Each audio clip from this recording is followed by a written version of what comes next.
Chapter 1. This world is truly marvelous. Fengyuan region, lush green town. Before a farm, a weary youth stood at the entrance, as if he had traveled a considerable distance. Ah, it's been a year. I've finally returned. I wonder how my grandparents are doing and what they are up to now. The duo. Perched atop Chen Shi's head, a small dragon of deep green and yellow hues blinked its newly awakened eyes, joyfully calling out as it recognized its surroundings. In a swift motion, it flew down from Chen Shi's head and darted into the farm. Chen Shi chuckled helplessly, then pushed open the large gate of the farm. "Grandpa, Grandma, I'm back." Noticing the surrounding silence, Chen Shi scratched his head, dismissing any concern. It was just before dusk. His grandparents were likely busy feeding the Pokémon on the farm, so their absence was to be expected. Following the familiar path etched in his memory, Chen Shi strolled leisurely toward his family's villa. As he gazed upon the familiar scenery, he couldn't help but be lost in reminiscence. He was not originally from this world in his previous life. Chen Shi was merely an ordinary worker. One fateful night, after working late, he found himself late for his next shift. In his haste, he was struck by a dump truck and transported to this Pokémon world. Now, it had been 16 years since Chen Shi arrived in this realm, which differed from the animated world of his past life, where one could embark on adventures at the tender age of 10. Here, one had to be 15. Upon turning 15 a year ago, his latent abilities as a traveler awakened on schedule. However, after presenting him with a Pokémon egg, the system vanished, leaving him with nothing but a system panel. The Pokémon egg, gifted by the system, hatched successfully after 7 days, revealing the small dragon that had just flown away. Indeed, it was the Dratini Delonmixia, a shiny. At that moment, Chen Shi was ecstatic. What was this? A quasi-legendary, and it was shiny. One can only imagine how overjoyed Chen Shi was. In his previous life, he had adored the Dratini, which was famously known as the small Giratina, and he never expected the system to surprise him so magnificently. Under Chen Shi's careful nurturing with various high-grade nutrients, the little Dratini quickly evolved from its juvenile stage. Filled with vigor, Chen Shi eagerly set off on a journey with his Dratini, ready to punch Dajuo and kick Diamond King. Yet, while imagination painted a rosy picture, reality proved harsh in his excitement. Chen Shi completely forgot how weak Dratini was before evolving. After being defeated by a Caterpie, Chen Shi sighed dramatically and returned home, taking with him the starter Pokémon his grandfather had prepared, a Mudkip from the Hoenn region. Even now, he vividly remembers the bemused expression on his grandfather's face as he ran back home, a look that could make even the thick-skinned Chen Shi feel a tinge of embarrassment. Nonetheless, with Mudkip's addition, Chen Shi's journey proceeded smoothly. Over the past year, he encountered numerous experiences, some perilous, others splendid. Ultimately, after consulting with his companions, Chen Shi resolved to return to his farm. Having endured enough exhaustion in his previous life, he found that life on the farm was the most joyful after all his travels. As Chen Shi prepared to step through the door of his villa, a large purple creature suddenly materialized from the ground. It gazed at Chen Shi for a moment before leaping toward him with delight. "Kuji. Ha ha, Jengar, it's been a while. You got a bit pudgy again." Chen Shi was knocked to the ground by Jengar, embracing the purple creature affectionately. This Pokémon belonged to his grandmother, having grown up alongside him, often performing various amusing antics to bring him joy. The bond between the boy and the ghost was exceedingly profound. After all, who could resist a plump purple creature that was always giggling at you? "Kuji, Kuji." Upon hearing Chen Shi's words, Jengar hopped off him, flexing its stubby arms in a display of strength, indicating that it was not fat, but rather robust. Chen Shi smiled, and with a thought, Jengar's stats appeared before him. Pokémon, Jengar. Level, 70 early elite. Potential, elite. Gender, male. Ability, curse body. Moves, mean look, shadow ball, dream eater, hypnosis, will-o-wisp, destiny bond, thunderbolt, protect, substitute, sludge bomb, shadow claw, sleep talk, strange light, lick, misfortune, shadow sneak. You've gotten stronger. Have you reached the elite level now? Kuji. Jengar struck a pose with hands on its hips, brimming with pride. Chen Shi chuckled and patted it. All right, I know you're the best, but where are Grandpa and Grandma? Why is no one around? This was a tangible world, where Pokémon strength was systematically categorized. Gengar's elite-level prowess placed it near the pinnacle of this realm. As for the champion level above, Gengar would likely never reach that height. After all, breaking through to the champion level is no trivial feat. The gap between elite and champion is immense. Even a dozen Pokémon like Gengar combined would struggle against a single champion-level Pokémon. Currently, Gengar's potential was nearly maxed out, with little chance of further advancement. Unless a significant opportunity arose, Gengar might remain at the elite level for its entire life. Could Gengar pointed towards the depths of the farm, and Chen Shi understood its meaning just as he had surmised. His grandparents were feeding the Pokémon on the farm. Handing his spatial backpack to Gengar, he said, "Could you please take this upstairs for me? I'm going to find Grandma and Grandpa." Could Gengar nodded joyfully, patting its belly as if to say, "Leave it to me," before soaring upstairs with the backpack. Chen Shi smiled, retrieving 4 luxury balls from his belt and opening them. "Come out. This will be our home from now on." Raki, who? Chatadoo, Bowie. The mudkip his grandfather had prepared had evolved into a towering Swampert standing 3 meters tall, while the Roserade, Togepi, and Leafeon were captured during his travels. As soon as they emerged, a small egg angrily waddled to Chen Shi's feet, waving its tiny hands and patting his leg. "Chatadoo." Chen Shi could only smile helplessly, picking up the Togepi and soothing it softly. "Weren't you the one who complained about the journey being dull and tiring, then chose to enter the ball yourself? Why are you blaming me now?" Chatadoo, not listening, Turtle reciting scriptures. Clearly unimpressed by this logic, Togepi crossed its short arms, eyes shut tight, embodying the very essence of sulking. Swampert, Roserade, and Leafeon all erupted in laughter at the scene. Chen Shi, however, was at a loss. Togepi needed to evolve through friendship, and having kept it outside too often had led to its strong aversion to Pokeballs, resulting in its current sulk. Resigned, Chen Shi extended a finger, waving in front of Togepi. "Chatadoo." Instantly, the little creature's eyes sparkled with delight as it eagerly nodded, affectionately nuzzling its trainer. It knew that today was the day it could indulge in an extra ice cream. Seeing the blissful expression on Togepi's face, Chen Shi couldn't help but chuckle. Turning to the somewhat silly Swampert, the gentle and elegant Roserade adorned with blue flowers, and the innocent Leafeon, he exclaimed, "This world is truly marvelous. P.S. Due to recent family matters, I need to maintain at least 4 updates daily, so sometimes I might finish writing without thorough proofreading, leading to some typos. If you notice any, please tag me, and he'll rectify them immediately. I apologize for any inconvenience. Shiny Dratini and regular Dratini." Chapter 2. Hydreigon, suppress the unrivaled in the world. Let us proceed, and I shall introduce you to my grandparents. Hydreigon has long since vanished from sight. Lakihua Bowie, the myriad Pokémon, responded joyfully. Except for Bokbai, whose beady eyes darted about, seemingly concocting some mischief. "Let us hasten our steps. My grandparents are currently feeding the other Pokémon. If we arrive early, perhaps we might indulge in a delightful meal," I remarked. "The dishes prepared by my grandparents surpass even my own culinary efforts." Ibu and Bokbai exchanged glances, intrigued by the notion that the food could be even more delectable than what they had previously sampled. Having lived in the wild prior to meeting Chen Shi, they were accustomed to the uncertainty of their next meal, grateful for any morsel that came their way. It was only upon encountering Chen Shi that they discovered the existence of such exquisite cuisine, along with an array of specialized energy cubes. Now, Chen Shi was asserting that his grandparents' cooking was superior to his own. Ibu and Dan were unable to contain their excitement and urged Chen Shi to move quickly. Even the usually composed Zhu Xiaoguai displayed an eagerness, well aware of the culinary prowess of Chen Shi's grandparents from his own childhood. Only Madame Huaji maintained her poise, tending to her blossoms as we walked.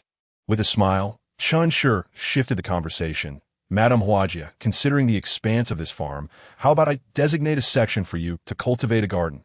Flowers." Flowers. Madame Huaji could no longer contain her excitement. She had long yearned for a garden, yet her travels with trainers had thwarted her desire.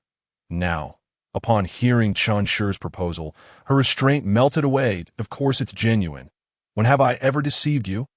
Tomorrow, I shall secure a splendid spot for you, he assured. Flowers Madame Huaja gracefully bowed in gratitude.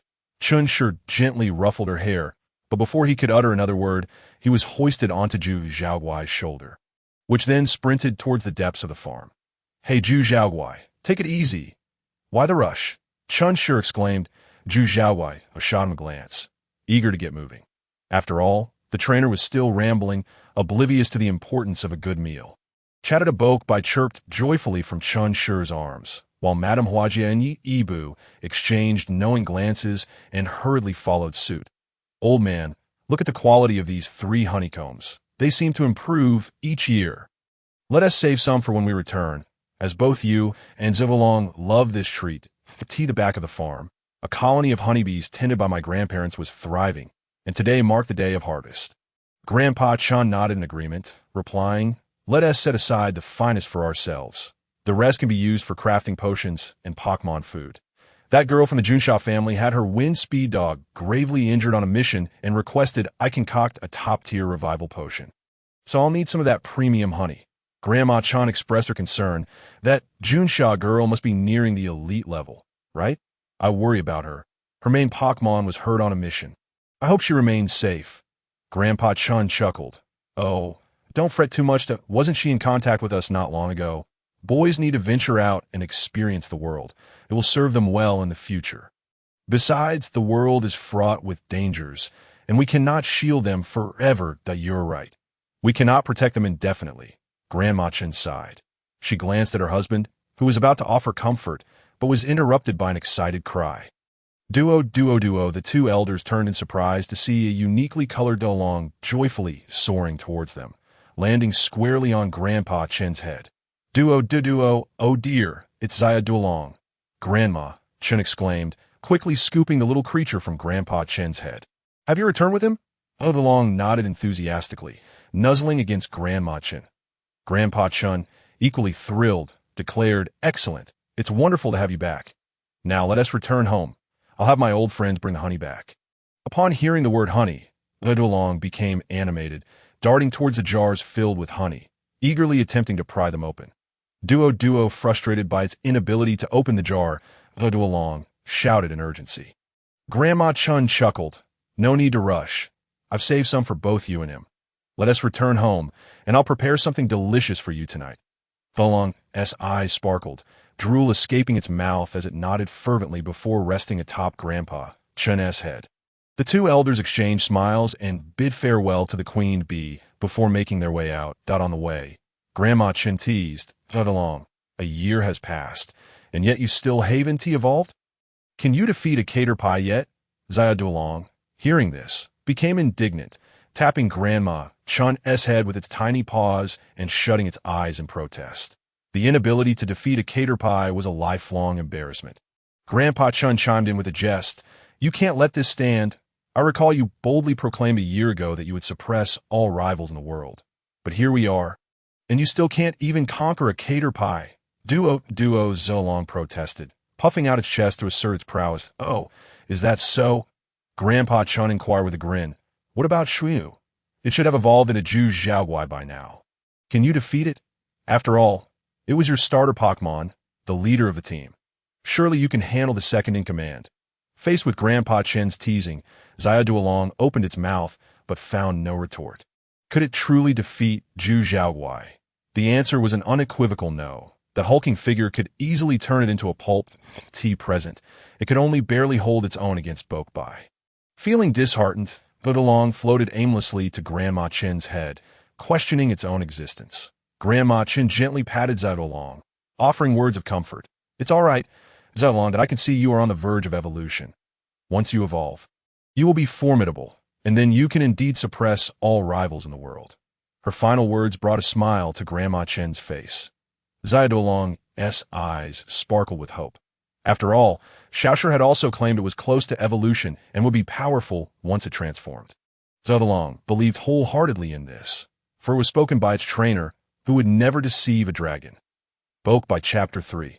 The Stone of Light. Grandpa Chen and Grandma Chen refrained from further teasing Duolong, merely smiling as they headed home. It is worth noting that both Grandpa and Grandma Chen are esteemed, league-certified top breeders. They could easily discern that Xiaodulong had reached the pinnacle of elite status and was on the cusp of evolution. A year ago, when their grandson first mentioned finding an egg, the two elders had paid little attention. After all, eggs of unknown origin rarely yielded Pokémon of notable potential. They assumed it was a passing fancy of their grandson. However, upon Zilong's hatching, even Grandpa Chen failed to recognize the Pokémon's identity, that it was Grandma Chen who identified it as a newly recognized quasi-divine Pokémon from the Galar region. Duolong Meishia. After thorough examination, the two elders discovered that this little dragon possessed remarkable potential, prompting them to take a keen interest. They learned that it was indeed a late-blooming quasi-divine Pokémon, with an evolution level comparable to that of the three-headed dragon. Thus, they were not surprised by its current state of non-evolution. After all, it was a quasi-divine Pokémon, which was understandable. Suddenly, Grandma Chen recalled something and expressed her concern. I've heard that after evolving, Duolonki requires another Xiaodulong to be placed atop its head. Furthermore, upon evolving into Duolong Baluto, it needs two Xiaodulong. Perhaps we should negotiate with the League to see if we can acquire two Xiaodulong from the Galar region. Grandpa Chen chuckled, replying, when Xiaodulong hatched, I had already consulted someone about this. The evolution of Xiaodulong is somewhat akin to that of Metagross. One undergoes fusion evolution, while the other experiences fission evolution. However, the latter demands a high level of talent, and Xiaodulong is certainly capable. During its evolution into Duolonki, it can produce another Xiaodulong to rest atop its head, and upon evolving into Duolong Baluto, it will produce yet another. The resulting Xiaodulong cannot evolve and will depend on the larger Duolong for sustenance. So there is no need for concern. That's so. That sounds promising, Grandma Chen nodded, then mused, Pokémon truly are remarkable creatures. Grandpa Chen agreed. Indeed. Have you seen those researchers and professors still unearthing the hidden secrets of Pokémon even now? At that moment, a towering Zhu Zhaoguai, standing 3 meters tall, came barreling towards them on 2 legs, with a person seated upon its shoulder, vigorously waving their arms. Grandpa, Grandma, I'm back. Upon hearing this, Grandma Chen immediately became excited. Discarding her cane and hastily approaching her grandson, as the giant swamp creature drew near, Chen Shi quickly gestured for it to set him down and rushed to support Grandma. Chen, oh dear. Please don't be anxious. What if you bump into something? I wouldn't know how to go on. Grandma Chen gazed at the now mature young man before her, her eyes filled with concern. You've tanned quite a bit. This past year must have been quite arduous for you, hasn't it? I'll prepare a delicious meal for you tonight. All right, thank you, Grandma. Chen Shi replied with a cheerful smile. This moment, Grandpa Chen also stepped forward, nodding at his grandson, finally letting go of his worries. How long do you plan to stay this time? Chen Shi was taken aback, then replied with a grin, Grandpa, I don't plan on going traveling anymore. I intend to stay on the farm to take care of you. The elderly couple's eyes lit up. Staying put is indeed a good idea. A year of traveling is quite enough. Being close by brings us peace of mind. After all, he was the only descendant of the Chen family. Their son and daughter-in-law had tragically perished during an incident involving a Pokémon riot when their grandson was just over a year old. Having already experienced the heart-wrenching loss of a child, they wished to avoid a second such tragedy. Have you kept up with your knowledge of Pokémon breeding? Chen Shi flashed a confident smile. Grandpa, do you still not know me? If you want, I can bring back my advanced breeder certificate tomorrow. Good, good. Grandpa Chen couldn't help but laugh heartily. He knew his grandson was no braggart. His talent was nothing short of prodigious. Having been eligible to take the intermediate breeding certification at the age of 11, the old man had delayed letting him take the exam for 3 years, fearing he would outshine others. Nevertheless, a 14-year-old intermediate breeder was still remarkable, especially considering the youngest intermediate breeder in the league was 25. When his grandson passed the intermediate breeder assessment, it sent shockwaves throughout the league, and Chen Shi was heralded as a genius destined to become a master breeder. Years have passed, and with his grandson declaring himself an advanced breeder, Grandpa Chen was not at all surprised. Just then, the giant swamp creature grew impatient. Wasn't there going to be something delicious? Why are we still chatting? The creature, feeling wronged, approached Grandpa Chen and patted its belly, its meaning clear. After scrutinizing the giant swamp creature, Grandpa Chen nodded in satisfaction. It appeared vigorous, with a perfect muscle tone, and was at the peak of elite strength, quite impressive. Looking at the creature's silly demeanor, Grandpa Chen chuckled, "You're just like your mother, there's some honey in there. Go fetch it. But don't think about sneaking a bite. Bring it home for me, and I'll share it with you tonight." Hearing this, the giant swamp creature was overjoyed and quickly dashed off 3 jars of honey. It never expected to indulge in such delicacies upon returning. The mere thought of the honey's sweetness spurred it to run even faster. Chen Shi watched this scene, his head filled with black lines. This foolish creature is quite embarrassing. Meanwhile, Grandma Chen chuckled and remarked, "Indeed, just like its mother, an absolute foodie. Since you've just returned, let's call everyone over for a reunion dinner." The grandfather and grandson readily agreed. That moment, Grandma Chen noticed a Pokémon approaching in the distance and rubbed her eyes in disbelief. "Old man, what Pokémon is that? I can't recognize it." The grandfather and grandson turned to look. Chen Shi suddenly smiled mysteriously. "Es Madame Huajia," and her EV drew closer. "Grandpa," Chen observed carefully and hesitated. "That seems to be the EV that was newly discovered a while ago. I recall there was someone on the researcher forum named Severe Choice Paralysis who published a paper comparing EV and Glacian. Oh, I see. I didn't expect there would be a new EV species here as well." Grandma Chen smiled, not giving it much thought. "EV." The EV politely greeted the two elders. Floral Madame Huajia elegantly curtsied. "Well, what good children you are," Grandma Chen said, smiling. "This must be Madame Huajia from the Kalos region. No wonder a couple months ago you asked us to help find a piece of premium sunstone that I assume it was for you." "Floral, thank you." Madame Huajia expressed her gratitude upon learning that the sunstone she had evolved with was found by this elderly lady. Suddenly, Chen Shi remembered something and quickly said, "Grandma, I must trouble you to help me find another sunstone. This child will need it." He lifted up the quiet Togepi he had been holding since the beginning. "Chirp, chirp," Togepi shyly greeted them. Grandma Chen hesitated. "A sunstone is no problem. I can always trade with the Zafuchi family for one, but I remember the evolution method of Togepi hasn't been clarified yet. Right? Is it really evolved using a sunstone?" Chen Shi paused, opting not to explain till you'll find out then. Grandma Chen didn't press further and nodded in agreement. "All right, let's head back. It's getting late. Didn't we say we would have a family dinner tonight?" Chen Shi smiled and walked back home alongside his grandparents, while the gluttonous creature was naturally forgotten. Madame Huajia, Chapter 4. The Tale of Madame Huajia and the Two Little Ones in the Evening.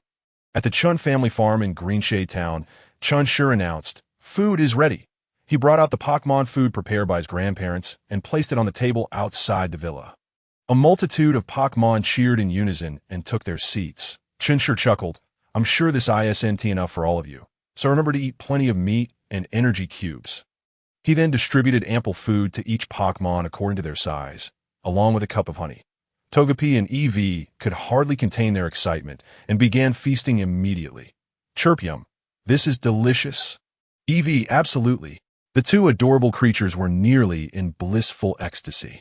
Even Madame Huajia began to devour her meal voraciously. Meanwhile, the little Dratini had its head buried in the bowl, leaving only its tail visible, as for the giant swamp creature. It was best left unmentioned. Glancing at his grandparents' Pokémon, Chen Shi couldn't help but swallow hard. The pinnacle of the champion level were Dragonite, Lizard King, Venusaur, and Garchomp. The intermediate champion level were the giant swamp creature and Emperor Nebo, while Jengar and Shroomish were at the early champion level. The pinnacle of the quasi-champion level included Roserade and Gardevoir. To at the champion level was simply astonishing. The array of skills was enough to leave Chen Shi dazzled. His grandparents were undeniably hidden powerhouses within the league. Among them, the giant swamp creature and Emperor Nebo were the parents of Chen Shi's own giant swamp creature. Suddenly, Chen Shi recalled something and ran over to Grandma Chen's Garchomp, asking, "Hey, Garchomp, it's been 7 or 8 years, hasn't it? Why haven't you and Dragonite had any offspring yet? I'm waiting for that." Next to him, Grandpa Chen's Dragonite, who happened to be Garchomp's mate, snorted, exhaling 2 puffs of white vapor from its nostrils.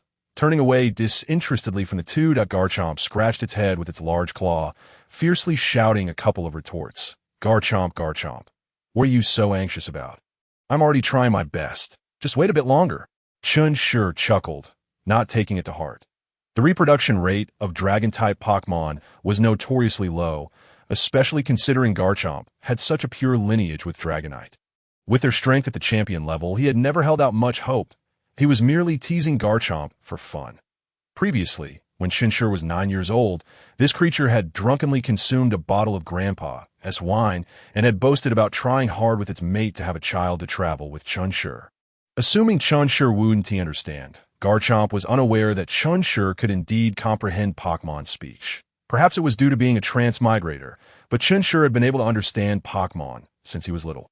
Possessing a natural psychic ability, though he couldn't compare to the likes of Nagi and Gardevoir, he could manage telepathy and move small objects with his mind. Thus, he remembered Garchomp's words and often used them to tease the creature.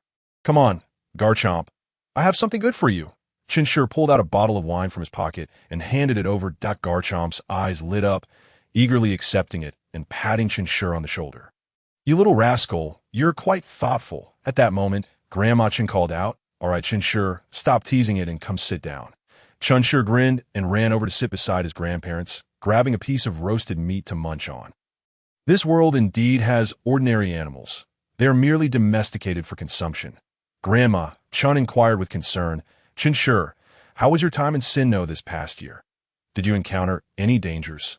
Grandpa Chen also perked up his ears, eager to hear his grandson's travel tales. Chen Shi smacked his lips and replied, "What danger could I have encountered? You know me. I never intended to challenge gyms. I just wanted to explore and see the sights. However, Sinnoh is indeed a beautiful place, and I encountered 3 companions there." Chen Shi cast a gentle glance at Madame Huajia, as well as at Ibu and Bokbai. He continued, "At that time, Madame Huajia was merely Huabei Bei. She was captured by poachers from the Carlos region and sold in Sinnoh, but by a twist of fate, I rescued her. Initially, I intended to hand her over to Interpol, so they could return her to the Carlos region. Little did I expect she would stubbornly cling to me and refuse to leave. You have no idea. At that time, her expression was utterly pitiful. Eventually, she joined my traveling party." Bokbai and Ibu exchanged peculiar glances at Madame Huajia, astonished to discover that the caring older sister in their group had such a backstory. The 2 little ones shared a knowing look, stifling a giggle before returning to their meal. Meanwhile, Madame Huajia's face had turned crimson, yet she feigned ignorance, pretending she had heard nothing. The 2 elderly individuals exchanged a knowing smile and inquired, "And what about the other 2 little ones?" Chen Shi glanced at Ibu and Bokbai, lamenting, "I found them in an underground cave. I had heard rumors of the shining iron dumbbell and thought to search for it." The shiny Metagross featured in the animation is, according to the timeline, still an iron dumbbell in this context. After 2 months of searching without success, I ultimately stumbled upon these 2 little ones. They were in far worse condition than Madame Huajia. The 2 little ones had been born in the dark cave, unable to fend off other Pokémon, and had to survive on moss. When I encountered them, they had already fainted from hunger. Upon hearing this, little Duolong immediately perked up. "Duo, I discovered them." Yibu and Bokbai buried their heads deeper into their food. Madame Huajia huffed softly, casting a glance at the 2 little ones. "You 2 dare to mock me?" At that moment, Grandpa Chen asked Xiao Shi, "Do you have a fondness for Metagross? Would you like me to negotiate with the Zivki family to acquire one for you? Considering your team is not yet full, let's forget about it." Chen Shi waved his hand dismissively. "The shiny Metagross is the truly remarkable one. My interest was piqued only because I heard it was a shiny iron dumbbell." "I see." Grandpa Chen pondered for a moment before saying, "Shiny ones are definitely available. The Zivki family must have them. If you're interested, we can negotiate a trade, albeit at a cost." Chen Shi, taken aback, inquired, "Is a shiny Metagross really that inexpensive? I heard the Zivki family's heir has a shiny Metagross as his trump card. How many shiny ones are there?" Grandpa Chen chuckled. "The Metagross lineage is quite unique. They possess no gender and reproduce by splitting. Therefore, as long as there is one shiny Metagross, it can split into 2 or 3 iron dumbbells over its lifetime. Is that so?" Chen Shi's eyes sparkled. A shiny Metagross. Who could resist? He recalled the dramatic scene in the animation where Do Wu rode on a shiny Metagross. Utterly magnificent. However, he quickly reconsidered. He already had a shiny little Duolong and saw no need to fixate on a Metagross. Trading for one would undoubtedly require a significant sacrifice from his grandparents, which hardly seemed worthwhile. Thus, Chen Shi shook his head, declining Grandpa Chen's offer. And oh need, Grandpa, I'm not that keen on it. Let's leave it at that. The two elderly individuals exchanged a glance, with Grandma Chen giving a slight nod. Understanding her husband's intent, Grandpa Chen resolved that since his grandson desired it, he would do whatever it took to acquire a shiny iron dumbbell from the Zivki family.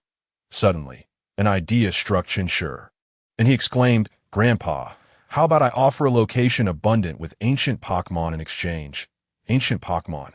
The two elders looked at each other in confusion. What kind of ancient Pokémon? Chen Shi smiled, explaining, all of them are those extinct ancient Pokémon, like the fossil pterodactyl or Scytha. He was naturally referring to the Great Shaka. According to the current timeline, Dao Wu and the dodo bird had just begun their journey.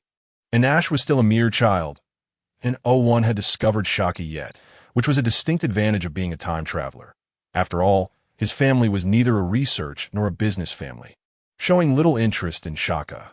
The Zivki family, however, was different. If they could harness Shaka, it would indeed be a gold mine. Moreover, with no recent news on fossil revival technology, the Zivki family would undoubtedly be very interested. Grandpa Chen contemplated for a moment before asking, can you confirm the authenticity of this information? After all, it will be used for exchange. We wouldn't want to find out it was false. How could it be false? Would I deceive you about such matters? Chen Shi replied. However, this location is in the Kanto region, not in Hoenn. The Kanto region. The two elders exchanged strange glances at their grandson, if they recalled correctly. Xiao Shi had never been to Kanto, so how could he know it so well? They then shook their heads, choosing not to delve into such trivial matters. It was natural for young people to have their own adventures and secrets, as long as their grandson remained healthy and safe. Grandpa Chen immediately agreed. I'll help you contact Mu Jin. However, if it is indeed as you say, the value of this location may exceed that of an iron dumbbell. After all, a quasi-divine Pokémon, even if shiny, does not hold the value you might think. Chen Shi waved his hand dismissively. Just contact him. If it exceeds that, we can exchange for a breeding manual for iron dumbbells, along with the necessary minerals for their growth. You must ensure I do not suffer any losses. By the way, Chen Shi glanced at little Duolong and asked, do we have any top-tier calming potions at home? Little Duolong is on the verge of evolution, and I want to use the energy from the elemental stones to stimulate his evolution. It would be best to prepare a calming potion, just in case the influx of energy causes harm to his body. Upon hearing this, little Duolong immediately stopped eating and flew in front of Chen Shi, excitedly calling out, Duo, Duo, Duo. A calming potion. Grandma Chen contemplated for a moment before addressing Shinado. Shinado, could you please fetch the number 36 potion kit from my laboratory, and also grab some dragon stones and ghost stones? Shinado nodded gently in response. Vanishing in an instant, Chen Shi couldn't help but feel envious. Instantaneous movement was indeed incredibly convenient. Before long, Shinado reappeared before everyone, holding a potion kit, with 5 top-tier dragon stones and ghost stones floating beside her. Thank you, Shinado, Chen Shi said softly, looking at the potion kit and stones placed before him. Shauna, you're welcome. Little Duolong could hardly contain his excitement, eagerly leaning against the elemental stones and beginning to absorb the energy within. Little Duolong felt as if he had entered paradise, blissfully closing his eyes. That it was simply intoxicating. Grandpa Chen furrowed his brow, saying, Xiao Shi, quickly give the potion to little Duolong. Absorbing such a large amount of energy from the top-tier elemental stones could be harmful to his body. Chen Shi understood the reasoning behind this and, without reprimanding little Duolong for his impatience, hastily opened the potion kit and took out a bottle of emerald green potion. Little Duolong, seeing the potion before him, showed no hesitation. Knowing it would benefit him, he reached out with his small paw. However, upon exerting force, he found he could not grasp it. Confused, little Duolong looked up at his trainer. Duo. Chen Shi paused for a moment before saying, Little Duolong, are you ready? Once you evolve, you won't be able to play carefree anymore. You will endure rigorous training and face various challenging battles. You will get hurt and feel pain. So, do you still wish to evolve? Surrounded by his grandparents and numerous Pokémon, Xiaodolong's gaze was fixed on him, awaiting his response. Meanwhile, Duolong Myxia cast her eyes upon her trainer, memories of their year together flashing through her mind. From a moment of her birth, he had provided her with meticulous care, playing and frolicking with her every day. A trainer full of exuberance, he never seemed to mind her mischievous antics, often speaking sternly yet repeatedly forgiving her transgressions. On their travels, when they were defeated by a green caterpillar, they could only return home in defeat, even as she consoled her trainer despite her own disappointment. Duolong Myxia recalled the times they faced danger, relying on the protection of her large companion, helplessly resting atop her trainer's head. During battles with other trainers, it was always her large friend who took the lead, and after each victory, her trainer would embrace her and shower her with generous praise. Duolong Myxia could sense the joy radiating from her trainer in those moments. She envied the strength of her large companion, who could always protect him and bring him victory after victory. Now, as she was on the cusp of evolution, ready to shed her feeble form, she felt prepared. With a resolute nod towards Chen Shi, she grasped the potion and consumed it, fervently absorbing the energy within the elemental gems. The energies of dragon and ghost attributes surged violently, flooding into Xiaodolong's body as the gems began to diminish in size, and a dazzling white light emanated from Xiaodolong, her form elongating and rapidly increasing in size. I too shall protect my companions, that I will safeguard my trainer, that I wish to stand before the spectators and earn victories for you. Once the glow of evolution subsided, a 2-meter-tall, shiny Duolonki appeared before Chen Shi. Chia Pokémon, Duolonki, Shiny, Level 53, Gym Beginner, Aptitude, Legendary Ability, Penetrate Gender, Male Skills, Bite, Quick Attack, Scare, Guard, Ambush, Odd Glare, Tangle, Malicious Pursuit, Misfortune, Quick Move, Shadow Ball, Rapid Return, Dragon Dance, Phantom Ambush, Dragon Dive, Dragon Pulse. Congratulations, Duolonki.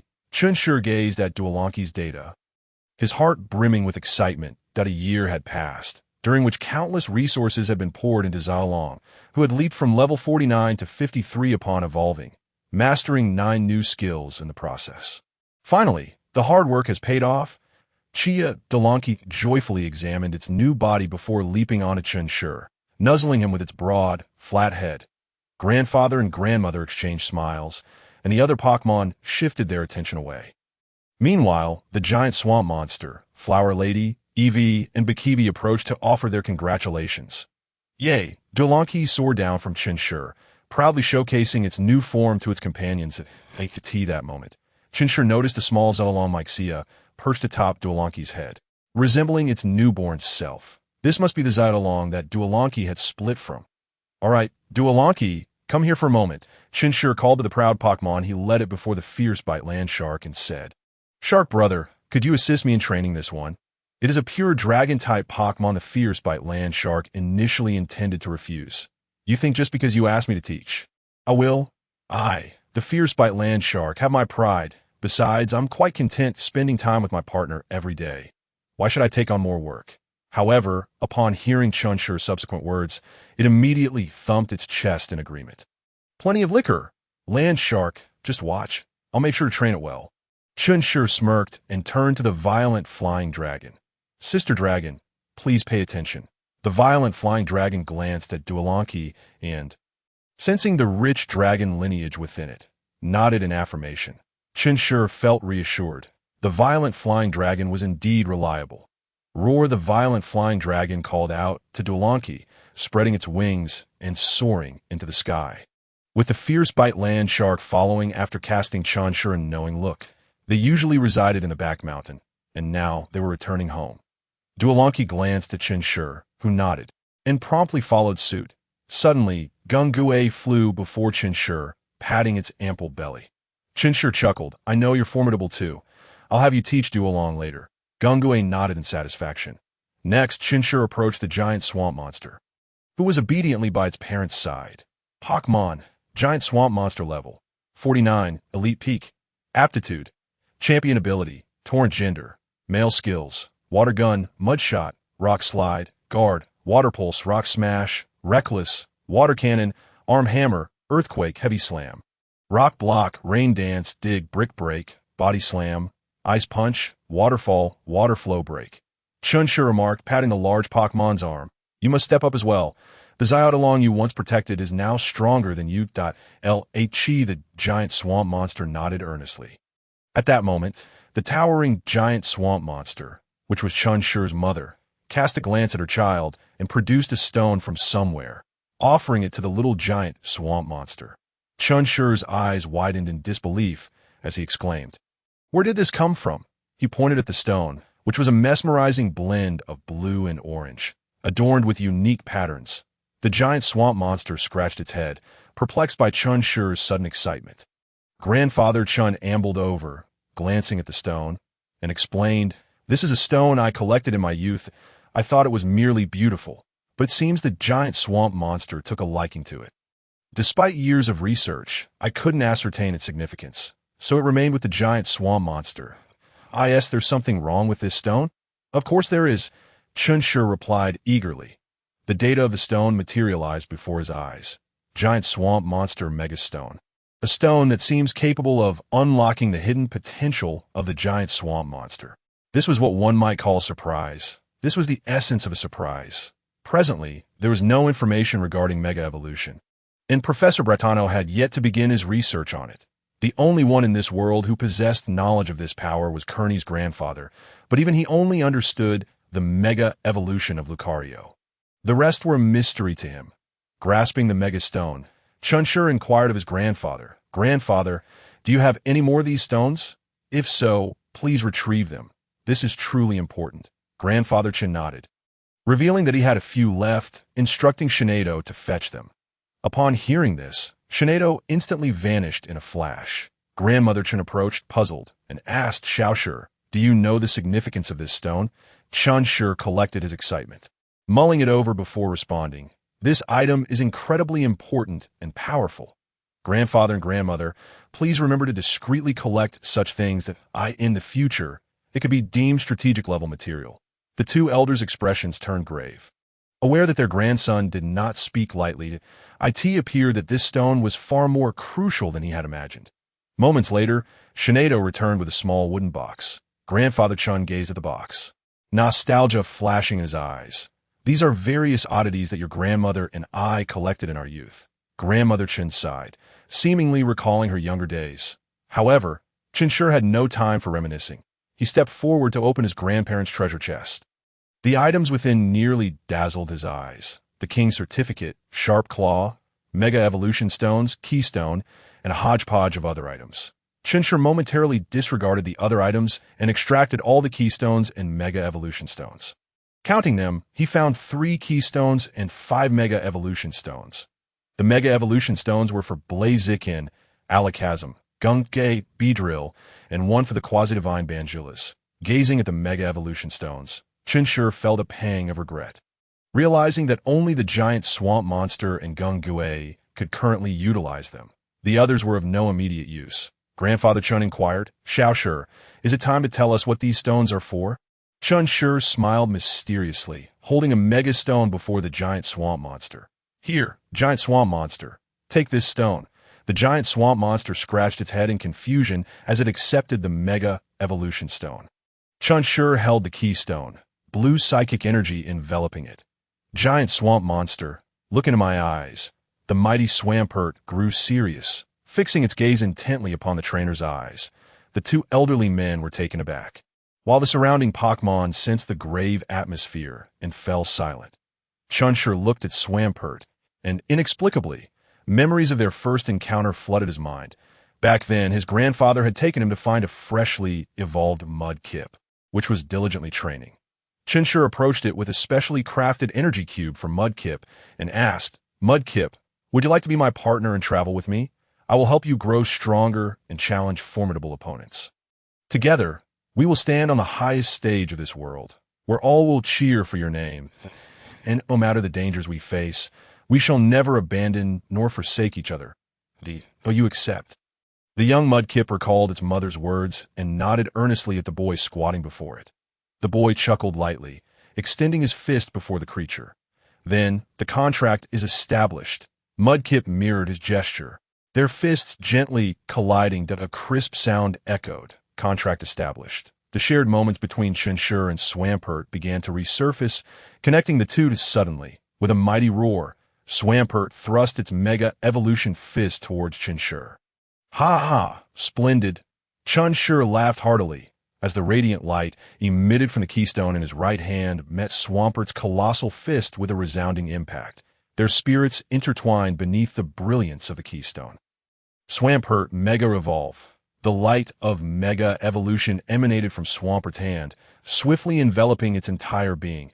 The two old men gazed in disbelief at the spectacle before them. Old man, what? What is this? The light of Mega Evolution dissipated, revealing a new Swampert. Its physique had grown even larger, muscles bulging as if they were about to burst. The dark fins atop its head elongated, resembling sharp blades from a distance. Behold, Mega Swampert, Chapter 7. An extraordinary era Pokémon. Mega Swampert level. 49-5, Gym Beginner. Potential. Champion ability. Swift Swim gender. Male skills. Water Gun. Mud Shot. Rock Slide. Protect. Water Pulse. Rock Wrecker. Hammer Arm. Hydro Pump. Heavy Slam. Earthquake. Stomping Tantrum. Rock Tomb. Rain Dance. Dig. Brick Break. Bulk Up. Ice Punch. Waterfall. Water Burst. Gazing at the data before him, Chen Shi was overwhelmed with excitement, never expecting to gain an immediate 5 levels. Catapulting from the pinnacle of elite status to Gym Beginner. Mega Evolution truly was remarkable. To Swampert's mother was equally astonished, rushing to her son to examine him closely. Wait, isn't our species, Swampert, the final evolutionary form? Why can you still evolve? I'm already at the champion level and am still merely a Swampert. What is the meaning of this? Grandfather Chen eagerly pulled his grandson closer, asking Xiao Shi, what's going on? Chen Shi felt his stamina rapidly depleting and hastily released the keystone. Instantly, Mega Swampert reverted to its original form. As they beheld the transformed Swampert, the two elders exchanged glances, awaiting their grandson's explanation. Taking a deep breath, Chen Shi finally spoke. This is called a keystone. What Swampert just underwent is known as Mega Evolution, facilitated by the Mega Stone specific to Swampert T. As long as the trainer possesses a keystone and the Pokémon has the corresponding Mega Stone. A brief Mega Evolution can occur after a mental connection is established. All of the Pokémon's attributes will experience a significant boost. For instance, Swampert's original ability was Torrent, which transformed into Swift Swim upon Mega Evolution. As you saw, Swampert surged from Elite Late Stage to Gym Beginner in an instant. This was my first Mega Evolution, and I am still adjusting. With more practice, the duration of Swampert's Mega Evolution will extend. Grandfather Chen, brimming with excitement, inquired, if I take this keystone and have my Swampert hold that Mega Stone, can it also Mega Evolve? Chen Shi's mouth twitched as he scratched his head, tactfully responding, this evolution consumes a considerable amount of the trainer's stamina. Beside them, Chen Grandma chuckled, fully grasping her grandson's implication. Old man, you should let go of that notion. To your age, seeking to Mega Evolve might lead you to your demise. Grandfather Chen sighed in disappointment. Yet upon hearing his wife's remark, he merely lamented, alas, the future belongs to the youth. Swampert's mother, having overheard Chen Shi's words, felt a twinge of disappointment, but soon accepted the situation. She patted her son's shoulder, feeling proud of him. Suddenly, Madame Huaja tugged at Chen Shi's sleeve, her gaze intense. Chen Shi glanced down to see Budu and Egg sharing the same fervent expression, their intentions unmistakable. Mega Evolution. I want that too. Chen Shi found himself in a predicament. He couldn't outright say they lacked the means for Mega Evolution. After pondering, he replied, Mega Evolution requires a specific Mega Stone to be found. Currently, there are none available for you. The 3 Pokémon appeared somewhat disheartened, yet they understood that if their trainer had such a stone, he would certainly not forget them. Chen Shi scooped up Togepi and playfully tapped its head. You haven't even reached your final evolution. What are you thinking about Mega Evolution? Togepi, with its little eyes glistening, wriggled free from Chen Shi's embrace and ran to Chen Grandma, pointing at its forehead in a mock complaint. Chen Grandma laughed heartily, picking up Togepi and gently rubbing its forehead. Tea doesn't hurt, dear. Grandma will make it all better. Togepi, still fuming, pointed accusingly at Chen Shi, then looked at Grandma with big, pleading eyes. Chen Shi, Suppressing a smile, chose to ignore Togepi's antics and turned to Swampert with firm instructions. During this time, stay with your mother. Remember not to neglect your training during the day. I will come and check on your progress regularly. And if you need anything, don't hesitate to find me. Understood? Swampert nodded in agreement. Seeing this, Swampert's mother and the regal Empoleon led the young Swampert toward the back mountain. Grandfather and Grandmother Chen's Pokémon also dispersed, returning to their respective homes. Casting an exasperated glance at Togepi, Chen Shi called out, Madame Huajia, Evie, let's head upstairs to sleep, ignoring this little troublemaker. Madame Huajia promptly followed, and Evie turned away from her companion. Joining Chen Shi, Togepi was left bewildered, staring blankly as they departed. This script isn't quite what I envisioned. Aren't you supposed to comfort me? And when that fails, offer me an ice cream in exchange for my forgiveness? Why are you just leaving? Panicking, Togepi quickly hopped down from Chun Grandma and dashed after them. The two elders watched this scene unfold, shaking their heads with amusement. Grandma Chen suddenly sighed, saying, Old man, you need to pay more attention to that stone. Xiao Shi is right. It is more than just a strategic resource. Grandfather Chen nodded gravely. I understand. I will begin gathering it immediately. Grandma Chen, concerned, advised, collect it discreetly to avoid drawing attention. If this mega evolution becomes public knowledge, and people discover we possess a significant quantity of megastones, we would be in trouble.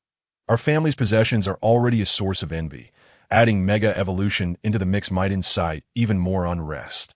I dare anyone to try. Grandfather Chen narrowed his eyes, his voice resolute. I may be old, but I am not yet dead. Anyone who dares to reach for this farm will find themselves at my mercy. Grandma Chen glanced at her husband, inquiring, And what about our grandson? Why did you insist he travel to Sinnoh instead of Hoenn or Kanto a year ago? At her words, Grandfather Chen's expression shifted to one of concern. Grandma Chen continued, We may be old, but that doesn't matter much to us. Yet Xiao Shi is still young. We cannot protect him forever. He cannot remain on this farm indefinitely. Perhaps we should lay low for these 2 years. Once Xiao Shi matures, then it will no longer be a concern. Grandfather Chen recalled the talents of that dragon-type Pokémon and nodded solemnly. Then he chuckled, That rascal, returning only to make me do his bidding. A smile touched Grandma Chen's aged features as she mused, This era is indeed extraordinary. Countless prodigies are emerging. For instance, over in Sinnoh, my old friend's granddaughter, and Hoenn, there's that young scion of the Zubuk family. And in Kanto, a remarkable descendant from the Gyarados family has surfaced. Rumor has it that Silver Academy has a girl specializing in ice-type Pokémon, and then there's Kalos, along with the newly incorporated Galar region, which is also seeing the rise of exceptional talents at this juncture. Grandma Chen paused momentarily before continuing. I have heard that the Alliance is currently preparing for a significant event aimed at nurturing exceptional talents from various regions. One cannot help but wonder what they are up to, shrouded in such mystery. Indeed, Grandpa Chen also lamented, What an extraordinary era we live in. Shenado has come to the seaside. Chapter 8. The path ahead after indulging in a refreshing bath. Chen Shi reclined on his bed, a look of sheer bliss adorning his face. Chachity Bui Bakubi and Yeabu lay beside him. As for Madame Huajia, due to her slightly larger size, he had arranged for her to reside in the adjacent room. Chen Shi softly remarked, Even upon returning home, one must not relax. Daily training must be completed punctually. There was no objection from the two wild Pokémon, who understood the significance of strength at that moment. Bakubi gently poked Chen Shi's face with its tiny hand. Chachity, can I really evolve too? Chen Shi affectionately ruffled its little head and reassured, Of course you can. After all, when have I ever deceived you? Bakubi pondered for a moment. Although the trainer could be unreliable at times, often speaking in ways that were hard to comprehend, it seemed he had never actually lied to it. With this thought, Bakubi felt at ease. As long as it could evolve and grow stronger, it would not hold anyone back. Chen Shi's mind stirred, and the data of Bakubi and Yeabu appeared before his eyes. Pokémon, Yeabu level, 39, high peak, potential, near champion ability, chlorophyll gender, female skills, tackle, tail whip, takedown, leaf blade, swift bite, growl, mimic, leech seed, magical leaf, synthesis, sunny day, protect, giga drain, leaf blade, grass knot, seed bomb. Pokémon, Bakubi level. 28, intermediate potential, elite ability, serene grace gender. Female skills, growl. Pound, yawn, quick attack, origin pulse, life dew, sweet kiss, charm. Yiabu showed no change, remaining at the high peak level .as for Bakubi. Chen Shi felt a surge of excitement upon seeing its final skill. Charm, a status-altering move, reduces the opponent's attack. Of course, this was not the crux of the matter. The central point was that it was a fairy-type move. When he encountered Huabei, he had crafted fairy-type energy cubes based on memories from his past Life S games. After all, Chen Shi knew that Huabei was not a grass-type Pokémon, but rather a fairy-type Pokémon due to the slumber of the majestic Xerneas. Fairy-type energy had vanished from the world, causing these fairy-type Pokémon to be categorized into other types. Chen Shi's approach was somewhat clever. He sought to awaken them through the energy cubes. However, even after Huabei had consumed them for over half a year and evolved into Madame Huajia, there had been no signs of awakening. Chen Shi began to doubt their effectiveness, or perhaps he had crafted the energy cubes incorrectly, and thus paid it little mind. Moreover, both Madame Huajia and Bakubi seemed to enjoy those energy cubes. So he did not replace them. He never anticipated the delightful surprise Bakubi would present him today. It appeared that Bakubi's fame was destined to resonate throughout the world. Chachity Bakubi noticed Chen Shi's unwavering gaze and shyly covered its face with its small hands. Chen Shi smirked. "What are you blushing for? Do you think I harbor any inappropriate thoughts towards you?" Shaking his head, he resumed his reverie, contemplating the road ahead. First and foremost, he needed to enhance his strength swiftly. If he lacked power in the future, he would be unable to protect the family farm. After all, Grandpa and Grandma's farm was remarkable, filled with a variety of rare berries. Lychee berries, dragon fruit berries. These were all carefully transplanted over generations by Chen family ancestors. The back mountain was particularly special, housing a medium-sized waterstone vein. According to Grandpa, the legendary Suicune once resided in the water pool of the back mountain for an extended period, infused with Suicune's aura. The water there possessed purifying properties. Adjacent to it grew a vast expanse of precious medicinal herbs, with the most renowned being 3 resurrection herbs. Grandpa and Grandma's formidable Pokémon, such as Garchomp, Salamence, and Lizard King, resided there, guarding the medicinal garden. That it was easy to imagine how vital that garden was, given that even the berry grove was merely protected by a single Venusaur. Next, he contemplated pursuing the path of a researcher. Chen Shi intended to forge ahead in this direction. While leveraging his identity as a researcher, he could access numerous resources that would otherwise be unattainable. Furthermore, in this world, researchers held a position of considerable prestige. The various regional professors were regarded as the epitome of their areas. For instance, when one thinks of Kanto, the immediate association is with Professor Oak. The prestige is undeniably substantial. Although Chen Shi knew he could not compare to such figures, his previous life's memories would certainly enable him to become a top researcher, if not a professor. The benefits this brought Chen Shi were significant, including substantial annual research funding. Even if one failed to produce results in a given year, the Alliance would still allocate funds the following year. Chen Shi had heard from Grandpa that Professor Okido from the Hoenn region received an astronomical amount of research funding each year. Just hearing about it made Chen Shi yearn for it. With a sigh, Chen Shi pondered why it was so difficult to simply desire a peaceful life. Bui Chachity, as if sensing their trainer's agitation. Yiabu and Bakubi approached to nuzzle him. Observing the concern in their eyes, Chen Shi felt a stir of tenderness within him. However, with you two by my side, I fear not what the future holds. Bui Chachity, the 2 little ones, exchanged glances before joyfully leaping into their trainer's embrace. After engaging in playful antics with him for a while, Chen Shi stretched, made his way to the computer, and sat down. Upon logging into the researcher forum, a torrent of private messages flooded in. Not long ago, he had published a paper on Yiabu and Glacian. However, he had used a pseudonym rather than his real name. What should he publish next? A myriad of Pokémon names flashed through Chen Shi's mind. Steelix, Mutuo, Rampardos, Electivire. These were all Pokémon with undiscovered evolutionary methods. However, the first 2 required a metal coat and a trade, while the latter 3 necessitated special items. Acquiring the items was manageable, But where would he find the Pokémon? Chen Shi scratched his head, feeling somewhat helpless. Unfortunately, obtaining a Sunny for me and a Moonlight for me was a hassle. Unlike Yabu, these two required a certain level of friendship to evolve and had to level up during specific time frames. The concept of friendship was notoriously difficult to ascertain, and proving its existence was a significant challenge.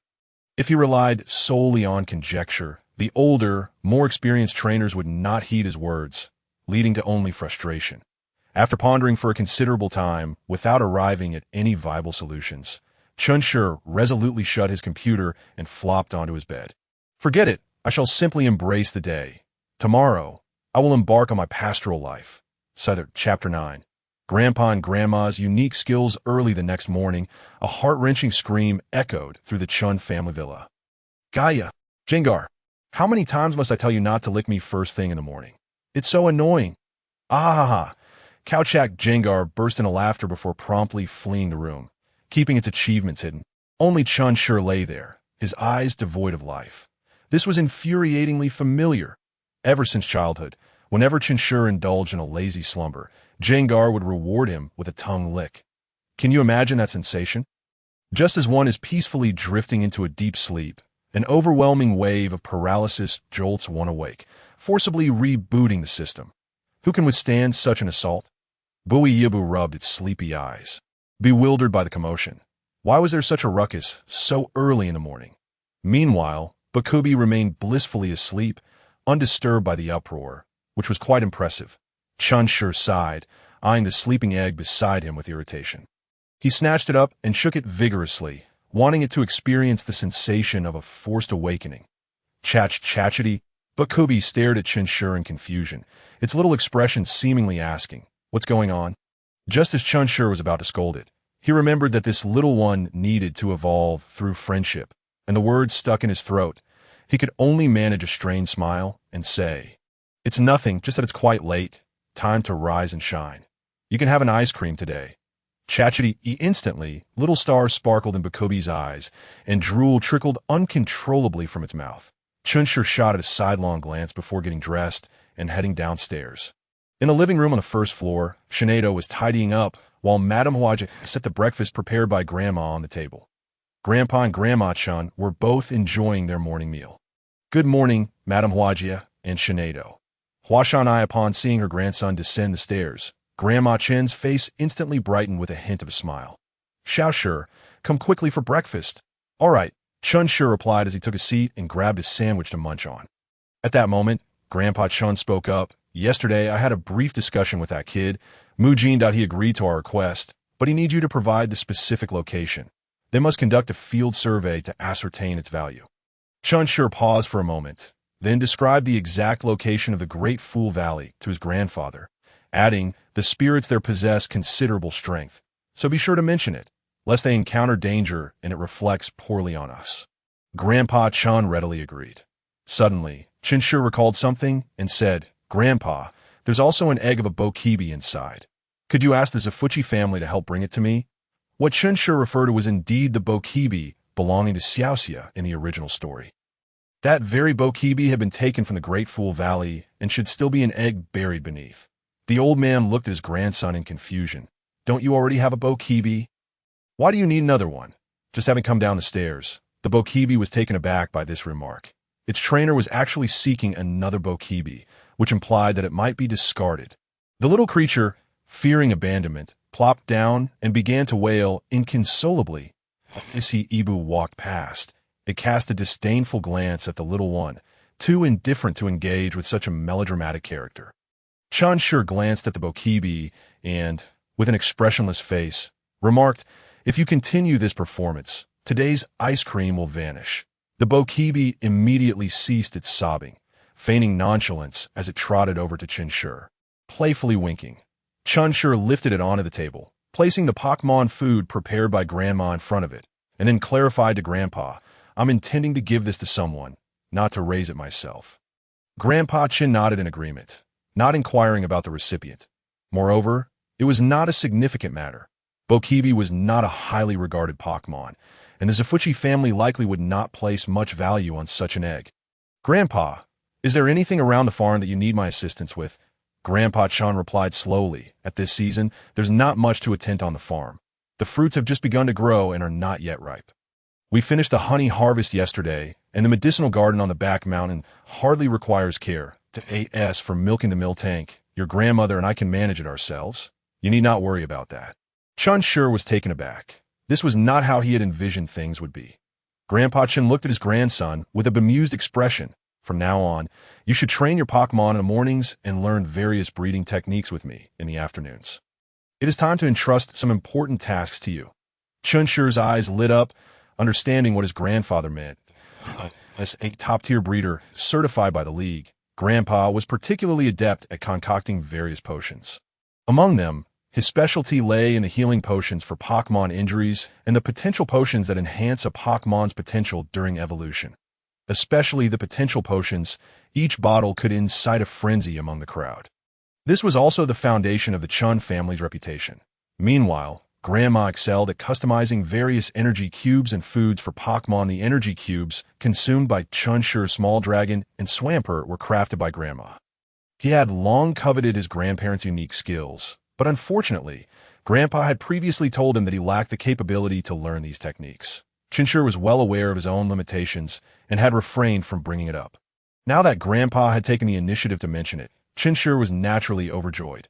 "All right, look at that silly grin on your face," Grandpa Chen teased. Chen Shi scratched his head, grinning broadly. "Then I shall go check on the small dragon and Swampert in the back mountain." Grandpa Chen acknowledged with a nod, continuing to leisurely sip his porridge. Observing this, Grandma Chen handed a spatial backpack to Chen Shi. "These are the energy cubes I prepared anew for the small dragon. You might as well take them over." "Thank you, Grandma." Chen Shi replied with a beaming smile as he stepped outside with Ibu and Bokibi. At the peak of the Chen family's back mountain, there was a large pond surrounded by a plethora of rare medicinal herbs. Leaning against the trunk of a great tree, the Lizard King was dozing lazily. Chen Shi approached and said, "Lizard King, could you please assist me in training Ibu?" He gestured towards the bewildered Ibu beside him. "Ibu?" The Lizard King opened its eyes, glanced at Ibu, and gave a slight nod. In the next moment, the Lizard King leapt down from the tree, and in a flash, both it and Ibu vanished from sight. Chen Shi's mouth twitched. Did it really need to be so dramatic? "Cha-cha-ji do," Bokibi shook Chen Shi's hand, seemingly inquiring about Ibu's whereabouts. After all, the two had been inseparable since birth. Seeing that Ibu had disappeared, Bokibi was still worried. Chen Shi patted its head, reassuringly explaining, "Ibu is training with that fellow we just saw. You need not worry about its safety. You should also put in some effort, little one. You don't want to be left behind by Ibu, do you?" Bokibi pondered for a moment, clenched its tiny fist, and nodded emphatically. Cha-ji-do-e, Chapter 10. Jun Shamu Z and the Speed Dog. When Chen Shi found the cave of the fierce bite land shark and the Dragonite, he saw that Duolanki was looking up, gathering dragon-type energy at the corner of its mouth, while Dragonite was saying something nearby. Moments later, Duolanki let out a roar, shooting a meteorite enveloped in dragon-type energy into the sky. Chen Shi watched with anticipation.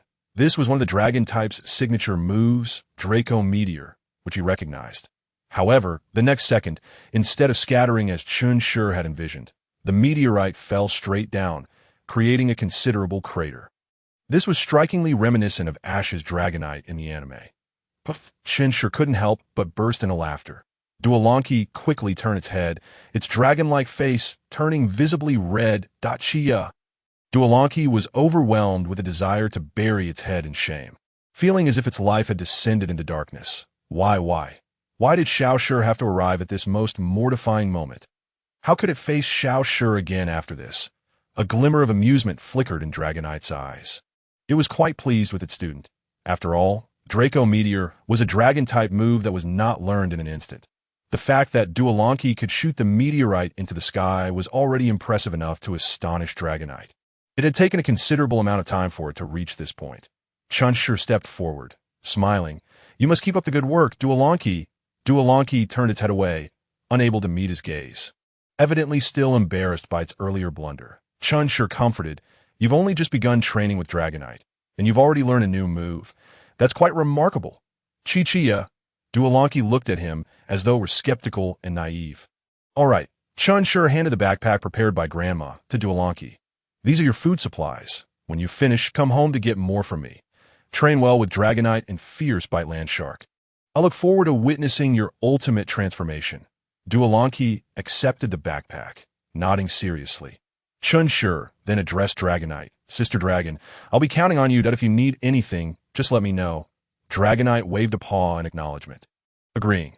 After all, it was quite dull most of the time, and teaching this exceptionally gifted little dragon was a refreshing change. I'll be on my way then. After bidding farewell to Duolanki and Dragonite, Chen Shi left the back mountain, intending to return home to supervise Bokibi's training. However, upon arriving home, he discovered a tall speed dog lying in the living room, its aura appearing quite weak. Grandpa and Grandma were examining the speed dog, accompanied by a pale-faced, beautiful woman dressed in a high-ranking investigator's uniform. She wore an expression of deep concern as she gazed at the speed dog, upon hearing the sound of the door opening. The three turned to look. Grandpa and Grandma, recognizing their grandson, continued their examination of the speed dog without further ado. Junsha Muzi forced a smile upon seeing Chen Shi, greeting him. Ah, Xiao Shi. You back from your travels? You've grown quite a bit. Chen Shi recognized this talented individual from the Junsha family, who had attained the rank of high-ranking investigator at a young age. Sister Muzi, what happened to the speed dog? Is it all right? Chen Shi inquired as he approached, his eyes reflecting the data of the speed dog. Pokémon. Speed dog level. 67. Near champion late stage. Potential. Champion gender. Male ability. Justified skills. Spark. Bite, Howl. Flame Wheel, Flamethrower, Glare, Protect, Tackle, Quick Attack, Fire Spin, Overheat, Sunny Day, Eruption, Substitute. Chen Shi sighed inwardly. Indeed, as expected of the Junsha family as prodigy. Truly impressive to AT that moment. Grandpa Chen spoke, the speed dog's injuries should have been treated. The reason for its current condition lies in the overwhelming surge of fire-type energy wreaking havoc within, provoking a violent upheaval of its own energy, which is why it appears so feeble at present. Should this formidable foreign energy remain unchecked, the wind speed dog may not endure for long. Upon hearing this, Junsha Muzi's pallid complexion darkened considerably. What? Chen Shi gazed incredulously at his grandfather. The wind speed dog, driven to a state of chaos by fire-type energy, surely you jest. This is a wind speed dog. After all, a pure fire-type Pokémon. It should not be so adversely affected by fire-type energy, even without the blaze ability. Should it? Grandfather Chen shot a displeased glare at his grandson before turning to Junsha Muzi and inquiring. This must be the result of an encounter with a champion-level fire-type Pokémon, correct? Junsha Muzi nodded grimly, confirming that it had indeed been injured by a champion-level Charizard. Chen Shi could utter nothing more, only sighing in awe at the might of a champion-level Pokémon, capable of inflicting such devastation upon a fellow member of its type. Realizing this, Grandfather Chen did not question how the injury occurred or where the champion-level Charizard had come from. Instead, he addressed Junsha Muzi, saying, what the wind speed dog requires is not a revival potion, but rather an energy-invoking potion and a calming potion. The energy-invoking potion costs 5 million Alliance coins, while the calming potion is 3 million. Young lady, will you procure them? Of course, Junsha Muzi replied without hesitation. She lacked for money, but not for potions that in fact, the prices of top-tier potions in the market could be exponentially higher, potentially doubling. This situation arose from the scarcity of those capable of producing top-tier potions globally. What everyone lacks is not wealth, but rather potions and the artisans to create them. Hence, the esteemed status of breeders. Upon hearing her response, Grandfather Chen called to Shinado, please assist me by fetching potion boxes number 53 and 74. In an instant, Shinado vanished, only to return shortly with the 2 boxes in tow. Bring the wind speed dog and follow me outside, Grandfather Chen instructed as he received the boxes. Junsha Muzi promptly recalled the wind speed dog into its Pokeball and followed her grandfather outside, with Chen Shi eagerly trailing behind. Once they arrived in the open area, Grandfather Chen gestured for Junsha Muzi to release the wind speed dog. He then opened box number 53, withdrawing the energy-invoking potion and presenting it to the wind speed dog. Upon consuming this, immediately channel the chaotic energy within you through your mouth, Understood? The wind speed dog strained to lift its head towards Jun Sha Muzi, and upon receiving her affirmation, gulped down the potion. After administering the potion, Grandfather Chen quickly pulled Jun Sha Muzi and the onlooker, Chen Shi, away from the wind speed dog. The creature writhed in agony, its body enveloped in a ferocious crimson flame. Seeing the wind speed dog in such distress, Jun Sha Muzi anxiously asked, "Is this safe, old Chen?" Grandfather Chen shook his head, reassuring her, "There is no cause for concern. Rest assured." With no other recourse, Jun Sha Muzi could only watch and worry, hoping the wind speed dog would endure. Meanwhile, in the distance, the wind speed dog emitted a pained howl, the powerful fire-type energy radiating from its form causing the surrounding temperature to rise steadily. At last, with a ferocious roar, the tempestuous flames erupted from its mouth. "Wow!" Chen Shi exclaimed, momentarily stunned. The intense heat washed over him, and even from a distance, his skin felt scorched as he beheld the towering pillar of fire. He couldn't help but exclaim at its ferocity. Now he comprehended why his grandfather spoke of the vast chasm separating champions from the elite. Merely a lingering fragment of energy could unleash such tremendous power. Truly astounding. Chapter 11. The Disparity and Family Wind Speed Dog. As the flames subsided, Jun Sha Muzi hurried forward. "How are you feeling? Do you feel any better?" Sensing the concern emanating from its trainer, the wind speed dog lifted its head and affectionately nuzzled against Jun Sha Muzi. Like the tea that moment, Grandfather Chen approached, offering her the calming potion. "Administer this to it first." Jun Sha Muzi quickly accepted the potion and administered it to the wind speed dog. Before long, the creature's aura began to stabilize, and it fell into a deep slumber. Jun Sha Muzi finally exhaled in relief, her gaze filled with gratitude towards Grandfather Chen. "Thank you so much, old Chen." He waved his hand dismissively. "If there's anything else, just come in and speak." "All right." Jun Sha Muzi recalled the wind speed dog and followed him into the villa. In the living room, Grandmother Chen brewed tea for everyone and inquired, "Dear, what exactly happened to the wind speed dog? If it was indeed attacked by a champion-level Pokémon, you should not have survived." Jun Sha Muzi sighed. "Recently, two underground organizations have emerged in the Hoenn region. One called Team Magma and the other Team Aqua." Upon hearing these names, Chen Shi's eyes widened in realization. So it was those two troublemakers, Qi Yin Song and Shui Wu Tong. Jun Sha Muzi continued. "Not long ago, we received word of Team Magma's presence at Mount Chimney. President Miyazaki immediately ordered Eldermura to lead a mission to eliminate Team Magma. However, we never anticipated that their leader possessed a champion-level Pokémon.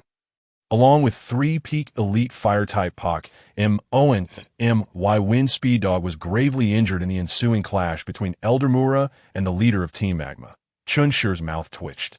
"So, it was merely collateral damage from the aftermath. Team Magma."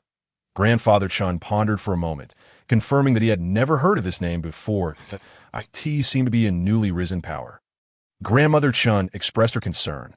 "Oh dear, you must be cautious in future missions. When encountering battles of such magnitude, it's best to keep your distance. This is not something you should be engaging in at this time."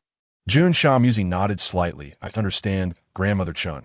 Grandfather Chen then advised, "You should take the wind speed dog to Nurse Joy for a checkup. If everything is fine, refrain from allowing it to battle for at least half a month. If there are any issues, come find me." Upon hearing this, Jun Sha Muzi exclaimed, "I will go right away. I'll transfer the money to you shortly." "Thank you again, old Chen." After expressing her gratitude, Jun Sha Muzi hurriedly exited the Chen household. Grandmother Chen observed the untouched tea with a wry smile. "That IT seems the Sha family hasn't changed its ways." Finally, Chen Shi spoke up. "Grandfather, is it truly the case that champions are this formidable? Just the residual effects of their battle can devastate a quasi-king level wind speed dog." This, Grandfather Chen remained silent for a moment before sighing deeply. "IT is time I share some truths with you." Chen Shi perked up, attentively listening. Ordinary Pokémon, be it a Caterpie or a quasi-divine Garchomp, their potential caps at the peak elite level. Upon reaching this pinnacle, a Pokémon's physical attributes and the intensity of its internal energy reach their utmost limits. To surpass this threshold, one must break their own limits, which requires willpower, potential, and resources. Each element is indispensable. Yet should they succeed in breaking through, their capabilities would far exceed that of a king-level Pokémon. The disparity between the two is akin to the chasm between heaven and earth. Grandfather Chen lamented, "My Sceptile, Salamence, and Venusaur, along with your grandmother's Garchomp, were already at peak elite level long before your birth. Despite the passing years, they remain at that level." Chen Shi's eyes widened in disbelief. Had it truly been at least 16 years? Both elders nodded in affirmation. Grandfather Chen continued, "What they lack is not willpower or resources, but rather potential. Without significant opportunities, they will likely remain at this level for the rest of their lives." Chen Shi nodded thoughtfully, coming to understand. He then considered his little dragon. That creature required no concern, as its legendary potential was undoubtedly the highest he had encountered, making a breakthrough to champion level a feasible prospect. Gyarados also possessed champion-level talent, so he held no worries there. Although Bikibi was currently only at Quasi-King potential, it still had 2 evolutions left, and with the aid of potions and a top-tier shiny stone, it would likely ascend to champion potential. Chen Shi felt reassured. However, Madame Flower, even after evolving into Florigado and consuming the potential potion crafted by his grandfather, along with utilizing an exceptional shiny stone, still only possessed quasi-champion potential, much like Garchomp and the others, and EV was also at quasi-champion level. Did it mean that they would be forever confined at the peak elite level? At this thought, Chen Shi shook his head vigorously. Regardless of the circumstances, he must devise a way to enhance their potential. He would not permit any of his companions to fall behind, if he chose to capture them. He would be responsible for them to the end. This was Chen Shi's unwavering approach to his Pokémon grandmother. Chen chuckled. Back when your grandfather's Gyarados was pregnant, he fretted endlessly, utilizing countless herbs to ensure it gave birth to that extraordinarily talented Gyarados. He simply wished for you not to face any disadvantages in this regard. Unexpectedly, you have stumbled upon a small dragon with potential that far exceeds that of the formidable Swampert. A warmth enveloped Chen Shi's heart. In his previous life, he was merely an orphan. Although he had lost his parents at an early age in this life as well, he found himself in the loving care of his grandparents. Possessing everything that others had, and even more, this brought him an unparalleled sense of happiness.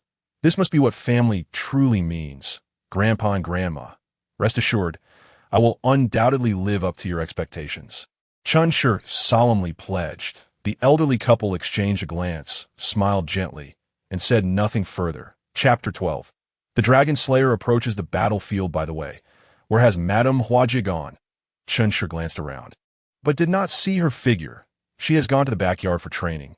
What a diligent child, replied Grandma Chen. Chen Shi suddenly understood and then fixed his gaze on the Pokeball in his arms. The meaning clear, realizing there was no escape, but Kubi could only nod in resignation. With a smile, Chen Shi carried it to the training ground in the backyard. Madame Huajie was currently adorned with a gravity ring and belt. Training her high-speed star and energy ball skills against a distant target, in truth, Madame Huajie was a remarkably powerful Pokémon, boasting a special attack of 112 and a special defense reaching 154. Her only weaknesses lay in stamina and defense, which is why Chen Shi usually had her engage in weighted training to enhance her endurance. With a mere thought, Chen Shi accessed Madame Huajie's data, which appeared before his eyes. Pokémon, Madame Huajie level, 45 Elite Intermediate, qualification, near champion ability, Floral Veil gender, female skills, Mysterious Guardian, Photosynthesis, Wish, Petal Dance, Magical Leaf, Grassy Terrain, Grass Knot, Protect, Endure, High-Speed Star, Baton Pass, Sunny Day, Seed Bomb, Energy Ball, Solar Beam, Substitute, Charming Voice. Chen Shi rubbed his eyes, staring at the last skill of Madame Huajie. This is indeed a fairy-type skill. He hurried over and asked, Madame Huajie, could you pause for a moment? Did you learn a new skill today? Madame Huajie turned to her trainer, hesitated for a moment, then nodded in acknowledgement. She had indeed learned a skill today, intending to familiarize herself with it. However, to her surprise, after using it once, she could no longer replicate it. She was baffled by the situation, which explained her hesitation when faced with her trainer's inquiry. Can you show me? Chen Shi exclaimed with excitement. Madame Huajie felt somewhat troubled and explained the situation to him. Chen Shi stroked his chin in contemplation, wondering why she could not use it again after just one attempt. Wait a moment. Chen Shi's eyes lit up. Currently, there was no fairy-type energy in the world. The fairy-type energy within Madame Huajia was awakened through the energy cube he had cleverly provided, originally scarce after using a fairy-type skill without any energy replenishment. It was no wonder she could not use it again. With this realization, Chen Shi dashed back energetically, leaving Madame Huajia and Bakubi behind. The two Pokémon sighed slightly, then resumed their own activities.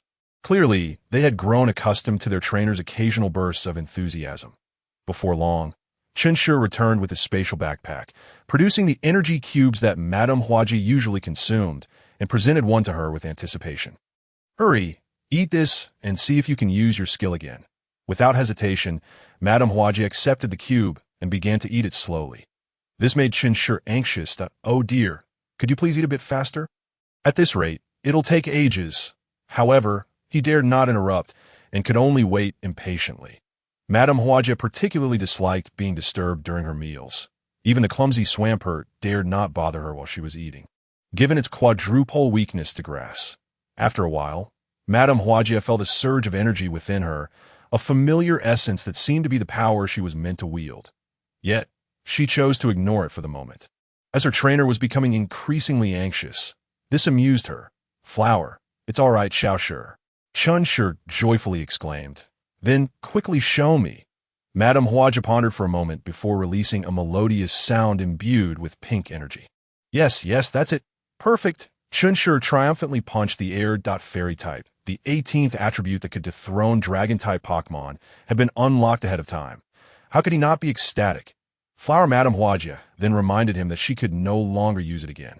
Chen Shi, unfazed, gently patted her hand and said seriously, you must eat more of those energy cubes. This is essential for replenishing that type of energy. You are not merely a grass-type Pokémon.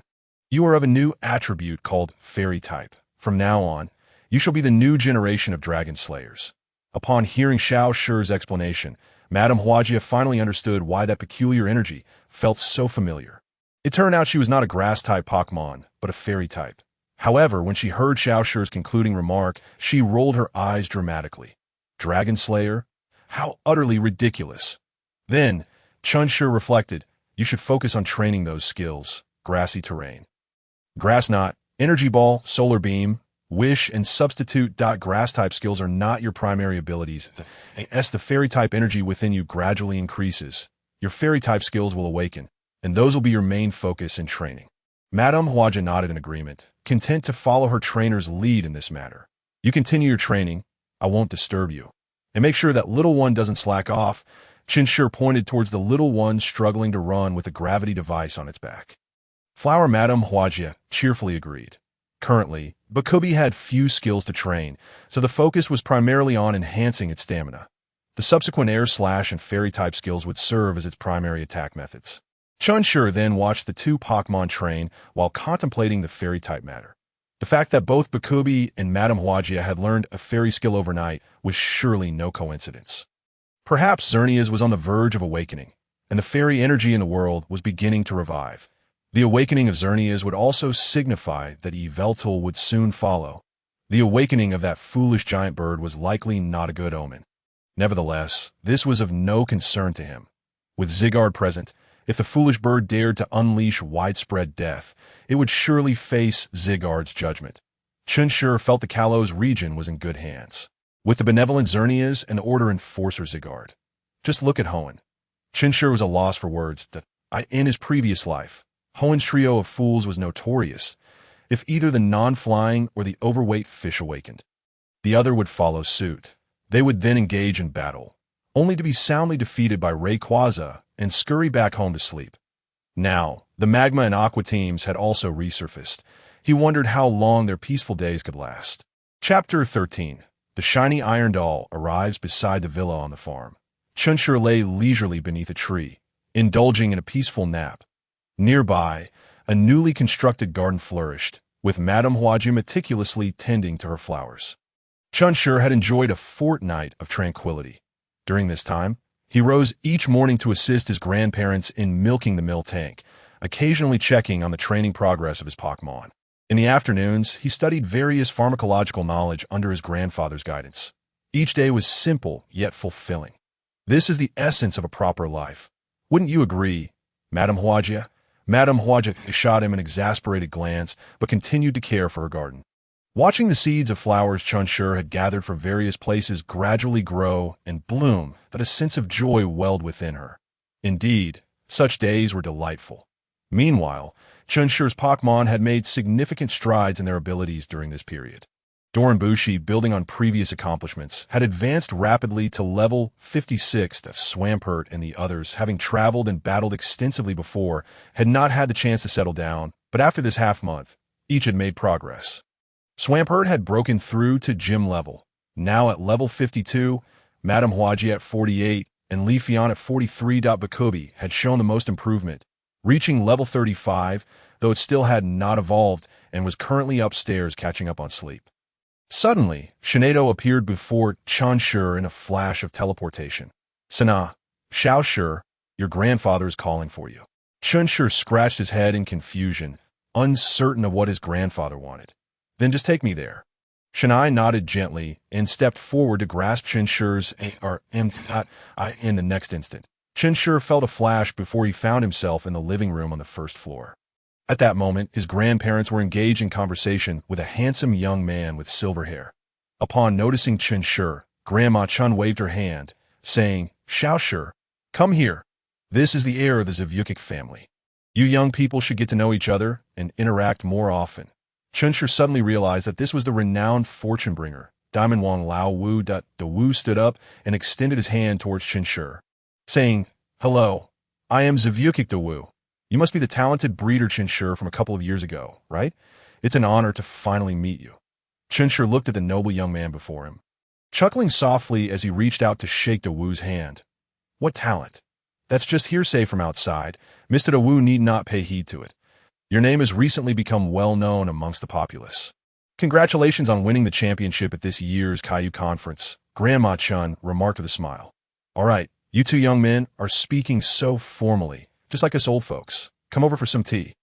Both of them readily agreed. De Wu lifted his cup and took a gentle sip, savoring it before exclaiming, "This is truly excellent tea." Chen Shi introduced, "All of these teas are meticulously cultivated by my grandmother. If Mr. De Wu likes, you can take some with you before you leave." "Then I shall graciously accept." De Wu replied with a smile, "I have come this time to fulfill the transaction between our families. We have completed the survey of the Great Shaga Valley, and it indeed aligns with the intelligence we received. The value within is of great significance to our Devon company, and I thank Elder Chen for providing us with this information." De Wu paused briefly before continuing, "I have brought the different colored iron dumbbells, the breeding methods, and 2 premium light stones you requested." With that, De Wu opened a luxurious sphere, exclaiming, "Come forth and meet your future trainer." Beta appeared, a creature with a crown-like feature atop its head, a long body, and a massive claw at its rear. Its head was nearly round, set into a spherical joint at the front of its torso, with a large red eye at its center. This iron dumbbell indeed shimmered silver, and at that moment, it was sizing up Chen Shi. The data regarding the iron dumbbell materialized before Chen Shi. Pokémon, iron dumbbell, shiny, level 17, late intermediate, qualification, near champion ability, constantly pure body gender, none skills, tackle, ram, mind hammer. Gazing at the data before him, Chen Shi felt immense satisfaction. The initial form already possessed near champion qualifications. After proper nurturing, it was nearly certain to attain champion status. "Hello, iron dumbbell. I will be your trainer from now on." The iron dumbbell seemed to sense something and flew forward to nuzzle against him. Chen Shi smiled as he stroked its head. De Wu, standing nearby, appeared somewhat astonished, not expecting this child to embrace you so quickly. Many from his Zvyukik family have sought to capture it, yet this child has shown no interest in any of them. "Is that so?" Chen Shi expressed surprise. "Perhaps this is fate."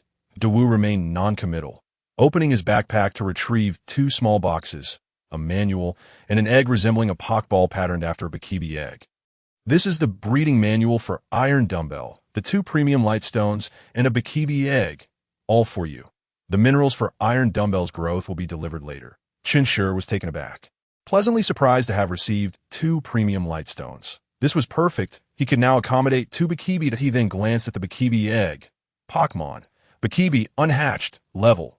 0 qualification. Elite gender. Female skills. Desire. Healing Bell. Collection. The potential is quite promising. With proper nurturing and the use of premium lightstones, it could easily reach champion status. At this moment, Grandpa Chen interjected, "You're making such significant sacrifices. Could it be for some fossil revival technology?" Indeed, Dawu sighed, but unfortunately, we have hit a bottleneck. However, with the emergence of the Great Shago Valley, I believe we will soon achieve a constructive breakthrough. Chen Shi recalled that fossil revival technology seemed to rely on the dream energy of some entity named Dream Candle. He wondered how far the Devon Company had progressed in their research. Nevertheless, it was of little concern to him. He had already acquired what he desired, and that was sufficient. After all, they would eventually figure it out. So Chen Shi chose not to meddle further. Just then, an anxious voice echoed from outside. "Uncle Chen, it's terrible. A Pokémon is attacking Green Shade Town. You must come quick." Chapter 14. Unforeseen Calamity. A Pokémon is attacking Green Shade Town. The 4 of them were startled and swiftly rose to head outside.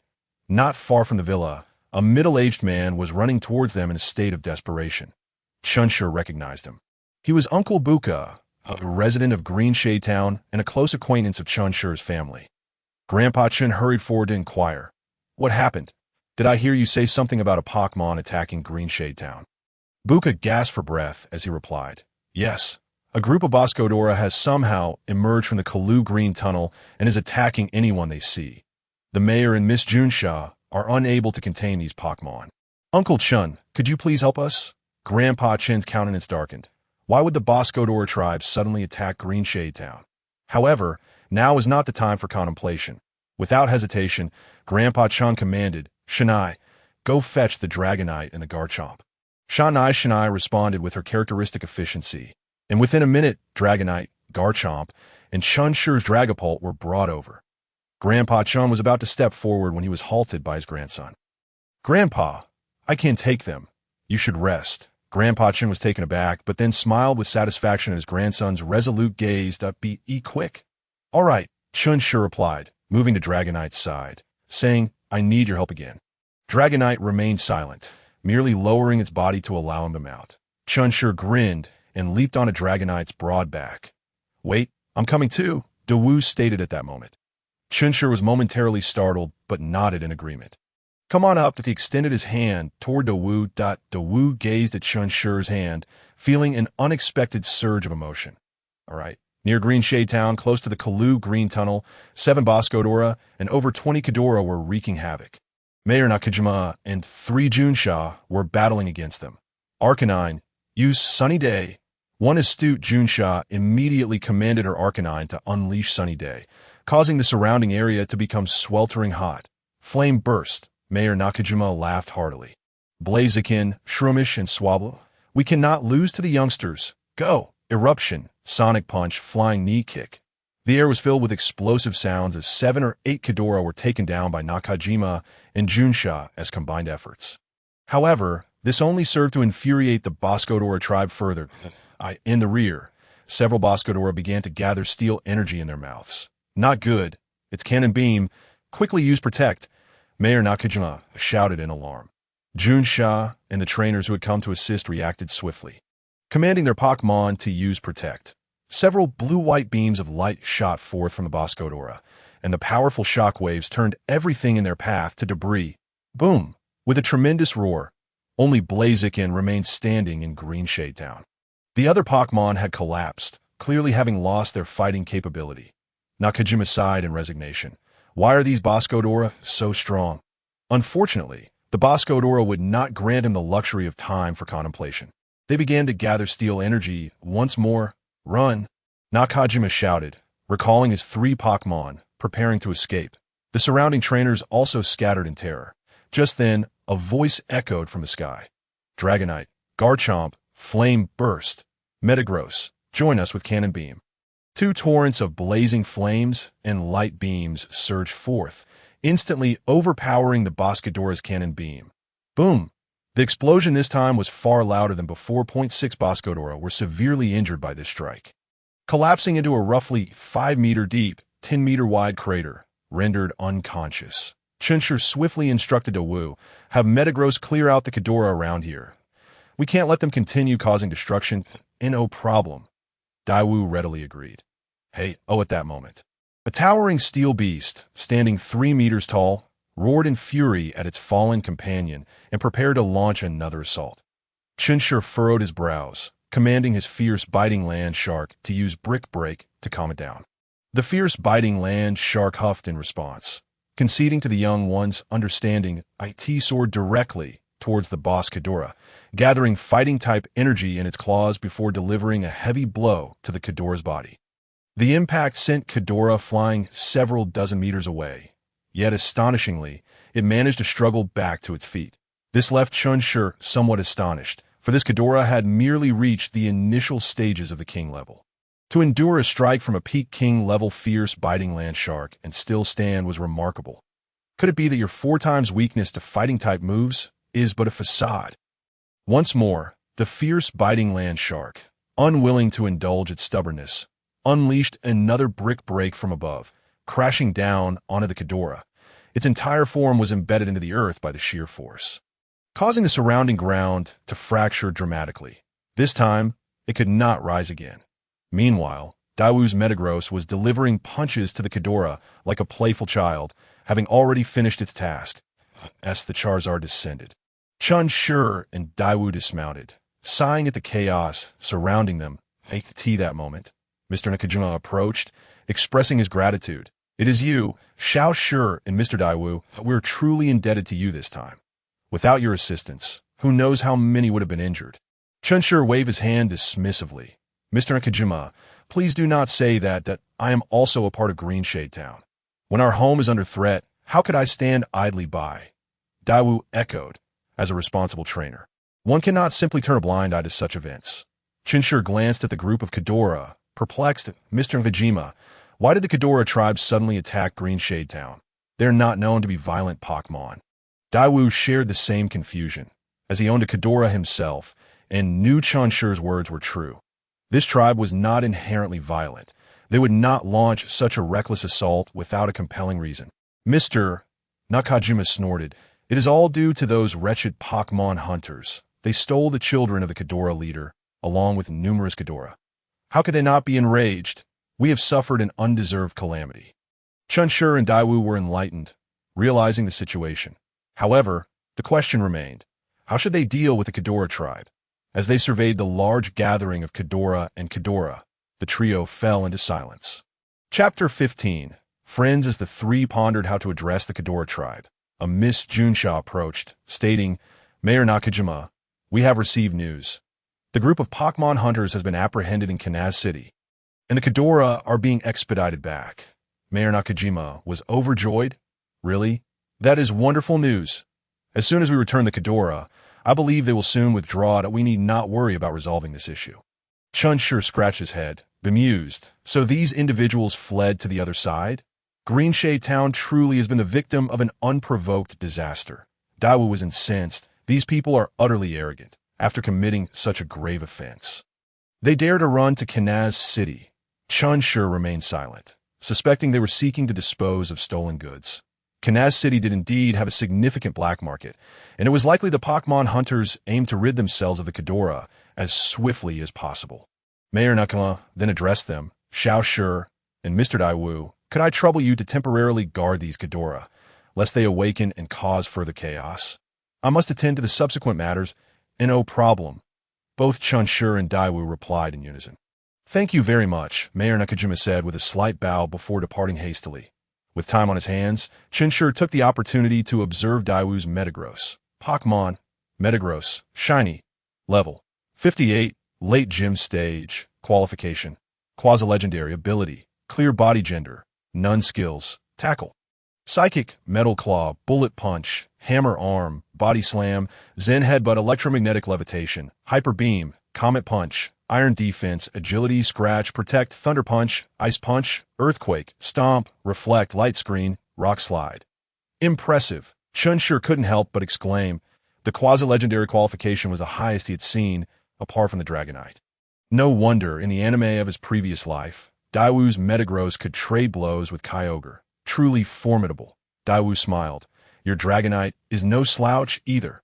Chen Shi was taken aback. The Galar region had only just entered the league, and news about the quasi-legendary Dragonite had yet to spread. He had not expected Daewoo to recognize it immediately. However, your Dragonite seems somewhat different from what I have in my records, Chen Shi explained. My Dragonite is a shiny variant.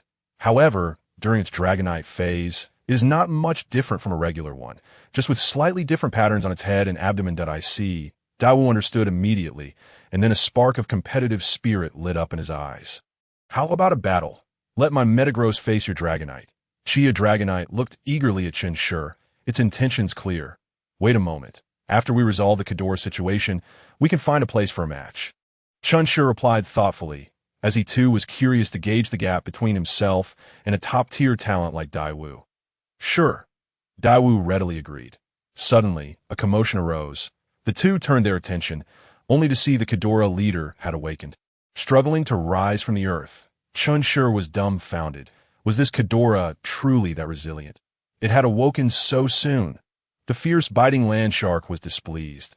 This creature was disregarding its authority, gathering fighting-type energy in its claws. It prepared to strike again. Chen Shi quickly intervened. Wait, fierce biting land shark, let me have a word with it.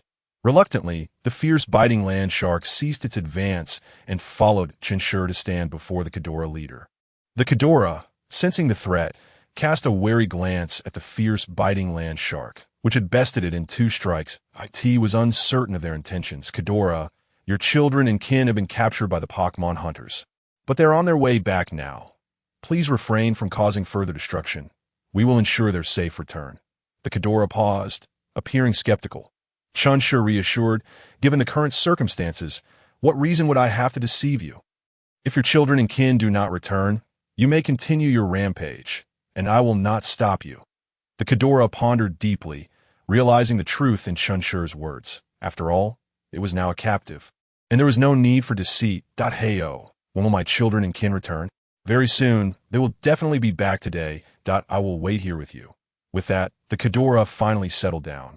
Closing its eyes to regain its strength, Daewoo, do you have any healing spray on you? I would like to treat these big fellows. Daewoo sheepishly replied, I came today for a trade, so I did not bring those items. Upon hearing this, Chen Shi turned to Dragonite. Could you please go back and fetch some healing spray and some universal energy cubes? Oh, and bring Mrs. Huajie along as well. After finishing, Chen Shi produced Mrs. Huajie's luxury ball and handed it to Dragonite. Chia Dragonite accepted the luxury ball and soared back home. Soon after, Chen Shi and Daewoo engaged in casual conversation. During the Rainbow Contest, did you encounter any noteworthy opponents? Daewoo pondered before responding. It was all right. There were indeed a few solid contenders, but none posed a significant challenge to me. Many geniuses choose not to participate in the Rainbow Contest, as they have nothing to prove. Take you, for instance, or Macaulay from Liu City. I only participated because my family insisted, Chen Shi replied, shaking his head. I just returned from a trip to Sinnoh, and didn't have the chance to partake. Sinnoh, Daewoo's eyes lit up. I've heard that Sinnoh has many ancient ruins. There must be plenty of rare stones. Chen Shi felt a sense of exasperation. Indeed, Daewoo was a stone enthusiast. The moment Sinnoh was mentioned, his thoughts immediately gravitated toward stones. Nevertheless, Chen Shi answered, Indeed, there are numerous ruins that I have a friend who is quite passionate about them, and I have learned a bit alongside him. Friend? Daewoo seemed to ponder something, his expression growing somewhat somber. He hesitated before asking, Do you think we are friends as well? Chen Shi raised an eyebrow. I thought we were already friends. Daewoo was momentarily taken aback, then smiled with relief. You are right. We have long been friends. It was precisely at the moment when Chen Shi reached out to pull him onto the Dragonite that, Chapter 16. The excited Daewoo, do you usually have few friends? Daewoo's expression darkened at this remark. You know, I am heir of the Zivki family. Since childhood, I have been surrounded by individuals who seek to curry favor with me for their own interests. Where would I find true friends? Upon hearing this, Daewoo inquired, What about you? Both your grandparents are top-notch breeders. You must be in a similar situation. Chen Shi pondered for a moment, then fell silent. It seemed he truly was in a comparable predicament. Having possessed a mature soul since childhood, he understood that those around him were merely drawn to him for their own gain. It appeared he, too, lacked genuine friends, save for a certain individual in the Sinnoh region who suffered from severe indecision. Observing his silence, Dawu quickly grasped the situation. The two exchanged a glance and simultaneously sighed, only to burst into laughter shortly thereafter. Meta, the nearby Metagross, also felt a surge of joy for the Wu's initial partner. Metagross understood his loneliness. Finally, he had made his first friend. And Metagross smiled with satisfaction, reminiscent of a child finally maturing. By the way, Chen Shi suddenly said, would you mind sharing how far you have progressed in your fossil revival research? If it involves trade secrets. Just pretend I didn't ask. Wu waved his hand dismissively. It's not a secret. We are not the only ones researching fossil revival technology, but alas, we have all hit a wall regarding life energy. We collectively believe that the lack of life energy is the reason for our failures. I see. Chen Shi mused, falling silent for a moment before smiling. A friend. Allow me to share a piece of information with you. Dawu looked puzzled. What information? Is there a second big silly valley? Chen Shi rolled his eyes. There's only one big silly valley. What are you thinking? I want to inform you that the direction of your research is misguided. Fossil revival requires the dream energy from dream candles, transforming the ethereal into the tangible to achieve true revival. Forcing life energy into it will not yield results. Even the deity of life from the Kalos region cannot accomplish that. Dawu was stunned. He had not anticipated Chen Shi would divulge such a shocking revelation. This was a technology that countless researchers from his family had tirelessly worked on for ages. Now, Chen Shi was telling him that their research direction had been wrong from the very beginning. Even if they delved deeply into their studies, it would be impossible to successfully revive fossil Pokémon. The sudden negation of their efforts left Wu utterly bewildered. Is what you say true? He stammered. Could it be false? However, I am not aware of the specific steps. I only know that the power of dream candles is essential for success. The rest is for you to explore. Dawu began to pace excitedly. This is enough. This is more than sufficient. As long as the direction you mentioned is correct, we will undoubtedly succeed in reviving fossil Pokémon soon. He had never entertained the thought that Chen Shi was deceiving him, as it was unnecessary. After all, Chen Shi was not a researcher and had no particular fondness for fossils. There was no benefit in misleading him. Not only would it yield no advantage, but it could also offend the Devon Corporation. Fossil Pokémon, Dawu exclaimed, waving his hand vigorously. The mere thought of successfully reviving fossil Pokémon made him want to jump in place. For Dawu, who had loved various stones since childhood, this news was of paramount importance. Although there were many fossil Pokémon within the Big Silly Valley, they were not truly revived. The significance was wholly different. Observing the ecstatic Dawu, Chen Shi shook his head helplessly. His decision to share this information with Dawu was also calculated. Both Dawu and his father enjoyed collecting various stones, so they must have amassed a considerable number of megastones. After all, in the previous Life's animated series, Dawu was infamous for gifting megastones to talented trainers he encountered. Hence, they were likely not short on megastones. By extending them a favor now, they might collaborate in the realm of mega evolution in the future. After all, mega evolution was a matter of great consequence. And Chen Shi and his grandparents could not bear the pressure from the League. At that time, the League could easily fabricate a reason to demand the surrender of megastones. The question would be whether to comply or resist. Therefore, Chen Shi wished to align the Devon Corporation with them, so they could all benefit together. Most importantly, he trusted the character of Dawu and his father. However, that was not feasible at present. Once Chen Shi attained champion-level strength and the ability to protect himself, it would be the right moment for Mega Evolution to emerge. This moment, Duolanki returned, holding a spatial backpack and a luxury ball. Chen Shi took the luxury ball and opened it. A flash of red light illuminated the area, and Madame Floral appeared before him. Madame Floral, could you please heal these fellows using the grassy terrain? Madame Floral readily complied, waving her hands as grass sprouted from the ground, healing the injuries of the Bashikadora. Chen Shi also produced healing spray to tend to Bashikadora and Kadora. Soon, the group stirred awake. Under the leadership of Bashikadora, they settled down and refrained from causing further chaos. Finally, after waiting for over half an hour, a Junsha descended from the sky riding a Kingdra. She wasted no time. Pulling out more than 30 Pokeballs from her bag and releasing them, one by one, revealing a multitude of Kadora before everyone. One particularly large Kadora excitedly called out and ran to Bashikadora. Quack-quack of the worries in Bashikadora's eyes finally dissipated, and it gazed gratefully at Chen Shi. Chen Shi spoke sternly, "You must protect these little ones from now on if they are captured by bad people. It would be a disaster. We won't always be so fortunate to find them again." Bashikadora nodded solemnly in agreement. "Hey, oh," with a loud roar from Bashikadora, the others trailed behind their leader and slowly retreated into the Kerala tunnel. Seeing the matter resolved, Chen Shi finally breathed a sigh of relief. Thankfully, Mayor Nakajima and the others had intervened in time. This group of Pokémon had not caused significant damage, and no casualties ensued. This was the best outcome. Chapter 17. Chen Shi versus Da Wu. After greeting Mayor Nakajima, Chen Shi led Da Wu back to his home. Dragonite and Garchomp had also not returned, accompanying them to the villa. They wished to witness their apprentice's performance. Upon learning that his grandson wanted to battle Da Wu, both elders were intrigued.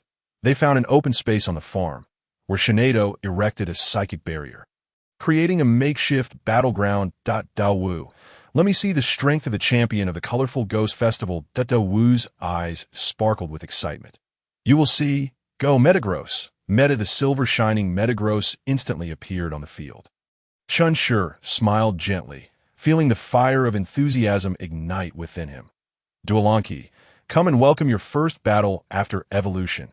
Chia, Duolanki roared, flying onto the field to face Metagross from a distance. However, as Duolanki had yet to evolve to its final form, its voice still bore a certain naivety, lacking the expected ferocity and instead sounding somewhat endearing. Nearby, Garchomp was already drooling. Grandpa Chun stepped forward, glancing at the two. Then I declare the battle begins. Duolanki, Phantom Assault. Metagross, use Psychic. As Grandpa Chen's words fell, the commands from both sides rang out. Hearing the command, Duolanki flashed and entered an alternate space, causing Metagross's Psychic to miss and crash heavily into the ground. Metagross, create a light screen. Da Wu calmly commanded Metagross to set up a light screen. But how could Chen Shi allow him this opportunity? Duolanki interrupted. In the next moment, Duolanki emerged from behind Metagross. A smile crept across Da Wu's lips, having anticipated this. Chen Shi sensed something was amiss and hurriedly commanded, Duolanki, use Protect immediately. Indeed, Da Wu's voice rang out. Grab it, Metagross. Use Ice Punch. Metagross endured the Phantom Assault. Gritting its teeth against the pain. One claw firmly grasped Duolanki, while the other prepared to deliver a powerful Ice Punch.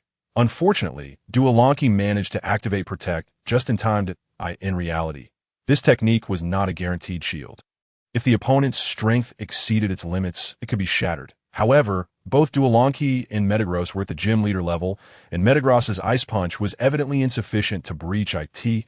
As expected, Metagross's Ice Punch struck against a green barrier. Da Wu furrowed his brow.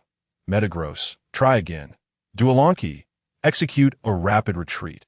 Upon hearing this command, Da Wu was momentarily taken aback. Grandpa Chen's eyes sparkled with delight as he nodded in approval on the battlefield. Duolanki extended its claws to grasp the body of Metagross, then transformed into a streak of crimson light, returning to its Pokeball. Since it was a 1-versus-1 match, Chen only had Duolanki at his disposal. Thus it was once again Duolanki that re-entered the fray. However, the current Duolanki had already broken free from Metagross's restraints. Da Wu was invigorated, marveling at its prowess. How impressive it was to utilize the skill Rapid Retreat to escape Metagross's hold, all while evading Ice Punch. Da Wu's spirit ignited, for it had been quite some time since anyone had evoked such feelings within him. He proclaimed loudly, "Let us battle with all our might. Metagross, utilize Cannonade." Mei-Ta Chun waved his hand dramatically, instructing Duolanki to unleash Shadow Ball. Chi, the cannonade from Metagross, collided with Dualanki's Shadow Ball, sending forth a massive cloud of smoke. Dualanki, Phantom Ambush, Metagross, once more. The cannonade was fired again, yet it struck Shinedo's psychic barrier instead. Clearly, Dualanki had entered an alternate dimension. Dahu felt a sudden headache. This Dualanki was exceedingly crafty. The previous strategy could no longer be employed, but he was not entirely without recourse. Metagross, extend your telekinetic reach across the battlefield. And upon its emergence, unleash Ice Punch. Metagross's eyes glowed blue, its formidable psychic energy enveloping the arena. Chen sensed impending danger, and before he could react, Dualanki emerged from the alternate dimension, unleashing a torrent of ghostly energy upon Metagross. Yet Dualanki had already been locked onto by Metagross's telekinesis. Consequently, an Ice Punch struck Dualanki, crashing it to the ground. Dualanki, not yet fully evolved, could not withstand the force of Metagross's Ice Punch. As anticipated, Dualanki lay on the ground. Incapacitated, Chun hurriedly rushed over to lift Dualanki, gesturing to Shinedo. Shinedo understood his intent, and after dispelling the psychic barrier, administered a drop of life water to Dualanki. Soon, Dualanki regained consciousness, its elongated yellow eyes filled with remorse. Chia turned its head away, unable to meet its trainer's gaze. Chun gently reassured, "You performed admirably, Dualanki. I am proud of you. Once you evolve into your final form, we shall challenge them once more. You must muster your spirits." Dualanki glanced at Chun, then at the looming Metagross, and nodded resolutely. "Chia, next time, I will surely prevail. Let us agree on that." Dahu approached, stating, "Once you evolve, we shall battle again." The two elderly gentlemen exchanged knowing smiles, unsurprised by the outcome. Dualanki, not yet evolved, despite its advantageous attributes, could hardly be expected to defeat Metagross. After all, Metagross had withstood 2 phantom ambushes without faltering, while little Dualanki had succumbed to a single Ice Punch. Chen's ability to direct Dualanki to contend with Metagross to such a degree had already exceeded their expectations. Dahu understood this logic, hence his remark about battling again post-evolution. Liu Sha at that moment. Liu Sha rushed over, questioning Chun on why Dualanki had not utilized Dragon-type skills. Others were left perplexed, unaware of what Liu Sha was referring to. Meanwhile, Baophilong closed its eyes and simply flew away, unable to bear witnessing such a humiliating display. Chun, however, patiently explained that Metagross was a Steel-type Pokémon, which had double resistance to Dragon-type moves. Conversely, Ghost-type skills were doubly effective against Metagross, which was why he had not allowed little Dualanki to employ Dragon-type moves. Liu Sha scratched its head in confusion. "Is that so?" Then, with an awkward smile, it admitted having forgotten due to not battling for so long. Dualanki cast a sidelong glance at Liu Sha, thinking, "Even I know this, yet you, as the master, are unaware, truly disgraceful." Chapter 18. The journey to Sin Divine Volcano. After Shinedo administered a drop of life water to Metagross, Dahu prepared to take his leave. "Chun, I must return. Today has truly been delightful. I am immensely grateful for the information you provided. It has been of great assistance to us." Chen smiled, saying little more than, "You are always welcome to visit. Feel free to reach out whenever needed." Dahu readily agreed, bidding farewell to Grandpa Chun and Grandma Chun before mounting a breviary and departing. The two elderly individuals exchanged puzzled glances, wondering how, after a mere outing and a skirmish, the rapport between the two youngsters had suddenly improved. Yet, they chose not to inquire further. It was beneficial for the youth to engage more, especially someone as gifted as Da. Upon returning home, after arranging training for Pokbai, Chen began perusing the Metagross breeding manual gifted by Da. A shiny beldam flitted about the room, seemingly surveying its new abode. The Ziviki family could be considered the foremost experts on Metagross in the world. This breeding manual meticulously outlined the dietary and training requirements for each evolutionary stage from beldam to Metagross. It was hard to quantify how many detours this would save Chun. After finishing, Chun fell into contemplation. The manual elaborated that during the beldam stage, it merely required constant nourishment and natural growth. And in addition to energy cubes, Various precious minerals should also be provided. Some minerals would increase Beldam's body density, while others would enhance its lightness or agility. However, Chen need not worry about this. 3 large trucks had just arrived at the Chen family farm, filled with minerals sent by the Devon Corporation. Already sorted, requiring only timely feeding to Beldam. Chen's gaze shifted to the flitting Beldam in the room, feeling a sense of relief. Although this creature currently possessed no combat ability and merely collided about, it was comparable to the earlier Duolanki. Fortunately, Beldam was at level 20, and once it reached that intermediate stage, it could evolve into Medong. This was significantly superior to little Duolanki. After evolving into Medong, it would possess decent combat capability and could engage in various training and battles. With substantial resources invested, Chen was confident that he would soon possess a shiny silver Metagross. Setting the manual aside, Chen glanced at the Pokbai egg secured on the table, lost in thought before breaking into a soft chuckle, and he then took a sheet of stationery and began to write. Beldam watched curiously, puzzled by its trainer's actions. Why was he writing and laughing like a fool? At noon, upon returning from his errands, Chen opened the door to see his grandfather beckoning him. Chen approached, somewhat puzzled, asking, "What is it?" "Grandpa, is there something you need?" "Grandpa," Chen replied, "an old friend of mine contacted me. He has asked me to look after his granddaughter. Please go fetch her for me." Chen immediately agreed, saying, "Sure. Where is she? I will go get her to Tsen Divine Volcano. Take your grandmother's Gingue with you. It knows the way." Kokai, Gingue cheerfully emerged from Grandma Chen's shadow, waving at Chen. "Sen Divine Volcano?" Chen exclaimed in surprise. "Is there anyone living in that ghostly place?" Grandpa Chen retorted impatiently. "You will find out once you go. Gingue will guide you." Kokai. Gingue patted its little belly, assuring Chen it would handle it. Subsequently, it directly melded back into a shadow. Seeing this, Chen had no choice but to comply.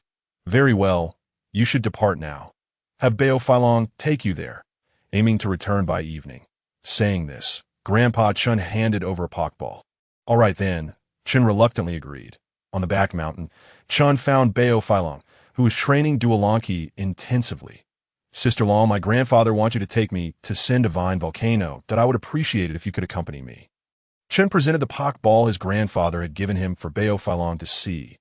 Upon seeing its Pokeball, Baophilong hesitated not at all, promptly lowering itself to signal Chen to climb aboard. However, just as they were about to set off, Duolanki grew anxious. "Chia, why am I not going? I'll be back by evening."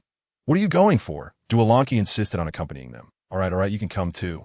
Unable to withstand the pitiful gaze of Duolong, Chen Shi had no choice but to agree. Upon hearing this, Duolong joyfully spun around in excitement. With a leap, it landed beside Chen Shi.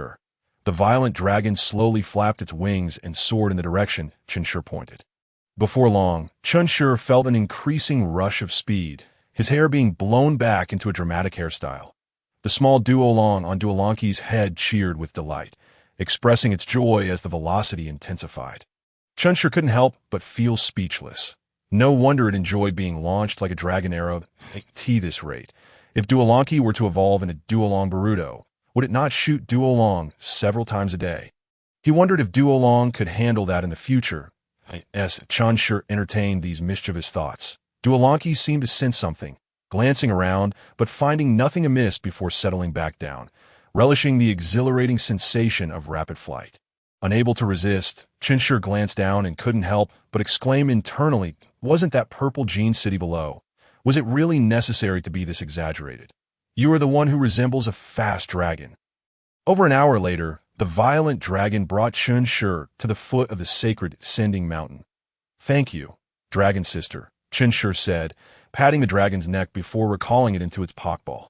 The sacred Sending Volcano in the Hoenn region, much like the Pokémon Tower in Zuin Town of the Kanto region, serve as a burial ground for many Pokémon. Most of these were Pokémon belonging to trainers.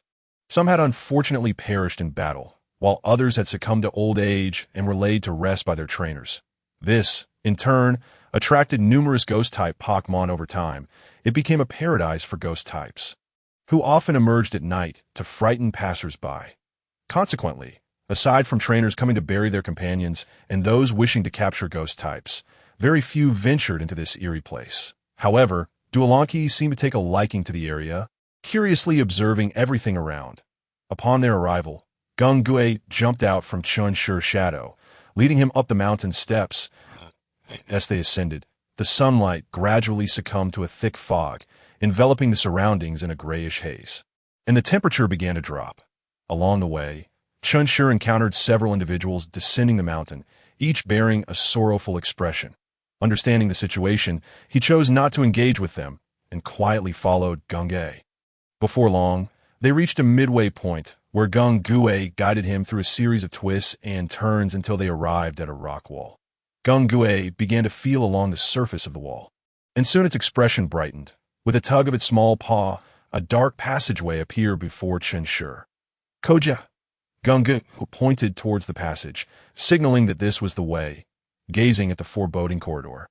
Chen Shi couldn't help but grimace, letting out a sigh before following Gung Gui inside. Chapter 19. The Future Ghost King. Furong. Upon traversing the passage, Chen Shi was left dumbfounded. It resembled a self-contained world, complete with mountains, waters, and a plethora of blooming flowers. There was no sun in the sky. Instead, peculiar stones scattered throughout the area emitted a soft glow, illuminating the entire realm. Eerie laughter echoed continuously, and without even looking, Chen Shi knew that countless ghost-type Pokémon inhabited this place. The ghostly energy was extraordinarily dense, making it a veritable paradise for ghost types. Had the young Duolong been able to thrive here, it might have evolved into Duolanki in just 9 months. Koja! Gung Gui called, urging him to hurry along. Shortly after, Chen Shi noticed a girl with dark skin, dressed in a flowing blue gown, adorned with 2 red flowers in her hair. She was intently engaged in planting flowers, oblivious to Chen Shi's presence. Gung Gui scratched its head, feeling an inexplicable sense of familiarity with the girl. Chen Shi, observing her attire, felt an odd sense of recognition. After rummaging through his memories, he suddenly slapped his forehead, realizing, isn't this the future Ghost King of Hoenn, Furong? Could it be that my grandfather sent me here to fetch her? Indeed, his grandfather had mentioned an old friend residing at the sacred sending volcano. Wasn't that Furong's grandfather? The person he was meant to retrieve must be Furong herself. With this conclusion in mind, Chen Shi spoke up. Hello, are you the person I'm supposed to pick up? Furong was startled, quickly turning to face him. Who are you? Why are you here? This is not a place for someone like you. Please leave. Chen Shi raised an eyebrow, questioning if he had misjudged the situation. If Furong was not the person he was meant to retrieve, then who could it be? He shifted his gaze to Gung Gui, who indicated that they had not yet reached their destination. Hey, are you even listening to me? I said leave. This is not a place for you. Furong said, hands on her hips, her tone stern. Chen Shi found her demeanor amusing and decided to playfully tease her. What if I refuse to leave? You! Furong was flustered, pointing at Chen Shi. Why are you so unreasonable? I already told you this is not a place for you, that if you encounter danger, don't say I didn't warn you. Chen Shi chuckled. The current Furong was still an innocent and charming girl, not the future Ghost King. This inspired mischief within him, and he replied, Isn't it a coincidence? I thrive on danger. The more perilous, the more I am drawn to it. Furong was left speechless. What kind of person are you? Even after being warned of danger, you seem excited about everyone from the outside world like this, seeking danger wherever it may lie. With a huff, Furong declared, if you don't leave, I'll 1T hold back. Shaoling, come out. At Furong's command, a peak-level night demon emerged from her shadow, its crimson single eye coldly scrutinizing Chen Shi. Pokémon. Night demon level. 49. Peak elite. Qualification. Champion gender. Male skills. Bind. Glare, disable, scare, shadow punch, gravity, shadow sneak, strange light, night shadow, shadow ball, black glare, fire punch, thunder punch, ice punch, retaliate. Chen Shi stroked his chin, impressed by the elite-level strength and champion-level qualifications, and oh wonder she was destined to be the future Ghost King. She was formidable. Duolong, give her a fright. Duolanki cast a disdainful glance at the night demon, deeming it inferior compared to the Metagross. It then exuded a commanding aura, pressing down upon the night demon. The night demon's expression shifted to one of seriousness. It sensed that its opponent was also a ghost-type Pokémon, yet vastly more powerful. Furong's complexion darkened, and with a cold huff, she declared, "Since you seek your own demise, I won't stop you." Xiaoling returned. Upon hearing this, the night demon flew back to Furong's side, but kept its gaze fixed on Dolanqi, wary of any potential attack aimed at Furong. Chen Shi, relishing the situation, continued to tease her. "Little girl, don't count your chickens before they hatch. You might find yourself having to follow me later." He had come to the realization that the person he was meant to retrieve was indeed Furong. However, she mistakenly believed him to be an intruder. Chen Shi chose not to reveal the truth, eagerly awaiting her reaction once she discovered it. "Gungue, let us proceed." Kojik Gungue acknowledged and led Chen Shi further up the mountain. Seeing them depart, Furong abandoned her flower planting and trailed behind Chen Shi. "Humph. I'll be sure to see how you handle it when you wander off and encounter danger. I'll definitely have a good laugh at your expense while letting Xiaoling toss you out." Though the little girl harbored dark thoughts, she still wished to prevent a life from being lost, planning to save him when he found himself in peril. However, the events that followed left Furong astounded. Under Gungue's guidance, they traversed the correct path, nearing her home. Furong, perplexed, wondered about Gungue's origins and how it was so familiar with the area. And the next moment, a plan formed in her mind. She decided that once they arrived, she would have her grandparents teach him a lesson and then let Xiaoling toss him out.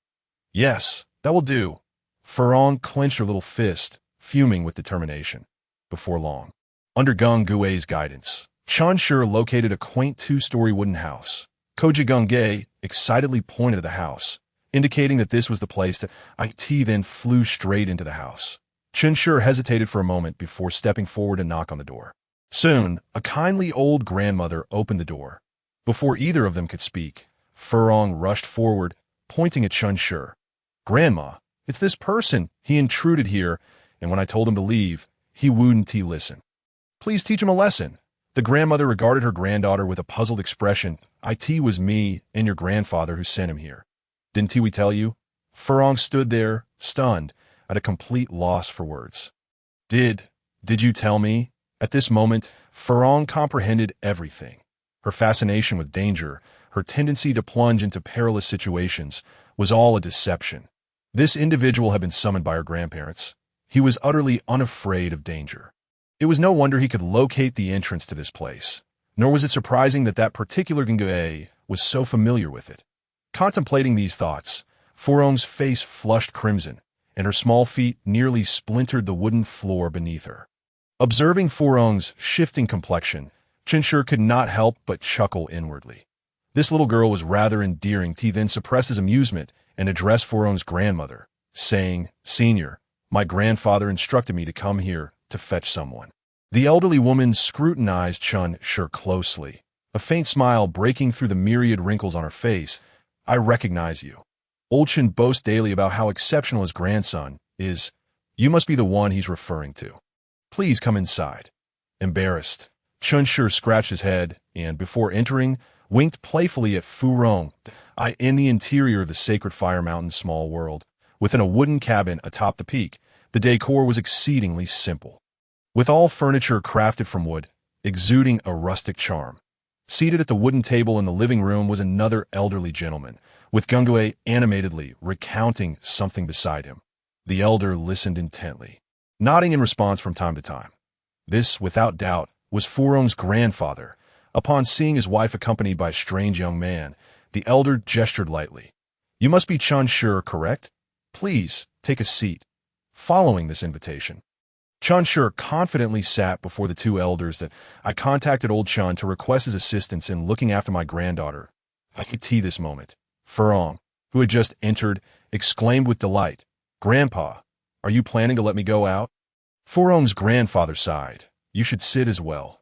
Furong bounced over and settled beside Chen Shi. Noticing the teasing smile on his face, her expression became slightly awkward. She averted her gaze, unable to meet his eyes. Furong's grandfather continued, "This child has grown up here, and her nature is rather innocent. I will trouble you to take care of her and teach her how to navigate the outside world and discern right from wrong." Chen Shi's expression turned peculiar. The way Furong's grandfather phrased it was quite euphemistic. This girl was not merely innocent. She was incredibly naive. He understood the elder's intent. He wanted him to act as a guardian for Furong for a while, helping her adjust to the outside world. Suddenly, Chen Shi recalled that the items related to the incapable flying and the fat-headed fish were likely in the possession of these two elders. After a moment's contemplation, he hinted, "Senior, the outside world is currently rather tumultuous. Recently, two underground organizations have emerged in the Hoenn region. One called Team Magma and the other Team Aqua. I have heard that they're searching for something, aiming to pursue the legendary deities of the land, and the SEIT is said they even possessed champion-level Pokémon not long ago. The Alliance dispatched one of the Elite Four, Elder Mura, to apprehend them, but unfortunately, no success was achieved. Do you still wish for me to take your granddaughter outside? Of course, I have no intention of declining your request. I merely wanted to offer a warning. Otherwise, I wouldn't have come here." Upon hearing this, the expressions of the two elders turned grave. They could see through the young man's subtlety. He was using Furong's situation to remind them to safeguard the treasures. They did not inquire how Chen Shi knew of these matters, for his warning indicated no ill intent. Some questions, after all, were better left unasked, and the elderly had long since come to terms with such realizations. After a moment of contemplation, Furong's grandfather lightly tapped his cane. From the shadows, another Gengue emerged to "Go fetch that item for me." The Gengue promptly crawled away, disappearing from sight. Chen Shi glanced at the Gengue's data. Noting its peak champion status, he was not surprised. These two elders must possess some measure of strength to safeguard the two precious items. Moments later, the Gengue returned, carrying an exceedingly dark box, which it placed on the table. "This is your reward. I will trouble you to look after Furong from now on. Additionally, I sincerely appreciate your warning. Should any unforeseen circumstances arise, I will rely on your assistance." Chen Shi was momentarily taken aback, not thinking much of it. However, when he opened the box, his pupils dilated sharply, and the Pokeball at his waist containing Duolanki began to tremble violently.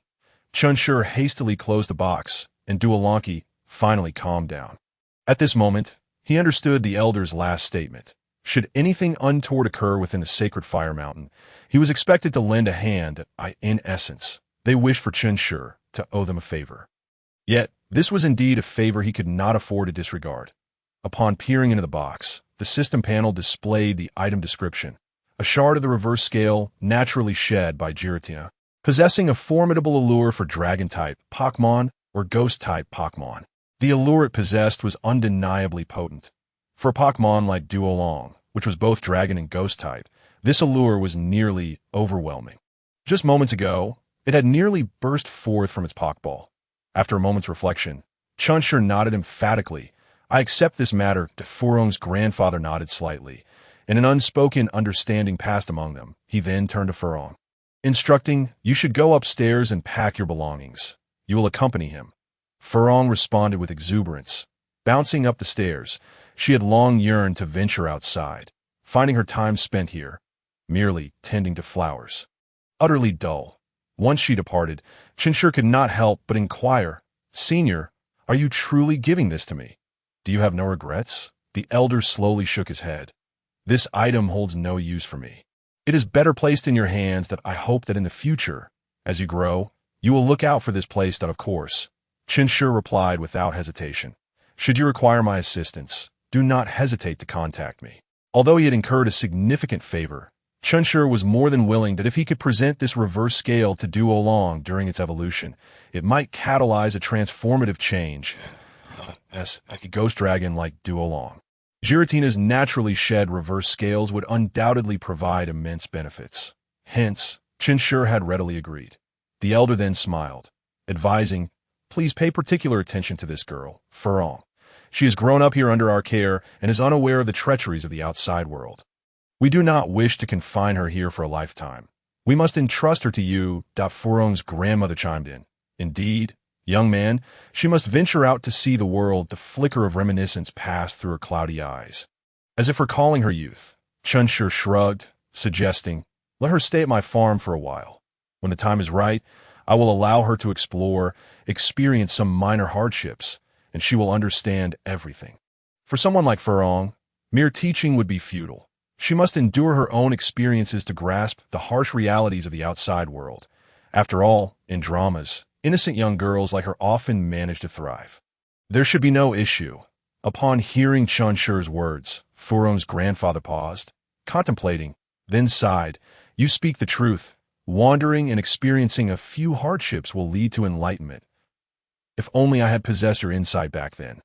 My son, Furong's grandmother immediately interrupted. Enough, old man.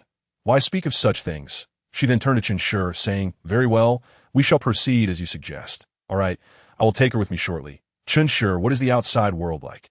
Furong asked eagerly. It is similar to here, but during the day there is the sun, and at night, the moon. Oh, Chen Shi, what do the sun and moon look like? You will understand once you see them for yourself. Then, Chen Shi, is the outside world truly as dangerous as my grandparents say? Indeed, the outside world is a treacherous place to... Furong gasped in shock. The outside world can eat people. Why not consume food instead? Chen Shi felt a twitch at the corner of his mouth, his head aching. After parting from the elders, this little girl had been incessantly chattering. What could he do? He could only continue walking while answering her myriad inquiries. Chen Shi, are all the people outside as formidable as you? And what was that green-yellow Pokémon you had earlier? I feel it was a ghost type, but I have never seen one before. Chen Shi replied nonchalantly. The people outside are all stronger than me, so be cautious. That Pokémon is called Duolanki. It is a dragon and ghost type. Wow. Furong's eyes sparkled with wonder at a Pokémon that is both dragon and ghost type. How amazing. I have made my decision. Once I venture outside, I too shall endeavor to capture a Dragapult. Furong clenched her small fist and waved it triumphantly in the air. Previously, the nightmarish spirit had informed her that this Pokémon was exceptionally powerful. And to her astonishment, it possessed both dragon and ghost attributes. For Furong, who had cherished various ghost-type Pokémon since childhood, this revelation was nothing short of irresistible. She then grasped Chen Shi's hand and shook it eagerly. Brother Chen Shi, may I please have a glimpse of Dragapult? Chen Shi rubbed his forehead, exasperated. Furong, how about we return home first? We can take our time to look at it there, all right? In that brief moment, he found himself regretting his earlier enthusiasm. He could only hope to return home swiftly and leave this little girl in the care of her grandparents, allowing them to deal with her antics. No, I just want to see it, Furong insisted, tugging at his hand in a fervent manner. Chen Shi pondered for a moment, a cryptic smile gracing his face. Furong, allow me to impart a lesson today. Never place your trust in strangers outside, for it may lead to dire consequences. Just like this, Jengar, Shadow Ball. Jengar suddenly emerged from the shadows, manifesting directly before Furong's incredulous gaze, casting a hypnosis spell upon her. Having accompanied Chen Shi for over a decade, Jengar, while belonging to his grandmother, shared a certain tacit understanding with him, inherently grasping his intentions.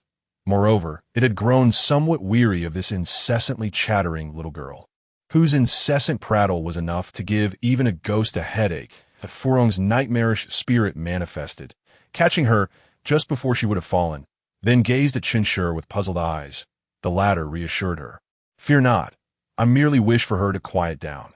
You can carry her while following me. The nightmarish spirit hesitated momentarily, but upon reflecting that Chen Shi was trusted by both of its elderly companions, it concluded there was likely no issue. Thus it cradled Furong and trailed behind Chen Shi as they descended the mountain. As dusk fell, Chen Shi returned home, accompanied by a nightmarish spirit that held Furong in its embrace. Indeed, she had yet to awaken, oblivious to the extent of Jengar's efforts. Despite having soared rapidly atop a Dragonite for quite some time, she remained in slumber. However, it was somewhat fortuitous as peace had descended upon the household. Upon entering, Chen Grandpa pointed at Furong with a puzzled expression. Isn't this the granddaughter of my old friend? What is going on? Why is she being carried back? Chen Shi felt a twinge of embarrassment, then responded earnestly. This girl mentioned she was tired on the way, so I let her rest. I didn't expect her to still be asleep. She certainly can slumber well. The nightmarish spirit looked at Chen Shi in disbelief. Did you not instruct Jengar to put her to sleep? How did it turn into her wanting to sleep on her own? The nightmarish spirit, as innocent as Furong, had never encountered such shamelessness. It stood frozen for a moment. Hearing his grandson's explanation, Chen Grandpa's eye twitched slightly, and he retorted, Do you think I am foolish? Quickly set her down. This is not how things should be. Chen Shi hastily gestured for the nightmarish spirit to place Furong on the sofa, covering her with a small blanket out of kindness. He then awkwardly sat before his grandparents. So, did you see my old friend? Is he in good health? Chen Shi promptly replied. He appeared quite well. Both of those elderly figures are doing fine. However, this little girl seems to have some issues. Chen Shi pointed toward Furong on the sofa.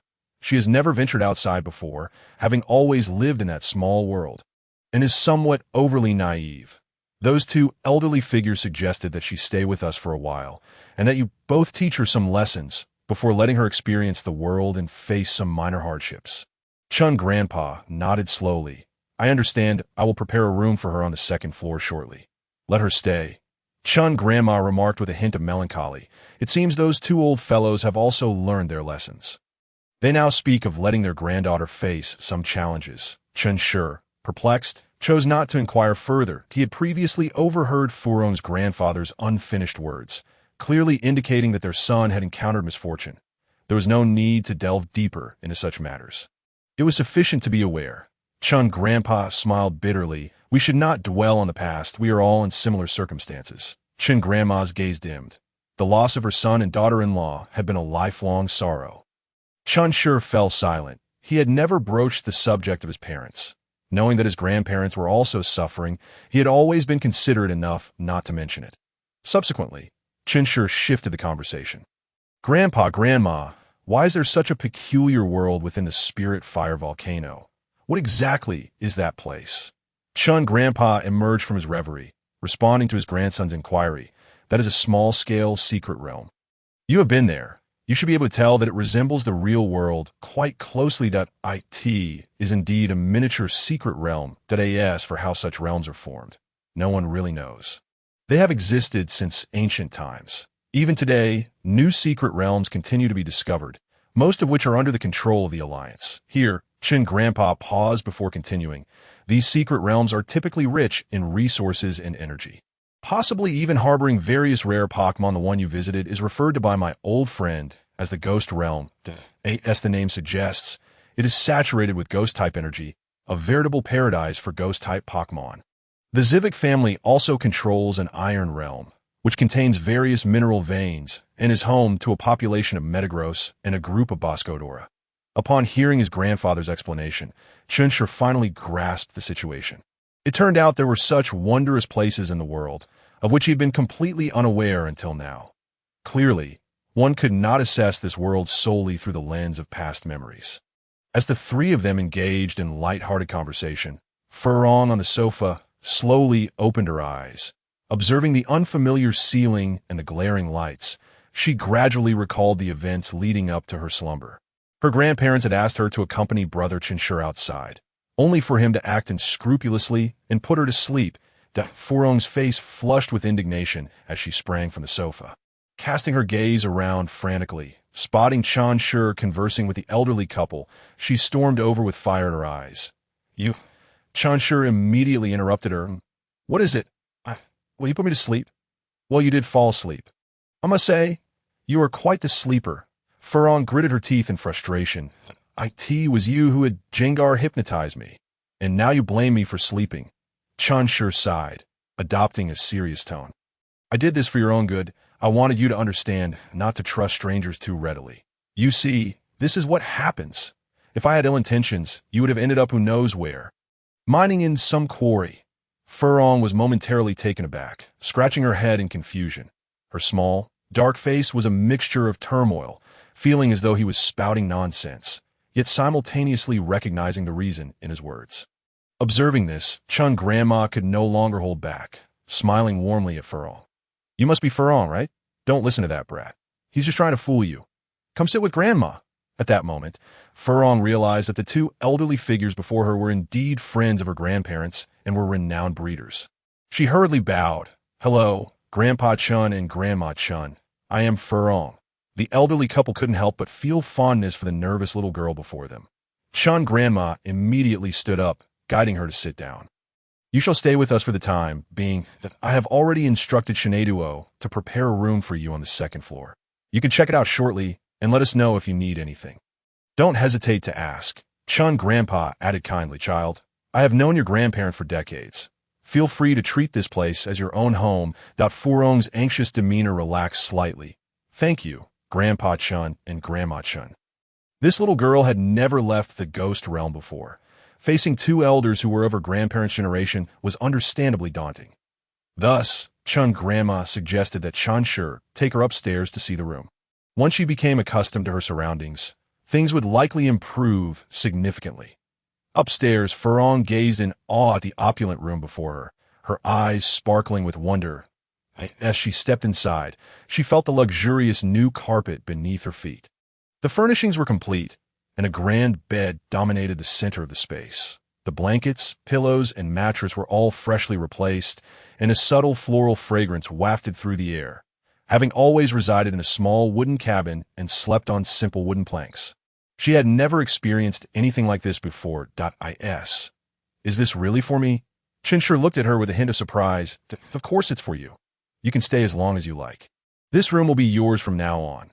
Indeed, I reside just across from you. Should you require anything, do not hesitate to call for me.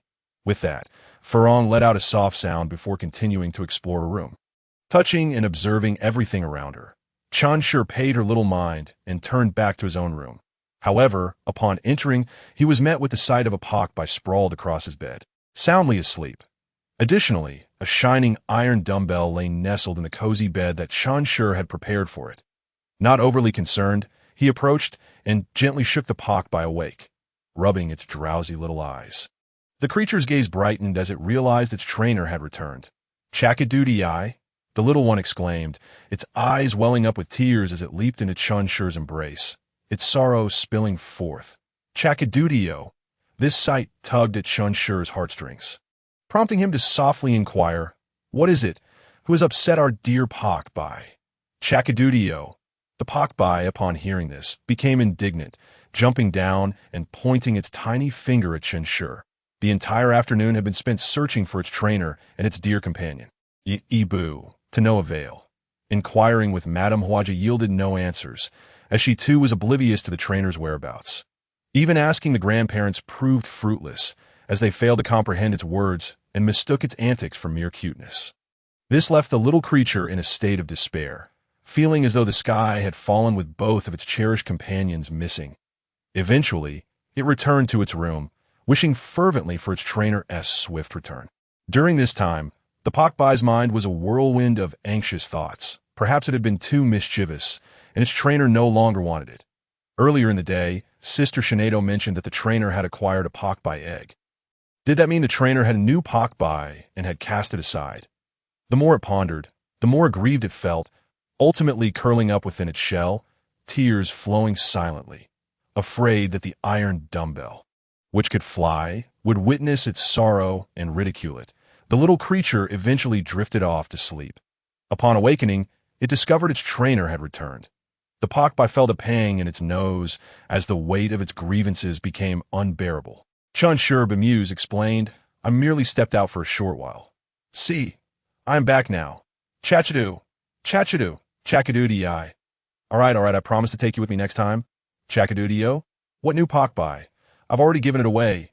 Chakadoodie, of course it's true." Chen Shi reassured gently.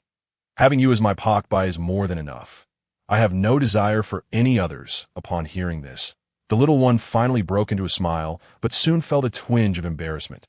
Burying its face in Chen Shi's embrace, he tenderly patted its head, saying, "Do not dwell on such thoughts.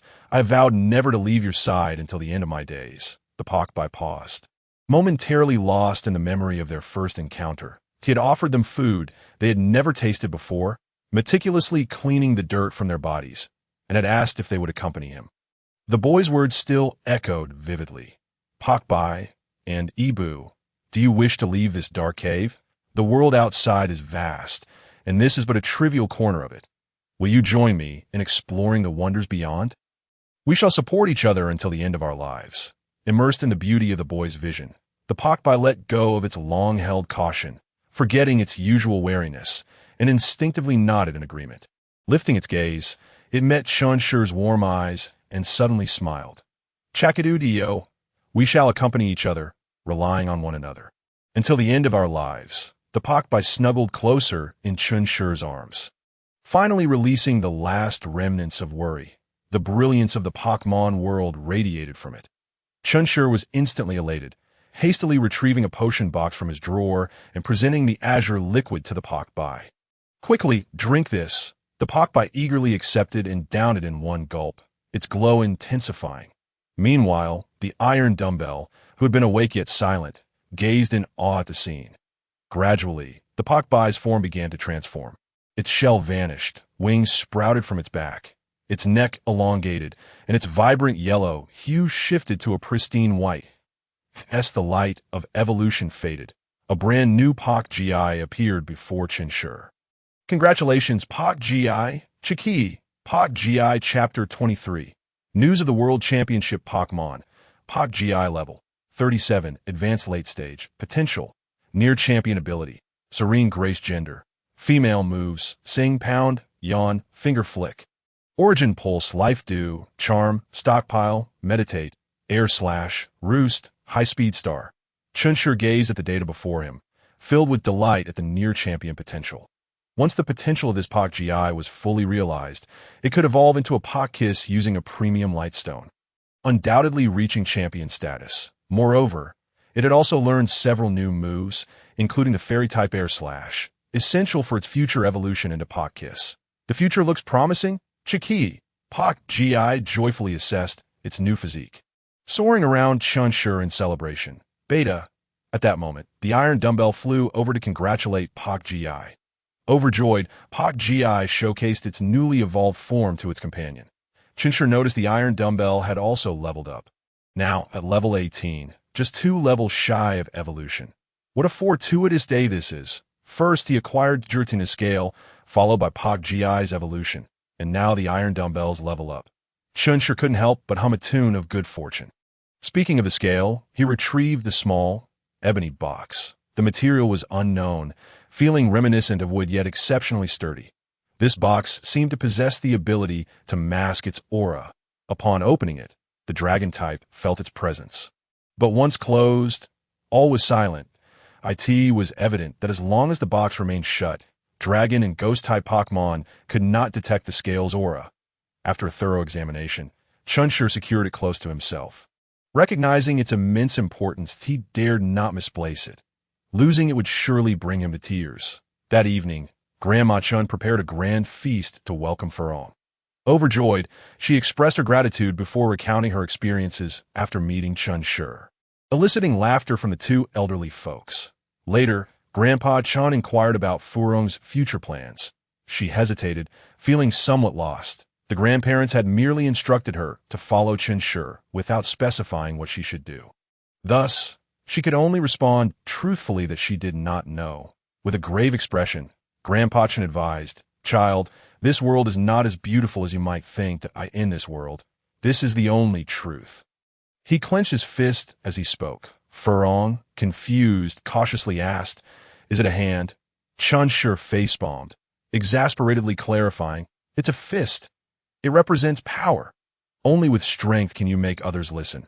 Only with might can you protect what you hold dear." Furong nodded thoughtfully, murmuring, "But I don't seem to have anything. I don't even have shoes." As she spoke, she extended her bare foot to show the three of them. The atmosphere at the dinner table fell into an awkward silence. The elders were taken aback by her words. They had anticipated her to be simple-minded, yet not to this extent. Chen Shi was equally frustrated, pointing at the ghost Pokémon happily feasting at another table. With these Pokémon alone, do you not believe a crowd would scramble to claim them? If you lack strength, how can you protect them? Furong seemed taken aback, timidly asking, "But don't others have companions? Why would they want to take my little spirits?" Chen Shi was left speechless. Was this person truly destined to become the future king of ghost types? Perhaps a naive bunny king was more fitting. He then earnestly explained, "The potential of your Pokémon is astonishingly high that, if someone were to seize them and tame them, they could form a team of champions. Why wouldn't others want to take that chance?" Furong remained somewhat unconvinced, reluctant to view others as malicious. "But they wouldn't know how special my companions are." Chen Shi was utterly at a loss. The physical stature and attributes of those ghost Pokémon clearly surpassed their kind. Even a fool could see their extraordinary potential. Finally, Chen Shi sighed in resignation.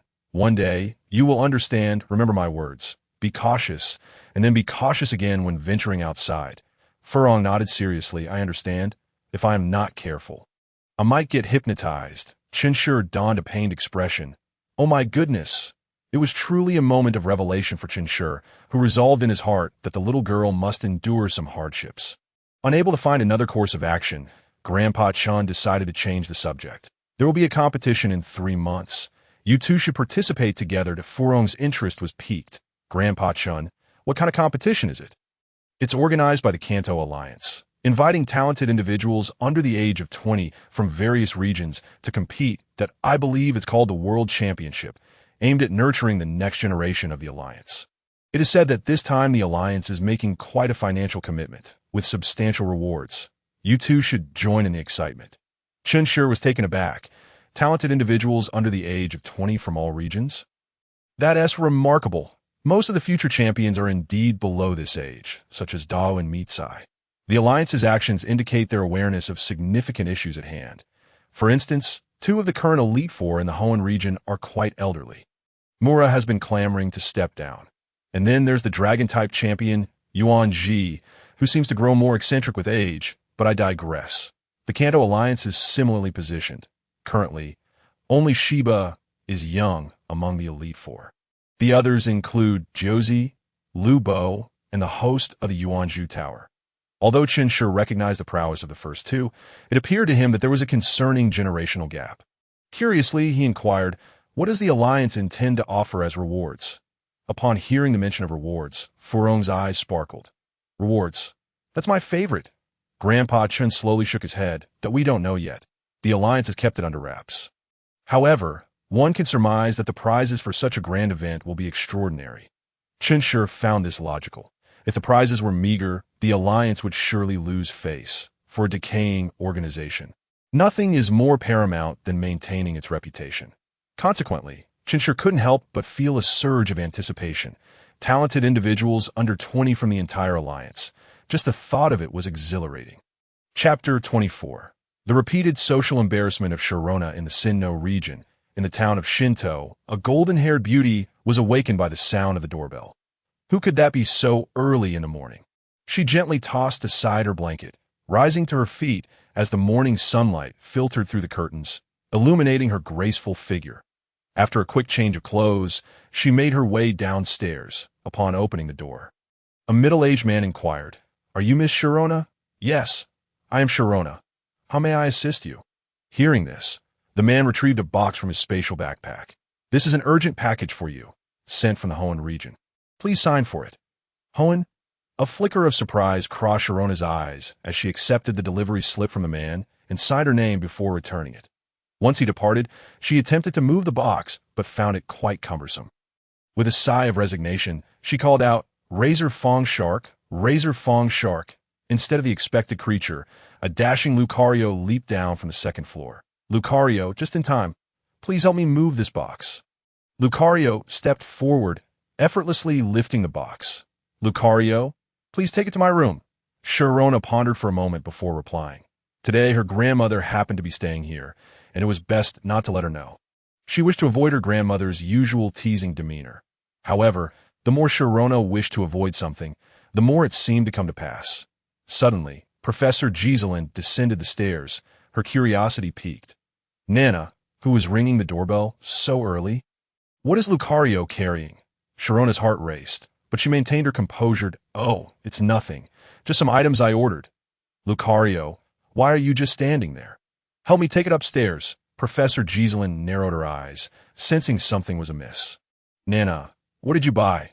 Let your grandmother have a look that I've been particularly interested in the things young people enjoy lately." Sharona, keeping her cool, replied, "It's just a few trinkets that if you like them, I can get you set." "Lucario, take it upstairs. Stop right there." Professor Giselin finally confirmed her suspicion. That box was certainly not ordinary. Lucario seemed at a loss, unsure whether to proceed or not. Ultimately, it placed the box on the ground and stepped aside. Upstairs, 3 Pokémon were watching the commotion. Razor Fong Shark, Milotic, and ICV.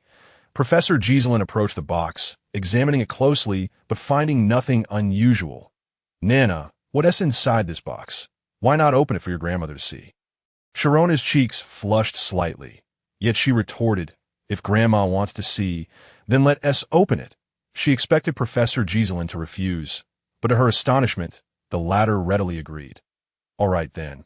After saying this, Professor Giselin eagerly opened the box.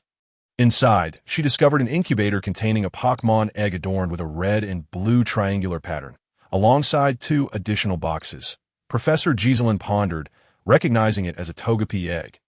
Togepi? Sharona exclaimed in delight. Thrilled by the prospect of receiving such a Pokémon soon after, Professor Giselin opened the 2 adjacent boxes. One held a premium light stone, while the other contained a vial of sky blue potion.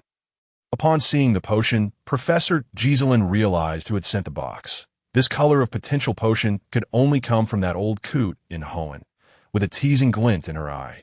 She looked at her granddaughter. Nana, is this what you refer to as a trinket? Not only the Pokémon egg, but even the premium light stone and potion. These are items you can't even buy anywhere. Make sure you get your grandmother more of these little trinkets. I happen to adore them. Sharona's face had turned beet red, yet she stubbornly replied, if Grandma likes them, I'll get you some, with a laugh. Professor Giselin produced a lettered, oh dear, Nana. What is this? The moment Sharona caught sight of the letter, her composure shattered. She rushed over to snatch it away and fled back to her room in a panic. The 3 Pokémon upstairs quickly dispersed to avoid getting caught in the crossfire. With a triumphant hum, Professor Giselin remarked, still trying to play games with me. Lucario, please help her organize her things and take them upstairs. Lucario responded with a nod, placing the items back in a box before carrying them upstairs. In the room. Sharona buried her head deep within the covers. It was only when Lucario entered that she feigned nonchalance and sat up. Lucario, being a perceptive creature, set down the items and departed. Sharona sighed, retrieving an envelope to unfold it. Dear Miss Sharona, I hope this letter finds you well. I have safely returned to the Hoenn region. So, there is no need for concern. I apologize for the delay in writing to you. I have just returned home, and there have been numerous matters to attend to. I also wish to prepare a satisfactory gift for you, which is the little creature nestled within the incubator. While examining the patterns on the eggshell, you should be able to deduce which Pokémon it is. I have discovered the conditions required for Bakubi to evolve into Bakujiku. This is a newly identified method of evolution, termed intimacy evolution, as the name suggests. Bakubi must achieve a certain level of intimacy with its trainer in order to evolve into Bakujiku. I had a suspicion regarding your Lucario's evolution, as it too relies on intimacy for its transformation. You may find it hard to believe, but this is indeed the truth. The little creature within the egg possesses remarkable talent, and you must nurture her diligently. During her evolution, ensure she consumes that blue potion, as it will enhance her potential. Additionally, the light stone is also intended for Bakubi. I have discovered that Bakujiku has another evolutionary form, which I whimsically refer to as Bakiji. Of course, this is merely a jest. I have named it Bakijis, a powerful Pokémon that evolved from Bakujiku using the light stone. As for nurturing methods, I cannot offer you much advice, as my own Bakubi has yet to evolve. I can only suggest focusing on physical training during the Bakubi stage, along with ample companionship to bolster intimacy. Once it reaches the Bakujiku stage, be vigilant. It is imperative to concentrate on honing the skill Air Slash. This skill is central to both Bakujiku and the subsequent Bakiji. Not underestimate its significance, for when utilized by Bakiji, its effects are nothing short of extraordinary. However, if that were all, I would not feel compelled to emphasize the importance of this little one. I can reveal a fragment of information to you, but please do not disclose it to anyone else. Bakubi is not an ordinary Pokémon. It is a brand new 18th attribute. This attribute is exceptionally unique, and you must nurture her with great care. In the future, this little one will become your absolute powerhouse. By the way, allow me to share my joy with you. Doro has evolved into Doranki, and I have also captured a new companion, an unusual shiny Daitai. That is all for now. If you have the time, do visit my farm. Please convey my regards to Grandma Mustard. Wishing you joy every day. Your friend, Chen Shi. Sharona set the letter aside, her delicate fingers gently caressing the incubator. a flicker of youthful memories dancing in her eyes. Suddenly, she couldn't help but burst into laughter. Outside, the eavesdropping Gyarados perked up with excitement. "Gyarados, Gyarados," she laughed. "I knew it." The ice EV below rolled its eyes. "EV, did you really need to say that?" The topmost Milotic chimed in agreement. "Luca, Luca, you lot are shameless for eavesdropping." Meanwhile, Lucario stood with arms crossed, looking disdainfully at the three Pokémon. Gyarados scoffed, exhaling 2 puffs of white vapor. "Gyarados, you'd better keep your aura in check while talking." Just then, the door swung open. Sharona surveyed the scene, quickly grasping the situation. Gyarados scratched its head. "Gyarados, nice weather today, isn't it?" "Eevee, indeed, indeed."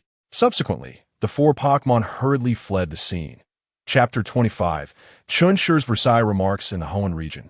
At the Chen family farm, Chen Shi and Furong lounged comfortably in 2 chairs, basking in the sun. Now this is what life is all about. Brother Chen Shi is at the sun up in the sky. Its rays feel so pleasant and warm. Chen Shi shot her a glance. "Why are you following me instead of training your Pokémon?" "Oh, they'll train themselves. My grandparents have already devised training plans for them." "Very well." Chen Shi sighed in resignation, deciding not to bother with her. With little to occupy his time lately, he felt it was about time to prepare his next paper. However, he had yet to decide which Pokémon to focus on. His grandfather had the King's Rock and a Sharp Claw, which could be used to evolve a Slowpoke into a Slowking. Alternatively, he could find a Masquerain and use the King's Rock to evolve it into a Masquerain King. The Sharp Claw, however, left him with only one option. Of course, he could also seek out a Scyther and a Steelix, using a Metal Coat to evolve into a Steelix. The Metal Coat was easily obtainable from the department store in Zijing City, though its quality was rather subpar. After pondering for a time, Chen Shi resolved to publish his paper on Steelix's evolution. This Pokémon was quite common and could be found in various locations, including the Kale Green Tunnel in Lush Green Town. With that thought, Chen Shi patted Furong beside him. "I have a task for you." Furong perked up with interest. "What task?" "Go to the Kale Green Tunnel and help me catch a high-level Steelix." "No need to worry about potential or any of that nonsense. Just a high-level one will suffice. Besides, your Pokémon are all ghost types, making it easier for you to find one." Furong looked puzzled. "Brother Chen Shi, are you planning to train a Steelix?" Though she was naive, she was well-versed in Pokémon knowledge and understood what Steelix was to know. "Just catch one for me. I have my reasons." Furong's enthusiasm waned. "I don't want to go. I want to bask in the sun." She wasn't foolish enough to run errands for Chen Shi for free. She'd rather enjoy the sunshine. 100,000 Alliance coins. Furong hesitated, having gained a basic understanding of the outside world just the night before. She knew that in life, one could not escape the necessity of money. 100,000 Alliance coins was quite a sum, enough to purchase many things. However, basking in the sun felt so delightful. She was reluctant to move. 200,000. Furong immediately sprang up. "Brother Chen Shi, just you wait. I promise to bring back a Steelix." With that, she hurried off towards the villa, presumably to gather her Pokémon. Chen Shi smirked. "You think you can outsmart me?" He then turned his attention to the garden nearby, where Lady Huajia was diligently tending to her flowers. Chen Shi approached her, glancing at her panel, only to find no new skills learned. "Lady Huajia, how many times can you use your charming voice now?" Flower. Lady Huajia did not turn her head, yet she responded to the trainer's inquiry. Chen Shi stroked his chin thoughtfully. "Still only once. Huh. However, after using it, the fairy energy within you does not deplete entirely, yet you cannot use charming voice a second time. This indicates that the reserve of fairy energy within Lady Huajia is increasing. Presumably, she will learn more skills in the future.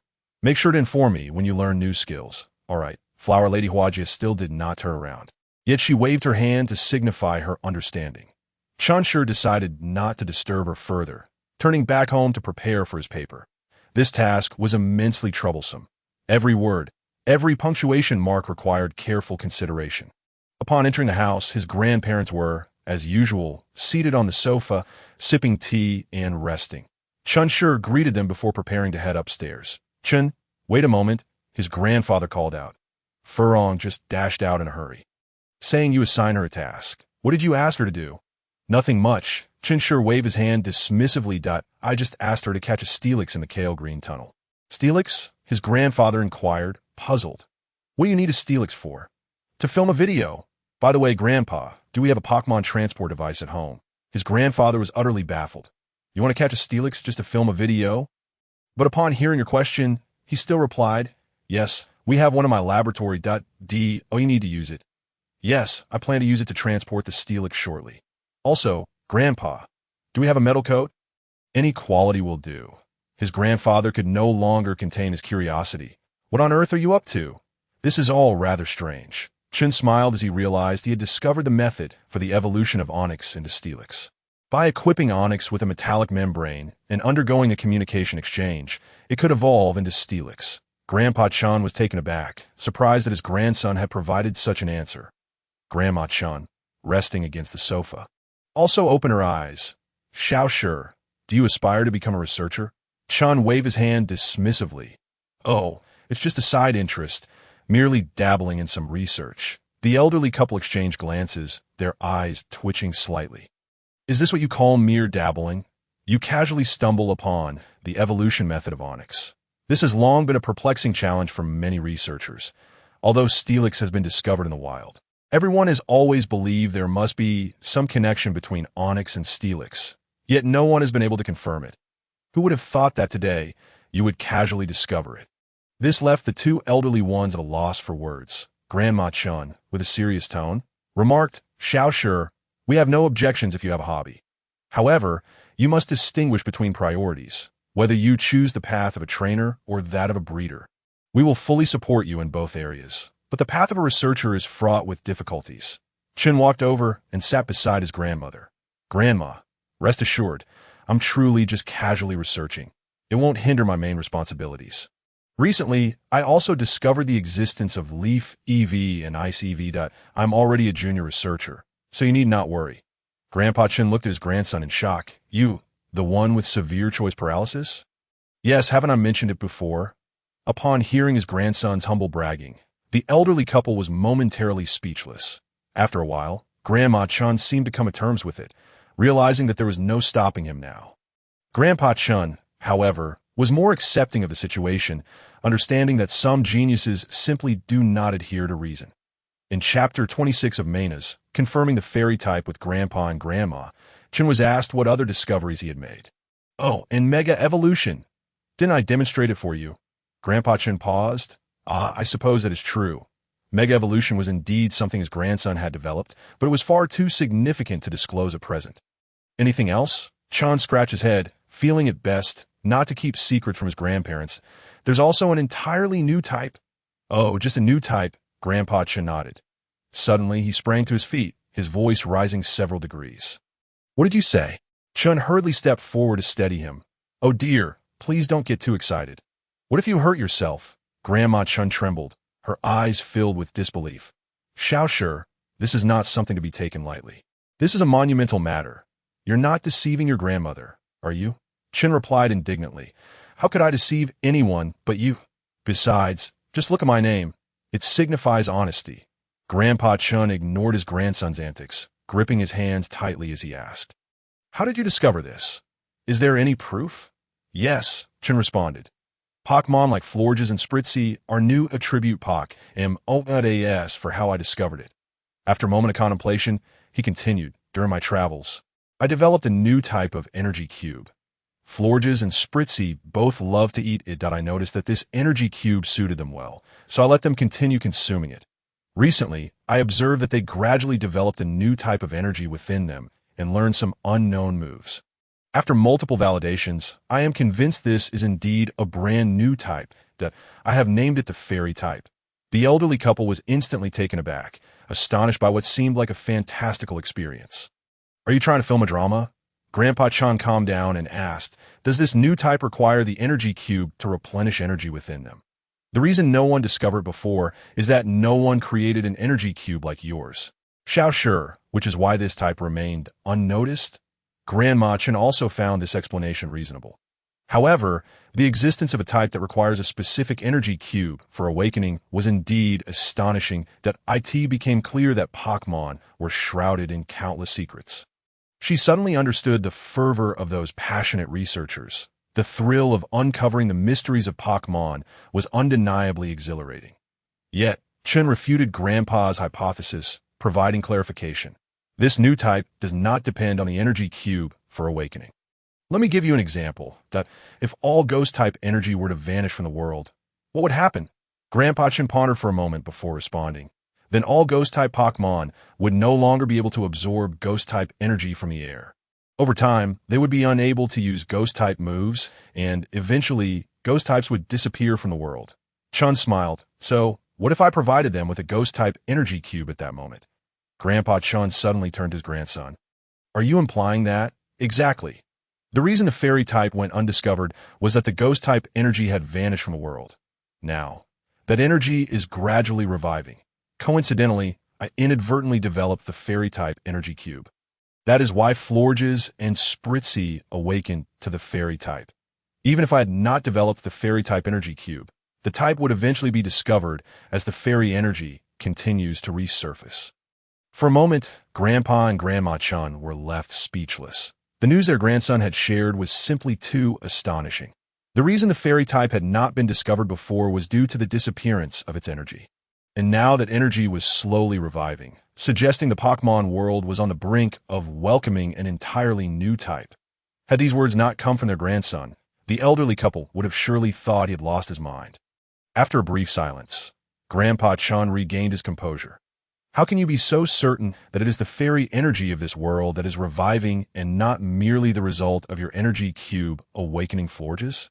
Chen organized his thoughts and explained, firstly, it pertains to time that I captured Florges 7 months ago, while I only captured Spritzy 3 months ago. When I captured Florges, she was already consuming this energy cube.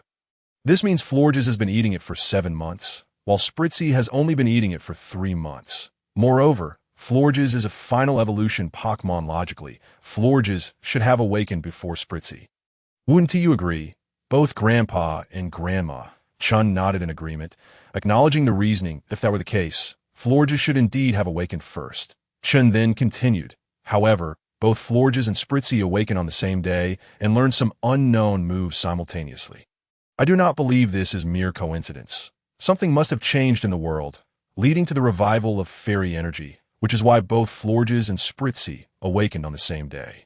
Upon hearing this, the elderly couple found it reasonable, yet words alone were not enough.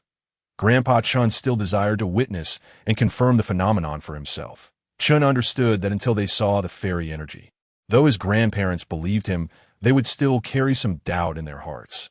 Thus, he led them out of the house to the garden where Florges was. Florges, could you please concentrate some fairy energy for my grandparents to see? Florges complied without hesitation, gathering the fairy energy within her hands. The elderly couple gazed in astonishment at the purple energy in Florges' hands, marveling at its uniqueness, which did not match any of the other 17 types. Indeed, who would have thought that Florges is not a grass-type Pokémon, but a fairy type? After witnessing this entirely new energy, Grandpa and Grandma Chen set aside their final shred of doubt. Grandpa Chen looked at his grandson, suddenly sighing. This is no mere genius. This is a prodigy. In Chapter 27, The Black Market, in the living room of the Chen family's villa, Grandpa Chen inquired how his grandson wished to handle the matter of the fairy type. Chen replied nonchalantly, currently, the fairy type has yet to revive in the world. For now, it can only awaken through my energy cube that I plan to keep it under wraps until the fairy type fully resurfaces. By then, I should at least be able to pass as a top-tier researcher. Grandma Chen wholeheartedly endorsed this approach, yet she felt a tinge of regret, if it weren't for the shallow foundation in childhood. Having only revealed 3 evolutionary forms of Pokémon, perhaps by the time the fairy type was announced, the doctor could have been appointed. Grandpa Chen shared this sentiment, feeling a sense of disappointment for his grandson. However, Chen Shi wore a peculiar expression. What if we added Mega Evolution? The 2 elders were momentarily taken aback, then excitement surged within them. Grandpa Chen slapped his thigh, exclaiming, "Ah yes, there's also Mega Evolution." With the addition of a Mega Evolution, it would undoubtedly be sufficient for Chen Shi to aspire to become a doctor. The 2 elders were remarkably open-minded. Although they hailed from a lineage of breeders, they did not restrict their grandson's development. If he could become a doctor, they would equally rejoice and take pride in his accomplishments. Ha! Splendid, splendid! Grandpa Chen laughed heartily. The last time he felt such joy was when Chen Shi displayed intermediate breeding capabilities at the age of 11. Grandma Chen gazed at her grandson, filled with immense pride and satisfaction. Suddenly, Chen Shi inquired, "Grandpa, speaking of Mega Evolution, how is the collection of Mega Stones coming along?" "You mustn't forget." Grandpa Chen chuckled and scolded playfully. "You little rascal, rest assured, Grandpa remembers. However, since I can only collect them discreetly, I've only found 3, so FARAS he spoke. He produced a small cloth bag from his pocket and tossed it to Chen Shi. Excitedly, Chen Shi opened it, only to discover the 3 stones were for Charizard X, Swablu, and Boscodora, none of which were the Mega Stone from Metagross he had anticipated. Noticing Chen Shi's disappointed demeanor, Grandpa Chen asked, "What's wrong? Aren't you satisfied with these?" Chen Shi shook his head, clarifying, "It's not that I'm dissatisfied. They just aren't useful for me. We'll collect them gradually." "There's no rush." Chen Shi understood this principle and said no more. Stuffing the Mega Stones into his pocket, just as he intended to head upstairs to write a thesis, he suddenly recalled something. "Grandpa, you haven't told me whether we have any metallic film at home." Grandpa Chen pondered for a moment before shaking his head. "I'm afraid we don't have any. You should go buy some. After all, you only need the standard quality. Take your grandmother's Garchomp and head to Zijing City. It is unlikely you'll find any for sale in Green Shade Town." Hearing this, Grandma Chen produced a Pokeball, saying, "Here, let that silly creature get some fresh air." Chen Shi smiled as he accepted the Pokeball, then gathered a few items before hastily making his way to the back mountain. At the entrance of the Dragon Cave, Dragonite continued to instruct Dratini, while Garchomp basked lazily in the sun. At this moment, Dratini's Draco Meteor technique was becoming quite impressive, capable of exploding in the sky before cascading down. Clearly, Dratini had mastered the technique, and now it only needed to enhance its proficiency. Upon seeing Chen Shi approach, Dratini excitedly pointed at the craters created by the Draco meteors, beaming with pride. "Kia, well done. Well done. I know our Dratini is the best. Make sure to learn well from Sister Dragon." Dratini was brimming with self-satisfaction, patting its belly to signify its determination to improve. Chen Shi gently patted its head, saying, "I'm heading out to buy some things today. I won't be taking you this time." Upon hearing that it was merely a shopping trip, Dratini immediately lost interest and flew back to study with Dragonite. Subsequently, Chen Shi approached the sunbathing Garchomp and opened a bottle of wine. Sensing the aroma, Garchomp perked up. "Garchomp wants some?" Garchomp nodded eagerly. "Come with me to Zijing City, and I'll give you some. When I return, I'll bring you another bottle." Garchomp hesitated, aware that without a trainer's command, it would be improper to accompany him. Chen Shi understood its hesitation and displayed a Pokeball, prompting Garchomp to stand up and present its back to him. "Garchomp, come on, hop on." Outside Zijing City, as riding flying-type Pokémon was prohibited within the city limits, Garchomp landed with Chen Shi in an open area outside the city. Once on the ground, Chen Shi returned Garchomp to its Pokeball. To be honest, while Garchomp was fast, it wasn't particularly suited for riding. Dragonite was far superior. Her back was spacious, allowing for comfortable seating. Before long, upon entering the city, Chen Shi located a department store and directly inquired of the attendant, "Where can I find metallic film?" The attendant appeared taken aback, apologizing, "I'm sorry, sir, but our metallic film is sold out." "Sold out?" Chen Shi was stunned. "How could it be sold out?" "Yes, sir. You can place a reservation, and new stock will arrive in 2 days." Chen Shi waved his hand dismissively, saying, "Never mind, I'll check elsewhere. I apologize, sir, it's all right." Afterward, Chen Shi sought out 2 more stores selling items, but regrettably, the outcomes were unsatisfactory. Walking along the streets of Zijing City, Chen Shi scratched his head, pondering why he couldn't purchase a single piece of metallic film. Had he neglected to consult the almanac before venturing out? Suddenly, he recalled a place his grandfather had taken him before. Without hesitation, he turned around, navigating through winding paths until he found a secluded bar. Chen Shi approached the counter, locating the bar's owner, and tossed him 10,000 Alliance coins. "Take me downstairs." The bar owner accepted the money without a word and led him to a small room. Upon opening the cabinet inside, a staircase leading downwards came into view. The bar owner inquired, "Do you need a cloak and mask?" "No need." As soon as he finished speaking, Chen Shi descended the stairs. The bar owner shook his head, muttering under his breath, foolhardy youth. Upon descending the staircase, a vast underground space unfolded before him. The roads were lined with various stalls selling rare materials and items. Most of the people around donned black cloaks and masks, making Chen Shi feel out of place, not paying heed to the curious gazes of those around him. Chen Shi scrutinized each stall. Most of the items were counterfeit, some even so convincing that without his system panel, he might not have discerned the truth. Before long, Chen Shi halted before a stall manned by a cloaked vendor. Picking up an item and asking, "How much for this stone?" The vendor glanced up and quoted a price point, 100,000. All right. Chen Shi replied succinctly, producing the cash and placing it on the stall before departing with the stone. Glancing at the Lucario megastone in his hand, Chen Shi suddenly felt that perhaps the metallic film being out of stock was a blessing in disguise. After all, where would he have stumbled upon such an unexpected find?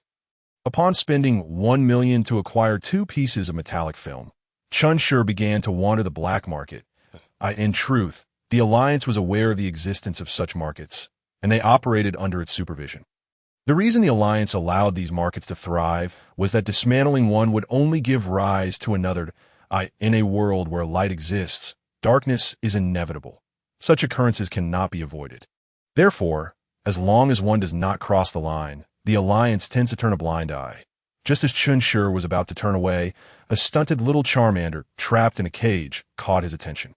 Pokémon, Charmander level, 34 intermediate qualification, near champion, diminishing ability, blaze gender, male skills, scratch, ember, smokescreen, dragon breath, cut, dragon claw, dragon dive, origin power, dragon tail. Goodness, a near champion qualification, and this little fellow hadn't evolved despite being over level 30. Moreover, it had inherited 3 dragon-type skills. This little creature must have an extraordinary lineage, definitely descended from a pure-blooded dragon-type Pokémon. Chen Shi stepped forward to the cage, gazing into the eyes of the little Charmander. The vendor behind the stall, a middle-aged man with a hawkish nose, noticed Chen Shi's interest and immediately began to pitch. "Young man, are you interested in this little Charmander? This one hails from the Kanto region. The fire-type starter Pokémon. It took us considerable effort to acquire it. If you're keen, we can discuss the price." Chen Shi merely replied softly, "I'm just looking." His gaze remained fixated on the little Charmander's eyes. At that moment, the little Charmander lifted its head to glance at him, but didn't pay Chen Shi any mind. Having been bought and sold multiple times, it had grown accustomed to being treated like an object. Those who purchased it soon realized it couldn't evolve or breathe fire and would subsequently sell it off again. Reflecting on its past life, the little Charmander's eyes dimmed, yet deep within, a flicker of unwillingness remained. Why couldn't it learn to breathe fire? Why couldn't it evolve? Why was it that things other Charmanders could achieve effortlessly were insurmountable obstacles for itself? What the little Charmander failed to notice was that the youth before it had eyes that sparkled with discovery, as if he had stumbled upon a precious gem. Chen Shi was unafraid of the Charmander's frail body or its potentially difficult temperament. His greatest concern was that it had lost its fighting spirit. Without hesitation, Chen Shi turned to the vendor and declared, "I'll take this Charmander." The hawk-nosed man felt a surge of delight in his heart. He had a particular fondness for these wealthy young gentlemen. Such individuals, once they set their sights on something, seldom haggle over the price. After a moment's hesitation, he tentatively quoted a price point, 1 million. No hesitation at all, Chen Shi readily agreed. Acquiring a dragon with champion potential for a mere 1 million? What a lucrative deal! The hawk-nosed man was instantly elated, but witnessing Chen Shi's swift acceptance, his inner greed could not help but rear its head. "Young man, I must confess I misquoted that price that we went to great lengths to bring this little fire dragon from Kanto. And it cost us 3 brothers. 1 million simply won't suffice. I require 2 million. Chen Shi was taken aback, but soon let out a soft chuckle. "And where is the Pokéball for this little creature?" The hawk-nosed man, believing he had secured the deal, quickly produced a Pokéball from behind him. Without a moment's pause, Chen Shi took the ball and captured the little fire dragon. He then retrieved another Pokéball from his waist. Releasing his Sharpedo, the Sharpedo exuded a commanding presence, its peak king-level aura enveloping the entire black market like a heavy hammer, striking at the hearts of all present. In an instant, the market fell silent, no one daring to utter a word. Some timid souls were even so frightened they lost control of their bladders. Observing the pale-faced hawk-nosed man, Chen Shi inquired, I offer you a chance to rephrase your proposal. Tell me, how much is it this time? The hawk-nosed man trembled, his lips quivering. Young man, just 1 million will suffice. Chen Shi shook his head, tossing 100 alliance coins in front of him. That I was willing to offer you 1 million when you didn't want it. Now, I'm only prepared to give you 100. With that, Chen Shi recalled his Sharpedo and strode away as the oppressive aura dissipated. The black market's patrons finally exhaled in relief. Some snickered. What a fool. If he dares to swagger in here, he surely has some backing. To provoke such a person. How reckless. Others chimed in indeed. I was just standing by, and he quoted 1 million, which the young man accepted. Then he had the audacity to raise the price to 2 million. Now look, he has lost even 1 million and is left with just 100. What a laugh. The hawk-nosed man's face flushed red. But he dared not retort, hastily gathering his belongings and fleeing. Upon arriving home, Chen Shi was in a hurry, for he had a little fire dragon awaiting him. However, his Sharpedo was not pleased, grabbing Chen Shi's clothing. Sharpedo, what is the meaning of this, my friend? Didn't you promise to bring me a bottle when you returned? I even worked overtime for you in the black market. Chen Shi's lips twitched as he pulled out 3 bottles of liquor from his backpack and handed them over. Sharpedo was then completely satisfied, expecting only 1 bottle but receiving 2 extra. Was this a bonus for overtime? Realizing this, Sharpedo patted Chen Shi on the shoulder. Sharpedo, hey, next time, call me for such matters. All right. I have other matters to attend to, so I must head back now. Chen Shi waved his hand and dashed into the villa, making his way directly to the 2nd floor. This left his grandparents puzzled. What could he be up to in such a rush? Once in his room, Chen Shi released the little fire dragon and extended his hand. Hello, little fire dragon. My name is Chen Shi, and I shall be your trainer from now on. The little fire dragon, gazing at the gentle smile of the young boy before it, clasped his hand in return. Yet the next moment, it pulled its tail, which flickered with flames, and pointed it out to Chen Shi.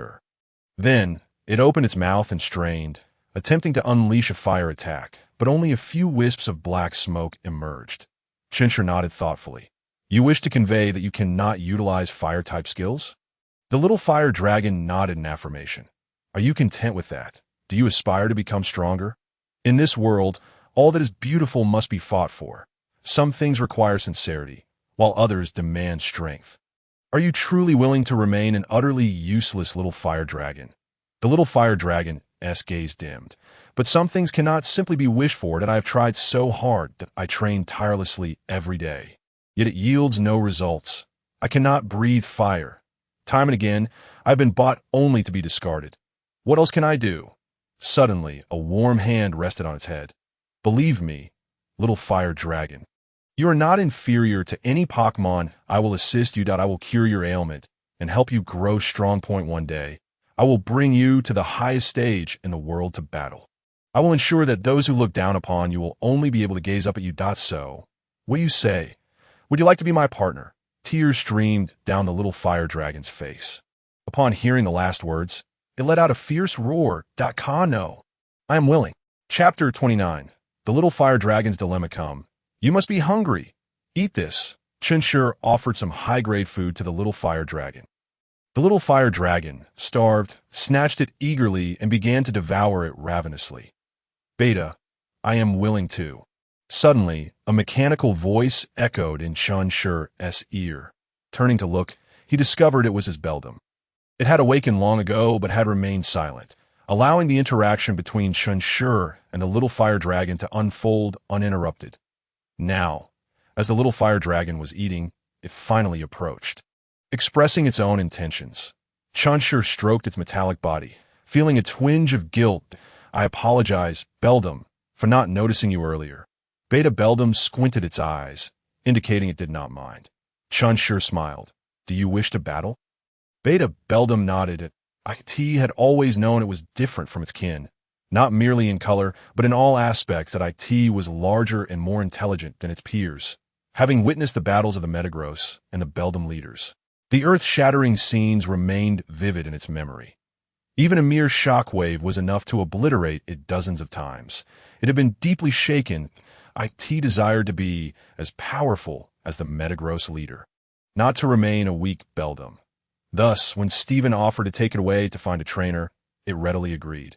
Many had approached the Metagross clan before, seeking to capture it, but always felt something was lacking in those individuals and did not follow them. However, when Stephen brought it to the young man before it, a voice within it surged forth, declaring, "This is the one." Therefore, Beldam did not hesitate to acknowledge Chen Shi as its trainer. Chen Shi walked with Beldam to the window, pointing at a Bagon and a Mrs. Flower diligently training below. "Oh, you see that. If you wish to battle, you must train persistently every day and face various formidable foes. Are you afraid?" Beta Beldam glanced below and slowly shook its head. It had never feared hardship or pain. It simply wished to grow stronger, to be as powerful as the Metagross leader, or even stronger. Good.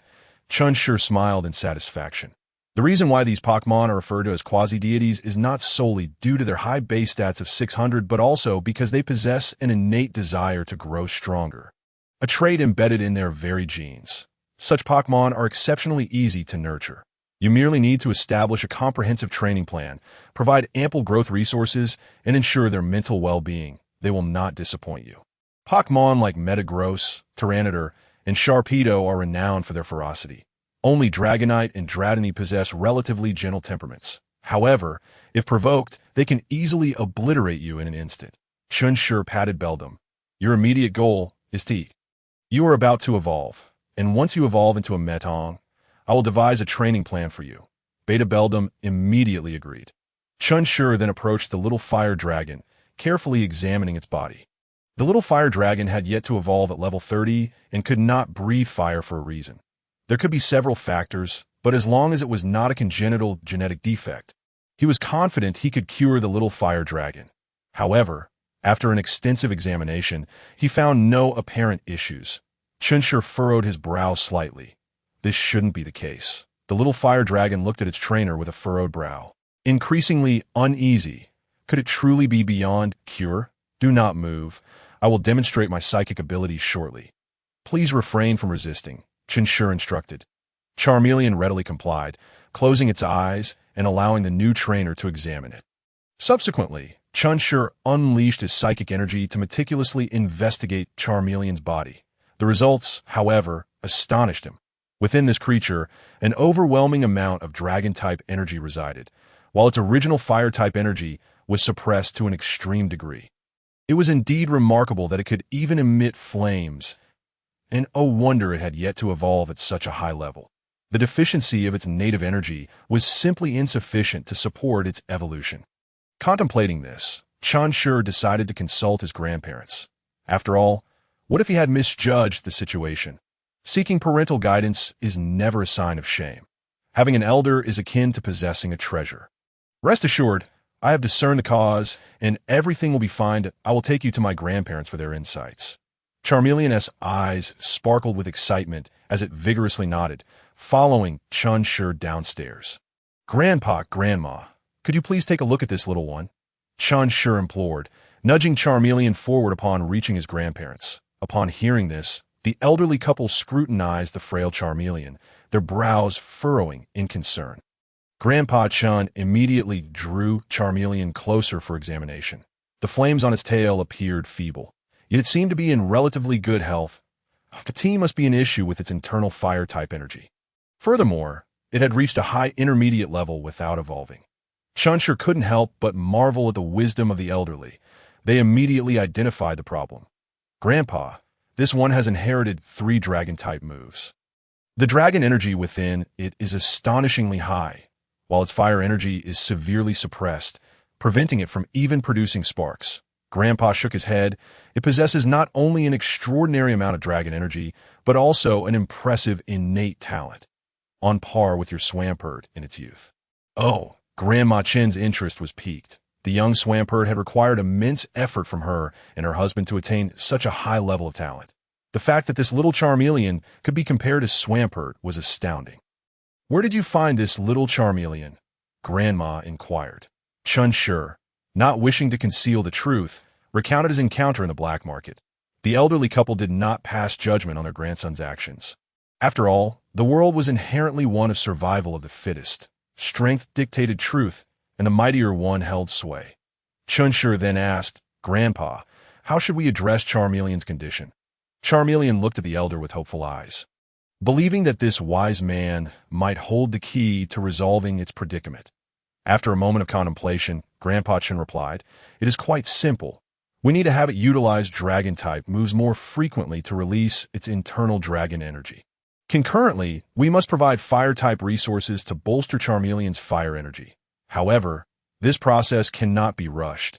Its current state is too fragile. We should focus on restoring its health first. Once Charmeleon regains its normal condition, it is likely to evolve promptly. Such an imperfect evolution could severely compromise Charmeleon's potential." Chen Shi found Grandpa's reasoning sound, gently stroking Charmeleon's head. "Charmeleon, you need to recuperate well. Once you recover, you'll be able to evolve and grow stronger." With determination, Charmeleon clenched its tiny fists, its gaze resolute. "Grandpa, do we have any fire-type resources at home?" Chen Shi inquired. After a moment of thought, Grandpa Chen replied, "We do have a few high-grade firestones. I will have Shinado fetch them for you. Additionally, I will ask your grandmother to prepare a special energy cube for Charmeleon. I believe it will recover swiftly." Chen Shi was overjoyed. "Thank you, Grandpa and Grandma." The elderly couple merely smiled, their hearts swelling with pride at their grandson's ability to find such a remarkably gifted Charmeleon to owe them. This was a trivial matter. Suddenly, as Chen Shi sat beside his grandmother with Charmeleon in his arms, a figure burst through the front door. "Brother Chen Shi, I caught a Steelix, an elite-level Steelix." Upon seeing the disheveled Furong, Chen Shi inquired with concern, "Did you encounter any danger?" Furong brushed the dust from her face nonchalantly. "No worries. This Steelix loves to burrow, and it took me quite a bit of effort to track it down." "Brother Chen Shi, look, I've caught Steelix." Furong's voice trailed off, her eyes filled with expectation, silently urging him for a response. Chen Shi sighed, "I didn't bring any money with me. I will give it to you shortly. Furong nodded eagerly, akin to a chick pecking at grains. Chen Shi then retrieved a Pokeball and stepped outside. Releasing the Steelix, a flash of red light revealed a Steelix in a weakened state before him. "Steelix, I summoned you to ask for your assistance. I know how you can evolve. You only need to cooperate with me. I will heal your wounds, and once you evolve, I will release you. What do you say?" Steelix regarded the human before it with uncertainty, unsure whether to trust the words being spoken. After all, it was now a captive. There was little point in deceit. Steelix contemplated this and realized that it had little choice in the matter. It might as well trust this person for once. Subsequently, Steelix nodded in agreement. Chen Shi smiled. Administering a spritz of healing ointment, followed by a drop of life water from Shinado, Steelix's condition improved significantly, and its pained expression softened. After recalling Steelix into the Pokeball, Chen Shi donned a metallic membrane and followed his grandfather into the underground laboratory. This was where his grandparents concocted potions and energy cubes, and each afternoon, Chen Shi would join his grandfather to learn. Grandpa Chen led him to the corner where the teleportation device was located. Without hesitation, Chen Shi produced his camera and began to document the process, releasing Steelix once more in the confined space. Steelix found it challenging to maneuver, and upon emerging, it looked quizzically at Chen Shi. "Here, bite this," Chen Shi instructed, tossing the metallic membrane to Steelix, then recalling it into the Pokeball. He placed the Pokeball into one of the slots on the teleportation device.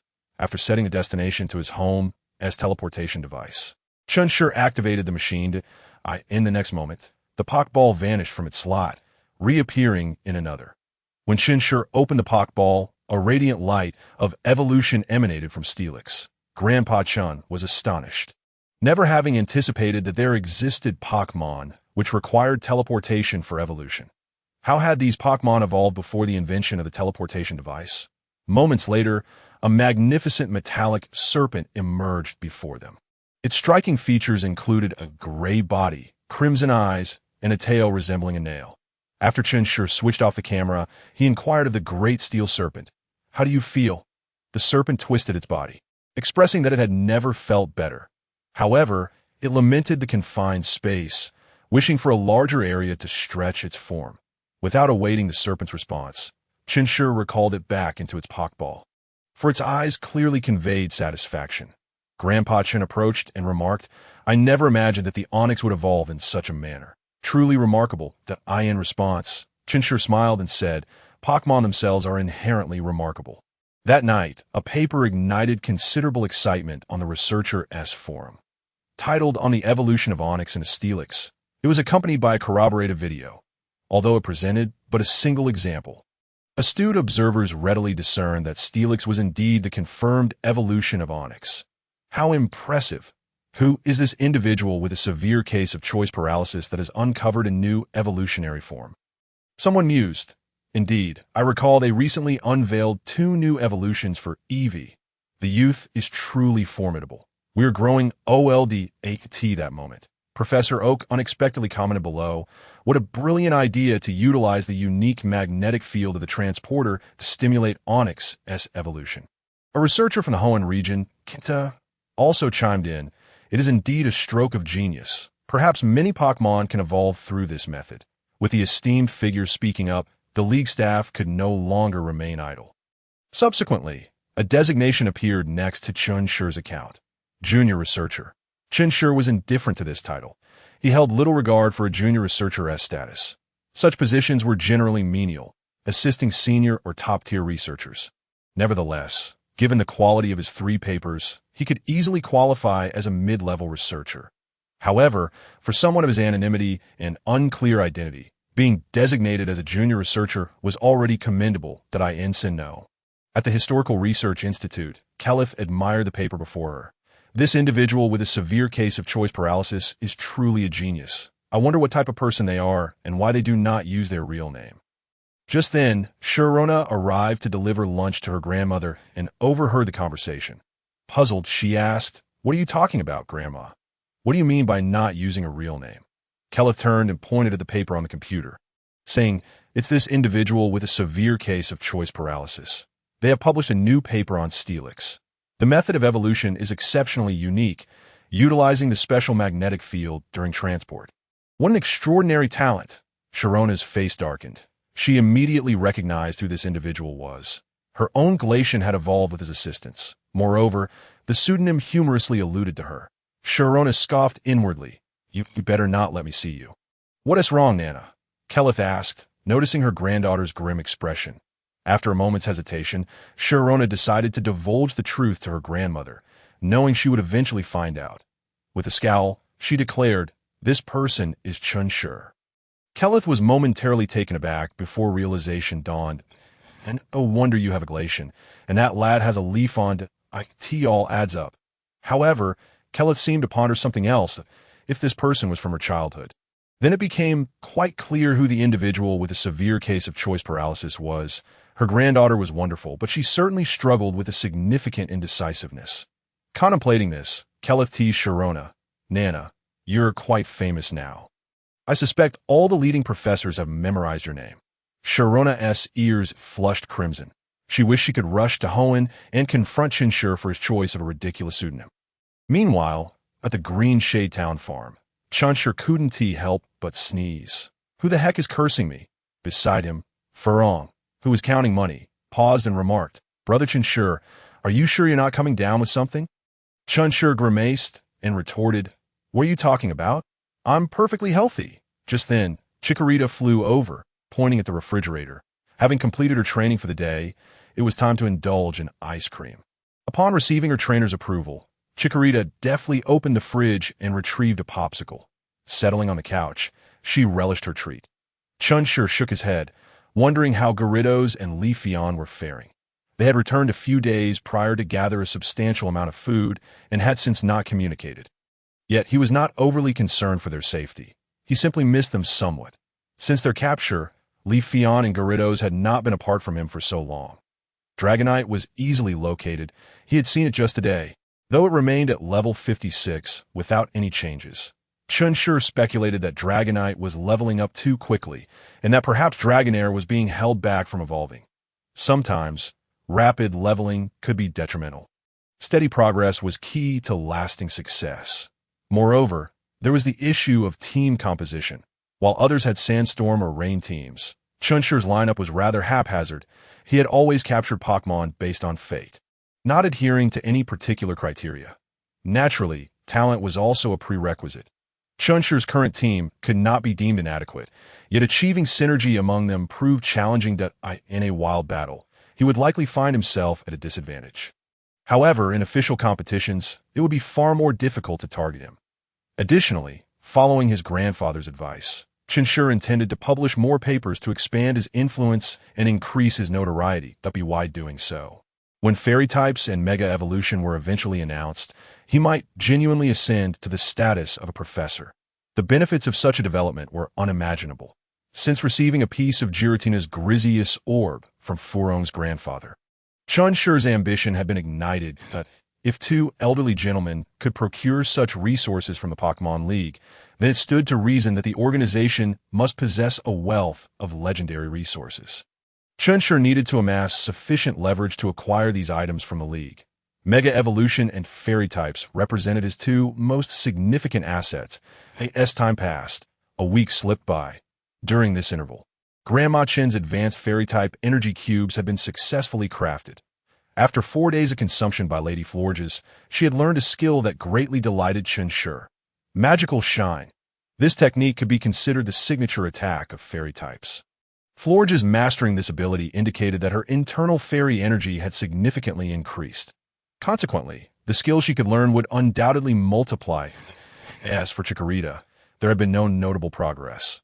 The little one diligently practiced air/daily, achieving a commendable level of proficiency, now able to execute it within approximately 2 seconds. Dragonair's level had not changed, but its mastery of various dragon-type techniques was soaring that it could now use Dragon Dance in a mere 3 seconds. An impressive feat considering that even Salamence required over 2 seconds to perform the same move. However, Salamence had experienced far more time than Dragonair had. Thus, for Dragonair to execute Dragon Dance in just over 3 seconds was truly commendable. Then there was Charmander, who, with an Everstone and a Firestone, was eating heartily each day. Its growth was remarkable. It had now reached an impressive height of around 80 centimeters, surpassing the average height of a Charmander. Moreover, it trained diligently, sweat pouring down, to the point where even Chikorita next door was left in tears. Charmander was now able to utilize fire-type techniques consistently, yet had yet to achieve a balance with its inner dragon energy, preventing it from evolving just yet. Chen Shi estimated it would take about another week or 2 for that to occur. Lastly, the heavyweight contender, the shiny Metong, evolved into a Metagross yesterday. During the evolution process, it consumed a potential potion from Grandpa, now possessing champion-level potential. Upon evolving, it eagerly rushed off to train, seemingly eager to compete with Charmander. Brother Chen Shi, as Chen Shi opened his eyes beside the garden of Lady Florges. He gazed at the approaching Furong and asked, "What brings you here?" "My little Ling has reached the gym level." Furong proudly lifted her head, resembling a little rooster. Chen Shi maintained a calm demeanor. And then what? To be honest, he was not at all surprised that the Dark Knight spirit had broken through to the gym level. He simply could not comprehend what Furong meant by this. Was she boasting or something else? "Let me battle with your Duolong," Furong declared confidently. Chen Shi chuckled. "Are you sure?" He was baffled by the girl's confidence, even though Duolong had yet to evolve into its final form. However, Duolong was incredibly swift. "What confidence do you have to challenge Duolong with your Dark Knight spirit?" "Of course, I have faith in my Ling," Furong replied, still brimming with assurance. "Very well," Chen Shi readily agreed.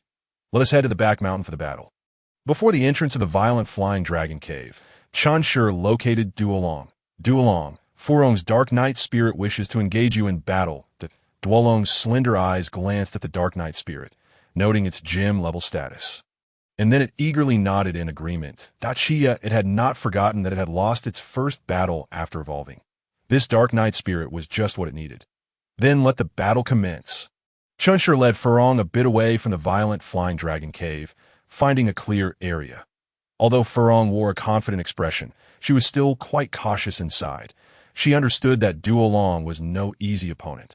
But she too possessed her own secret weapon, which was why she dared to propose a battle against Duolong in the open space. The two faced each other from a distance to go. "Duolong, it's time for us to join in." "Ling," Duolong soared into the arena. followed closely by the Dark Knight Spirit. Chen Shi smiled. Then let us begin. Duolong. Phantom Strike. Ling, use gravity as Duolong dove into the alternate dimension. The Dark Knight Spirit unleashed its gravity field. This skill was crucial for the Dark Knight Spirit, which had relatively low speed. Although this Pokémon had average special attack capabilities, its physical attack was quite formidable for a speedster like Duolong. Without this skill, it would be nearly impossible to defeat a higher-level, faster opponent. This was likely the source of Furong's confidence, by utilizing gravity while Duolong was in the alternate space. Its speed would undoubtedly be significantly reduced upon emerging. If the Dark Knight Spirit could seize the opportunity, it might even be able to take down Duolong in one fell swoop. However, what Furong did not realize was that Chen Shi was no novice. He had noticed the Dark Knight Spirit's skill from their first encounter. How could he possibly let his guard down? After attacking, he would defend and then use Phantom Strike. The moment Duolong emerged, it unleashed an ice punch. The commands from both trainers rang out again, but Furong's expression darkened. Just as Chen Shi's words fell, Duolong burst forth from the alternate space, unleashing ghostly energy that struck the Dark Knight Spirit hard. It quickly erected a green barrier, blocking the incoming ice punch. Quick, dodge it, Ling! Furong shouted anxiously. Yet how could Duolong grant her that opportunity? It conjured 3 peculiar orbs of light and bombarded the Dark Knight Spirit. This attack inflicted minimal damage, but it left the Dark Knight Spirit in a state of confusion. Now, the Dark Knight Spirit perceived Duolong as being all around it. Chen Shi smiled faintly. The young girl was still inexperienced. At such a close distance, having just endured a Phantom Strike, how could the Dark Knight Spirit evade the ensuing peculiar gaze? Using an eye for an eye would have been the best course of action at this moment. Nevertheless, Chen Shi continued issuing commands. Phantom Strike, create distance that I in the real world. The Phantom Strike skill did not necessarily have to be offensive. It could also be employed for retreating or creating distance. Duolong understood Chen Shi's intentions. Flicking its tail and diving back into the alternate space, the now confused Dark Knight Spirit could no longer inflict harm on Duolong. With just a couple of Shadow Balls, Duolong could end the battle. However, this was merely a spar. There was no need to incapacitate the Dark Knight Spirit. Initially, Chen Shi intended to call Duolong back, but Furong, more anxious than Chen Shi, interjected. Chen Shi Gidge, I concede, just as Duolong emerged from the alternate space. It heard Furong's declaration of surrender, instantly filled with joy and raced to Chen Shi to seek praise. Chia. Chen Shi was generous with his compliments, giving it a thumbs up. You did exceptionally well. Our Duolong is the greatest. Chapter 33. Furong's departure. Furong, do not fret. The Dark Knight Spirit has not sustained serious injuries. A bit of healing spray will suffice. Chen Shi approached the anxious Furong. Producing the healing spray he had prepared in advance for the Dark Knight Spirit. Furong, blushing, replied, Thank you, Chen Shi Gidge. The young girl felt a bit embarrassed for losing the battle. You should return the Dark Knight Spirit to its Pokeball. All right, Ling, return and rest for a while. After Furong recalled the Dark Knight Spirit, Chen Shi bid farewell to Duolong and led her down the mountain. Along the way, Chen Shi addressed Furong. You lack battle experience. You tend to panic when confronted with challenges. I suggest you engage in more battles. It will be beneficial for you. Moreover, how could you dare to pit your Dark Knight Spirit against a swift Pokémon like Duolong? Aren't you just walking into the line of fire? Furong grimaced. Previously, in the Sending God Volcano, her grandparents had also used a speedy Pokémon like Gungue to battle her Dark Knight Spirit. However, back then, as long as Ling unleashed gravity to limit the opponent's speed, it could easily win against her grandparents. Why was it ineffective against Duolong now? Unbeknownst to her, her grandparents had merely let her win to make her happy. Gravity was indeed a good skill, but it was not invincible. With proper precautions, the Dark Knight Spirit could be easily outmaneuvered. After all, even Groudon's Cliff Blade operated on similar principles. Gravity was hardly a panacea. Chen Shi Gidge, what do you think I should do? Chen Shi pondered for a moment before responding. I believe you should venture outside more often, engage in battles with others to accumulate experience. Furong's eyes lit up. Can I go out now? She had longed to explore the world outside, but Chen Shi had never brought it up. Now that he suggested she should venture out, it seemed he intended to let her do just that. As Chen Shi walked, he thought it was indeed time for this girl to experience the world beyond. Keeping her confined here was not ideal. Such lessons could not be taught. One must experience them personally to truly understand. With this in mind, Chen Shi nodded. I will discuss it with my grandparents. You should prepare for a journey. However, we must agree on one thing. Whenever you arrive at a new place, you must call back to report your safety. That's fantastic, Furong exclaimed, nearly jumping with excitement. She could finally go out. As for the latter part of Chen Shi's statement, she chose to selectively forget IT that moment. Nothing was more important to her than the prospect of adventure. Then let us hurry, she exclaimed, grasping Chen Shi's hand and preparing to dash down a mountain. Slow down, slow down. Why the rush? Grandpa, Grandma, it's like this. I plan to let Furong travel for a while. What do you think? In the hall of the Chen family's first floor, the two elders fell into contemplation upon hearing their grandson's words. They couldn't help but feel some concern. This girl was far too innocent. If something unexpected were to happen while she was out, how would they explain it to their old friends? After all, those two old friends had only one granddaughter. If anything were to happen to her, Grandpa Chen would be too ashamed to face them for the rest of his life. However, the elders also understood that Furong ultimately needed to see the world. She couldn't remain on the farm forever. What difference would it make if she stayed at the Sending God volcano? It would lose its significance if they did not let Furong experience life beyond. Chen Shi recognized his grandparents' worries and exchanged a glance with them, signaling, "Leave it to me." The elders understood that their grandson had always been resourceful, and children inevitably must leave home, just as Chen Shi had done a year prior. Although they were concerned, they still expressed their support and nodded in agreement. "Yay!" Furong exclaimed joyfully, leaping with excitement. "Grandpa Chen, Grandma Chen, you're amazing. Rest assured, I will definitely call to report my safety." Chen Shi instructed, "You should go upstairs to pack your things. You'll need a tent and other essentials." "All right, I'm on it." With that, Furong bounced up the stairs. Chen Shi turned to the two elders and said, "Let Gung Gue protect her in the shadows. Otherwise, you two won't be at ease." Kujia. Gung Gue emerged from the shadow of his grandmother. Utterly astonished that the trivial matter of watching a spectacle could lead to such personal entanglement, his disbelief, he was required to protect a little girl. Was this some sort of jest? However, his grandparents found merit in his words and deemed it appropriate for Gung Gue to safeguard Furong. After all, he had little to occupy his time at home. Grandma Chen promptly acquiesced, saying, "Gung Gue, it would be a great favor for you to watch over Furong for a while." Faced with her directive, Gung Gue could only comply, casting a fierce glare at Chen Shi and baring his teeth in frustration. "You ungrateful little brat.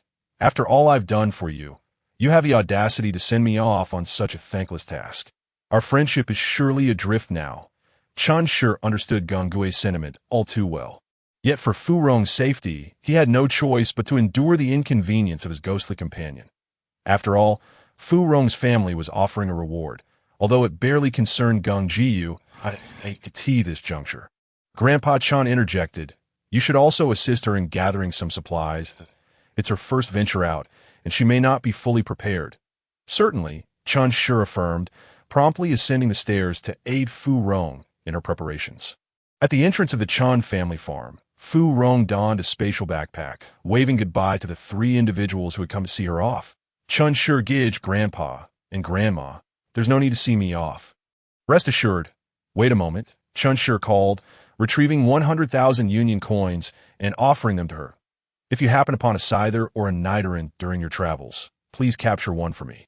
I require one of higher caliber. This is a preemptive reward for your efforts." "All right, Chen Shi gige," Furong replied with a cheerful grin as she accepted the money. "Once I've caught it, I'll teleport back to you at the Pokémon Center." "Farewell," Chen Shi gige, and goodbye to Grandpa and Grandma as Furong dashed away. Grandpa Chen approached Chen Shi, inquiring, "Why do you desire a Scyther and a Nidoran?" In response, Chen Shi scratched his head, saying, "I've discovered the evolved forms of both Scyther and Nidoran." Grandpa Chen raised an eyebrow. "Is your research merely casual?" Chen Shi nodded earnestly. "Indeed, it's just casual research." Chapter 34. The friendship boat sails into the sea of love the morning following Furong's departure. Chen Shi supervised the training of his Charmeleon and Medhong at the training grounds behind his villa. Charmeleon, Do not always strive for the most powerful attack. Remember, strike the enemy with 7 parts of your strength while reserving 3 for yourself. This way, not only will your skill release be swifter, but you will also have the capacity to respond to unforeseen circumstances. Your current approach is untenable. Charmeleon heeded the advice, contemplating for a moment before releasing a flame. Its eyes sparkled with realization. Indeed, the speed of skill release had improved, and it felt more at ease. Now, try releasing sparks in succession, Chen Shi instructed. Charmeleon acknowledged, unleashing a series of sparks. The first 2 were executed well, but by the third, its speed noticeably declined, and the subsequent 4th and 5th sparks required even longer to gather. Charmeleon bowed its head, feeling guilty for not meeting its trainer's expectations, given its previous experiences. It feared that its trainer might find it inadequate. Yet, Chen Shi remained unfazed, recognizing that Charmeleon's fire energy was still limited, and achieving this level of performance was commendable. He encouraged, "You are doing exceptionally well. Charmeleon, continue training in this manner. Once you can consistently release 5 sparks in succession, try connecting them together. Who knows, you might learn a new move. Keep up the good work." Comforted by its trainer's lack of reproach and instead receiving encouragement, Charmeleon felt a warm surge of affection that it realized that Chen Shi was unlike any trainer it had encountered before. Next, Chen Shi turned his attention to Metong. Pokémon. Metong level 22, intermediate early stage, qualities, champion ability, clear body gender, none skills, tackle, headbutt, confusion, psychic, metal claw, bullet punch, protect, guard. Recently evolved, Metong had already learned 4 skills, and Chen Shi had prepared a protect TM for it as well. Metong now possessed impressive combat capabilities. After observing for a while, Chen Shi said, "Metong, your bullet punch is executed excellently. You might want to try elevating yourself higher before striking down upon your opponent, akin to a comet's descent." Subsequently, Chen Shi meticulously explained how to concentrate energy for the meteor mash technique. Following guidelines from the training manual, Metong was no longer the simple creature it once was. It had grown quite intelligent. After Chen Shi's demonstration, it concentrated steel energy in its claws and swiftly struck the target. Chen Shi could not help but applaud. This Metong was remarkably astute, and he could only imagine how clever it would become upon evolving into Metagross. Alright, focus on practicing Meteor Mash and familiarize yourself with it as soon as possible. Metong squinted its eyes in joy, feeling a sense of daily improvement and strength. This sensation was utterly intoxicating. Later, Chen Shi checked on Madame Florges, who was facing a more arduous task since her fairy energy could only be replenished with energy cubes. Madame Florges had to eat while training, and after casting a few magical shines, she needed to find a way to swiftly digest the energy cubes within her body. Otherwise, she would be unable to consume more. This process was indeed challenging. Yet luckily, Madame Florges did not complain, diligently training as per Chen Shi's instructions. Observing her progress, Chen Shi contemplated that Madame Florges would soon surpass gym leader level. Next, he looked at Porygon Z, which had matured somewhat since its evolution that it diligently completed its daily training tasks. But its mischievous nature remained unchanged, albeit without causing trouble. Watching all these hard-working Pokémon filled Chen Shi with a profound sense of satisfaction. Regardless of what the future held, he felt immensely content in the present. In Sinnoh, within the villa of Cynthia, she gazed expectantly at the cracked Pokémon egg before her. Surrounding her were Pokémon such as Garchomp, all nervously watching this moment. They understood that this was a potential companion for their future lives and battles. "Come on, little one." Cynthia could not help but exclaim that Dr. Juniper had yet to visit the laboratory that day. Observing the egg with an indifferent expression, she had experienced this scene countless times before and had grown accustomed to it. The Pokémon egg seemed to sense the anticipation surrounding it. As the cracks multiplied rapidly, moments later, the shell at the top broke open, revealing a small, pale yellow head adorned with spikes. With tiny eyes, it gazed at Cynthia, letting out a soft coo. "Ching!" Cynthia was taken aback with joy, but refrained from embracing the little creature. Instead encouraging, "You still have your legs to bring out. Piku! Quickly extend your feet." Piku seemed to comprehend, and, with all its might, kicked against the remaining shell, shattering it as its tiny feet emerged. the surrounding Pokémon erupted into cheers. Even Lucario joined in the celebration. They rejoiced at the arrival of this new little companion. Cynthia's beautiful face lit up with delight as she hurriedly retrieved a warm towel to gently wipe Pika dry. She then presented a prepared large bottle of milk before Piku. Piku? Pika looked curiously at the bottle, mustering the courage to sniff it. Upon detecting its delightful scent, it let out an excited sound and began to drink eagerly. Piku! Cynthia gently stroked its head, and Pika did not resist. As the first person it encountered upon birth, Piku felt an instant fondness for Cynthia. I could see this moment, Dr. Juniper remarked with a smile. That child, Chen Shi, truly has a thoughtful disposition, gifting you such an adorable little one. However, it's unfortunate that we still have yet to unravel the mystery of Piku's evolution. Cynthia recalled Chen Shi's words and inquired, Grandma, do you think it's possible that Piku evolves based on friendship? That is, through the bond established with its trainer, it can evolve once a certain level of closeness is achieved. Friendship? Dr. Juniper responded in surprise. That is indeed an intriguing hypothesis, but it sounds rather improbable. With curiosity, she asked, What leads you to such a conclusion? Cynthia pondered for a moment before replying. It was Chen Shi who suggested it. He mentioned that he had this theory when Lucario evolved. Lucario? Lucario, who was behind her, suddenly paused. Is my evolution dependent on this so-called friendship? How come I am unaware of this? Lan continued to inquire. What about those Lucario in the wild? And how do we explain the existence of Porygon? Sharona, slightly exasperated, replied, Grandma, I'm not a researcher. How could I possibly know? This is what Chen Shi informed me. However, he spoke with great conviction, asserting that both Piku and Lucario evolve through friendship. Yet, Chen Shi also mentioned that while this concept sounds utterly implausible, it undeniably exists. The challenge lies in proving it. He admits there are currently no viable methods to do so. Lan fell silent for a moment, not due to disbelief, but because the notion seemed exceedingly dubious.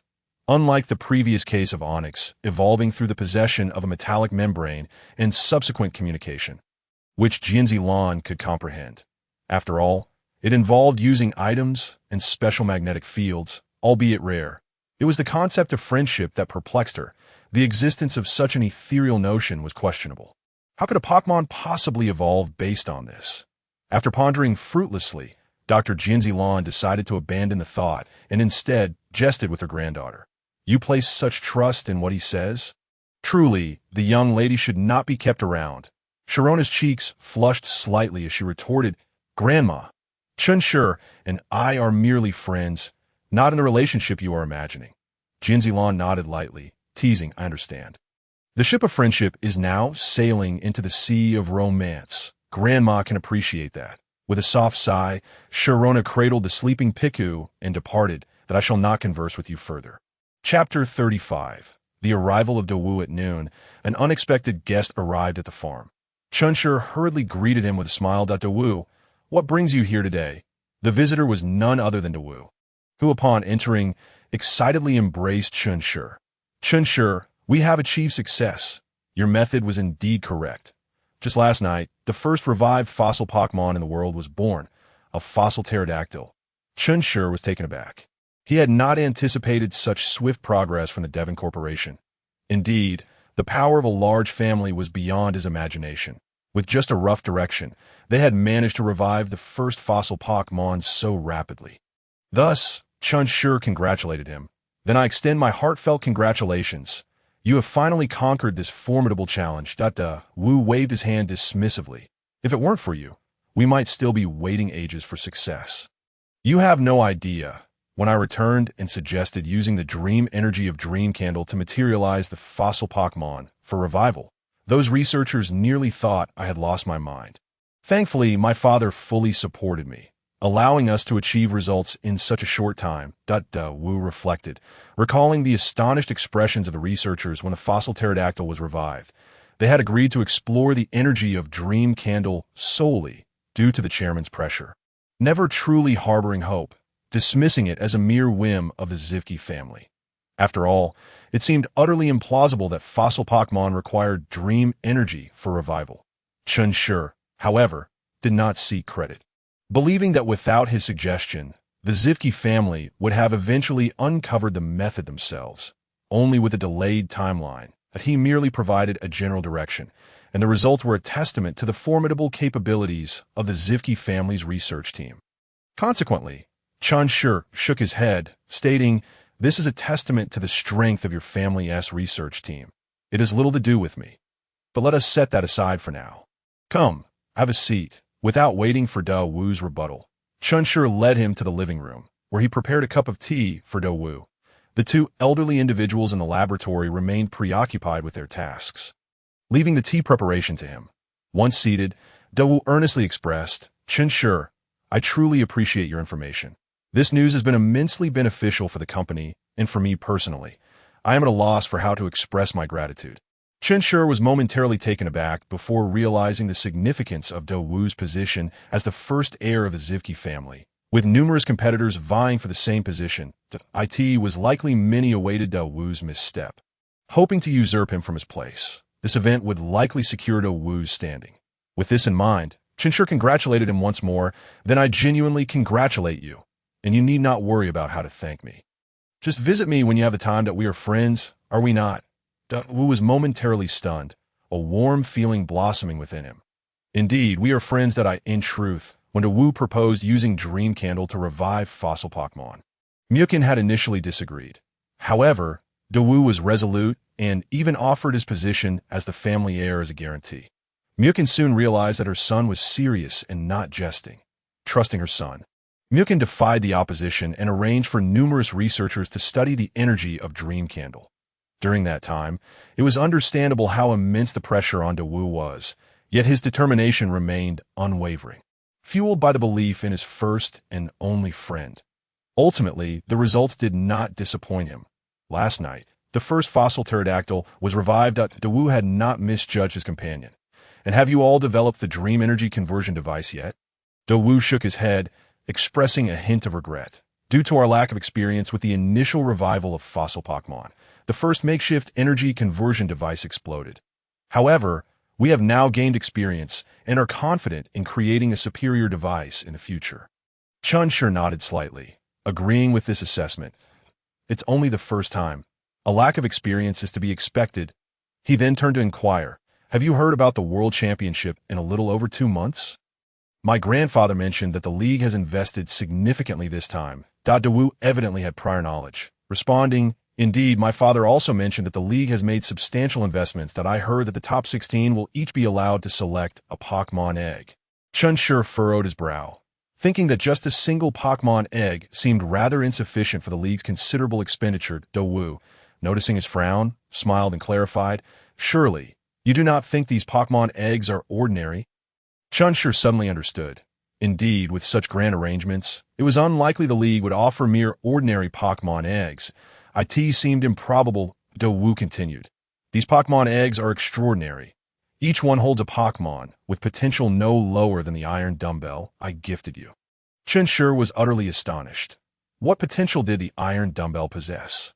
It was a near champion. With proper training and resources, it would undoubtedly evolve into a champion-level Pokémon, although Chen Shi's current Pokémon were all of at least near champion potential. With Madam Flower and Leaf EV having evolved into their final forms, enhancing their potential in the future would be challenging, but the eggs held immense potential. It was akin to Chen Shi's Swampert, which had taken considerable effort from his grandfather to ensure it possessed near-champion potential in its initial form. Yet, the league was offering each of the top 16 a Pokémon egg.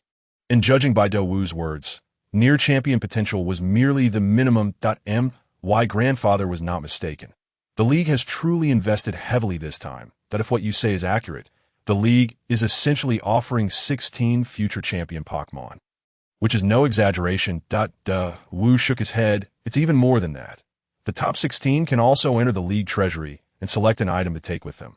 The higher the rank, the better the item. They can choose. As for what can be chosen, I am unsure, but it will undoubtedly be something precious. Chen Shi fell silent, realizing that the training regimen for Duo Long and the others would need to intensify. 8 hours of training a day would not suffice. They would need to adopt a round-the-clock approach. Chapter 36. The elite performance. Suddenly, Chen Shi smiled. The greater the reward, the stronger the opponents. This was indeed a favorable prospect. I am eager to witness the caliber of talent from other regions. That Dawu instantly felt a sense of camaraderie, as he had been thinking the same. You are absolutely correct. The greater the reward, the stronger the competition. The two exchanged knowing smiles and savored their tea. This tea is truly delightful. I regretted not bringing it last time, but this time I shall not hold back. Chen Shi waved his hand dismissively. No worries, Dawu then remarked. Recently, there's been quite a stir from the Galar region's dodo bird. I've heard they have become a senior investigator for the league. Chen Shi was somewhat astonished. Is dodo bird really that formidable? The esteemed senior investigator of the Alliance, Chen Shi, recalled that only those of quasi-king strength were qualified for such a position, much like Jun Shamuzi of the past, who held the same title. Jun Shamuzi's wind speed dog had also attained the late stage of quasi-king.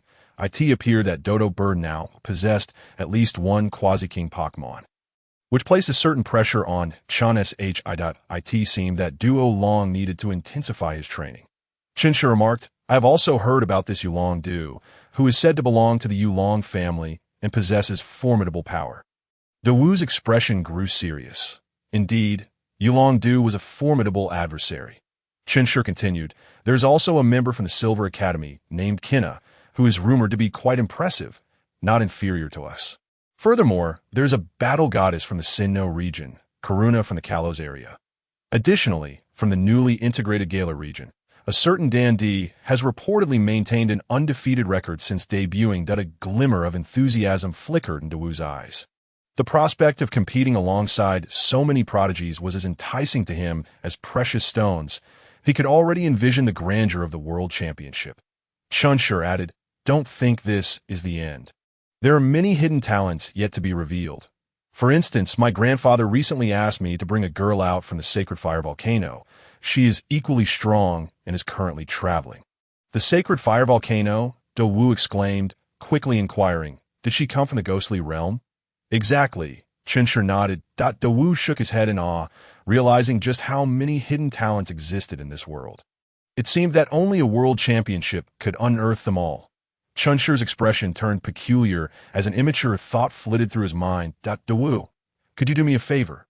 Dawu, serious, replied, speak freely, as long as it is within my capabilities. Chen Shi had previously assisted him significantly, and Dawu was at a loss for how to express his gratitude.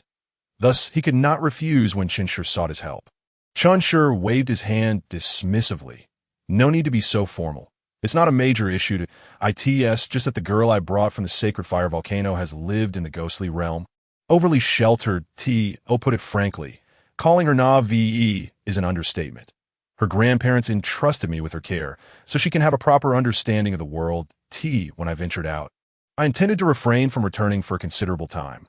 All my belongings are stowed away in my backpack, so rest assured.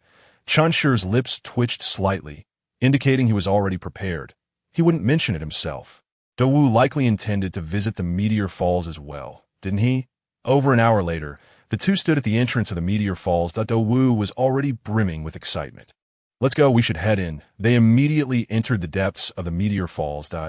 In the outermost layer, there were still quite a number of visitors enjoying themselves. Just a short distance inside, a colossal waterfall could be seen cascading down, which is one of the major wonders of the Meteor Falls, attracting many admirers. Gazing at the waterfall before him, Chen Shi couldn't help but marvel. He had heard that this magnificent waterfall was formed due to the impact of a meteorite. Though the specifics of its formation remained a mystery, it was truly a sight to behold. Upon witnessing the waterfall, Chen Shi involuntarily recalled a line from an ancient poem from his past life.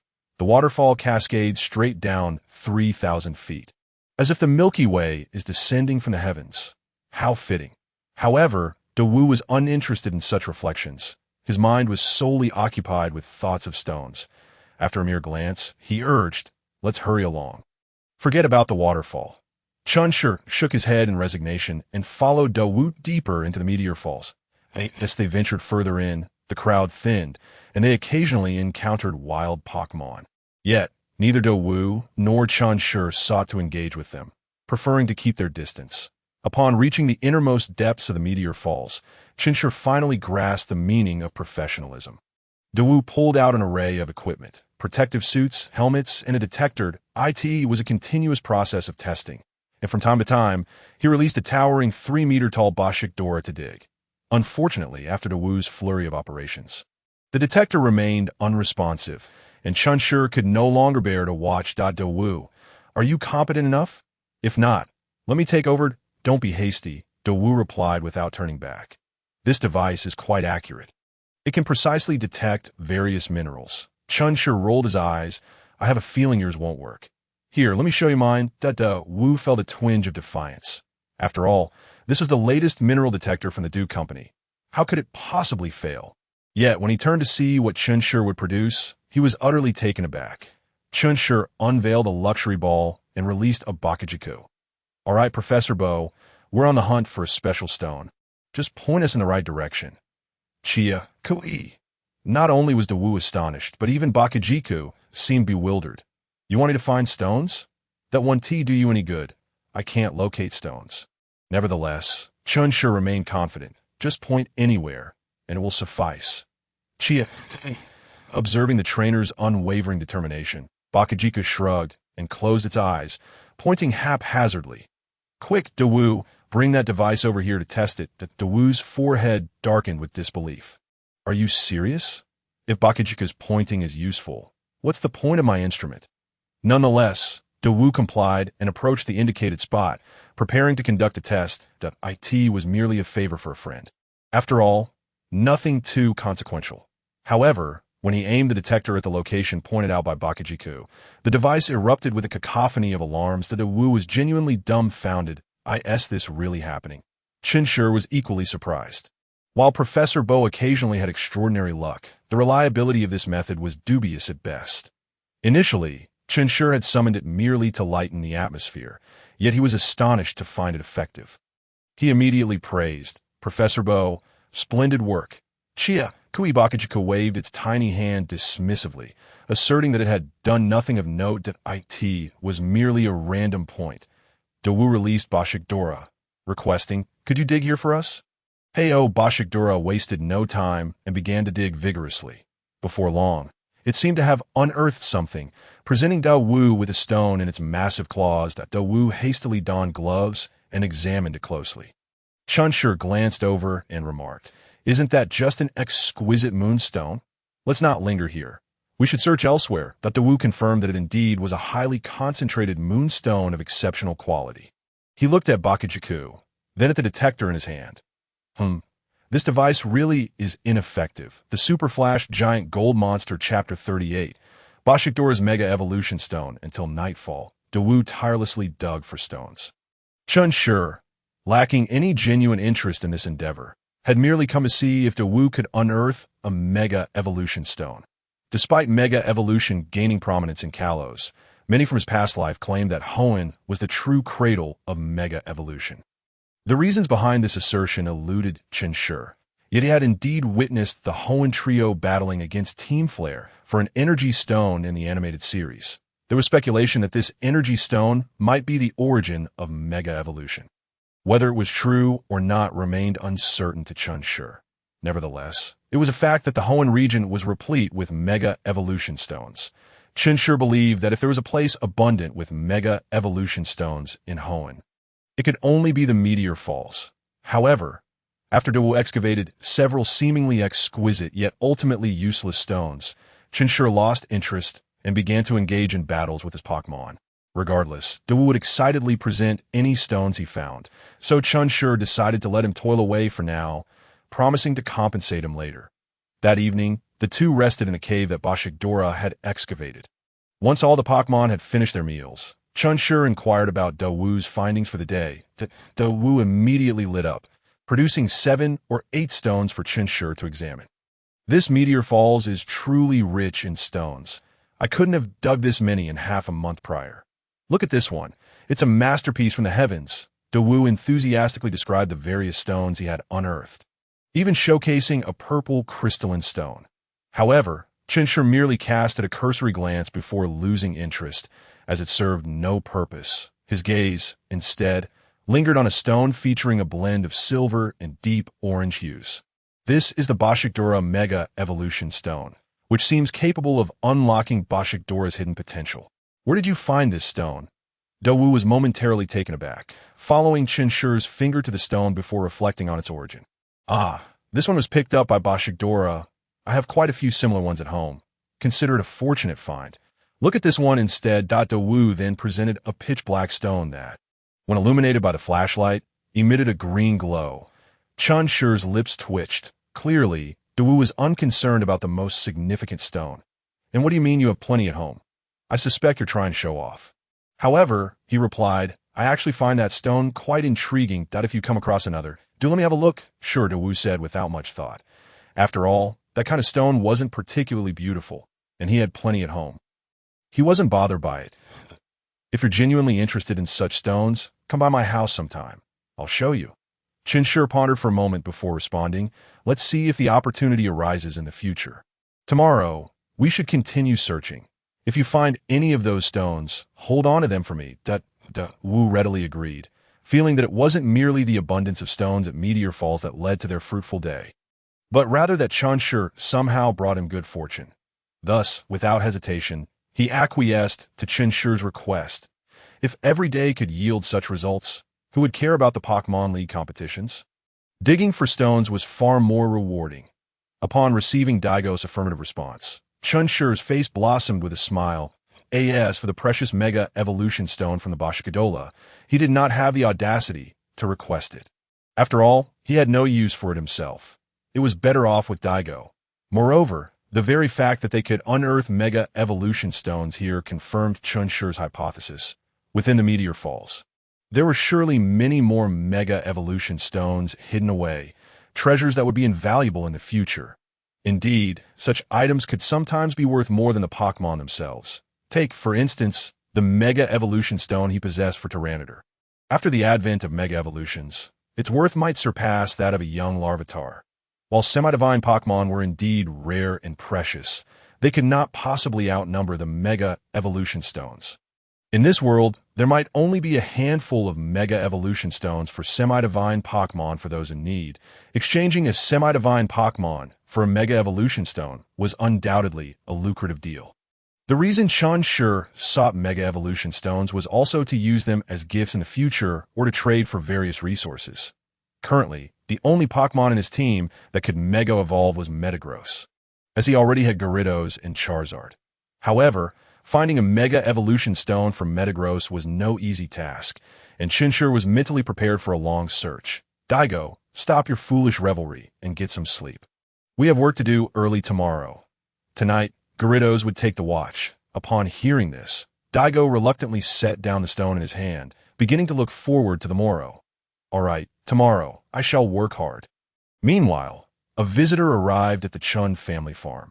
Upon learning that Chen Shi was not at home, having gone to watch the champion's performance, the visitor hastily departed. The two elders exchanged peculiar glances, revealing knowing smiles. Chapter 39. Dratini Fossil. The next day, Daigo excitedly shook Chen Shi awake from his slumber. And oh, more sleeping. Hurry up, we're going to excavate stones. Chen Shi never anticipated that even in his current state, someone would arrange for a wake-up call for him. However, this was far gentler than the wake-up call from Gung-Gue. At least it did not involve a tongue lick and was not uncomfortable. Reluctantly, Chen Shi got up, washed up, and released his Pokémon, preparing energy cubes for them to tea that moment. Kiss expressed its displeasure.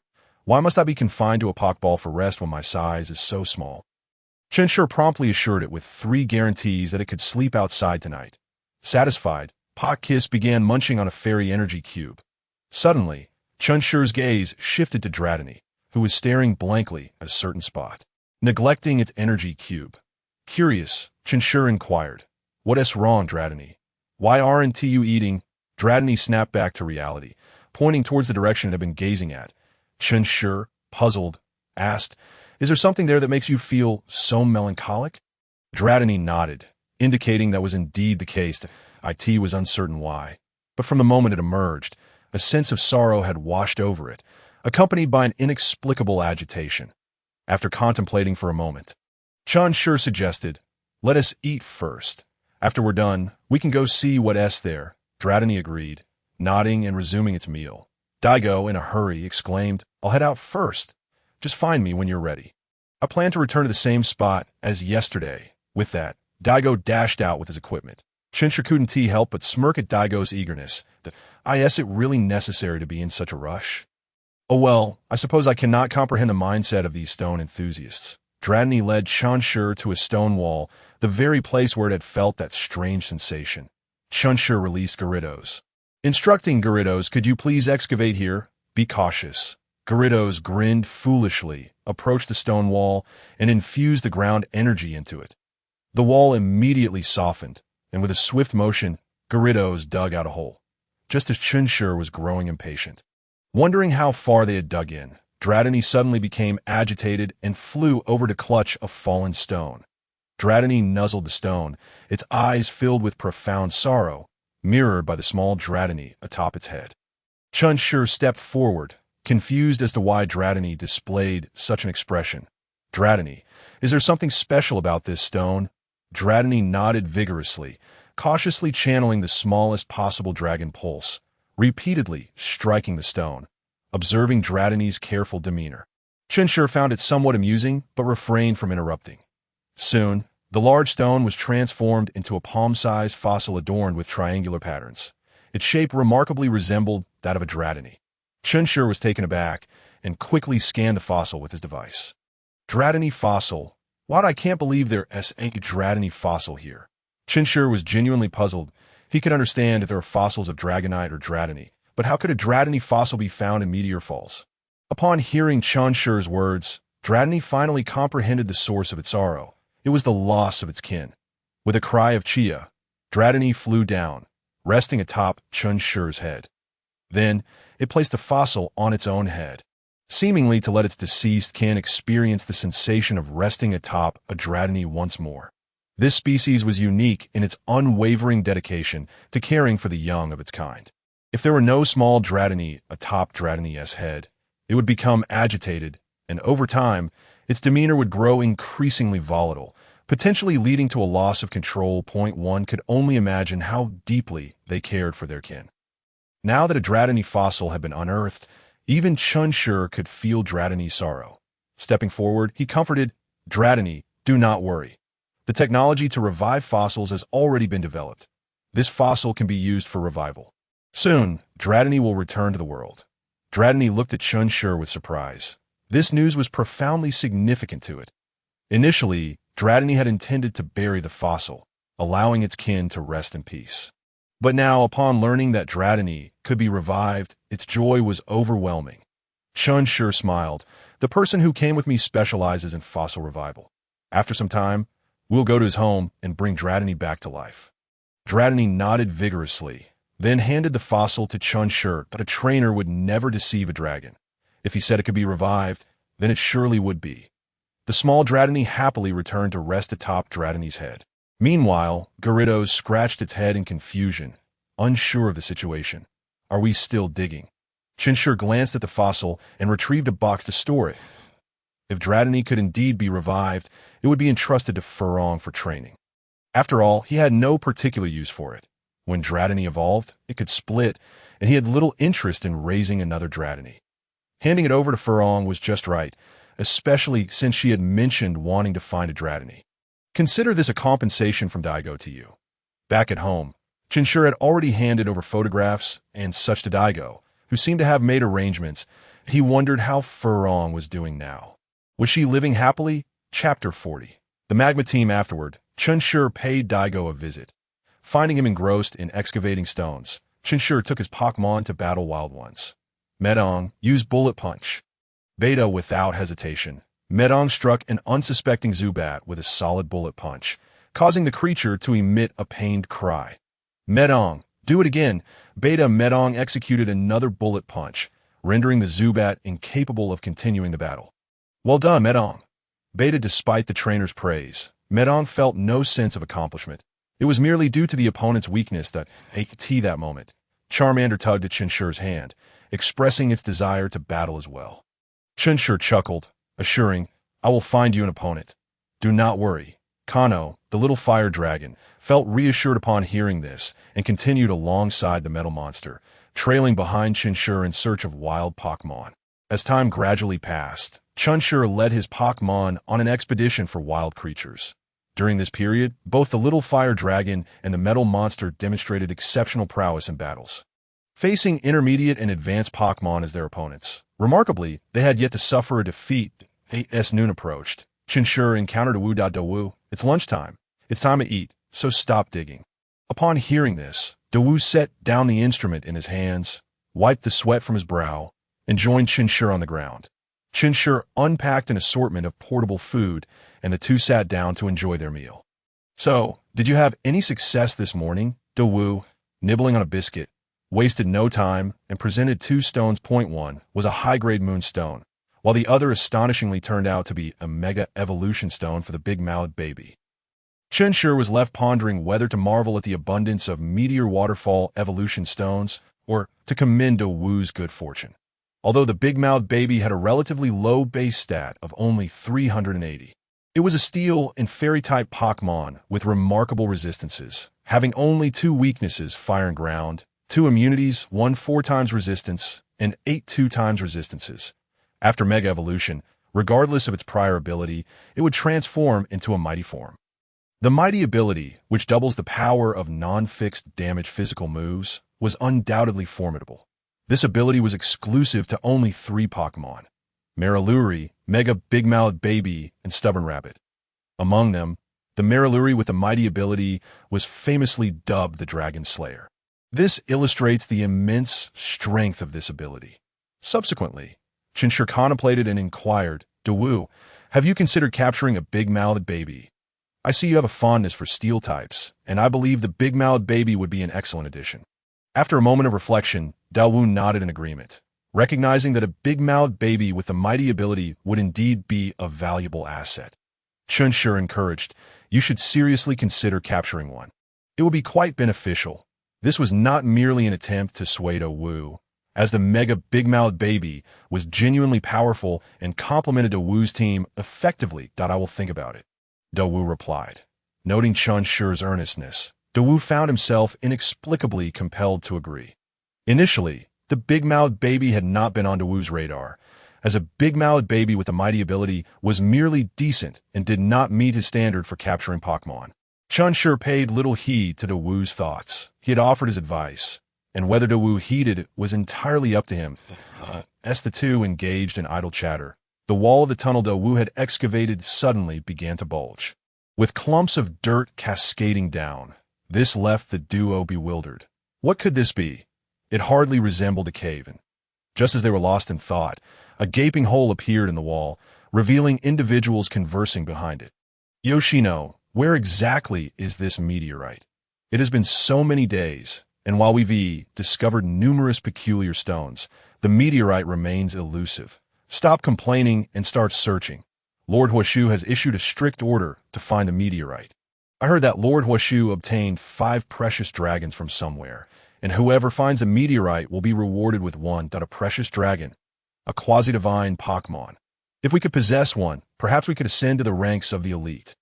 Another voice exclaimed excitedly, Yoshino, are you serious? A meteorite guarantees a precious dragon. That can't be a lie. Let us dig. With the tunnel fully excavated, Chen Shi and Dawu finally caught sight of 2 individuals dressed in red attire adorned with distinctive emblems. Chen Shi quickly reacted, releasing Duolong and Jujubeo. Capture those 2. Ensure they don't escape. Chia, Lucky. Without hesitation, Duolong and Jujubeo charged toward the 2 members of the lava team. The duo finally snapped to attention. Hastily reaching for their Pokeballs to summon their Pokémon, unfortunately, it was all too late. One was sent flying by Duolong's tail, while the other found himself gripped by Jujubeo's vice-like hold around his throat. Chen Shi immediately confiscated their Pokeballs and secured them with locks. The individual whose throat was being constricted by Jujubeo, Yoshino, defiantly shouted, You little brat, do you know who I am? Are you brave enough to engage me in a fair duel? Chen Shi chuckled and replied, I know, and I'm not brave enough. This retort left Yoshino momentarily speechless. He was puzzled. These 2 clearly belonged to the Alliance's elite, renowned for their love of fair duels. Yoshino had encountered Alliance elites before, and each time he mentioned a fair duel, They would sheepishly return their Pokémon. Why was this tactic failing now? Dawu stepped forward, perplexed, and asked, Chen Shi, who are they? Chen Shi replied with surprise, this is the recently emerged lava team. You don't recognize them? Dawu slapped his forehead, recalling that he had indeed heard of them. His father had mentioned that this organization had been causing quite a stir lately and warned to be cautious around them. Dawu's gaze towards Yoshino turned increasingly hostile. Chen Shi wasted no time and directly inquired, let us cut to the chase. Tell me what you're doing here, what your objectives are. How many of you are there, and their respective strengths? Yoshino scoffed, you little brat, are you still half asleep? Why would I tell you anything? He was not intimidated. After all, even if he were caught, he would eventually be released. Fine, just watch, Chen Shi said, releasing Ebu. Do you see that individual lying over there? Disassemble his foot for this obstinate gentleman to admire. Ebu rolled its eyes and executed a swift leaf blade, severing the foot of the man lying on the ground. My foot! My foot! The man jolted awake, veins bulging on his forehead as he emitted blood-curdling screams, his hands clenched tightly onto his pants, his knuckles turning pale from the strain. The screams echoed hauntingly within the subterranean cavern, sending shivers down the spines of both Dawu and Yoshino, who were taken after pondering for a moment. Dahu inquired, is it possible that the Alliance did not provide assistance? Chen Shi scoffed. It would be better if they hadn't by the time the 3 prestigious Pokémon arrived in her possession. They had already transformed into a Caterpie, this merely fooling someone into believing they are naive. My grandfather was infuriated and directly confronted President Gongqi. Ultimately, it was revealed that this top-tier trio had been subjected to layers of exploitation, and by the time it reached Yuko, it had become nothing more than a Caterpie. Furthermore, the 500,000 Alliance coins had mysteriously vanished. The more Daha listened, the graver his expression became that he had heard from his father that the Alliance was corrupt. But he never anticipated it could sink to such depths. His parents had perished in service to the Alliance, yet their daughter had to endure such indignities.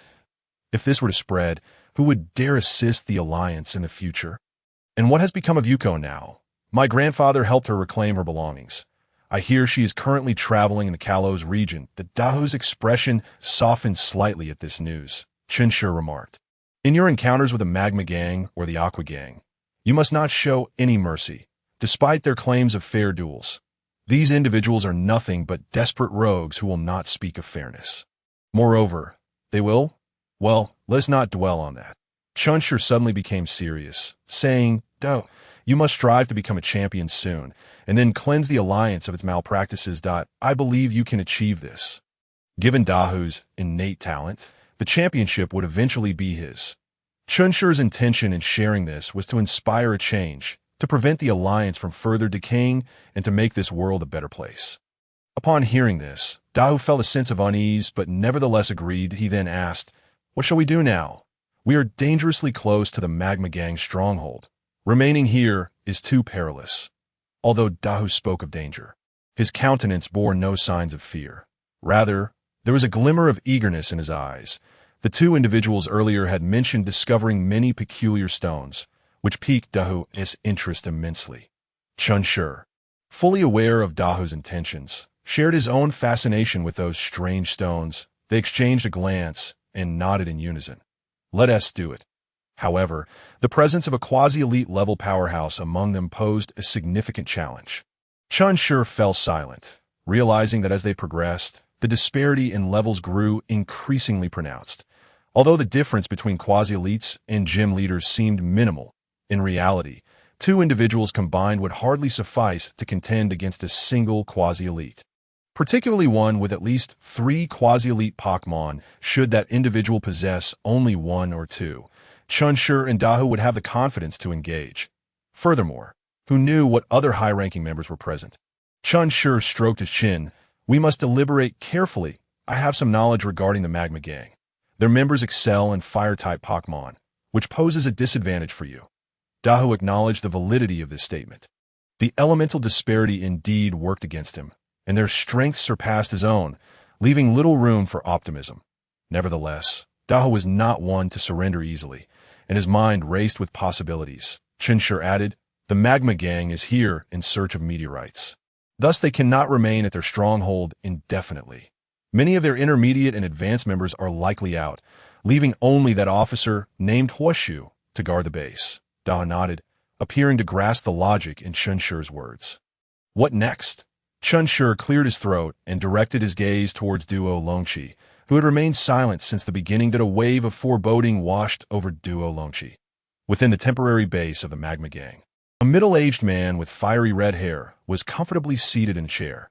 This was Huoshu, a newly appointed officer of the Magma Gang. Recently, Huoshu had been dispatched by the leader to Meteor Falls to search for a meteorite, with the promise of advancing his other 3 Pokémon to quasi-elite status if successful. Huoshu was intrigued and led his team into Meteor Falls, as he toyed with 5 miniature Pokeballs. He marveled at the unexpected bounty. With these 5 Dratini, even if this mission failed, he would still have confidence in advancing his remaining 3 Pokémon to quasi-elite status. 4 of them could be sold off, leaving just 1. However, he lacked the resources to nurture too many. Just as Huoshu reveled in his delight, a pair of elongated yellow eyes scanned the entire base. This was none other than Duo Longqi, who had been coerced in his service. As a ghost-type Pokémon, stealth was a trivial matter. Duo Longqi carefully observed Huoshu, and when his gaze fell upon the 3 Pokeballs at Huoshu's waist, a hint of seriousness flickered in his eyes. The aura emanating from those 3 Pokeballs was overwhelmingly powerful, leading Duo Longqi to conclude that he was likely no match for them. The other 3, however, were comparable to his own strength. Subsequently, Duo Longqi's gaze settled on a pile of stones on the ground, discarded by the Magma Gang as worthless. While some evolution stones had been excavated, they had all been selected out.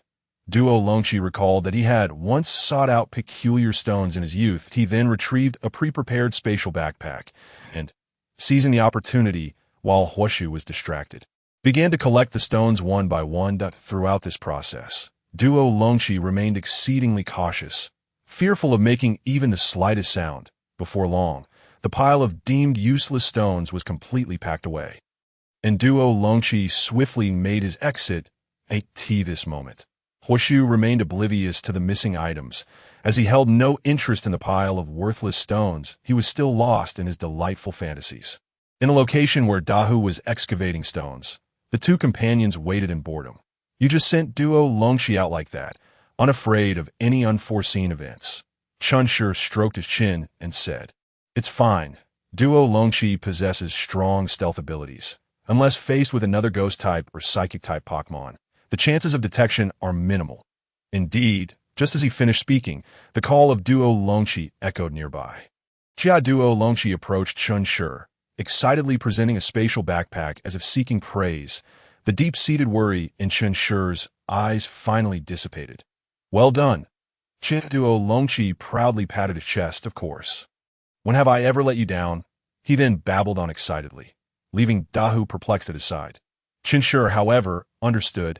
"So you mean that individual had 3 Pokeballs that emanated a powerful aura, and the aura from the other 3 was comparable to yours? That person also claimed to have 5 Dratini, for of which were to be sold?" Duo Longqi nodded vigorously, confirming the details. "I heard it with my own ears. This was indeed peculiar." Chen Shi recalled that Yoshi had mentioned Huoshu somehow acquiring 5 Dratini. Initially, he had thought it was mere bragging, a way to inflate his image. Yet it turned out to be true. But where could Huoshu have procured 5 Dratini? Could it be? At this moment, Dao interrupted Chen Shi's musings. "Forget about that. Let us see how the stones turned out. With so many people working here, they must have unearthed quite a few." Chen Shi's lips twitched as he opened the backpack to reveal its contents. To his astonishment, there were 3 megastones among them, including 1 for a Garchomp. The other 2 were megastones for a Venusaur and a Glacian. Chen Shi quickly retrieved the 3 stones, as they had been brought by Duo Longqi. He felt no need to share with Dahu, however, showed little interest in the 3 stones and began examining the other stones instead. A glance from Chen Shi revealed that the remaining stones were essentially useless debris. However, given that they had been collected by the Magma Gang, these stones were quite beautiful, perfectly appealing to Da's tastes. Indeed, Da was nearly drooling at the sight. "You only want those 3 stones? You don't want the rest?" Seeing Da gaze at him with eager anticipation, Chen Shi promptly replied, You can have all of these, but afterward, you must help me revive a fossil Pokémon. Upon hearing this, Duo Longshi became ecstatic and eagerly looked at Dahu, awaiting his response. No problem. Dahu did not disappoint either Duo Longshi or Chen Shi, readily agreeing. However, they would need to wait until the machine was repaired to proceed with the revival. He should not be in a hurry. Right? The current machine had exploded, and the new energy converter was still under construction, that if urgency were required, it would be Dahu's dilemma. Naturally, Chen Shi was not in a hurry, as it was intended for Furong. And if anyone were to feel anxious, it would be her. Duo Longshi was also unconcerned. As long as he was assured that Duo Longmija could be revived, he was not pressed for time. Then I shall take these. Don't regret it, Dahu declared, clutching the stones. Take them, take them. Hurry and stow them away. It would be unfortunate if that officer discovers them. We are too close to here. Let us head out and summon the investigators to handle it. After all, we have secured what we came for. Let us make a swift escape. Wu was taken aback, hastily stowing away the stone as the two prepared to leave the area. On the way, Duo Longshi suddenly fixed his gaze on a large rock, his eyes locked onto it intently. Chen Shi sensed something amiss and released the giant swamp monster and Lady Huajia. Who is there? Come out now. Dawu simultaneously unleashed his Pokémon. However, after a while, there was still no response from behind the stone.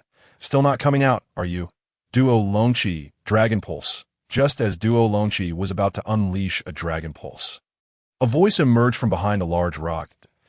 Not attack. I mean no harm. Chen Shi narrowed his eyes, questioning, if you mean no harm, why are you hiding? Upon his words, a young man slowly stepped out from behind the boulder. His skin dark, clad in an ancient robe with a hemp rope tied around his waist. Friend, I truly mean no harm. Observing the man's ancient attire appearing at Meteor Falls, Chen Shi's mind sparked with a hypothesis. Are you one of the Meteor people? The man appeared momentarily stunned before nodding in affirmation. It was not uncommon for people to know of the Meteor people, as they had long ceased their isolation and interacted with outsiders. Dawu also recalled hearing about the Meteor people from his father. They had always resided at Meteor Falls, worshipping the legendary dragon god. However, it was always the sovereign of Yuanji who engaged with them, and he never expected to encounter one today himself. Chen Shi pondered for a moment before asking, have you lost 5 precious dragons? The man immediately became animated. Friend, do you know where our lost dragon cubs are? If you can tell me, we shall reward you handsomely. The Meteor people had accidentally lost 5 precious dragons, causing a tremendous uproar in their village, and many have been dispatched to search for them, including Ada. During the search, Ada stumbled upon 2 strangers and intended to observe them from the shadows to ascertain if they were connected to the lost dragons. However, one of their Pokémon was remarkably perceptive and instantly unveiled her hiding spot. With no other choice, Ada revealed her benign intentions. To her surprise, that individual immediately recognized her as one of the Meteor people and implied he had information about the missing dragons. This revelation thrilled Ada, as the village had sent numerous people searching for days without success, and now she had unexpectedly found a lead. Chen Shi directly stated, I know where those precious dragons are, and can even take you there. However, the individual guarding them is quite formidable, possessing 3 Quasi-King level Pokémon, along with several subordinates. Do you think you can handle that? Ada replied confidently, friend, rest assured, I'm a Quasi-King level dragon trainer, and can deal with the person you mentioned. Please take me there. Chen Shi quietly asked Dawu, what do you think? Should we take him along? Dawu replied decisively, I believe we can go, it won't be a hassle, and we could do a favor for the Meteor people. Chen Shi subtly nodded and said to Ada, then you may come with us. You will confront that Quasi-King, while we can handle anyone else, no problem. Ada immediately agreed. Thus the 3 set off towards the Lava Team's stronghold. Chapter 43. Ada versus Hua Shu, it's right in there. Chen Shi whispered before the entrance to the Lava Team's stronghold. Ada's gaze sharpened as he boldly strode inside, observing the confidence of the Meteor individual. Chen Shi and Wu exchanged glances and followed closely behind. Soon, the 3 burst into the Lava Team's stronghold. Hua Shu, who had been resting, initially thought the commotion signaled the return of his subordinates. However, upon opening his eyes, he discovered 3 unfamiliar faces. Enraged, he shouted, who are you to dare invade our Lava Team stronghold? Are you seeking death? Huashu felt emboldened by the youthfulness of the intruders. The leader appeared to be in his early 20s, while the others looked to be around 16 or 17. Such individuals could hardly be considered powerful, and thus he harbored no fear. Did you steal our 5 dragon cubs? Huashu's expression shifted as he faced Ada's accusation, and he promptly released his 6 Pokémon. I don't know what you're talking about. Since you dared to intrude on our lava team's territory, you shall face the consequences. In short order, 6 Pokémon appeared within the cave. Chen Shi's mind raced, and he accessed the data on these 6 Pokémon: a Quasi-King level Coal Tortoise, a Big Dog, and a Fire Camel alongside a Gym Peak level Zubat, Weezing, and a Spoon Snake. All of you attack. Coal Tortoise used Flamethrower. Ada wasted no time, pulling out 3 Pokeballs from his pocket. Hydreigon, Swanna, and Dragonfly, unleash Dragon Pulse with all your might. Chen Shi glanced up, realizing that Ada was not boasting. A late-stage Quasi-King Hydreigon, a mid-stage Quasi-King Swanna, and a Dragonfly were formidable indeed. In the arena, Hydreigon let out a furious roar as Ada's command fell. The 3 Pokémon unleashed their Dragon Pulses with full force. 3 powerful energy waves, bearing the illusion of dragons, surged forth, overpowering the opposing moves and striking hard against the 3 Gym Peak level Pokémon. The trio was instantly rendered unable to battle, collapsing to the ground, unconscious. Damn it! Coal Tortoise, use Heat Wave. Big Dog Tackle. Fire Camel, use Earthquake. Ada scoffed, do you not realize that Earthquake cannot affect airborne Pokémon? Let's go again. Full-strength Dragon Pulse. Chen Shi was taken aback, realizing that this kid was attempting to create an escape route with Earthquake, while Big Dog's Tackle was meant to buy time. However, in a cave, a single Earthquake would surely lead to a collapse. Duo Longqi, strike at Fire Camel with a quick attack. Be swift. Daowu, having come to the same conclusion, promptly released his Metagross. Metagross, use Psychic to stop Fire Camel.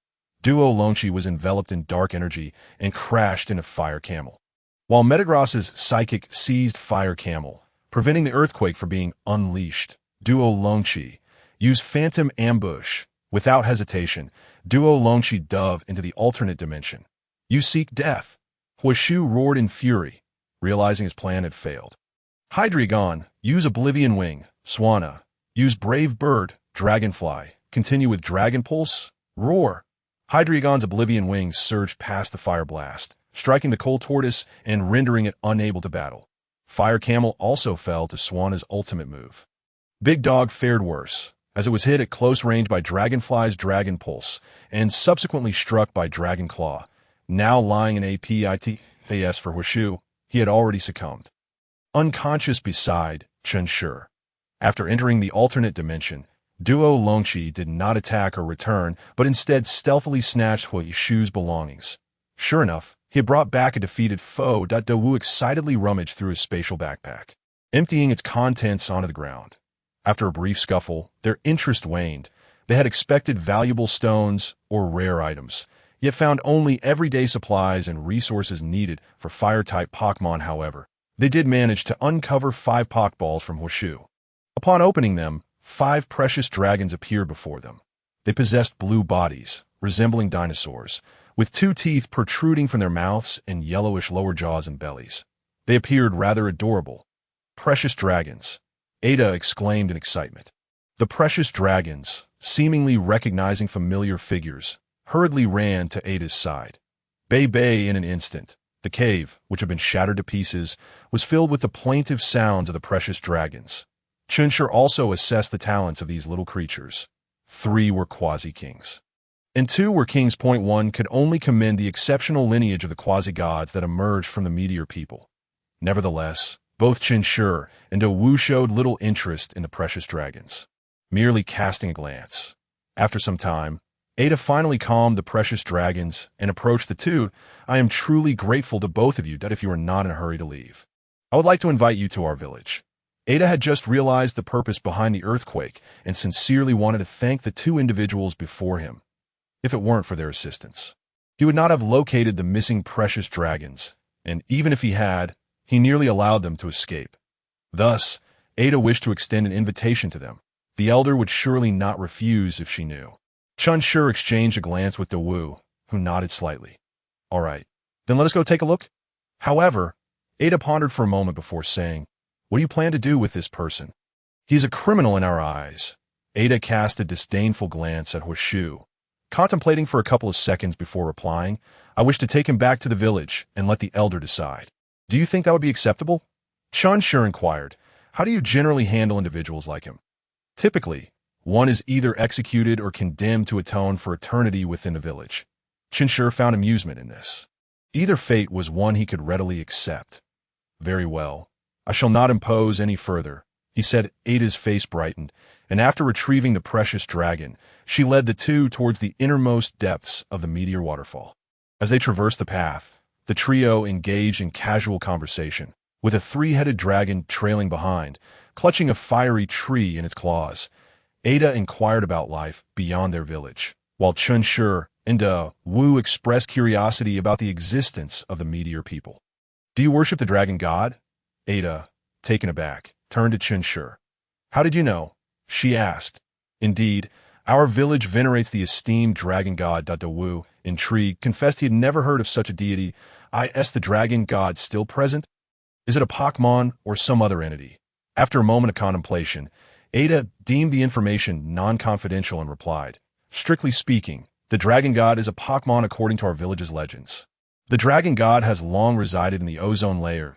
It is said that millennia ago, the dragon god descended to aid one of our ancestors in quelling a great calamity. These tales have been passed down through generations, and I have heard them since childhood. Wu began to piece things together. The dragon god the meteor people revered must be a legendary Pokémon, but what kind of catastrophe could have warranted the intervention of such a being? Wu directly posed a question. Ada shook her head, unable to provide clarity. Our village's records are scant. If you wish to learn more, you might need to consult the elder. Chen Shi chuckled. Events from millennium ago are nearly impossible to ascertain. Even if some details have been preserved, it is likely that information is incomplete. Ada wholeheartedly agreed. You are correct. The elder has mentioned that many of our records have been lost. Who can truly say what transpired 1,000 years ago? Chen Shi already knew the answer. It was the battle between Groudon and Kyogre. Besides those two, only Deoxys could summon the likes of Rayquaza. To be frank, Chen Shi genuinely believed Rayquaza was indeed formidable. Especially the black, shiny Rayquaza depicted in the animation, which single-handedly faced 6 opponents. Can you believe it? Ultimately, it showcased Groudon in a most embarrassing manner, tarnishing its reputation and branding it as flightless. Soon after, Ada guided the pair through a winding path, leading them to a canyon. Upon crossing it, a hidden paradise revealed itself before them. In the distance, a modest village came into view, with wisps of smoke rising from several homes, likely indicating meals being prepared. Above, various dragon-type Pokémon soared in flocks: Dragonite, Salamence, three-headed dragons, Garchomp, and Trapinch, among others. Even Wu, a wealthy individual, was taken aback. The visual impact was quite striking. After all, even the illustrious Zaboki family merely commanded a tribe of Metagross. But what lay before them? There were 4 quasi-legendary Pokémon present. Chen Shi marveled. This place resembles a hidden utopia. This is our village, Ada replied, but we must ride flying Pokémon to proceed. Please mount my shiny Xatu and Trapinch. With that, Ada summoned the other 2 Pokémon without hesitation. Chen Shi leaped onto the back of Xatu, while Wu chose Trapinch. Subsequently, Ada mounted the 3-headed dragon and led the way towards the village. Upon arriving at the village entrance, as soon as Ada dismounted, a group of 7 or 8 children rushed forward but halted abruptly upon noticing the 2 strangers. They curiously scrutinized the unfamiliar faces yet hesitated to approach. Ada chuckled. Thanks to these 2 friends, I have retrieved all 5 dragon hatchlings. I have invited them to visit our village. You need not fear that moment. A girl, around Chen Shi and Wu's age, approached. Ada, the elder requests that you bring the guests to her. She will host them personally. Ada appeared momentarily taken aback, quickly responding, very well, Zijana, I shall take the guest to her at once.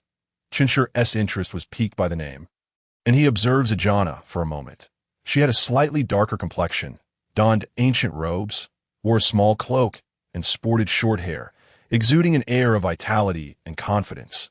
She was indeed the inheritor of the meteor people.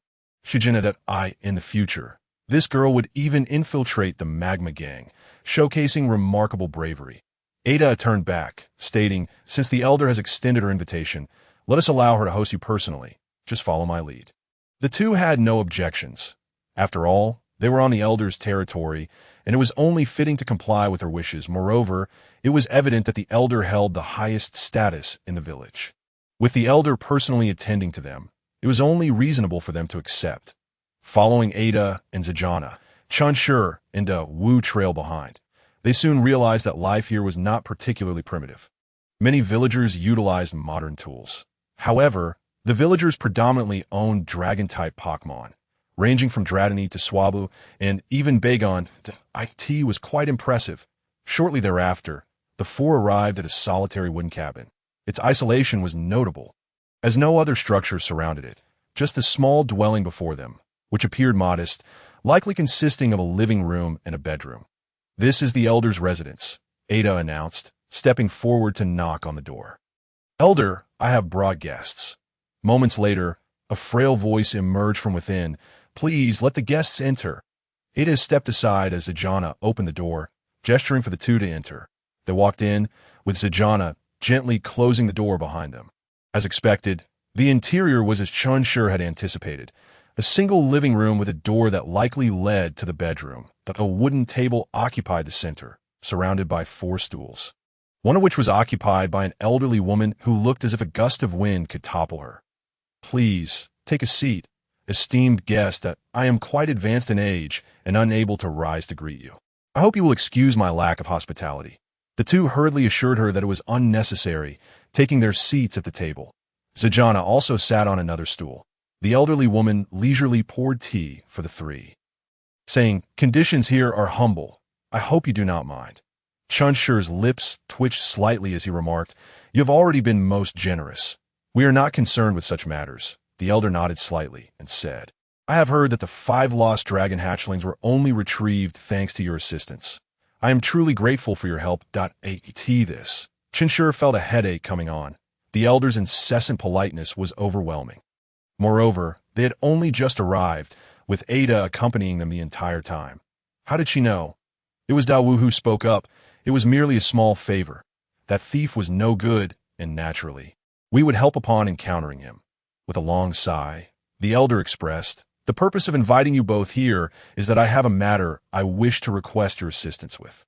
Chen Shi replied, "Please, do tell that, if it is within our capacity, we would be happy to help." Although Chen Shi verbally agreed, he couldn't help but internally grumble. They had just helped, and now they were being asked for more assistance. Nonetheless, he was curious to hear what the elder had to say, as the feasibility of the request would ultimately be determined by him. After a brief pause, the elder inquired, "Are you familiar with the calamity that occurred 1,000 years ago?" At her words, both Chen Shi and Wu were taken aback. The calamity from 1,000 years ago, the Desert Dragonfly, Chapter 45, the task of summoning the Dragon God. I have heard Ada mention it. A millennia ago, a terrifying disaster struck, ultimately quelled by your ancestors and the Dragon God. Chen Shi feigned ignorance, eager to see what the elder would reveal. What assistance could they provide? Wu nodded in agreement. Though unlike Chen Shi, he was genuinely unaware of the events that transpired 1,000 years prior. The elder remained silent for a moment, seemingly gathering her thoughts, according to the records left by our ancestors. 1,000 years ago, a fearsome behemoth emerged from the depths of the earth, leaving a trail of molten rock and destruction in its wake. Simultaneously, a sovereign arose from the ocean, unleashing towering tsunamis upon its emergence. These two monstrous beings appear to be inherently opposed. Upon their encounter, a cataclysmic battle erupted. In the wake of their conflict, the seas were vaporized, the land fractured, and countless lives were lost in the ensuing disaster. At last, one of our ancestors stepped forth, beseeching the legendary dragon deity to intervene and avert this impending calamity. Initially, Chen Shi was eager to hear what transpired next, but soon realized that the old woman had fallen silent. "Is this it? I expected you to divulge something more substantial. It's merely a tale of an inability to fly and a clash with a hefty fish, followed by your ancestor summoning a flying green caterpillar." This hardly deviates from what I already know. Wu listened with rapt attention. Yet he felt an inexplicable sense of familiarity, as if he had encountered this narrative before. It bore resemblance to the legendary Pokémon's battles. However, after pondering for a while, Wu could not deduce any further meaning and simply cast a puzzled glance at the old woman. How does this relate to our involvement in the disaster? The old woman nodded slightly, recounting how, a millennium ago, an ancestor left behind a prophecy. In 1,000 years, calamity would return, and at that time, a hero would emerge to reawaken the dragon deity and prevent the disaster from spreading. Chen Shi was rendered speechless. Your ancestor's prophecy seems rather accurate. Indeed, a millennium later, the three fools of Hoenn are at it again. No doubt about it. So, do you wish for us to seek out this hero? Chen Shi inquired. He did not consider himself to be that hero, nor did he aspire to assume such a role. The task of summoning the dragon should be left to others. Yet Wu was troubled by the disaster foretold in the prophecy. After all, a millennium later equates to the present time, suggesting that the calamity of 1,000 years ago is about to recur. This is hardly encouraging news. The old woman regarded Chen Shi with an odd expression. Young man, why do you not believe that this hero could be you? Upon hearing this, Chen Shi was taken aback, while Wu's gaze grew increasingly peculiar. So, you harbor the identity of a hidden hero. Even the bystander, Zijiana, looked at Chen Shi in disbelief. She had initially thought that the old woman merely wanted to express gratitude to these two individuals, given that they had helped recover 5 dragon offspring. However, she did not expect that once they entered, the old woman would delve into tales from a millennium ago, and now even assert that the youth before her is the future hero. How could she not be astonished? Chen Shi chuckled awkwardly. Old lady, I believe you are mistaken. I am just an ordinary person, not a hero. If we must speak of heroes, the one beside me seems far more fitting. Saying this, Chen Shi gestured towards the engrossed Wu with utmost seriousness. This person not only possesses great power, but also comes from wealth, and most importantly, he harbors a heart of justice. If he is not a hero, then who is? Wu was left speechless, forcefully breaking free from Chen Shi's grasp. The old woman shook her head slowly. In you, I sense a power akin to that of the dragon deity. That is the key to preventing the disaster. Chen Shi was momentarily stunned. After careful contemplation, he suddenly grew alert. Could it be that the old woman was referring to Mega Evolution? The only similarity he shared with the legendary Rayquaza was that he had undergone Mega Evolution. Unlike the primal reversion of Groudon and Kyogre, Rayquaza's transformation was indeed Mega Evolution. Yet, how could she perceive this? Is it truly that remarkable? Wu cast a sideways glance at him, sensing that this fellow was hiding numerous secrets. Nevertheless, he did not dwell on it, for who in this world did not harbor some secrets? After a moment, Chen Shi spoke slowly. This power is not solely mine to wield. There are others in this world who possess it as well. Why must it be me? Mega Evolution is not an ability exclusive to me. As previously mentioned, both Corna from the Kalos region and Kokolak also have the capability of Mega Evolution. Furthermore, Rayquaza can Mega Evolve independently.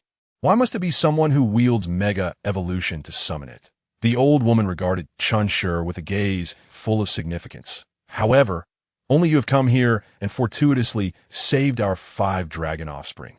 Everything seems far too coincidental, does it not? Upon hearing this, Chen Shi fell into silence. What you say makes perfect sense. I find myself utterly speechless in rebuttal. May I ask if I can leave right now?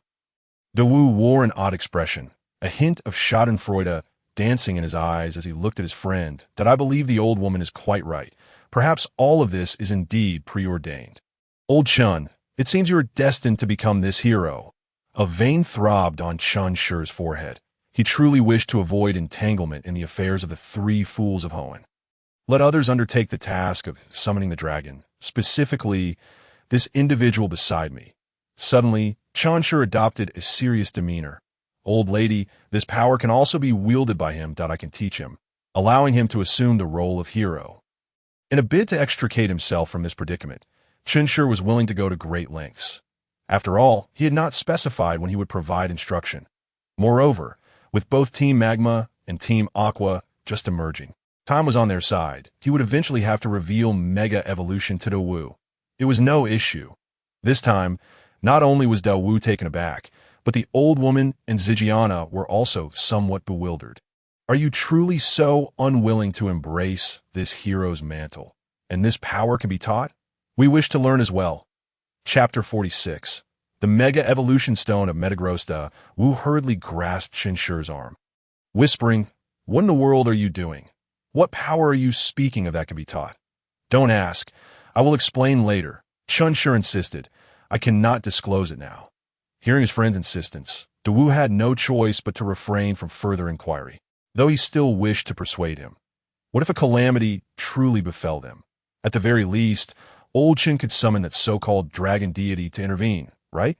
But just then, the old woman spoke, seemingly perceiving the youth's reluctance, that if you can impart this knowledge to him, that would be splendid. An additional person means an extra glimmer of hope. Naturally, we shall not ask for your help without recompense.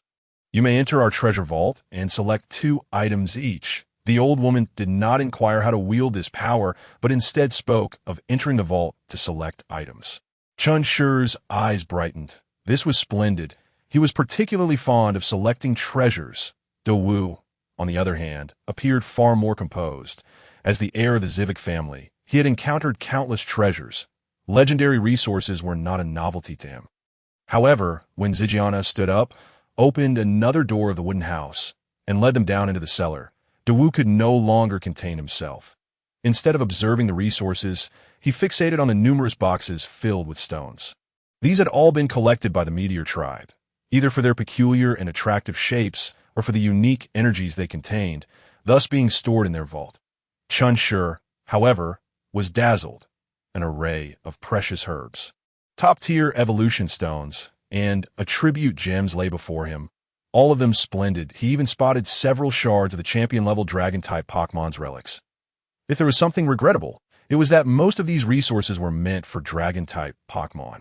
And Chen Shi merely glanced at the shards before joining Daowu in rummaging through the stones.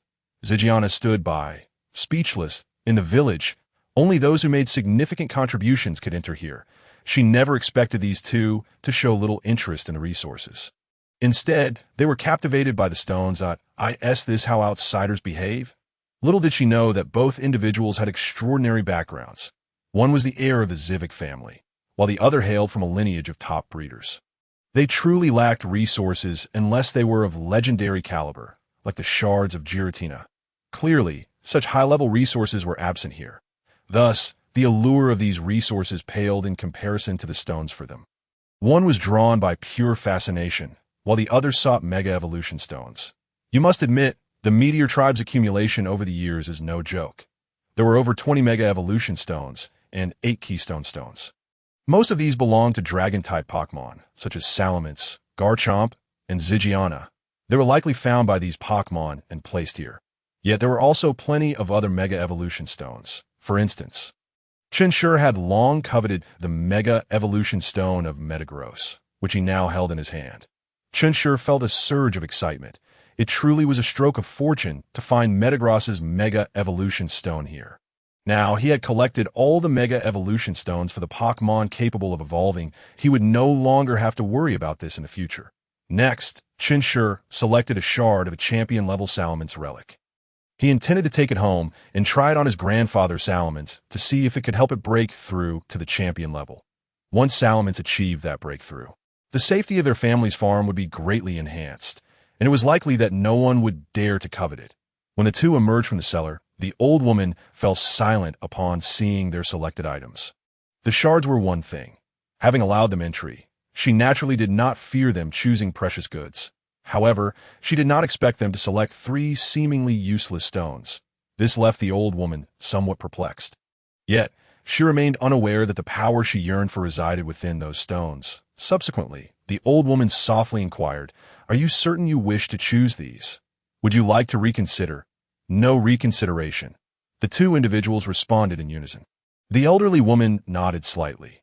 Everyone has their own thoughts, and since the two were pleased, she refrained from further persuasion. She then solemnly stated, "Should the calamity from a millennium ago descend upon us once more, I implore you both to return here. There shall be ample rewards. The final words were emphasized, and both understood the elder's intent. What transpired today was merely an appetizer, or perhaps a deposit if, in the future, they were to assist during a disaster. Genuine treasures would await them, and no problem. Chen Shi and Do Wu both agreed. Having come to terms with it, Chen Shi no longer resisted, as long as there were valuable rewards. He would brave any peril. After all, with Do Wu by his side, there was no cause for concern. Then, dear elder, we shall take our leave now. We apologize for the disturbance. A faint smile crept onto the wrinkled face of the elderly woman. You are always welcome to visit. The two nodded and followed Ada out the door. Grandma, do you truly believe these two are the ones foretold in the prophecy? They don't seem like it at all. Inquiring with a hushed tone, Zijana looked at the elder. Moreover, why not ask them how to harness that power akin to the dragon god? If they could learn it, perhaps they would not need external assistance. Once the two departed, Zijana hurriedly posed her questions to the elder. She genuinely could not comprehend.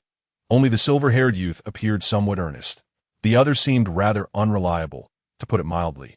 The elder cast a calm glance at Zijana. Child, do not judge a person solely by their outward appearance. Sometimes, external demeanor can be deceiving.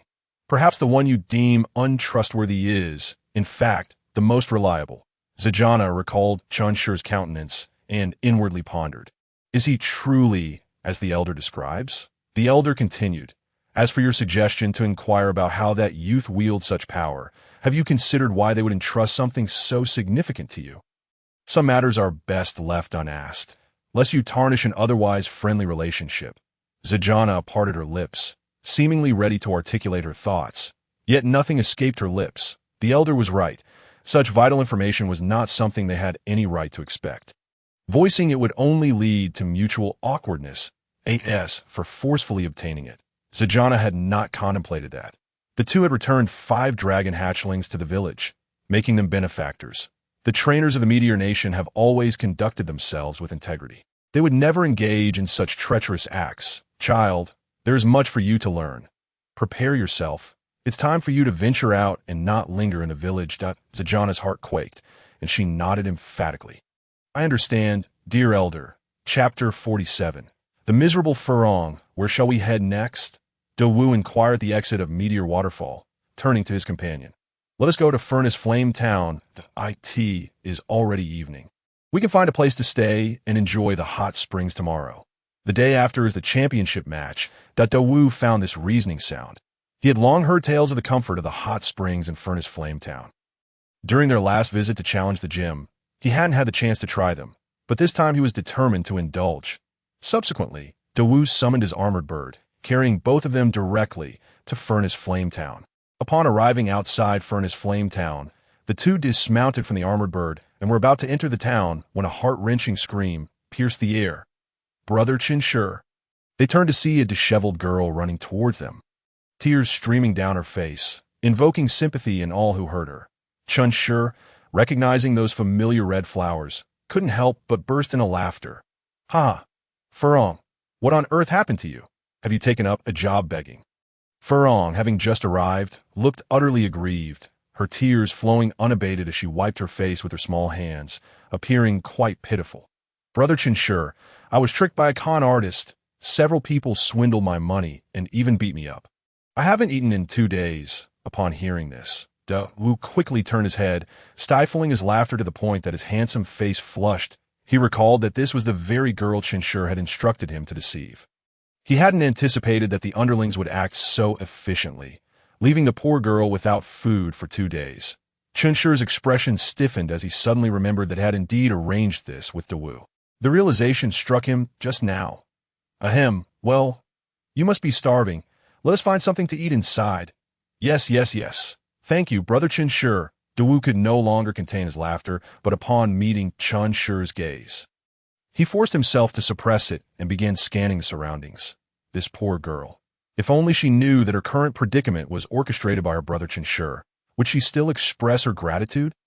Feeling the awkwardness, Chen Shi cleared his throat and led Furong to the finest hotel in the area, requesting a private room and ordering a lavish feast. Yes, he watched Furong devour her meal with fervor. A pang of guilt stirred within him that he quickly shook his head. These thoughts were unwarranted. It was all for her benefit, after all. After Furong had eaten her fill, she began to unload her woes onto Chen Shi, recounting how she encountered the con artist and the trials she had endured during this time. The more Chen Shi listened, the more awkward he felt, continuously offering the young girl more food. Beside him, Dao Wu trembled, holding back laughter. Chen Shi leaned closer to Dao Wu and whispered, "Don't forget, it was your plan that led to this predicament, so you are an accomplice too." Dao Wu's expression faltered. Chen Shi had a point. However, he quickly retorted, "Wasn't it you who instructed me to set this up? I was merely following your orders. Come now, we're both in the same boat here. Neither of us can point fingers." Chen Shi replied, exasperated at this moment. Furong curiously interjected, "Brother Chen Shi, who is this? What are you two discussing?" The two immediately straightened up, and Chen Shi introduced them. "This is Dao Wu, the heir of the Zivik family." "Just call him Dao Wu." He then turned and pretended to formally introduce Furong to Dao Wu. "This girl hails from Divine Fire Mountain and specializes in ghost-type Pokémon. You may call her Furong." "Hello, Miss Furong. It is a pleasure to meet you," Dao Wu said politely, rising to greet her. Dao. Furong blinked in surprise and quickly stood, bowing deeply in respect. "Hello, Brother Dao Wu. I am very pleased to meet you too." Dao Wu felt a slight twitch at the corner of his eye. This girl was exceedingly naive. It made him feel somewhat guilty. Had he known, he would not have listened to Chen Shi. How could he bear to deceive such a lovely girl? What a wretched thing to do. Come. Let us sit down and eat. The food is getting cold," Chen Shi urged, pressing the two to take their seats. Suddenly, he remembered something and opened his backpack, retrieving a fossil and placing it before Furong. "Here, this is for you." Furong initially thought it was a small gift and eagerly looked up, only to find it was a mere rock. Instantly losing interest, "I don't like stones. What do I want this for?" Chen Shi shot her an exasperated glance. "This is a fossil from Myxia, which I dug up at Meteor Waterfall. Did you not express a desire to obtain a duolong? You can use this fossil and have Dao Wu assist you in reviving it. I've already spoken with him about it." Furong scratched her head, perplexed. Can fossils really be revived? Aren't they all dead? Upon hearing this, Dao Wu understood immediately. Furong had never learned about reviving fossils and seemed skeptical that he explained, "Fossils can indeed be revived. Our Devon company recently revived a fossil pterosaur. This fossil appears quite intact, so it should pose no problems." Upon hearing this, Furong eagerly took the fossil in her hands, her eyes sparkling with delight. She was genuinely fond of the Dragon Ghost-type Duolong, but such Pokémon were exceedingly rare and precious. In that distant Galar region, Duolong was even classified as a quasi-divine Pokémon initially. She had little hope, but to her astonishment, Brother Chen Shi had gifted her such a significant present today. Imagining herself as the owner of a Duolong, Furong couldn't help but beam at the fossil. Little Duolong, Goodness, is this child truly daft? Chen Shi mused silently. He then nudged Furong gently. "Stop daydreaming and eat your food. It will get cold. The converter for reviving fossil Pokémon is still under repair, so you'll have to wait some time before you can revive it. And remember to take good care of that fossil. If you lose it, I will have to scold you." Ahem, the lotus flower nodded like a chick pecking at rice. "By the way, how did you end up here? I heard there was a performance by the kings, so I came." The lotus swayed her little head, radiating sheer joy, seemingly having forgotten the harrowing experiences of the past few days. "Do you have money to buy a ticket?" "Huh. Do we need to buy tickets?" The lotus looked bewildered, as no one had informed her about this. They only told her there was a performance by the kings and said nothing about needing a ticket. Chapter 48. Let Dao Wu gather stones. The following morning, in the largest hot spring pool of Fuyin town, Chen Shi, Dao Wu, and the lotus, accompanied by a group of Pokémon, luxuriated in the soothing waters. "So comfortable, Chiki," the other Pokémon chimed in, expressing their delight as they leaned against the sides, wearing expressions of utter enjoyment. "This hot spring is indeed splendid. It's a pity I left in such haste last time and couldn't fully indulge." Dao Wu lamented that it's not too late to enjoy it now. "Let us soak thoroughly today and savor every moment." Chikei beside them, Bokejigu expressed admiration. "I forgive you this time for keeping me in the Pokeball for so long. Don T, let it happen again next time." Suddenly, Dawu looked at Chen Shi with curiosity. What was the power that the old lady in the village mentioned? Didn't you say you would teach me? He asked directly, as their relationship had grown quite familiar. Chen Shi sighed. I want to teach you now, but I will later. He shot a mock glare at Dawu, adopting a tone of playful exasperation. This matter is too significant to reveal right now. Let us wait until we're stronger before discussing it. In truth, Chen Shi believed that revealing Mega Evolution to Dawu wouldn't be an issue. He trusted his character. If he requested Dawu to keep it a secret, the lad would likely not even mention it to Mujin. However, it's better to be safe than sorry. This secret should be kept for a while longer. However, after passing Meteor Falls, Chen Shi felt that Dawu might be even more suited to gather Megastones. After all, everyone knew that Dawu was a fervent rock enthusiast. His quest for peculiar stones would arouse no suspicion.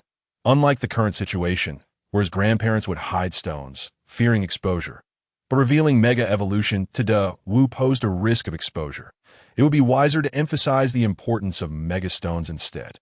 Chen Shi believed that Dawu would come to understand this in due course. Meanwhile, seeing his friend's intent to keep secrets, Dawu didn't press further, reasoning that he would eventually be taught. There was still trust between friends. However, Dawu then saw Chen Shi asking him seriously, "Do you remember the stone that Boss Keto encountered?" Dawu instantly recalled the silver stone interspersed with deep orange. "I remember. What about it?" "I recall digging up a similar one the next day, and you suddenly suggested I capture a Gulpin." Chen Shi fixed his gaze intently on Dawu's eyes. "Dawu, that stone is extremely important and precious. You should collect more of them discreetly. But remember to keep it a secret. Do not disclose it to anyone. It's best to gather them quietly." Without attracting attention, recognizing the gravity of his friend's tone, Dawu realized that the stone might be more significant than he initially thought. After some contemplation, an astonishing thought crossed Dawu's mind. He asked hesitantly, "That stone, could it be related to the power that the dragon god used to prevent disasters? Is that why the old lady believed you were the next hero, because you possessed this power?" Dawu could scarcely believe his speculation, but it was the only explanation that made sense. Why would Chen Shi, who didn't even like stones, insist on accompanying him to Meteor Falls to gather rocks? Particularly fixating on one type? Upon entering the underground vault of the Meteor tribe, Chen Shi only selected a reverse scale and another stone that resembled the previous one. It's worth noting that Chen Shi's initial Pokémon was a Dragapult. A Dragon-type Pokémon, why would he ignore the numerous Dragon-type resources within and choose what appeared to be a useless stone?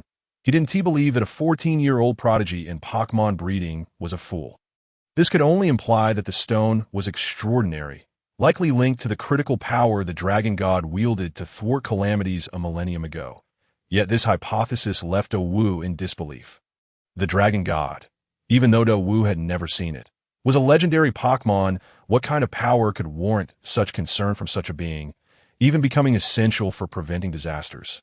Amidst Dawu's eager gaze, Chen Shi slightly nodded, affirming his words. "That's why I said it is crucial and precious.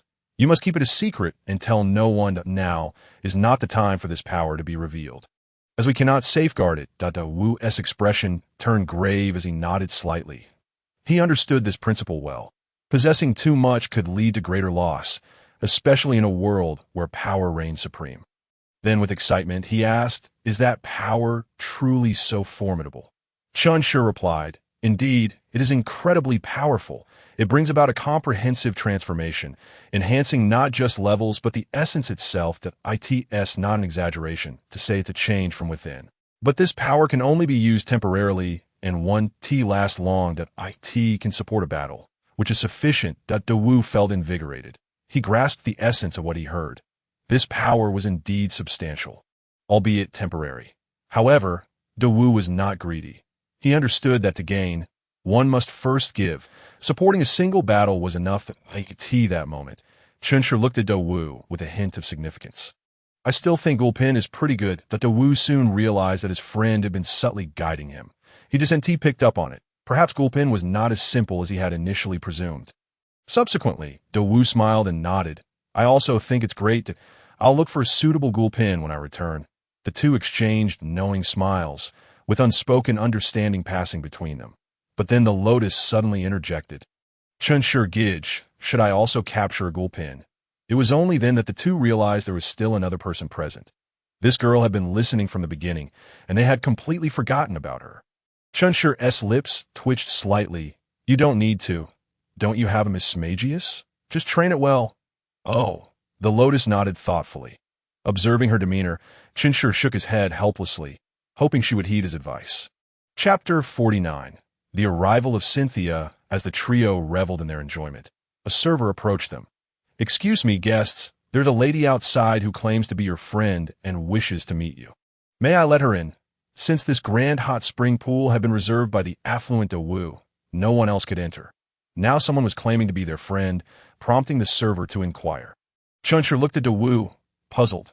Did you invite a friend over? Dawu appeared equally perplexed. He only had Chen Shi as a friend, so who could this other friend be? And a lady at that. However, maintaining his politeness in front of outsiders, Dawu asked, did she mention her name? The server replied, the lady said her name is Cynthia. Upon hearing this, Chen Shi was taken aback and quickly told the server, she is indeed my friend. Please let her in. Understood. The server nodded and stepped back.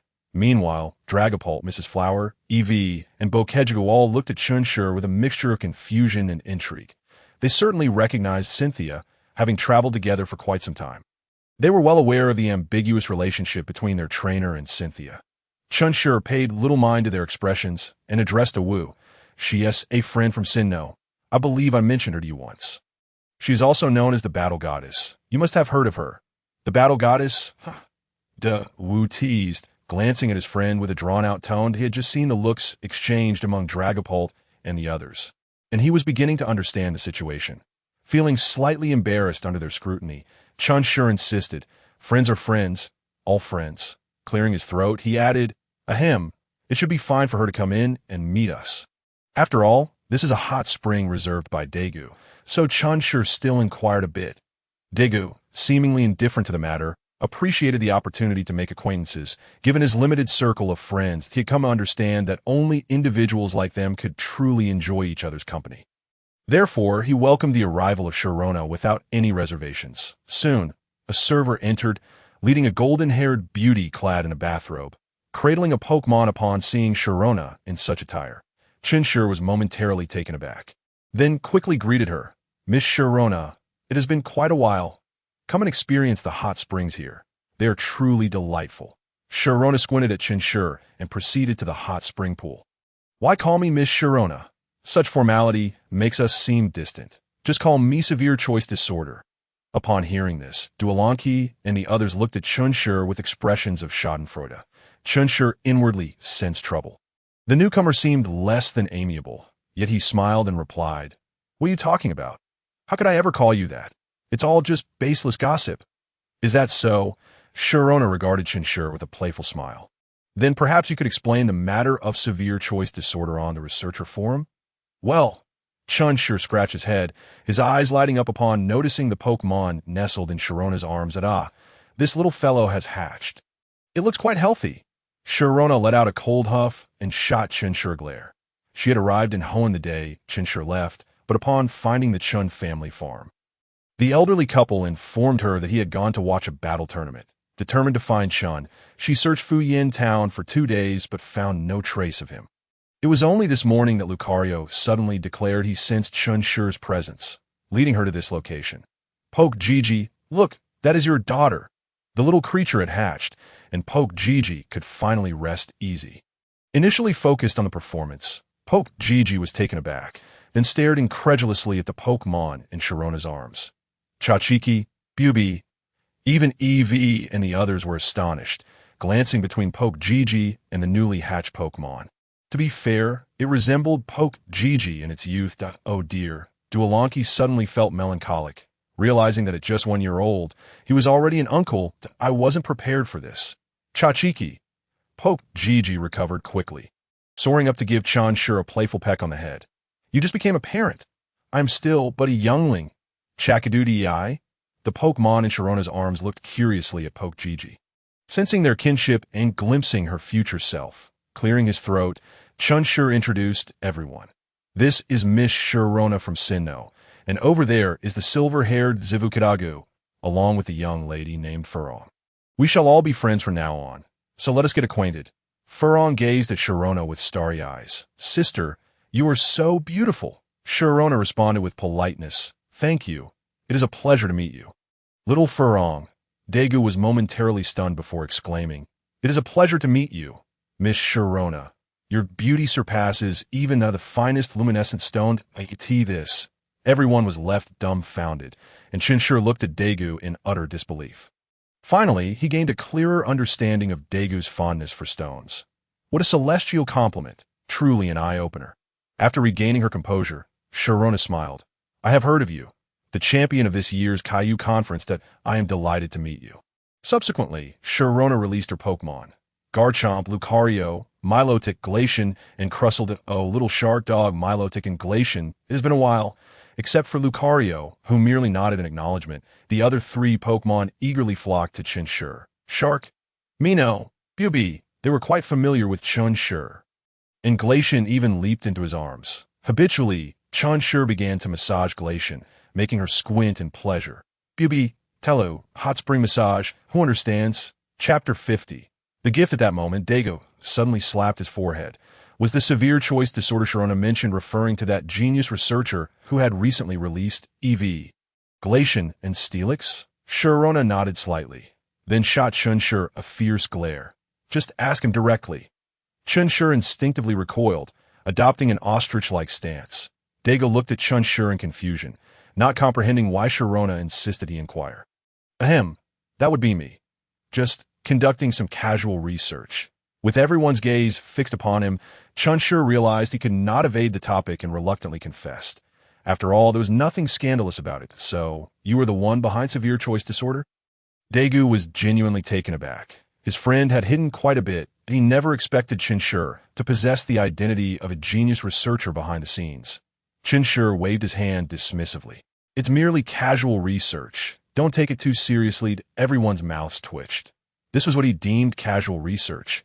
Sharona was contemplating intimacy evolution and that 18th type, while Daegu was fixated on stones and unknown formidable powers.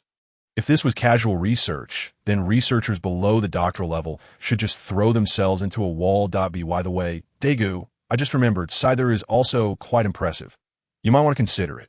I recently did some casual research and discovered that Scyther has a further evolution, a bug steel type. This time, Daegu appeared much calmer, merely nodding slightly to indicate his understanding. Furong then interjected, Brother Chen Shi, I caught a Scyther for you. It has already been sent back. There's also a Nuzleaf that is hard to find, and I have yet to catch it. Hearing this, Chen Shi casually replied, No rush. Take your time. Whenever you encounter one, just grab it from me. In any case, I currently have no time to write papers. Do you have any other Pokemon you wish to catch? Furong gazed at Chen Shi expectantly. He understood the little girl's intentions. All right. I'll give you some money later. Okay. Thank you, Brother Chen Shi. Furong cheerfully agreed and continued to soak in the hot spring with her eyes half closed, her happiness amplified. Chen Shi glanced at the Pokemon in Sharona's arms, then rose and rummaged through his backpack, producing a box of fairy-type energy cubes. Come here, little one. I have something delicious for you, as he spoke. He held out the energy cube, signaling Poke BB. Immediately, Poke BB caught a whiff of an irresistible aroma, swallowing her saliva and looking toward Sharona. Chakadoodie-eye? Sharona gently nodded, and Poke BB promptly leaped out of the hot spring, scampering over to Chen Shi.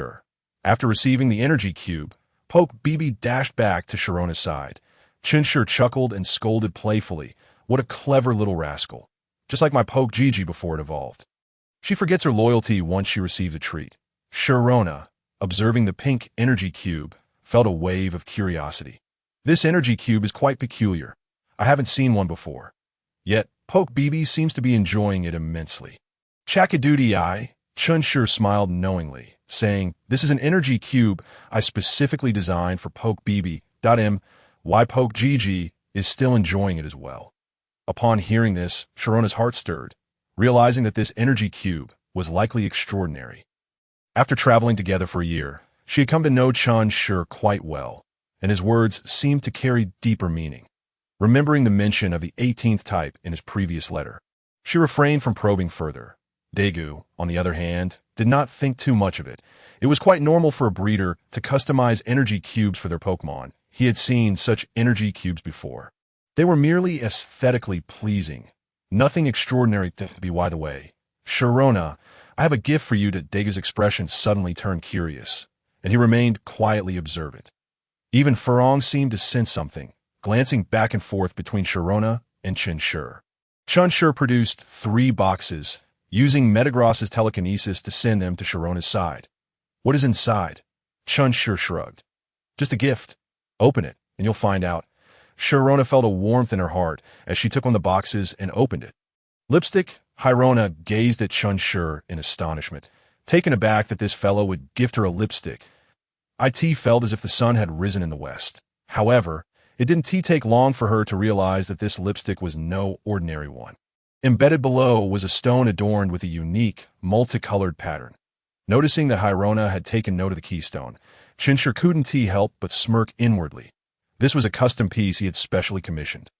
Yet, Hyrona seemed not to dwell on it much, as she picked up another box and opened it. The moment she did, Lucario's gaze immediately fixated on that stone. For some unknown reason, it instilled within Lucario a profound sense of importance. Hyrona also detected this and promptly inquired, "What is it, Lucario?" After a moment of hesitation, Lucario shook his head.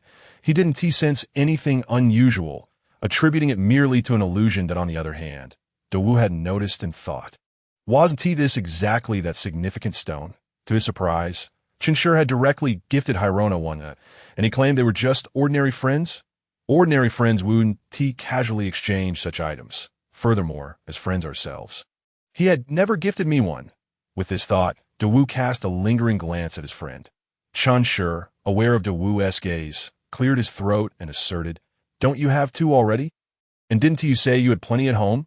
Dawu rolled his eyes, unwilling to engage in conversation with someone who prioritized romantic interests over friendship. At that moment, Hyrona had already opened a 3rd box. Inside was yet another stone, though its colors and patterns differed from the previous one. But suddenly, Garchomp sensed something amiss, sharply directing its gaze towards the box in Hyrona's hands. It experienced a sensation akin to that of Lucario. This time, Hyrona also noticed Garchomp's unusual reaction, but chose to remain silent, closing the box instead. Was it merely coincidence the first time? Surely not a second time.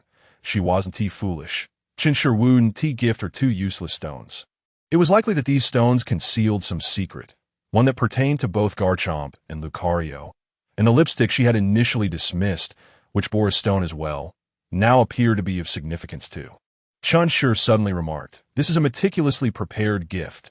You must treasure it." Hyrona nodded slightly, her gaze towards Chen Shi softening with warmth.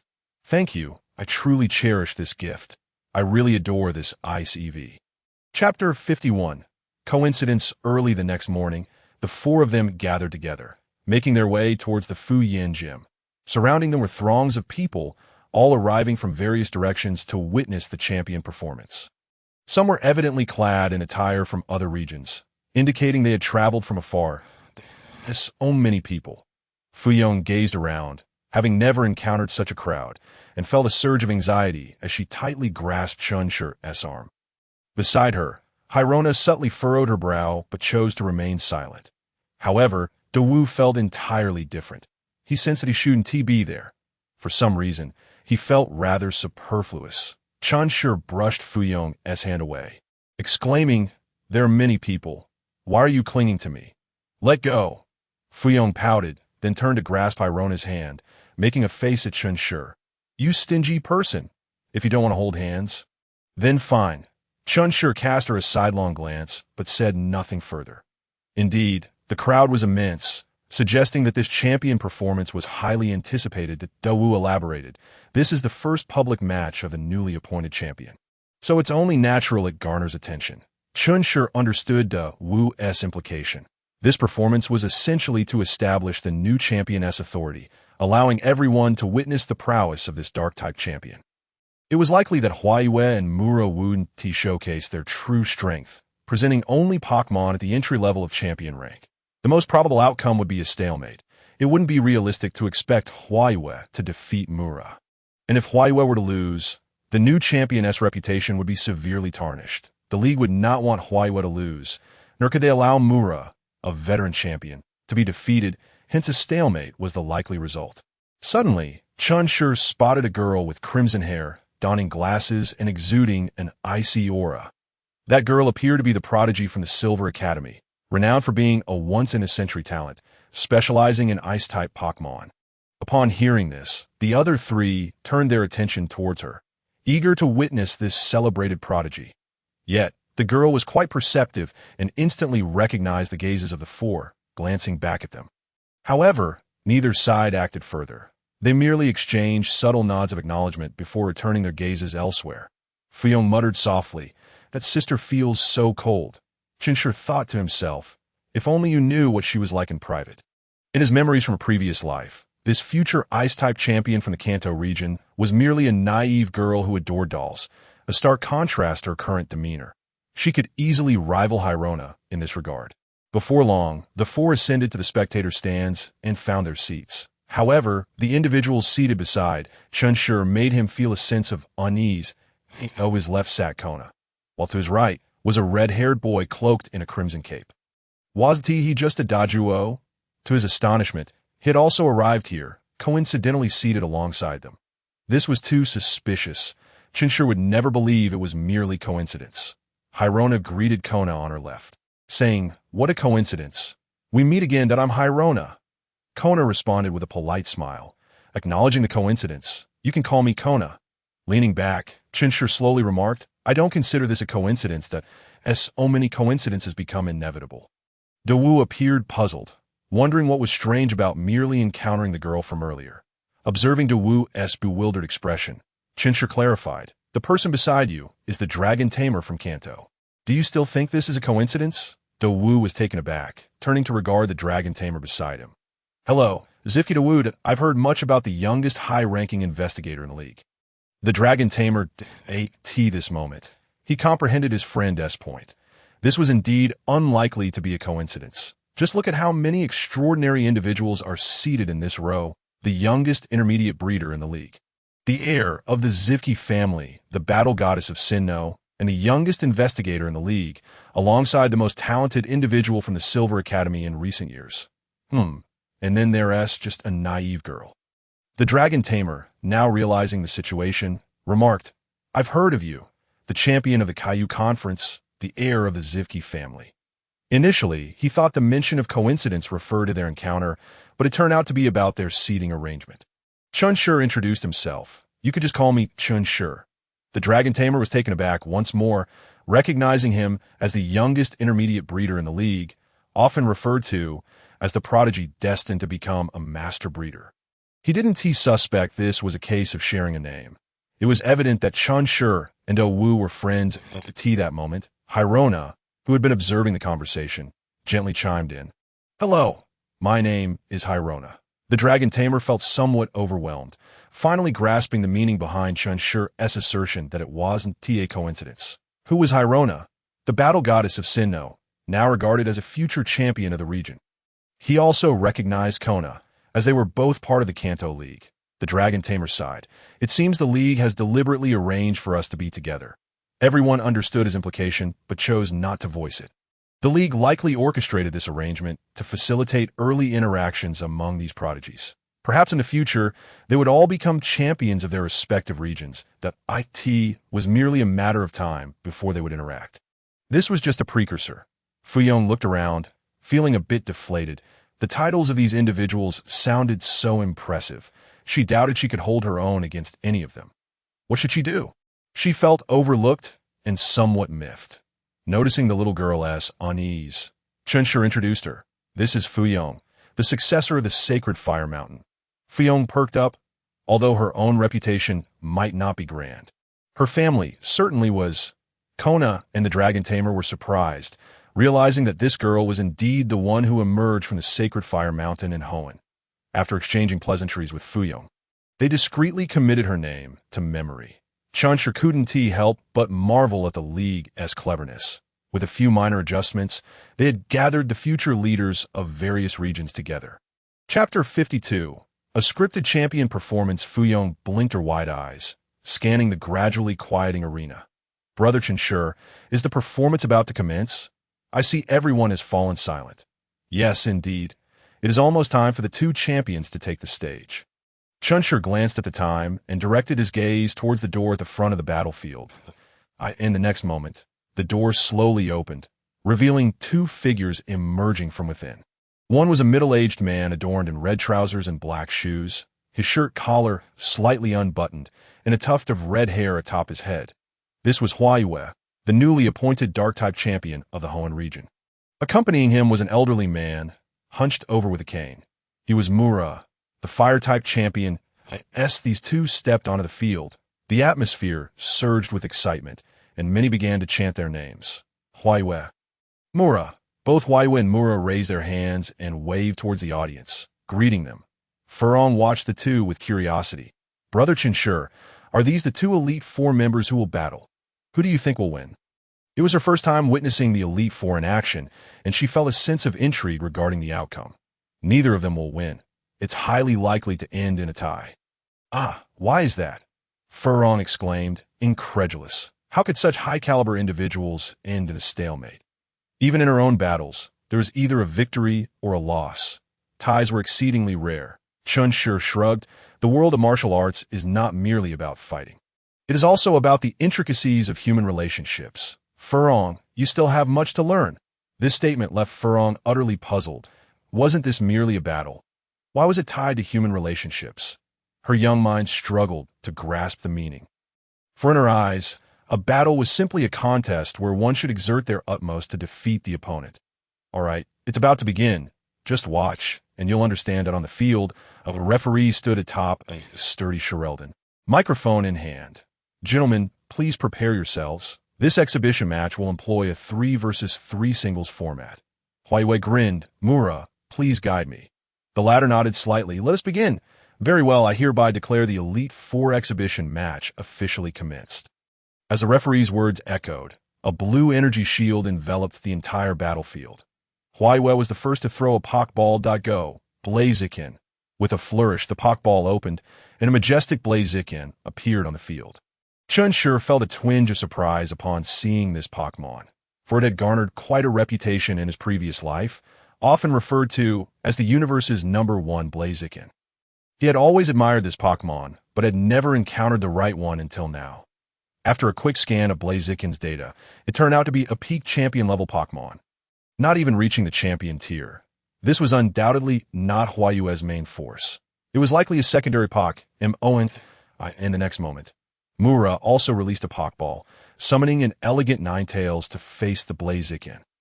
Old Chun, who do you think will win this first round? Dawu asked, arms crossed, seeking his friend's opinion on the outcome.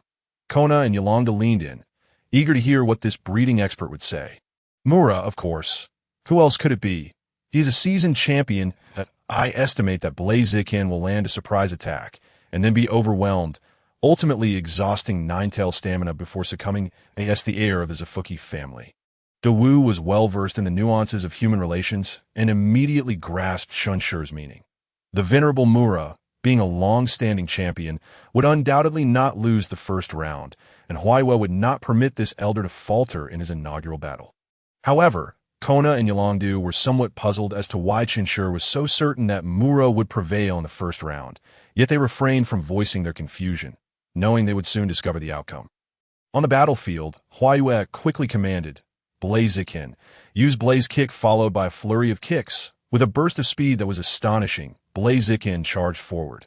Mura remained unperturbed, instructing Ninetales, endure it.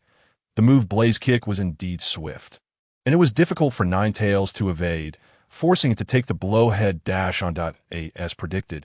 Blaziken landed a powerful strike, sending Ninetales reeling, but it managed to retaliate with a confused ray despite the pain.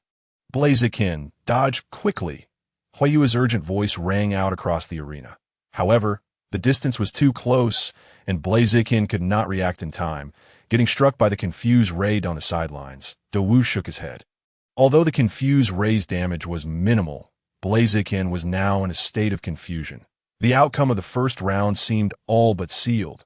The spectators nodded in agreement, acknowledging this sentiment that in contests of skill. One misstep often leads to a cascade of errors. As the battle progressed, just as Chen Shi predicted, Ninetales emerged victorious, albeit having expended a significant portion of its stamina. That Dawu inquired once more. Old Chun, how do you foresee the second round unfolding? Chen Shi pondered for a moment before responding. Huaiwe will claim victory in the second round. In the third round, after a prolonged battle, both Pokémon will faint simultaneously, resulting in a tie. Furong, overhearing, muttered, but you haven't even seen the Pokémon they will send out. How can you be so certain? Chen Shi shot her a glance, choosing not to engage with her Navet. Yet what transpired next left Furong utterly astounded. Huaiwe summoned a Greninja, which, after defeating Ninetales, also overcame a Blaziken before succumbing itself. Dawu's sighed. Had I known this would unfold, I might as well have gone to Meteor Falls to mine stones. This exhibition match played out almost like a scripted performance, lacking any sense of excitement. Chen Shi yawned. It is merely an exhibition match. What do you expect? If it were a genuine showdown between champions, would there be such a large audience? Subsequently, Mura and Huaiwe sent out their final Pokémon, and after an intense clash of 300 rounds, both Pokémon were rendered unable to battle.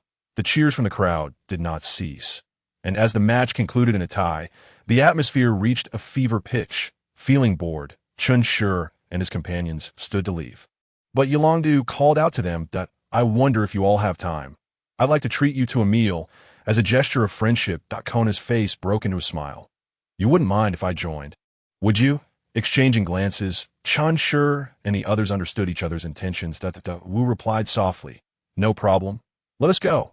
Chapter 53. Farewell in that familiar private room. The atmosphere was considerably livelier this time. Chen Shi sat in the compartment, feeling a sense of incredulity at the caliber of individuals surrounding him. Each one was at least an Elite Four member, with 3 of them being champions. Present were Dawu, the future champion of Hoenn, Yolongdu, the champion of Chengdu, Sharona, the champion of Sinnoh, along with the future Ghost-type champion of Hoenn and the Ice-type champion of Kanto. It was truly astonishing to have such individuals seated beside him, sharing a meal together. Chen Shi marveled inwardly. Will you all be participating in the upcoming World Championships? He inquired. Of course. Such an event would be incomplete without me. Yolongdu replied, confidence radiating from his demeanor.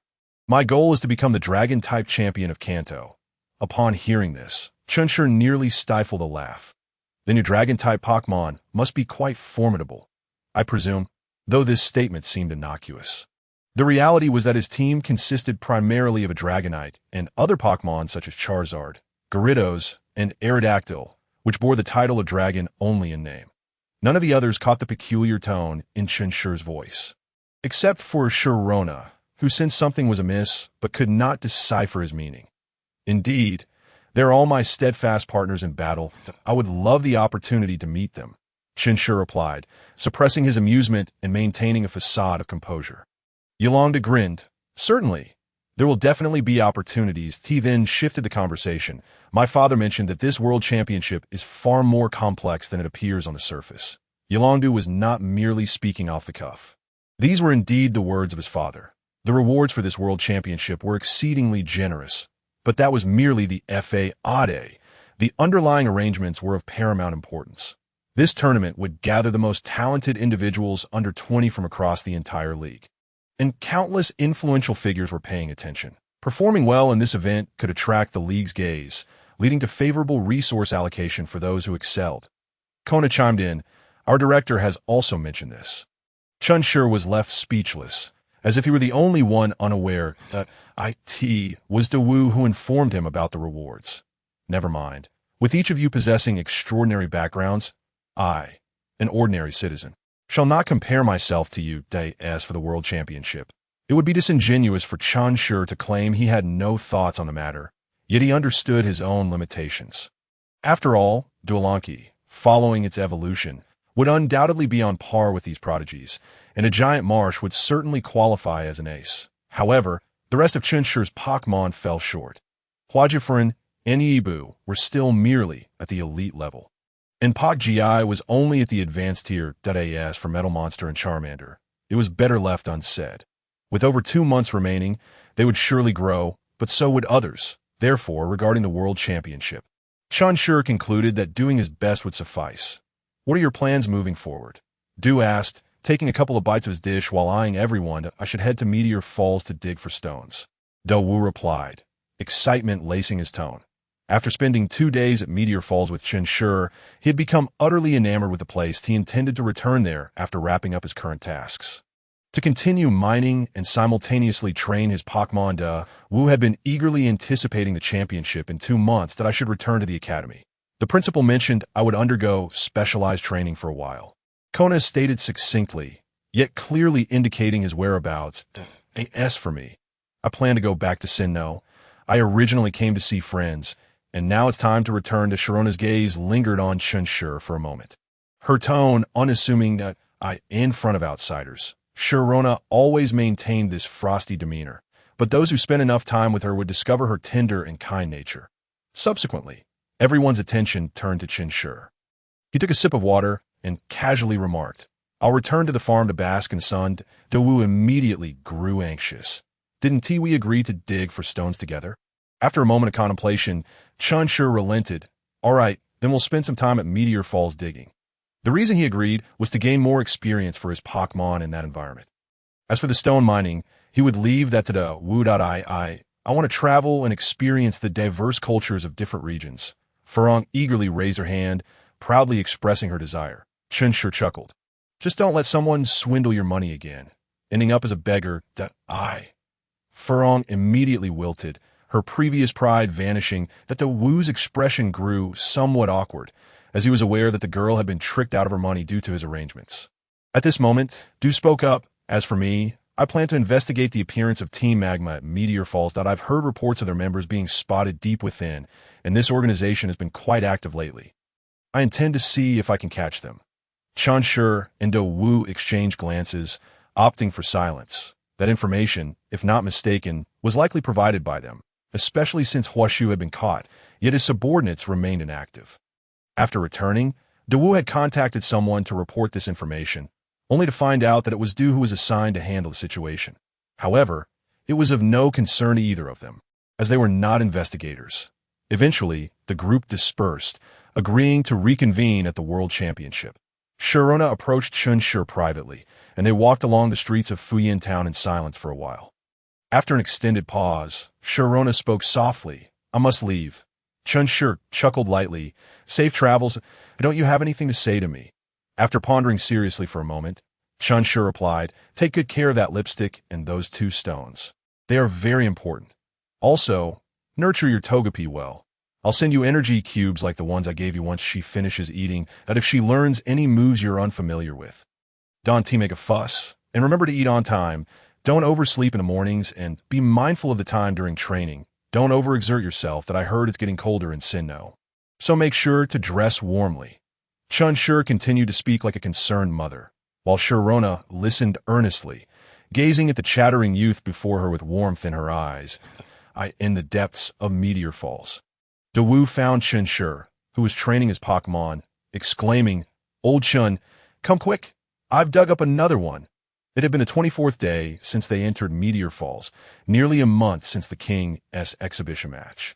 Chen Shi glanced at the stone Wu brought, recognizing it as a Heracross Megastone. Over the past half-month, Wu had unearthed a total of 5 Megastones, a commendable haul. Keep it. It will surely be useful in the future. Wu nodded slightly, smiling. I've arranged for someone outside to help me collect these stones. I wonder how that's going. Can you trust the person you've arranged? Chen Shi inquired. Rest assured, this person is absolutely reliable, and I haven't disclosed the true purpose of these stones. I merely mentioned my fondness for them, so no one would raise any suspicions. Upon witnessing Wu's confident demeanor, Chen Shi chose to remain silent. Wu's quest to collect superstones raised little suspicion, for it was well known that he, like his father, was an ardent enthusiast of stones. Furthermore, Wu had promised to share 50% of the stones he gathered with Chen Shi, which led Chen Shi to acquiesce to his endeavors. I plan to leave Meteor Falls. Do you wish to stay here? Upon hearing this, Wu paused momentarily before letting out a sigh. If you are leaving, what purpose would I have to remain? I shall accompany you to it is high time I return home, having been away for so long. However, I may not depart until tomorrow. as I have a strong feeling there are still treasures to unearth in that location. I doubt I could find solace in sleep without excavating them. Very well, Chen Shi replied with a hint of amusement. Should any matters arise, feel free to visit me at the farm. I shall take my leave now, of course. Dawu waved his hand in farewell to his friend.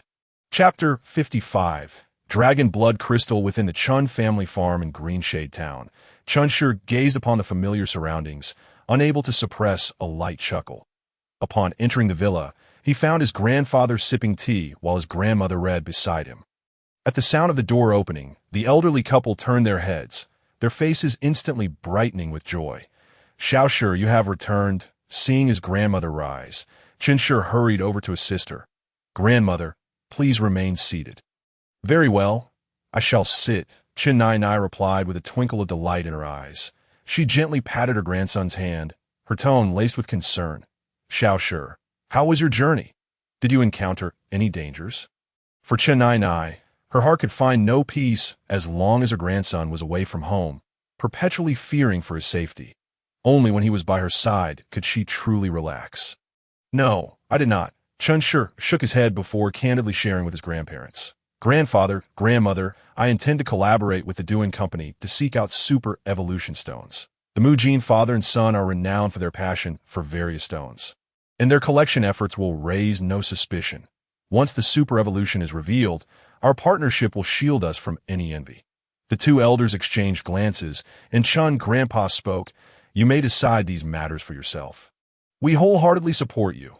Xiao Shi, pursue what you believe to be right without excessive concern." Chen Shi felt a warmth in his heart as he retrieved a scale from his backpack. "Grandfather, this is a reverse scale left behind by the champion-level Altaria after its demise. If this were to be used on Altaria, could enable her to break through to the champion level. It is difficult," Chen Grandpa replied slowly, shaking his head. "Altaria's innate talent falls short. Even with this reverse scale, she would struggle to ascend to the champion level." Chen Shi fell silent for a moment, then stated resolutely, "I know you possess a solution, grandfather. Whatever treasures you have, do not keep them for me. Give them to Altaria. Help her reach the champion-leveled 8T." This declaration, the atmosphere in the living room grew heavy with silence. The elderly couple indeed possessed treasures, yet they had intended to reserve them for Duo Longqi, and they hesitated to bestow them upon Altaria. Altaria had languished in obscurity for too long, having lost her former spirit, whereas Duo Longqi was still young, with limitless potential ahead. Providing for Altaria would undoubtedly complicate the paths of both Chen Shi and Duo Longqi in the future. A fact the elders were reluctant to accept. As they had expressed, their advancing years had rendered them solely focused on their grandson, and any valuable items were first and foremost considered for him. With a soft sigh, Chen Grandpa said, "Xiao Shi, I am uncertain how you came to learn of this matter, but this item is too precious. It was meant for Xiao Duo Long that I in the future. It will undoubtedly assist you at a crucial moment." Chen Shi disagreed with his grandfather's perspective, asserting earnestly, "You should place your trust in me and Duo Long. Whatever is at stake, I will contend for it alongside Duo Long. Your treasures should be given to Altaria, allowing her to achieve the champion level." Chen Grandpa remained unconvinced, casting a knowing look at his wife, who quickly began to interject. "Xiao Shi, you should heed your grandfather's advice. That item is truly significant, incomparable to a mere reverse scale for champion-level Altaria. Your grandparents have no intention of causing you harm." Hearing his grandmother's words, Chen Shi felt a surge of emotion, fully aware of their genuine concern for him, having devoted everything to his well-being. However, he could not simply take without consideration. The treasures his grandparents possessed rightfully included a share for Altaria. "Grandfather, give it to Altaria. I have my own opportunities. There is no need for you to worry." With that, Chen Shi retrieved a pitch-black box that he had kept close to him. Upon opening it, Duo Longqi's Pokeball began to shake violently, and it burst open, allowing Duo Longqi to emerge. "Chia!" Duo Longqi's gaze fixated intensely on the scale within the box, the fervor and yearning evident in its narrow eyes. Had it not been for the box being held by Chen Shi, he might have lunged forward immediately. "I will give it to you when you evolve. Do not be impatient." Chia at Chen Shi's words, Duo Longqi calmed down, diverting its gaze from the scale. The two elders, having witnessed the scale and Duo Long Chi's reaction, exchanged astonished looks. Xiao Shi, what is this? This is a reverse scale that naturally shed from Giratina. You must have heard of Giratina's reputation. Chen Shi could no longer contain herself, rising with astonishment in her eyes. Originally from the Sinnoh region, she had moved to Hoenn after marrying Chen Grandpa, and she was well aware of Giratina's renown. This was the ruler of the distortion world, a deity standing at the pinnacle of the Pokémon realm. The fact that this was a naturally shed reverse scale was utterly unbelievable. Chen Shi continued, Giratina possesses both dragon and ghost attributes, making this reverse scale the most suitable resource for Duo Long Chi. I am unaware of what other treasures you may have hidden, Grandfather, but for Duo Long Chi, none could compare to this reverse scale. Therefore, Grandfather, please use your treasures for Altaria. Chen Grandpa fell silent, seemingly deep in thought. Chen Shi chose not to interrupt, content to sit quietly beside him. After a considerable pause, Chen Grandpa let out a heavy sigh. While I still believe it would be better to reserve it for Duo Long, if this is your wish, Xiao Shi, then I shall grant it. Please wait here. With that, Chen Grandpa rose and walked towards the bedroom. After a significant amount of time, he returned holding a box. This is the most precious treasure your grandmother and I have ever obtained, originally intended for Duo Long Chi. Now, you may take it. Combined with your reverse scale for Altaria, it should be sufficient to elevate both Altaria and Garchomp to the champion level. Chen Shi was taken aback, questioning what kind of treasure could enable both Altaria and Garchomp to ascend to the champion level simultaneously. However, this was for the best. He had initially desired only for Altaria to achieve that status. And now it seemed Garchomp would also join her. As he accepted the box, Chen Shi slowly opened it to reveal a blood-red gem resting within. Dragon Blood Crystal, originally a top-tier dragon gem, transformed into this crystal after being infused with the blood of Rayquaza over a millennium underground. Chen Shi inhaled sharply, astonished by the revelation. This was a top-tier dragon gem imbued with the blood of Rayquaza, now transformed into a dragon blood crystal. It was beyond anything he could have imagined that he doubted that Rayquaza would frivolously use its blood to nourish a dragon gem. It was far more likely that during a battle, its blood had fortuitously dripped onto the gem, and after a millennium, it had metamorphosed into the dragon blood crystal. And oh wonder, Grandfather claimed it could help both Altaria and Garchomp achieve the champion level. This item indeed possessed that potential. Closing the box, Chen Shi gazed intently at Chen Grandpa. Grandfather, tell me, do you have any other remarkable treasures hidden away? Chen Grandpa was momentarily taken aback before responding gruffly. What fanciful thoughts you entertain. Hurry along and attend to your business. Chapter 56. Altaria's champion level breakthrough. Grandfather, do you recognize what this is? I do not, but I can ascertain that it contains an exceptionally dense and pure dragon-type energy. It is undoubtedly a legendary resource. Very well. I shall head to the back mountain to find Altaria. Going as soon as Chen Shi left, Chen Shi could no longer contain herself. Xiao Shi is so eager to elevate Altaria to the champion level. There must be some reason we are unaware of. Old man, do you think Xiao Shi encountered something during his travels? Chen Grandpa shook his head slowly. I am uncertain, but all we can do is offer our support. The child has grown, developing his own ideas. This is a good thing, and we need not fret. I just worry. Chen Grandpa shot her a stern look. Do not fret unnecessarily, as long as Altaria and Garchomp achieve the champion level. What more do we have to worry about? You have a point. At times, I truly wish Xiao Shi could be more ordinary, just living a safe and secure life in the serene embrace of the mountains. Chen Shi approached the entrance of the Baophylon cave, calling out, Sister Long, Brother Sha, I have come to see you. With a mighty roar, Baophylon emerged from within the cave, followed languidly by Li Yolsh. Baophylon regarded Chen Shi with a puzzled expression, as if inquiring about his purpose. Chen Shi stepped forward, gently stroking the scales beneath Baophylon's neck. Sister Long, I possess many secrets and precious items. Should these treasures be divulged, numerous individuals may harbor ill intentions, and I lack the means to safeguard them. Thus, I require your strength. With a resounding roar, Baophylon fixed a serious gaze upon Chen Shi, as if to convey, rest assured.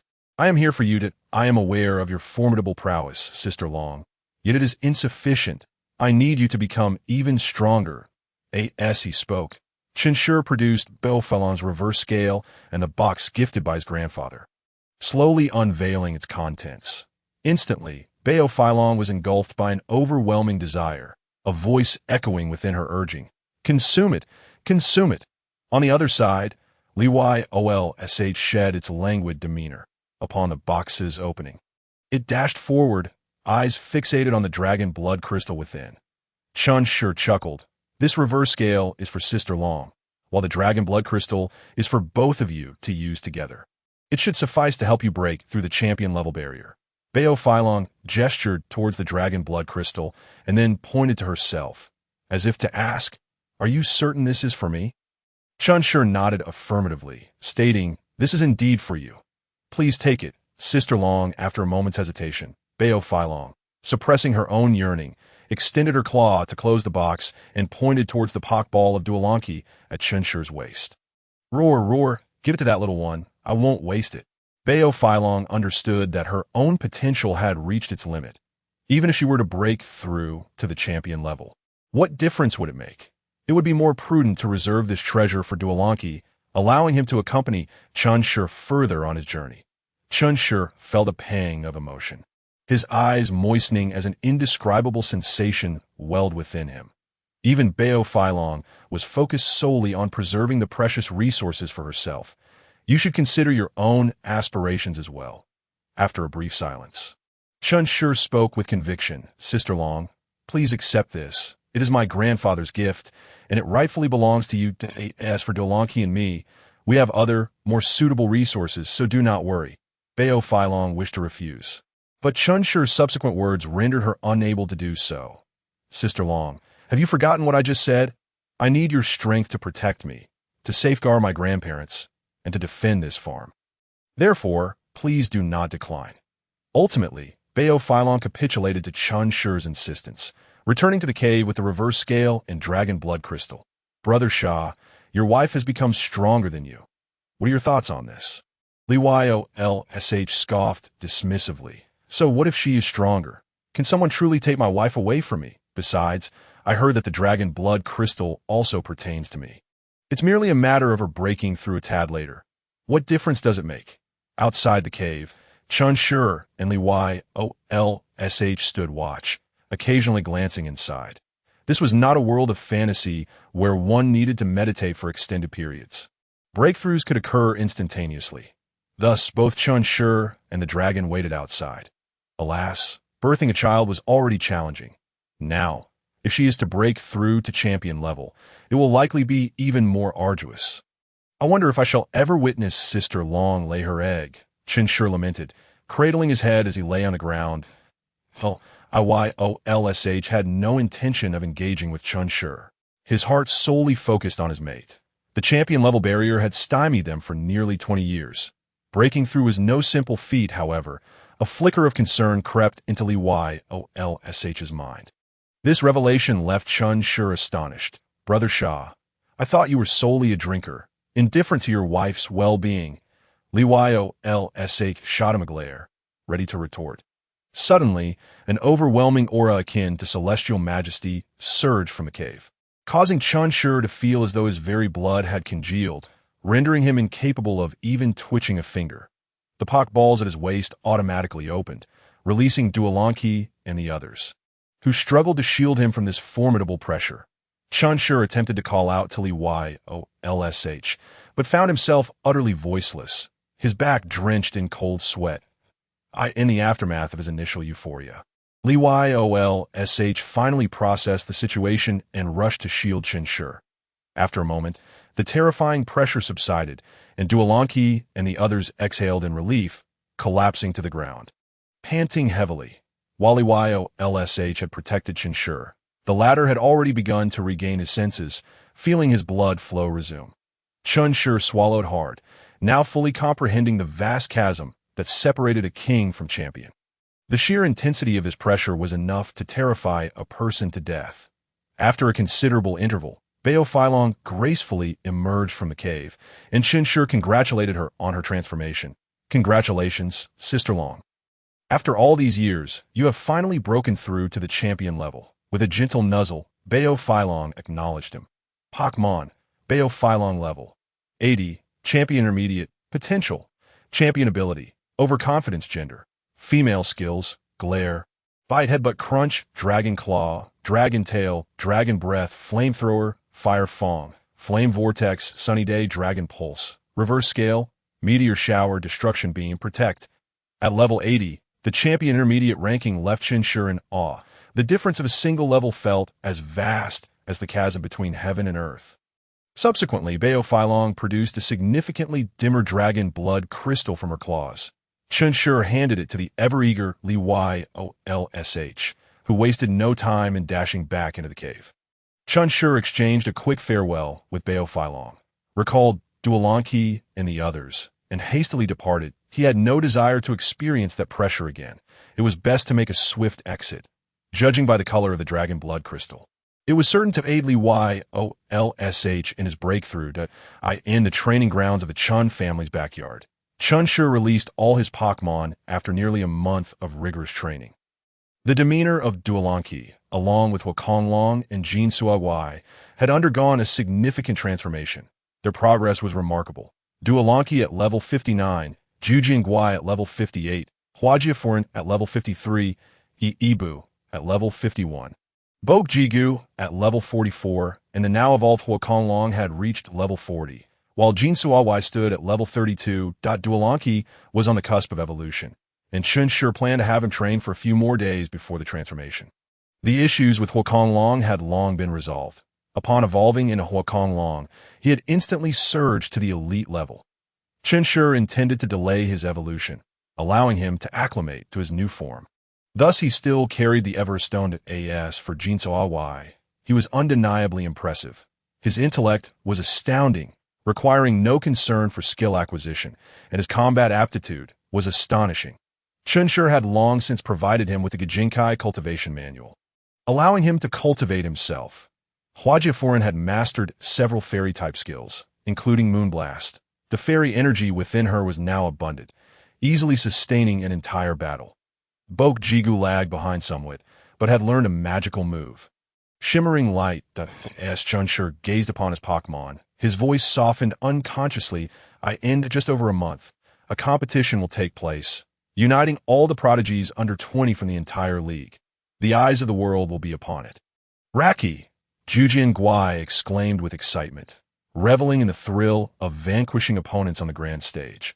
Surely, there would be a multitude of spectators, and he could almost envision them chanting his name. The mere thought ignited a fervor within him, compelling him to train even harder.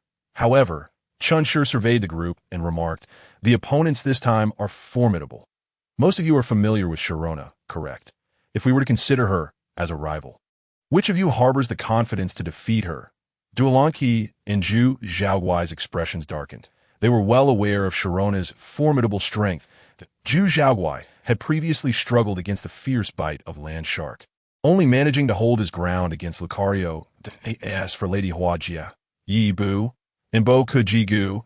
They were not overly concerned. Their thoughts were simply to train diligently during this period and give their all when the time came. They were not particularly driven by a desire for battle, but if Chen Shi called upon them, they would certainly exert their utmost effort. Their daily training was consistently completed on schedule. However, this was already commendable. Chen Shi could not expect all Pokémon to be as relentless as Zhu Xiaoguai. Chen Shi continued, "Moreover, Sharona may not even be the strongest opponent we face.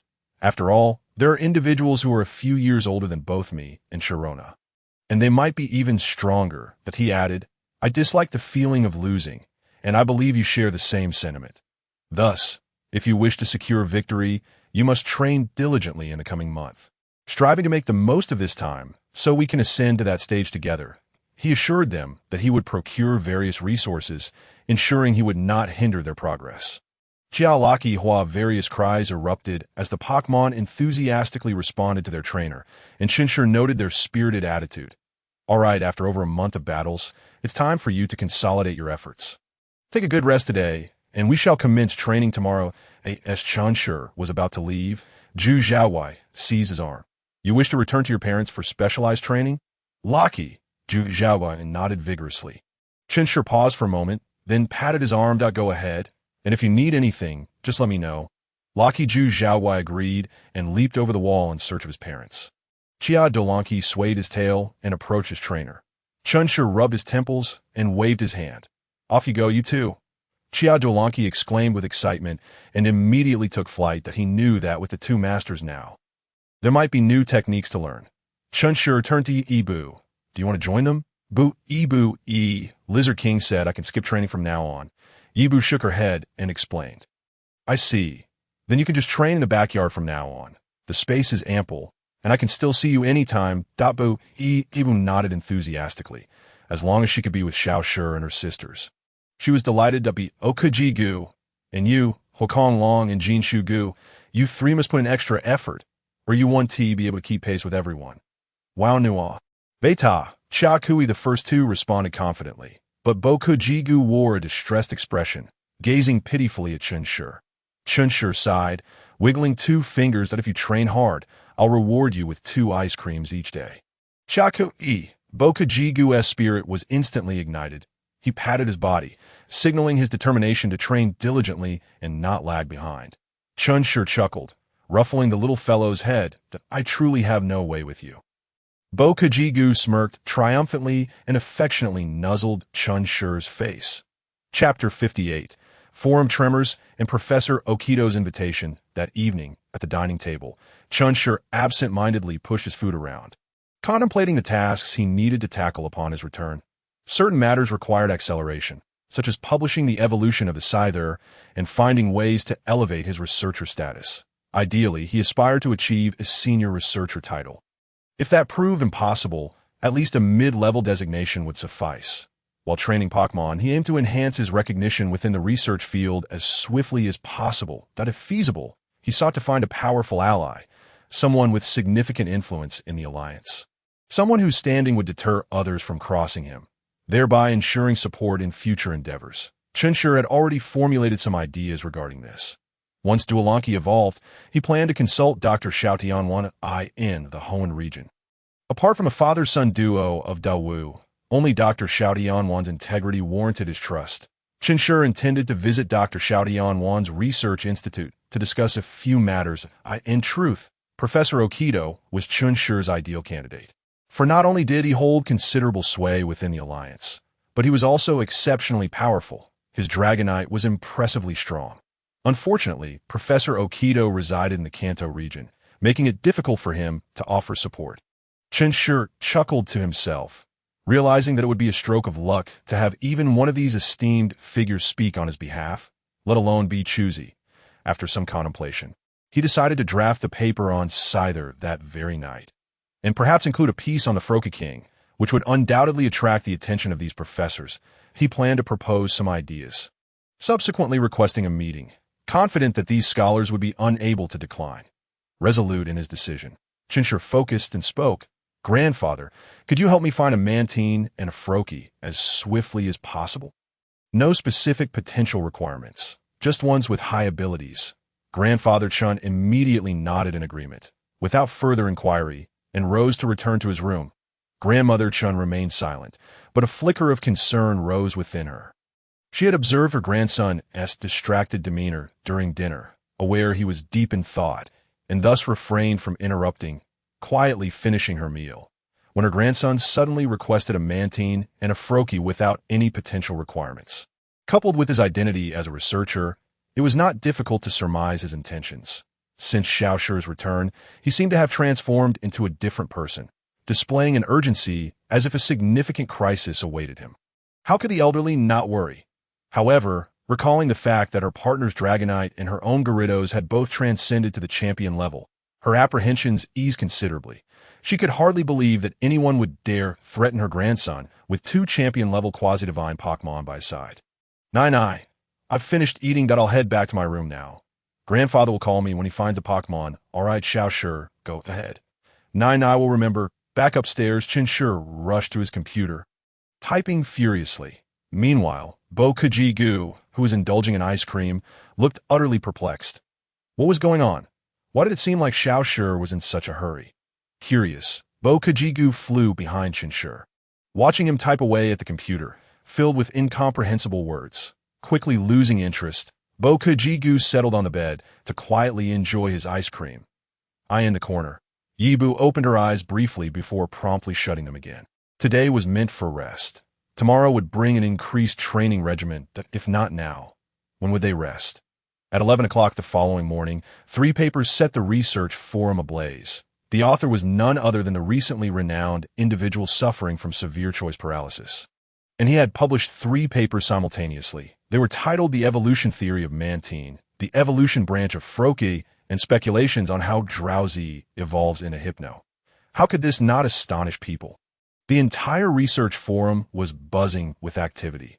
The revelation that Mantine evolves by carrying a metal coat, resulting in the Steelbug-type sizer, was nothing short of astonishing.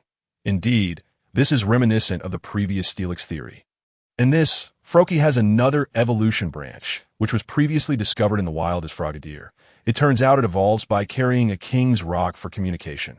Wow, this individual suffering from severe choice paralysis has truly mastered the research on communication evolution. Absolutely. This person is remarkable. Who knows how he managed to figure this out? There is also a theory about Drowsy as evolution. I think this person is spot on. Drowsy likely evolves using a king's rock as well. Underneath the papers, a multitude of voices engaged in lively discussions, and Chen Shi's notifications surged to 99. However, he paid no mind, his bloodshot eyes fixated on the computer screen as he awaited the arrival of certain individuals. Intending to establish connections with them, as time passed, Chen Shi grew increasingly fatigued, yet the individuals he sought had yet to appear. Just as he was about to succumb to sleep, a comment was pinned at the top. Brilliant idea. I believe your speculation on Drowsy's evolution holds significant merit. You should find a Drowsy and a King's Rock to validate it. I eagerly anticipate your success. This was none other than Professor Okido from the Kanto region. His comment quickly garnered attention. Chen Shi's eyes lit up, and he promptly replied, "Hello, Professor Okido, did I have some additional speculations? May I discuss them with you privately?" Before long, Professor Okido responded, "No problem, in an instant." Chen Shi sent a private message to Dr. Ohm. Dr. Ohm, I believe that among the Pokémon, there are certain creatures that do not evolve through special items or magnetic fields, but rather through the closeness between Pokémon or between a trainer and their Pokémon. For instance, Riolu evolves into Lucario. Subsequently, Chen Shi articulated his speculations one by one, mentioning that he possesses a Bikiji, which also evolves through friendship. Yet, Chen Shi acknowledged that this hypothesis is difficult to validate. But it undeniably exists. Meanwhile, in the Kanto region, at a vast research facility in Masera Town, Dr. Ohm, clad in a lab coat and holding a bowl of instant noodles, pondered over the message that had just appeared on his computer screen. Friendship evolution? What an audacious notion. However, the bolder the idea, the more it intrigues me. After a moment of contemplation, he replied directly, "Your hypothesis is quite fascinating. If you have the time, you're welcome to visit the Ohm Research Institute in Masera Town, and we can discuss it in person." Chapter 59. We were just ordinary friends after settling on a time with Dr. Ohm. Chen Shi flopped onto his bed and fell into a deep slumber. Eevee and Bikiji, being quite self-aware, went off to train in the backyard after finishing their breakfast. Thus, the room remained unoccupied, and Chen Shi slept soundly until he was awakened by the returning Bikiji. "Chikei," Bikiji looked at her trainer with concern, knowing that he had not slept the previous night. "That I'm fine, but I'm quite hungry now. That I will head downstairs first. You can entertain yourself." "Chikei." Chen Shi affectionately ruffled Bikiji's head before turning to descend the stairs. He had not eaten since the night before, and his stomach was voicing its discontent. Downstairs in the living room, upon seeing her grandson, Grandma Chan felt a slight relief and quickly called out, "Sanaido, hurry and bring up the food I prepared." "Sana." In an instant, Sanaido vanished. The next moment, she reappeared, floating several dishes, including a plate of grilled meat and rice. Chen Shi wasted no time. He sat down and dug in. Truly famished, Grandpa Chun sat silently beside him. Having taken an interest in the research forums when his grandson mentioned being a researcher, he was aware of the event from that morning, but said nothing, merely sitting quietly. After a few bites of rice, Chen Shi spoke up, "Grandpa, Grandma, I plan to visit the Kanto region. It might take me some time to return. Grandma Chen's heart sank. Why did he have to go again? Just after returning, he was already planning to leave. What if something happened again? She initially intended to politely refuse, but was interrupted by her husband, who asked, "Where in the Kanto region are you going?" Chen Shi took a bite of grilled meat. To Masera Town, to the Ohm Research Institute. Grandpa, Grandma, you need not worry about my safety. Upon hearing that he was going to Dr. Ohm's place, Grandma Chen dropped her objections, but still cautioned. You can go, but take either the Charizard or the Garchomp with you. Otherwise, Grandma won't allow it. All right, I will take my shark brother along. You can rest assured, Grandma. What danger could there possibly be at Dr. Ohm's? Seeing Grandma's firm attitude, Chen Shi dared not refuse and quickly agreed. When do you plan to go? After my Dragonite evolves, which should be in a few days. Once Dragonite evolves, I will depart. By the way. Grandpa, Grandma, I intend to contend for the World Championship. Could you help me prepare the resources my partners will need? Grandpa Chen's gaze sharpened. He understood that his grandson meant to compete with those prodigies. Initially, he had hoped for his grandson to simply experience the talent of others, knowing that his Pokemon's abilities varied significantly. Only Dragonite and Swampert could hold their own, while Mrs. Florigel was barely adequate. And the other Pokémon lagged considerably. He never expected his grandson to aim to compete with them. However, the old man did not oppose this. He remained steadfast in his belief that regardless of which path his grandson chose, he would support him. After all, it was merely about providing some resources for Pokémon that had yet to reach the champion level, and the Chun family was not lacking in such provisions. All right, you can count on it. Grandpa will prepare everything for you. Thank you, Grandpa. By the way, I heard that Furong went to watch the champion showcase. You must have seen her, right? How is she doing? Chen Shi paused for a moment before chuckling. Not much, what? The elderly couple grew anxious and quickly inquired. Nothing happened, right? This is an old friend's daughter. We cannot allow anything to go wrong. Chen Shi waved his hand dismissively. Nothing happened. I was just swindled out of my money and went hungry for 2 days. That's all that. I also dug up a Dragonite fossil at Meteor Falls and handed it over to her. Now that the Zivik family has developed the fossil revival technology, that fossil can revive a little Dragonite. The elderly couple's expressions softened upon hearing that he was merely swindled for money and that nothing serious had occurred. I never expected the Zivik family to actually develop that technology. That's truly impressive. Fossil revival is a miracle of life. Grandpa Chen mused at the tea that moment. Grandma Chen suddenly remembered something and asked with a smile, Xiao Shi, what is your relationship with my old friend's granddaughter? I saw that girl rushing to find you earlier. When she heard you were not there, she hurriedly left. Chen Shi's expression stiffened, and his hand froze mid-motion. But he quickly maintained his composure. Grandma, we are just ordinary friends. Please do not overthink it. All right, Grandma understands. Ordinary friends are good. When I was young, your grandpa and I were just ordinary friends too. Chen Shi. Grandpa Chen observed his grandson, a glimmer of amusement flickering in his eyes. They too had been young once and had experienced similar situations. Clearly, these two little ones had yet to break through that invisible barrier. They were shy and hesitant to admit their feelings, merely referring to each other as ordinary friends. However, they chose not to shatter this illusion. If the two were meant to be, they would naturally come together in due time, and there was no need to rush. Reflecting on this, Grandpa Chen cast a glance at his wife, his eyes filled with nostalgia. Grandma Chen, still smiling, said, Xiao Shi, I think that girl is quite nice. You should seize the opportunity. Moreover, she is the granddaughter of my old friend. They are well acquainted, and I believe it is quite a suitable match. Grandma, I assure you, we are merely ordinary friends. Please do not dwell on this that I'm only 16. There is no need to rush. Before Grandma Chen could finish her sentence, Chen Shi interrupted, rubbing his temples. All right, Grandma won't bring it up anymore, as long as you are aware. Chen Shi felt a headache coming on. Why was he already being pressured at 16? Yet, in this world with its precociousness, reaching adulthood at 18 meant that beginning to date at this age was hardly unusual. Grandma, I still feel a bit tired. I will head back to sleep now. You and Grandpa should turn early as well. All right, go upstairs and rest. Once her grandson left, Grandma Chen chuckled, just ordinary friends. Does he really think I'm so easily deceived? Well, let the young ones handle their affairs without my interference. I can see that these two children have yet to break through that barrier. If they are just ordinary friends, so be it. Upon hearing this, Grandma Chen became even more amused. The thought of her grandson winning over her old friend's granddaughter made her feel as though she had regained 10 years of youth. A smile spread across her face that she could not suppress. Chapter 60. Dragon Boruto at the Chun family farm. It was already the third day since Chen Shi returned home, and he had a significant task to accomplish today. Rising early in the morning, Bakiji, no more lounging in bed. Get up, today we're going to find Dragonite together. Chiki, Bakiji rubbed her drowsy eyes and reluctantly climbed out of bed. Let's go, Eevee, Charmeleon, and Metagross. We will all go together. Upon hearing the words, the three Pokémon eagerly followed Chen Shi, aware that their elder brother, Duolanki, was likely to evolve today. The trainer's call was a summons to witness this momentous occasion, the transformation of their esteemed leader.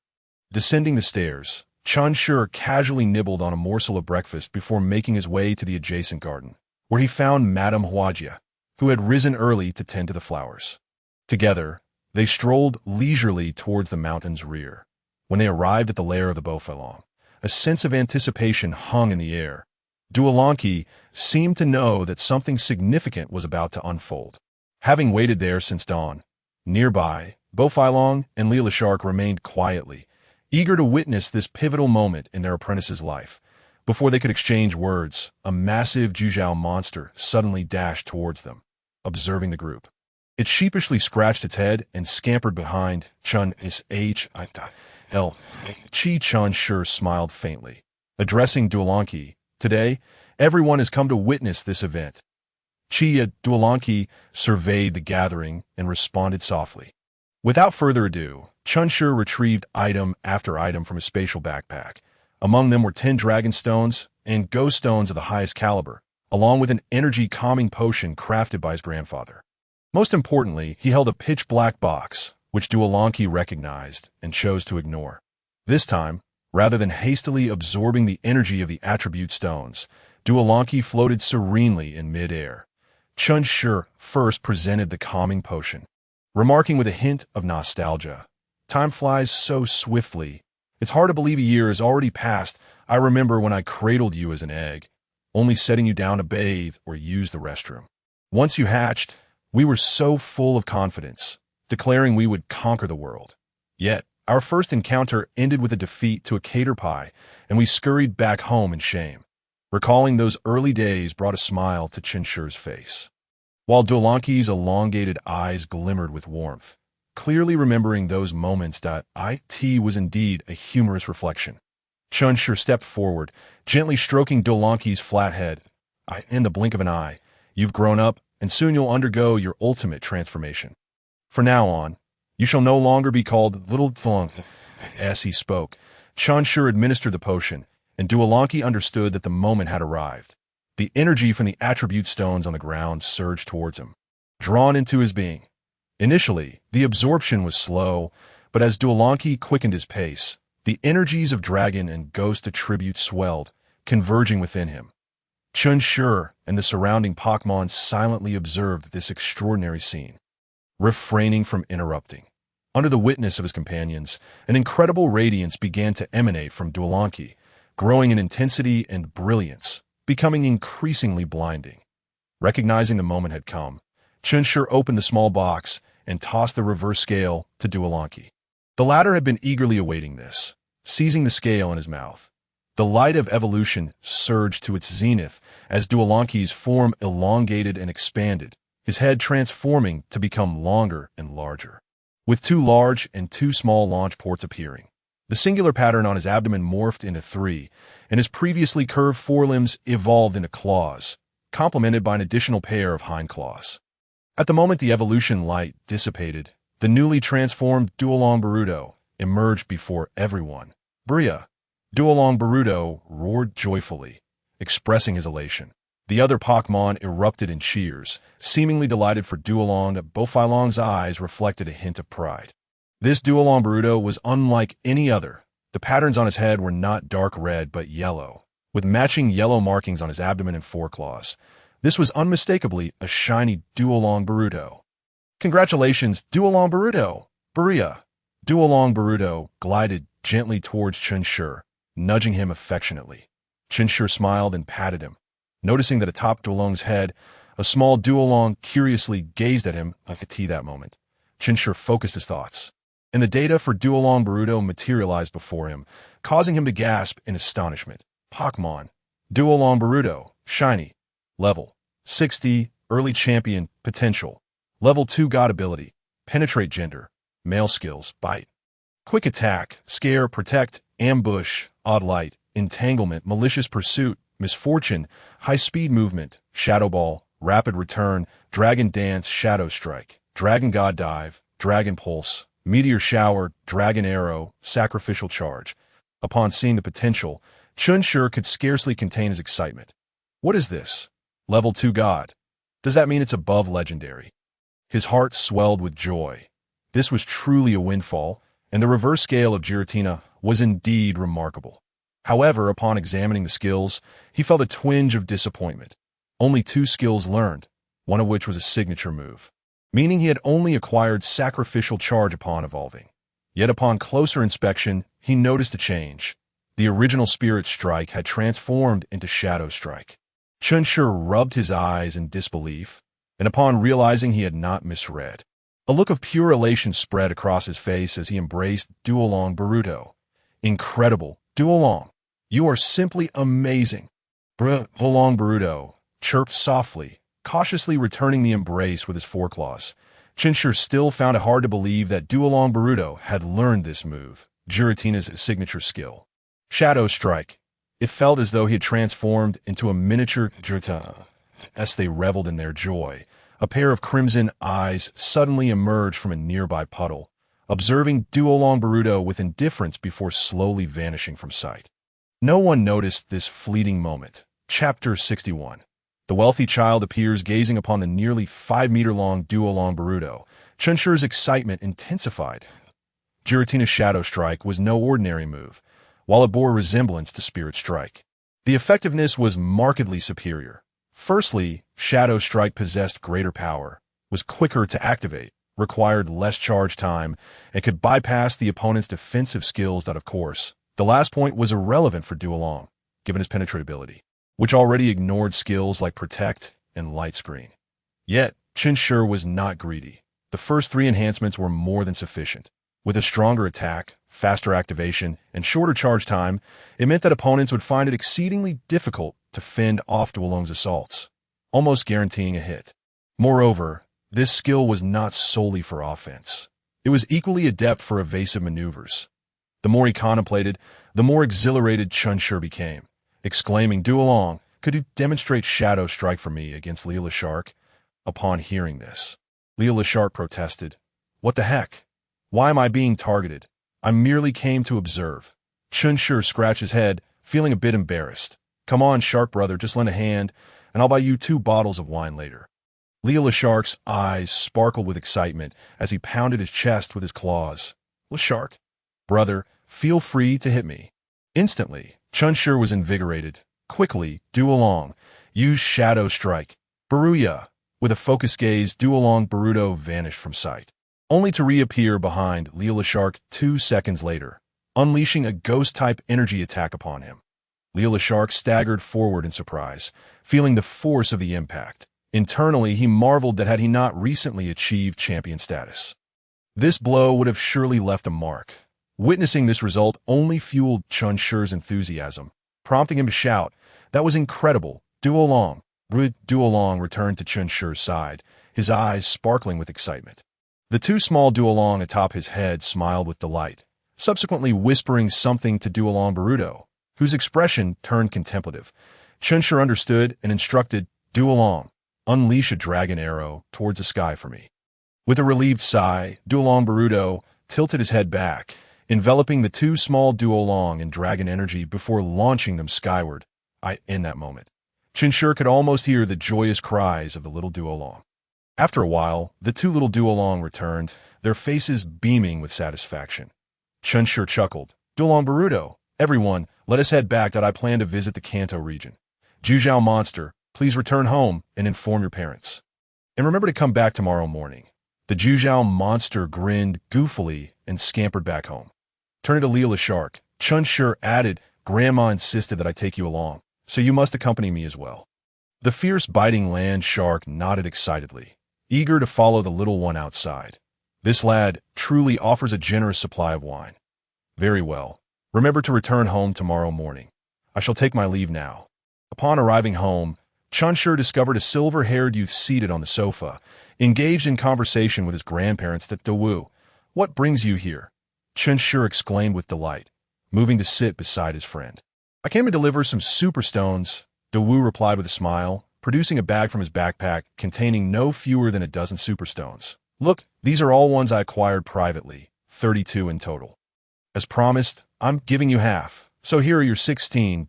Chen Shi suddenly understood. The Wealthbringer had made his appearance.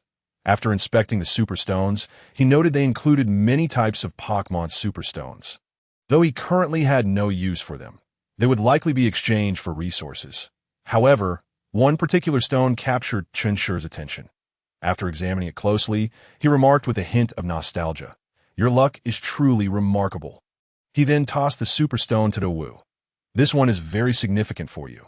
Keep it safe, and don't lose it. Such stones are exceedingly rare worldwide. Had I not stumbled upon one among the citizens of Meteor, I might have hesitated to part with it. Dawu's eyes flickered with understanding. He refrained from being polite and carefully placed the stone into a box. He realized his friend was not jesting about the importance of this particular stone. If Chen Shi knew what Dawu was contemplating, he would undoubtedly commend him, for it was a megastone from Metagross. The rarity of such quasi-divine megastones could not be overstated. By the way, here's another for you. How is your search for the Scyther going? Chen Shi added, tossing Dawu a megastone for Scyther as well. After all, these superstones were a gift from him. Parting with 2 more did not trouble him. Being able to receive 14 in return left Chen Shi thoroughly satisfied, especially considering that his grandfather had collected for so long without amassing as many as Dawu had given in one go. I did find a rather impressive Scyther, but I have yet to locate a suitable shuckle, that Dawu expressed with a tinge of regret. After receiving his friend's encouragement, he had been diligently searching for both Pokémon. But unfortunately, he had not yet found a shuckle. The shuckle is more important for you. Pay it a bit more attention, and I assure you it will not disappoint. All right, Dawu nodded slightly to tea that moment. Chen's grandfather, who had been silent until now, spoke up. It's fortunate you came today. If you had arrived tomorrow, you likely would have missed the little one to hearing this. Dawu looked at Chen Shi with some confusion. I am heading to the Kanto region tomorrow. I'm uncertain how long I'll be gone. You're going to Kanto. Indeed, I'm visiting Palatown to consult with Professor Oak regarding some matters. Dawu's realization dawned. He had heard of the recent happenings at the Researcher Forum. Then I wish you a safe journey. However, I have other matters to attend to, so I shall take my leave. Until next time. Dawu rose, preparing to depart. Chen Shi stood to see him off as they exited. Dawu waved goodbye and summoned his Fiero to soar away. Chen Shi gazed at Dawu's receding figure, a gentle smile gracing his face. Tomorrow, I too shall embark on my journey. Chapter 62. Professor Oak in Palatown. Before the Oak Research Lab below, I have an appointment with Professor Oak. My name is Severe Choice Paralysis. The security personnel at the entrance twitched at the unusual name, yet proceeded to check the appointment list. Upon confirming the name, the guard opened the lab's door, allowing Chen Shi to enter. Inside the lab, Chen Shi carefully examined the facilities. This did not appear to be the primary research area. It lacked the equipment he had envisioned and instead featured various living amenities. While Chen Shi was surveying the surroundings, a voice suddenly called out from behind him. Hey, who are you? And how did you get in here? Turning around, he saw a curious child of about 7 or 8 years with brown hair looking at him inquisitively. Chen Shi quickly realized this must be Professor Oak's grandson, Gary, surprised to see that Gary hadn't yet reached 10 years of age. Chen Shi noted that the timeline matched. Excuse me, young one, is Professor Oak available? I have an appointment with him. You're looking for my grandpa, Gary replied, pouting. He's currently in the backyard observing his Pokémon. Come with me. With that, Gary led Chen Shi to a door, gesturing for him to follow. Soon, they traversed deeper into the lab and arrived at the backyard, where the Pokémon live. IT featured small patches of forest, a pond, and various Pokémon frolicking about. Chen Shi spotted several adorable squirtlets by the river. These must be the starter Pokémon Professor Oak was preparing to distribute. Surely, there were also Charmanders and Bulbasaurs present. In a mere glance, Chen Shi had already identified numerous Pokémon, some weak and others notably strong. Among them, he also observed a near-legendary Blastoise. "Pidgey, where's my grandpa?" Gary inquired of a Pidgey perched on a tree. The Pidgey flapped its wings and pointed toward the forest, indicating the direction. Gary nodded and guided Chen Shi into the woods. Before long, they found Professor Oak feeding a Bulbasaur.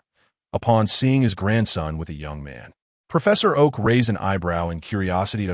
"Gary, who is this?" "Grandpa, he is here to see you. He said he has an appointment." Chen Shi stepped forward, bowing slightly. "Good day, Professor O. A.K.M. My name is Chen Shi. I made an appointment with you online." Professor Oak rubbed his chin. "Ah, Chen Shi, I know you. Old Chen's grandson, the youngest intermediate breeder in the league. However, I don't believe we had an appointment, did we?" Upon hearing this, Gary's eyes widened in disbelief as he looked at the person he had just brought. This individual was the youngest intermediate breeder in the league, seemingly only 16 or 17 years old. Could be that he was deceiving him. "Grandpa just said he had no appointment." Chen Shi smiled awkwardly and clarified. "I am the one known as severe choice paralysis." "Oh, you are the one known as severe choice paralysis? Ha!" Professor Oak slapped his forehead, finally recalling the prior arrangement. But the next moment he stared incredulously at the young man before him. "What? You are severe choice paralysis? Aren't you a breeder?" It was no wonder Professor Oak was astonished. This young man was old Chen's only grandson, a 14-year-old intermediate breeder, heralded as a prodigy destined to become a master breeder. Now, he was being told that he was the same person as the rising star in the research community. Severe choice paralysis? Gary's eyes sparkled with admiration as he regarded Chen Shi. Influenced by his grandfather, Gary had been following the researcher forum and was astounded to learn that the recently renowned severe choice paralysis was indeed this young man. Moreover, he was the youngest intermediate breeder in the league. Chen Shi chuckled softly. "Yes, Professor Oak, I've come to consult with you about a few issues." Professor Oak, being of the older generation, quickly regained his composure after the initial shock, his tone tinged with admiration. "Truly impressive for one so young. This is not the place for conversation. Please follow me." With that, Professor Oak warmly ushered Chen Shi back to the area where he had first entered the lab. There, Professor Oak invited Chen Shi to sit on a sofa and poured him a glass of water. "The conditions may be modest. I hope you don't mind. You may now pose your questions." "Is it regarding the intimacy evolution you mentioned earlier?" Chen Shi shook his head vigorously. "No, this is quite adequate. I'm not concerned with such matters," he continued. "Indeed, I come to ask you how to verify the existence of this phenomenon. I'm certain that Lucario and Togepi are Pokémon that evolve through intimacy, yet I am struggling to provide proof. Likewise, I firmly believe there are other Pokémon that also evolve through this method." Professor Oak stroked his chin, contemplating for a moment before responding. "What makes you so certain? Do you have any evidence?" Chen Shi sighed internally, knowing he could not disclose that his conviction stemmed from watching the anime and reading the lore. Togepi and Lucario are indeed Pokémon that evolve through intimacy. However, he could only shake his head, admitting he had no tangible evidence. Yet he firmly believed in his instincts that a friend of mine has a Lucario. And I observed closely during its evolution. That Lucario, it did not evolve through any of the known methods currently at our disposal.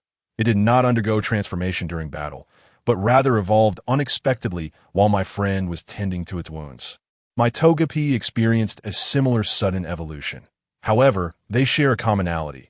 Both evolved during moments of increased intimacy with their trainers. Professor Oak chuckled softly, "Yet you would propose the concept of intimacy evolution. Something never before observed, based solely on this, that not rather presumptuous? You must understand, such a hypothesis is audacious and extraordinary. Investing considerable time and resources into research may yield little to no results, as it defies convention." With a knowing glint in his eyes, Professor Oak gazed meaningfully at the young man before him. Chen Shi shook his head, asserting that researchers must dare to think and act boldly. Only by breaking the so-called rules can one uncover true breakthroughs. Professor Oak's eyes sparkled with approval as he regarded Chen Shi, exclaiming, "Ha!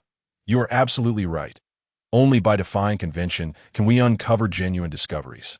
Take that young man Jinghui, for instance. Years ago, he proclaimed his intention to create a Pokémon teleportation device, and who did not consider him mad?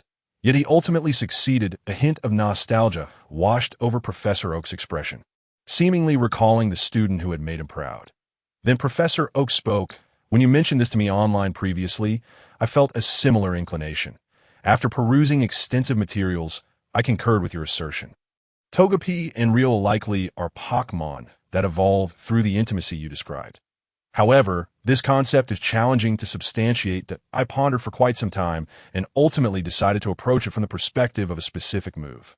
This move is gratefulness. Upon hearing this, Chen Shi's eyes widened in realization, his admiration for Professor Oak evident. Truly, he is a venerable scholar. Gratefulness is a rather unique move. When a Pokémon employs this move, the closer its bond with its trainer, the greater the move's power. If a special calculation method could be devised, one could potentially assess a Pokémon's intimacy through this move. If it can be confirmed that Riolu's bond with its trainer reaches a certain threshold for evolution, then Chen Shi's proposition of intimacy evolution would be validated. It is likely that his reputation for indecision will reach new heights. However, all of this hinges on Chen Shi's ability to locate one, or even 2 or 3 Pokémon that require intimacy evolution, that he must then nurture them gradually until they learn gratefulness, followed by extensive testing and calculations to confirm the hypothesis. During this process, while nurturing the Pokémon is relatively straightforward, the subsequent testing and calculations necessitate specialized equipment, which he currently lacks. How will he substantiate this? Just then, an EV appeared seemingly out of nowhere, leaping into the arms of a nearby Shigeru. Shigeru gently groomed its fur, and the EV contentedly purred, lazily leaning against him. Witnessing this scene, Chen Shi was struck by an idea. Shigeru, where did you get this EV? How long have you had it? Shigeru seemed taken aback, then quickly replied, I found this EV. I've had it for nearly half a year. Chen Shi's heart soared with joy. What a fortunate find, and nurtured for 6 months. The bond they shared was evident. The intimacy level must be quite high. This could indeed provide a basis for intimacy evolution and a paper on solar EV. Chen Shi then asked meaningfully, have you thought about which form you would like EV to evolve into? Shigeru fell into deep contemplation, having never considered this before. Since adopting EV, he had merely viewed it as a companion, never contemplating its evolution. Now that Chen Shi brought it up, Shigeru realized EV was indeed ready to evolve. Yet he felt conflicted about which form to choose. Chen Shi continued, you should have heard my conversation with your grandfather just now, right? In fact, EV can also evolve through intimacy, specifically into a psychic-type EV, which is exceptionally beautiful. This form has yet to be discovered. Would you not desire it? Shigeru's eyes sparkled with excitement. An EV that evolves through intimacy, a psychic-type EV, a newly discovered evolutionary form. Chen Shi's words were like a siren's call, enticing Shigeru. I want it. Professor Oak observed the exchange with keen interest. Although he harbored many questions, he refrained from voicing them, curious about how Chen Shi knew that EV could evolve through intimacy and how he was aware of its psychic-type evolution. Seeing Shigeru intrigued, Chen Shi pressed on, as long as you allow EV to cooperate with us for testing and train daily, you could possess a psychic-type EV.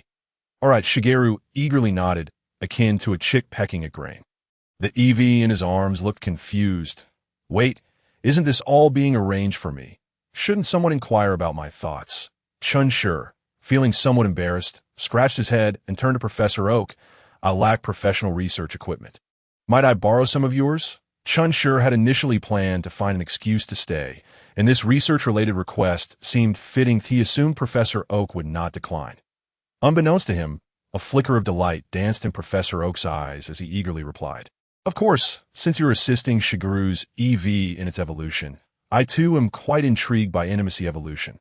Let us all benefit. You are welcome to stay here. The research facility is rather quiet most of the time.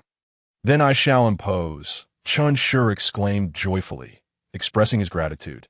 Shigeru was equally thrilled, insisting on helping Chen Shi tidy his room. Subsequently, Professor Oak led him upstairs to a room that was neither too large nor too small. After settling in, Chen Shi followed Professor Oak to familiarize himself with the facility's amenities at last. He beheld Professor Oak's research laboratory. That IT was astonishingly spacious, filled with an array of cutting-edge research equipment that left him utterly awestruck. Chen Shi felt like a country bumpkin who had never seen the world. "Professor Oak, do you have a training facility?" he inquired. "I intend to participate in the World Championship in over a month. May I utilize your training grounds?" Professor Oak paused, then regarded the young man before him with a knowing look. He then waved his hand grandly. "As for training facilities, we can head to the backyard. Let the Pokémon there assist you. I assure you it will be far superior to training alone." Chen Shi's spirits soared as he followed Professor Oak to the backyard, where he released his Pokémon. Baluya Laji Huel. Shaka, Ishaka, E. Togekiss flew beside Chen Shi, puffing up in indignation, gesturing at him with its tiny hands. Chen Shi could only chuckle wryly, raising a finger in acknowledgement that Togekiss's irritation dissipated, and it happily circled its trainer, anticipating another ice cream treat. "Wow, is that an alternate colored Metagross? And these others I don't recognize at all," Shigeru exclaimed excitedly, trailing behind them and eyeing the unfamiliar Pokémon with curiosity. "This is Madame Flora, a Pokémon from Kalos, which I captured during my travels. And this is my starter partner, Dragapult, a dragon ghost-type Pokémon." Shigeru gazed at him enviously, yearning for adventures of his own. Though he felt he still lacked the age to do so, Professor Oak observed the Pokémon with astonishment. This Dragapult is already approaching elite level. That Swampert, Madame Flora, and even that EV are impressive as well.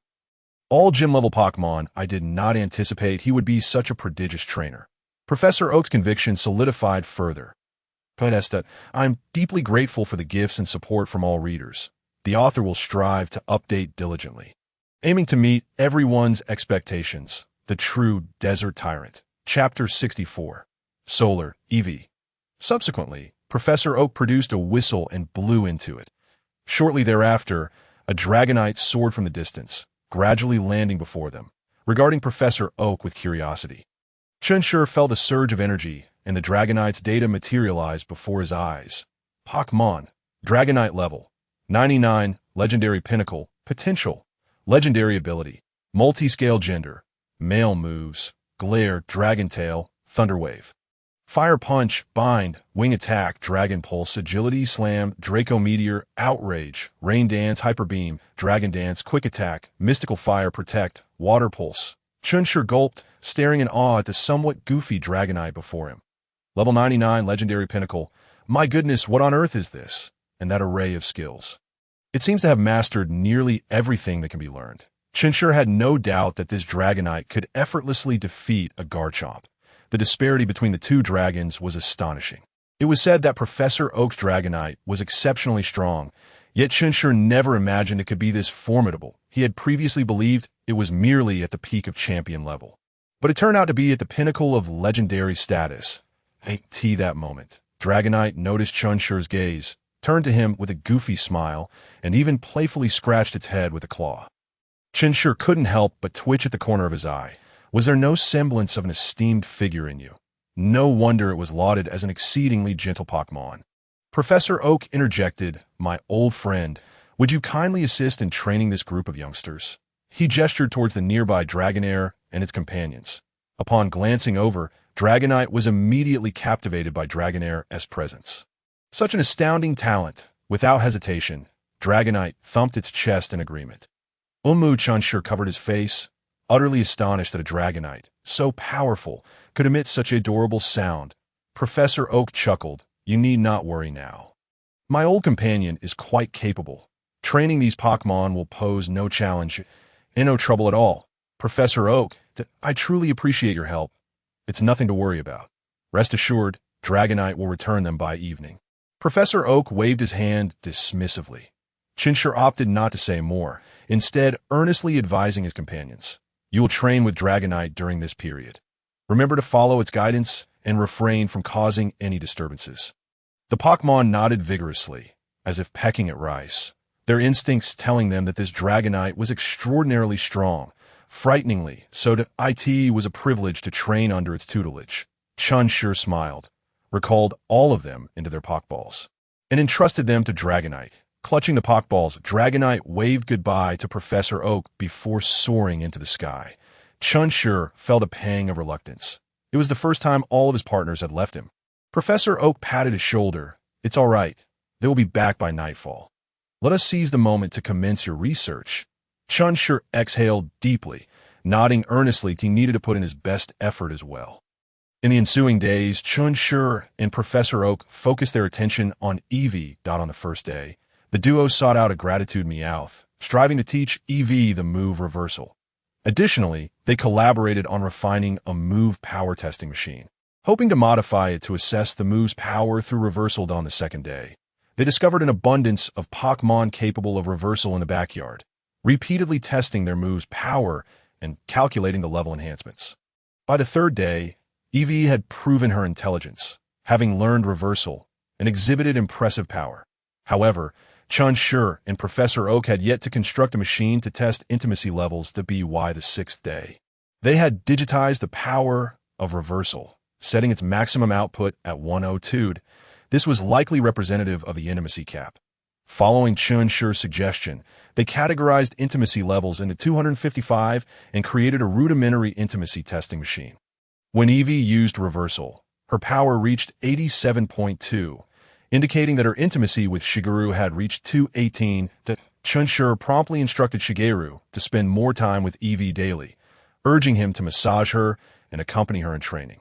As Eevee was just 2 points shy of evolving on the 13th day, Eevee's intimacy finally reached the evolutionary benchmark of 220, leaving only the need for a daytime level up. On that very day, while training, a radiant white light suddenly enveloped Eevee. The three observers were ecstatic. Soon, the evolutionary light faded, revealing a previously undiscovered form of Eevee before them. She resembled a large cat, with purple eyes and a coat of purple fur, adorned with a red gemstone on her head, exuding an air of nobility. Chen Shi feigned surprise, exclaiming, "Professor Oak, look! My hypothesis was correct. Intimacy evolution indeed exists, as long as Eevee achieves the required intimacy with her trainer and levels up during the day. She can evolve into Espion. Indeed, your hypothesis holds true. Intimacy evolution does exist," Professor Oak remarked, somewhat amazed, before voicing a lingering curiosity. "Chen Shi, it seems you are already aware of the existence of Espion and its evolution method." Chen Shi paused, quickly formulating an excuse. "I possess psychic abilities. I've been able to understand Pokémon since childhood. During my travels, I encountered a wild Espion that evolved through battle leveling that I always suspected it wouldn't be that simple. Otherwise, Espion would have been discovered long ago. Now, it can be confirmed that intimacy is the key." Professor Oak chuckled, neither confirming nor denying, but he refrained from pressing further. "Now, congratulations are in order. Not only have you discovered a new evolution form of Eevee, but you have also validated the existence of intimacy evolution. This is yet another monumental discovery." Chen Shi shook his head. "This is not solely my achievement. Without your assistance, I would never have been able to prove the existence of intimacy." Professor Oak smiled, remaining silent, though his gaze towards Chen Shi grew increasingly approving. The next morning, the researcher forum buzzed once more. The renowned Severe Choice Paralysis had published another 3 papers, Eevee's new evolution form, Espion, Intimacy Evolution Theory, and Hypothesis on Umbreon. Initially, many had expressed skepticism about intimacy evolution due to the lack of verification data. Such a grand experiment could not be substantiated by single Eevee's evolution. It required extensive experimentation. However, when they noticed an additional name attached to the papers, doubts dissipated. This time, the papers bore not just the name of Severe Choice Paralysis, but also the esteemed Professor Oak Yukiching. Who in the Kanto region was unaware of Professor Oak? Not only was his name on the papers, but he had also personally commented to affirm the findings. This represented a confirmation that Severe Choice Paralysis's intimacy evolution theory was indeed valid. Pokémon possessed this extraordinary evolutionary method. Naturally, Chen Shi also proposed several Pokémon that required intimacy evolution, such as Togepi and Riolu. The comments below surged in waves. "Incredible! This Severe Choice Paralysis has discovered a new evolution form of Eevee. Espion, Just how many evolution forms does EV possess? It turned out that prominent researchers tended to publish a series of papers. Over half a month ago, they had released 3 influential papers, and now they had produced another trio. With even higher quality than the first batch, just who was this severe choice paralysis to be so remarkable? Even Dr. Yamari from Sinnoh and Dr. Oda from Hoenn expressed high praise that I in the Sinnoh region. Dr. Kazaki gazed at the papers on his computer, somewhat astounded. This lad has indeed confirmed the existence of this phenomenon. It is truly remarkable. Furthermore, he has discovered a new evolution form of EV, a psychic type. Nearby, Cynthia crossed her arms. See, I told you Chen Shi wouldn't make baseless claims. This intimacy evolution must exist. Dr. Kazaki rolled his eyes. All right, your Chen Shi is the best. Whatever he says is right. Cynthia opened her mouth as if to say something, but ultimately kept silent. Watching her granddaughter's retreating figure, Dr. Kazaki snorted. That little girl, she even mentions me. Returning to Professor Oak's laboratory, he made a phone call. Chen Shi's designation had transitioned from junior researcher to senior researcher, skipping the intermediate level altogether. Senior researchers held considerable prestige. They could apply to establish a research institute with an annual budget of $100 million, along with other research materials available through the League. When Chen Shi learned of this, he could only marvel at Professor Oak's prowess. That evening, Chen Shi personally prepared a lavish feast to express his gratitude. Chen Shi, your culinary skills are impressive. You could rival Hanako. Indeed, grandfather speaks the truth. The two, who had subsisted primarily on instant noodles, devoured their meal voraciously, words spilling out in a jumble. Reflecting on instant noodles, Chen Shi felt a pang of exhaustion. Professor Oak truly lived on instant noodles every day, dragging his grandson into the mix. What a situation! Shigeru took a large sip of water, patting his belly. So satisfying, since my sister went on her journey. Aside from the occasional food sent by Aunt Hanako, this has been the best meal I've had. Chen Shi shot a helpless glance at Professor Oak, realizing how little the child had eaten. It was clear he had been living off instant noodles. Professor Oak, somewhat embarrassed, quickly changed the subject. So, Chen Shi, what are your plans moving forward? Are you preparing for the World Championship? Chen Shi was taken aback for a moment, then fell silent, uncertain of how to respond. He certainly intended to participate in the World Championship, but he found it difficult to secure victory without revealing certain aspects of his abilities. However, if he were to disclose anything, he feared he might be unable to protect himself. Moreover, his original purpose for being here was to establish a connection with Dr. Okido, hoping that he might advocate for him in the future. Yet, expressing such thoughts proved challenging for Chen Shi. After all, Dr. Okido had spent nearly half a month assisting him, training his Pokémon, modifying machines, and validating evolution through friendship. Now, to request further favors from him felt somewhat shameful. After all, Dr. Okido owed him nothing, and it would be unreasonable to continually seek his assistance. Eventually, Chen Shi mumbled, "Yes, I plan to participate in the World Championship." The World Championship? Little Mew's eyes lit up, but he had heard about the event. His grandfather mentioned it was a grand competition gathering all the prodigies under 20 from the entire league. Prodigies under 20. Winning the championship would be an immense honor. The mere thought made Little Mew yearn to grow up quickly and join the World Championship himself. Dr. Okido, without hesitation, remarked, "I am aware of this competition. Your strength is formidable, and you have a high probability of reaching the top 16. That I will be watching your matches. That I will be watching too." Little Mew exclaimed excitedly. Raising his hand, Chen Shi merely smiled, opting not to elaborate further. Observing his demeanor, Dr. Okido narrowed his eyes and said, "The competitors in this tournament are not to be underestimated. You don't still harbor hopes of winning a prize, do you? I am not trying to discourage you, but your current abilities may not suffice." Chen Shi touched the necklace beneath his clothing and softly replied, perhaps that Dr. Okido was somewhat taken aback, realizing that Chen Shi genuinely aspired to claim a prize. This was no easy feat then. With a serious tone, Dr. Okido said, "Chen Shi, you possess remarkable talent. Would you consider becoming my student?"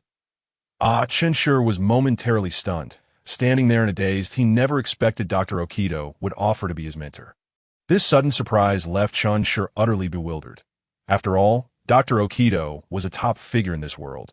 Now expressing a desire to take him under his wing, I asked if he would like to be my student. Dr. Okido reiterated, of course. I would be honored, Chen Shi quickly replied, then stood and bowed respectfully to Dr. Okido. There is no need for excessive formalities in this world. No need to kneel or serve tea.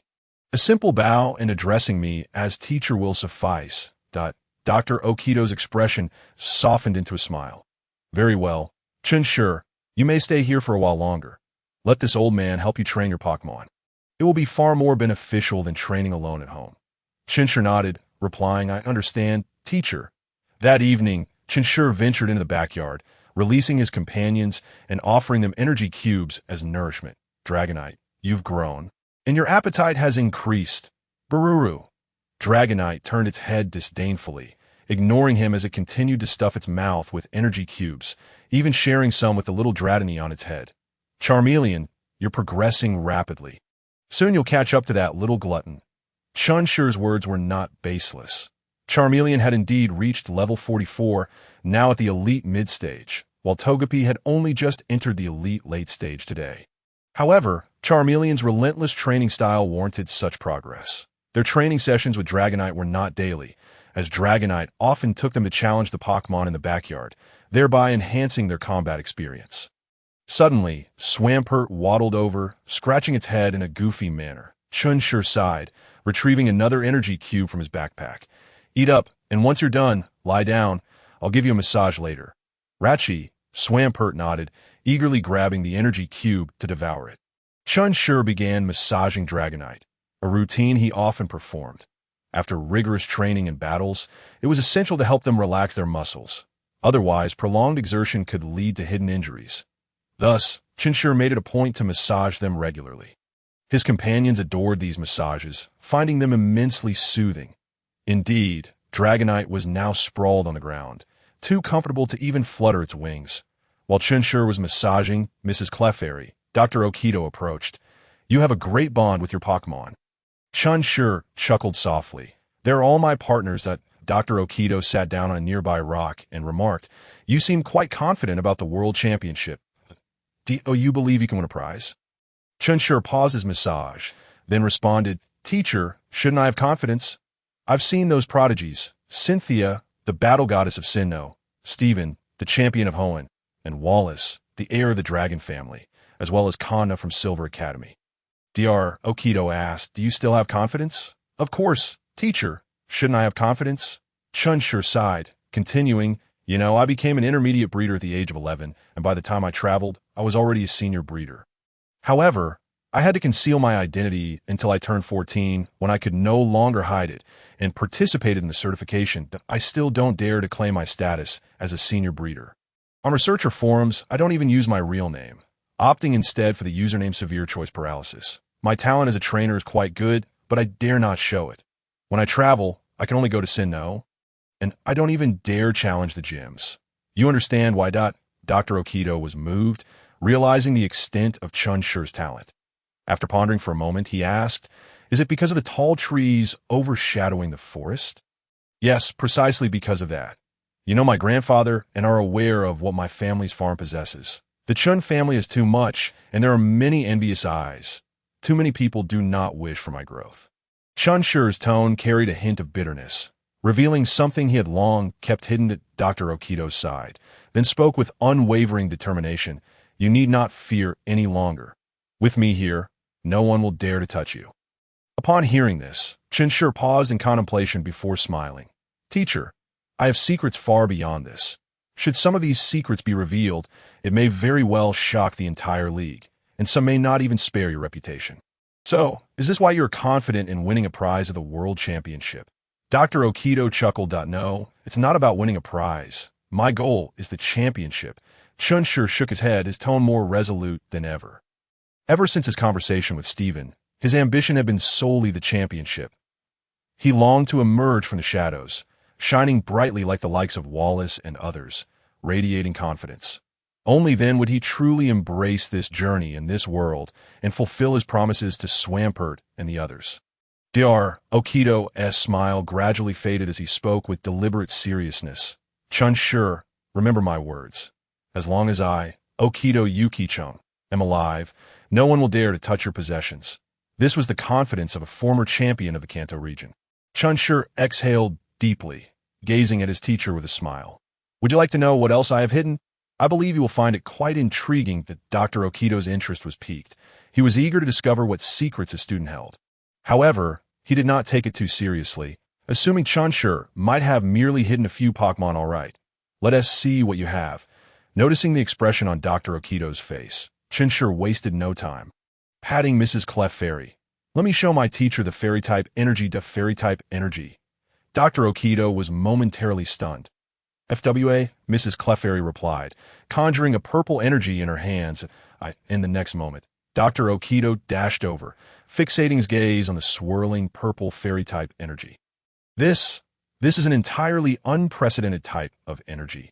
Dr. Okido's lips trembled, his face a mask of disbelief. A new attribute meant that there existed an undiscovered type in the world, and this attribute had just been named Fairy Type by Chen Shi. Chen Shi, what is the meaning of this? Chen Shi shrugged. It's just as you see. I've discovered an entirely new attribute called Fairy Type. Fairy Type. Fairy Type. There are indeed 18 types in the world, Dr. Okido murmured, his gaze never leaving Mrs. Clefairy's hands. FWA? Mrs. Clefairy glanced at Chen Shi. Chen Shi waved his hand, and Mrs. Clefairy withdrew the fairy energy. Teacher, there's no need to keep watching. What's so interesting about it? How could I not watch? Dr. Oki, in a state of urgency, seized Chen Shi's shoulders and shook him vigorously. This is an epic discovery, the 18th type of attribute in the world. You must summon Mrs. Hua Jie to demonstrate her abilities for me. I need to conduct some research. Chen Shi, rubbing his forehead, replied, Teacher, we have plenty of time ahead. There's no need to rush. If you truly wish to study, go fetch that Marilu from the Research Institute, and I will see if I can awaken her fairy type. What? Dr. Oki exclaimed, his expression brimming with excitement. Are you suggesting that Marilu is also a fairy-type Pokémon? Is Mrs. Hua Jie the only fairy Pokémon in existence? Nearby, the other Pokémon, including Doran, retreated to a safe distance. Wary, especially of Mrs. Hua Jie. Baluya, is this old man out of his mind? Who will save Xiaoshi? Chachi, then you go. The other Pokémon nodded in agreement, their gazes fixed on Doran Baruto. Taking a glance at the frenzied elder, Doran Baruto gritted his teeth and flew forward to pull Dr. Oki away. Finally, Chen Shi caught his breath, nearly shaken to the brink of collapse. One could only say. He truly was a super rookie. The shiny Hakuron was still manageable, but after evolving into a fast dragon. Chapter 67. The Return of Versailles speech. Sure, I must apologize. I got a little too excited just now. Dr. Oki sheepishly scratched his head and offered an awkward chuckle. This was hardly surprising, as any other professor receiving such news would likely react similarly. Chen Shi dismissed it, waving his hand. I'm fine. Teacher, the fairy-type energy has yet to awaken. Many fairy-type Pokémon remain dormant, misclassified into other types. For instance, Mrs. Hua Jie is still regarded as a grass-type Pokémon. Yes, you're absolutely right. Dr. Oki paced back and forth, his face alight with fervor. How could there be only Mrs. Hua Jie among fairy Pokémon? Surely, many more await discovery. Moments later, Dr. Oki furrowed his brow, realizing Chen Shi's words had deeper implications. What do you mean by the fairy-type energy not having awakened yet? Reluctantly, Chen Shi had to reiterate the explanation he had previously shared with his grandparents. Dr. Oki found this reasoning compelling, concluding that it likely aligned with Chen Shi's hypothesis. After all, if the fairy-type energy were so evident, it would have been discovered long before Chen Shi's involvement. Suddenly, a thought struck Dr. Oki, igniting his excitement anew. Xiaoshi, this is a monumental discovery. You may very well become a professor. His enthusiasm was not unfounded. In his eyes, the discoverer of the 18th new attribute surely deserved the title of professor. Chen Shi shook his head. Teacher, have you forgotten? I am merely 16 years old. Dr. Oki paused, a hint of disappointment crossing his face. Ah, yes, you are only 16, far too young, still not even of legal age to your age. One could strive for the championship, but becoming a professor requires more experience. This field encompasses too much, even as the discoverer of the 18th attribute. Gaining respect is not guaranteed. With a sigh, Dr. Oki lamented, "If you could just wait a few years, the title of professor would surely be yours." He felt a pang of regret, despite having all the qualifications. Age remained a barrier, yet Chen Shi waved dismissively. "It's all right. If the 18th attribute isn't enough, I'll discover another. I am determined to become a professor." Another? Dr. Oki was nearly driven to madness by this statement. "You haven't discovered a 19th attribute, have you?" He trembled at the thought. Could this young man truly be hiding another attribute? "What are you thinking?" Chen Shi rolled his eyes. "There are only 18 attributes in total." "No more to— Oh, that's still commendable." That Dr. Oki was not disheartened. The discovery of the 18th attribute was already remarkable. He then inquired, "So, what else have you uncovered? Show me." Rubbing his hands together, he gazed at Chen Shi with eager anticipation, resembling a rather eccentric old man. Yet, one could hardly blame Dr. Oki for his enthusiasm, as he had just grasped that Chen Shi's latest discovery was not lesser than the 18th attribute. It was undoubtedly a significant breakthrough. Chen Shi grinned widely and produced a mega stone, tossing it toward the distant Gyarados. The Gyarados caught it eagerly, gazing excitedly at its trainer. "Are we doing this again? That power, no matter how many times, captivates me." Following this, Chen Shi pulled a necklace from around his neck, adorned with a colorful stone that Dr. Oki observed with curiosity but refrained from interrupting. Chen Shi removed the keystone, looking at Gyarados, and said with a smile, "Let us show the teacher our true strength." Gyarados nodded enthusiastically. "Then let us go." Gyarados Mega Evolve. As Chen Shi's hand touched the keystone, a burst of colorful light erupted, intertwining the bond they shared. Gyarados roared, radiating the brilliance of Mega Evolution as its form transformed rapidly. Chen Shi had practiced this many times before, significantly reducing the time required for Mega Evolution and extending its duration. Dr. Oki stood transfixed, muttering to himself, "This is impossible. This defies logic. Gyarados is already the final evolutionary form." Soon, the Mega Gyarados materialized before Dr. Oki, leaving no room for doubt. "How can this be?" He rushed forward to investigate, realizing its power had surged from the pinnacle of the gym leader rank to the early stages of a quasi-champion. "What kind of evolution is this so astonishing?" As he observed, Dr. Oki murmured, "The strength must have increased significantly. No, the defense must have enhanced as well. This is an all-encompassing enhancement. Unbelievable." Chen Shi sighed, reluctantly reverting Gyarados back for Mega Evolution. That if Dr. Oki were allowed to conduct his research freely, even Chen Shi's stamina would be inadequate to keep up. However, upon witnessing Gyarados revert to its original form, Dr. Oki was astounded. "How can it revert back? I've never heard an evolution that allows for de-evolution." Chen Shi took the time to explain the concept of Mega Evolution to Dr. Oki, who soon grasped the idea and regarded Chen Shi with a look of, "Oh, Xiao Shi, you are truly a prodigy. Initially, I was skeptical about your ambition to compete for the championship, but now I believe. No wonder you said that when this discovery is revealed, many in the league will be unable to sit still. You truly have not exaggerated." Feeling a bit bashful, Chen Shi scratched his head. "It's not as remarkable as you make it sound. I'm just doing a bit of research." Dr. Oki's mouth twitched at that. "Doing a bit of research? You've uncovered so many evolutionary forms, confirmed intimacy evolution, discovered the 18th attribute, and even researched Mega Evolution? I wish I could just do a bit of research too." "Don't be modest. What is rightfully yours will remain yours. None shall escape." Chen Shi chuckled, choosing to remain silent. Then Dr. Oki sighed, "You have given me two monumental surprises today. Since you wish to participate in the World Championship, allow me to present you with a few surprises as well. Follow me." With that, Dr. Oki headed toward the Research Institute, and Chen Shi, curious, recalled all his Pokémon and followed closely behind. Shortly thereafter, Dr. Oki led Chen Shi to his private chamber. He opened a hidden door, and upon entering, Chen Shi was utterly stunned. Dr. Oki chuckled, "Choose a few items. Consider them gifts from your teacher." Chen Shi swallowed hard, his eyes aflame with eagerness. Chapter 68. 3 treasures. Before Chen Shi lay an array of items. Various top-tier attribute gems, the finest medicinal herbs, and elite evolution stones. Yet what caught his eye were the feathers of the legendary 3 birds. Dozens of them. Upon closer inspection, he realized many were champion-grade feathers of the three legendary birds. Regardless, they were highly valuable. After all, each feather belonged to a legendary Pokémon and could fetch a high price. Chen Shi harbored strong suspicions that these feathers were forcibly obtained by Dr. Oki using his Dragonite. Among them was a genuine tail feather from the legendary Moltres. What does it mean to possess a true tail feather from Moltres? It signifies the unique feather belonging to the only one who holds divine authority.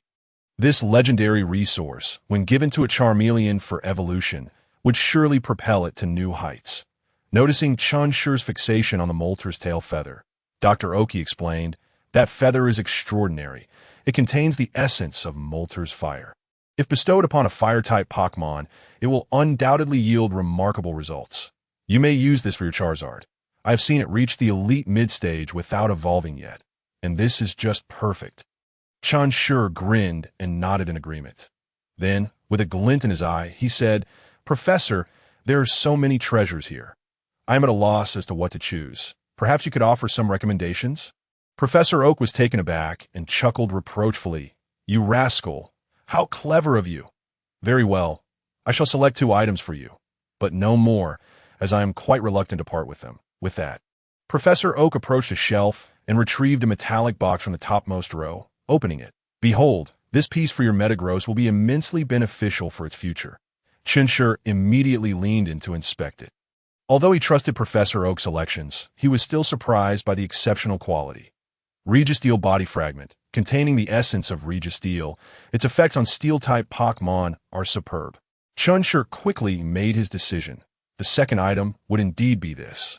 The fragment was evidently extraordinary, likely a remnant of the original Registeel. Metagross was fortunate. After sealing the box and holding it in his hands, Chen Shi beamed and inquired, "Professor, what is the other item?" Observing Chen Shi's eager demeanor, Professor Oak found it amusing. "I never thought I would see such an expression on you." He then shook his head and retrieved another box from the top shelf. "Take a look." Chen Shi eagerly accepted and opened it, revealing a palm-sized white diamond fragment. High-level secret realm core fragment brimming with elemental energy. Professor Oak explained, "This is one of the fragments of a secret realm core, infused with a wealth of elemental energy that can be absorbed by Pokémon of all types, significantly accelerating their growth. Given the varying strengths of your Pokémon, this is just what you need. It will enable them to enhance their abilities in a short span without any adverse effects." Upon hearing this, Chen Shi excitedly closed the box. This truly was the most suitable item for him at present. With this, his Flareon and Metagross could elevate their strengths swiftly, thereby increasing Chen Shi's chances at the World Championship. "Thank you, Professor. This is invaluable to me." "Enough of the pleasantries, you rascal," Professor Oak replied, tossing him a tail feather from a legendary Moltres. He then led Chen Shi outside, explaining, "In truth, such legendary resources are not particularly precious to some, as they are categorized by tiers. For instance, this Moltres tail feather has little effect on Pokémon ranked champion or higher, but it is quite different for those below that level. Similarly, while the secret realm cores sound impressive, its impact on champion-level Pokémon is not substantial unless they are top tier. I advise against using it on Dragapult or Swampert, as their gains would be minimal. However, if you apply it to your elite tier Pokémon, they could indeed reach Gym Leader Peak within a month." Chen Shi's eyes widened in disbelief. "Professor, you can't be serious? This could allow Charizard and the others to reach Gym Leader Peak in just a month." Professor Oak patiently elucidated, "You are aware of the secret realm, which is akin to a miniature world. Its core harbors a vast amount of energy, entirely harmless. The effects of this high-level secret realm fragment will be more beneficial than I have described. I assure you, you could solely give it to Dragapult, and elevating it to the master tier would pose no issues." Chen Shi was utterly astounded. This secret realm core fragment was even more precious than he had imagined, capable of propelling his Dragapult, who had just recently broken through to the quasi-master level, directly into the master tier without any side effects. This was indeed quite alarming, for although Chen Shi could enhance their strength through other means, such as inundating them with elemental stones, such methods rendered their internal energies uncontrollable, leading to diminished combat effectiveness. Essentially, they would become mere FA aids, impressive in appearance, but lacking in substance. Ultimately, they would require substantial time to recalibrate and harness this energy, rendering it an unwise investment, and it would be far more prudent to train gradually or enhance their strengths through battles. However, Chen Shi had no intention of reserving the Secret Realm fragment solely for Dragapult, even if it could elevate him to the Master Tier. Dragapult had already received ample gifts, and the other Pokémon had yet to be bestowed any significant treasures. If he were to allocate this Secret Realm fragment solely to Dragapult, even if the others remained silent, they would undoubtedly harbor feelings of discontent. This would risk fracturing the team, a scenario Chen Shi wished to avoid. Therefore, he resolved to follow Professor Oak's guidance and refrain from using the fragment on Dragapult or Swampert. The benefits would be far greater if he distributed it among his other Pokémon should he elevate them all to Gym Leader Peak. His chances at the World Championship would be significantly bolstered. After all, he still possessed a Charizard X and a Mega Stone from Metagross. With Gym Leader Peak Mega Evolution, their paper-thin strength would be sufficient to reach the limits of the early Quasi-Master stage. Coupled with various enhancements, facing off against mid-Quasi-Masters would not be out of the question. The Galarian Moltres, Chapter 69. Metagross and Charizard. After another 5 days, Chen Shi continued to reside at Professor Oak's laboratory. Each morning, he assisted the professor in feeding the Pokémon in the backyard and occasionally played with Xiao Mao and Xiao Ji. Yes, it is indeed Xiao Ji. He is still just a young child. Frolicking about with Xiao Mao, Chen Shi had met him shortly after arriving at the laboratory, and they had since grown quite familiar. In the afternoons, he would train alongside his Pokémon, challenging the various creatures in the backyard to cultivate their camaraderie. Professor Oak had not been exaggerating. During this time, Madame Flower and her companions had made remarkable strides, almost on a daily basis. The primary catalyst was the Secret Realm core fragment. Ever since Madame Flower and the others absorbed that fragment, their levels had been soaring. Porygon Z had even burst through to Gym Leader rank, and Chen Shi planned to evolve her in a couple of days, intending to write a thesis on her evolution today. Just as Chen Shi finished feeding the Pokémon for the day, 2 small children came running over, shouting, "Uncle, Uncle!" Since Chen Shi had recognized Professor Oak as his mentor, it was only fitting for Xiao Mao to refer to him as Uncle. Chen Shi chuckled as he ruffled the hair of the 2 children, asking, "What's the matter? Why the rush?" Xiao Ji exclaimed excitedly, "Chen Shi Gidge, your Metagross is about to evolve. Hurry and take a look." Xiao Mao interjected, displeased, "You can't call me Uncle Gidge. That would make me younger than you." Xiao Ji scratched his head in confusion, not quite grasping Xiao Mao's meaning. Chen Shi, however, had no time to entertain their banter and hurried toward the depths of the backyard. When he finally located Metagross, it had already undergone its transformation, now a gleaming, shiny Metagross. Nearby, aside from Dragapult and Swampert, all of Chen Shi's other Pokémon were present.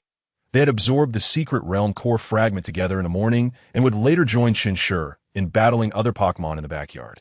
Dragapult and Swampert trained in the morning alongside Dragonite and King Gaskin. Metagross, the newly evolved Metagross, excitedly flew toward him, eager to share its joy. Chen Shi looked at the metallic creature, feeling a twinge of regret as he gently touched one of its large claws. "I'm sorry, Metagross.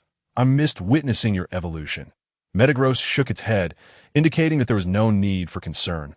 Pokémon, Metagross, Shiny, Level 45, Elite Mid-Stage, Aptitude, Quasi-Legendary Ability, Clear Body Gender, None Skills, Tackle, Telekinesis, Metal Claw, Bullet Punch, Zen Headbutt, Hammer Arm, Headbutt, Psychic, Magnet Rise, Cannon Pulse, Meteor Mash, Iron Defense, Agility, Sharp Claw, Protect, Thunder Punch, Ice Punch. After glancing at Metagross's stats, Chen Shi nodded satisfactorily. Its elite mid-stage strength and quasi-legendary aptitude were already on par with Steven's Metagross. "Have you finished consuming the fragment I gave you?" Metagross shook its head, producing a fragment from somewhere.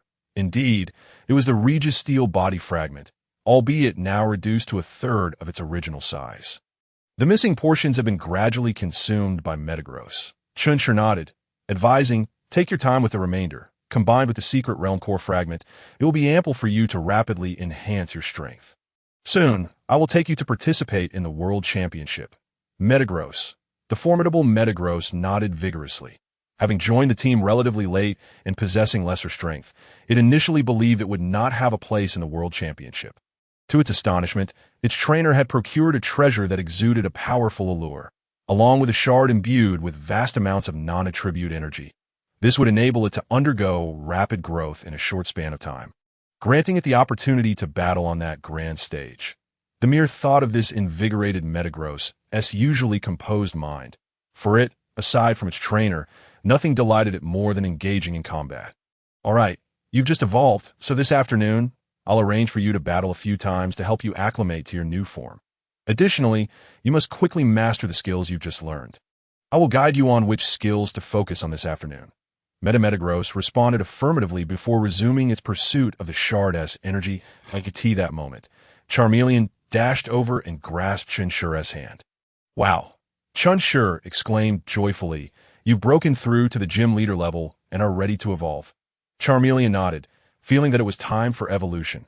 Further suppression would serve no purpose. Very well. Chen Shi immediately retrieved a box containing the feather of a Moltres from his backpack and gently removed Charmeleon's Everstone. The instant the stone was taken off, a radiant light of evolution enveloped Charmeleon. Chen Shi promptly tossed the Moltres feather to Charmeleon, who instinctively recognized its benefits, catching it and integrating its power into itself. In no time, Charmeleon's body underwent swift transformation, sprouting wings and growing larger in stature. Soon a majestic Charizard, nearly 3 meters tall, stood before Chen Shi. Pokémon. Charizard level.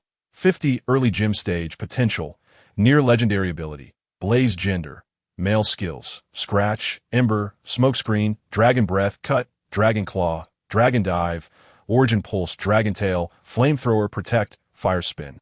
Flare Blitz, Flame Fong, Fire Punch. Soaring into the sky, Charizard unleashed a fierce roar, as though expressing all the grievances it had endured.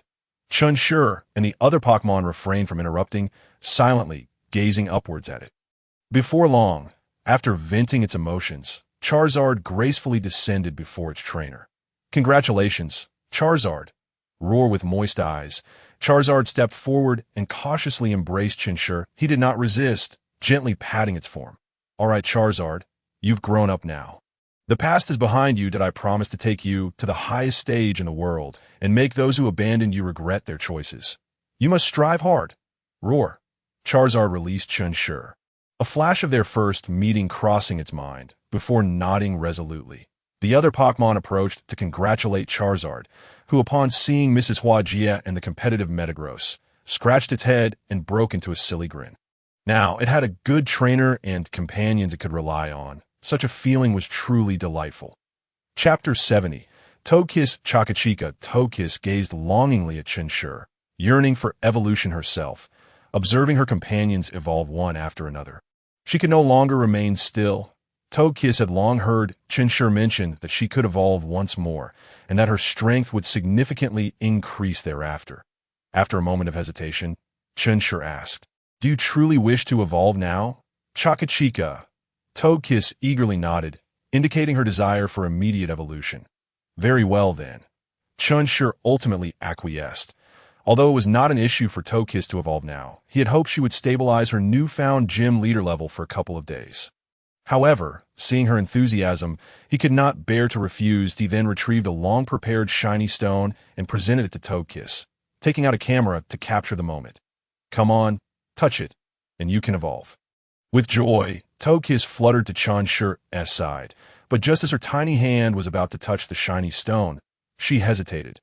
She glanced at her trainer, then back at Leafeon, who Leafeon offered an encouraging glance, urging her friend to evolve promptly. Surveying her surroundings, Togekiss noticed her companions watching her with supportive eyes.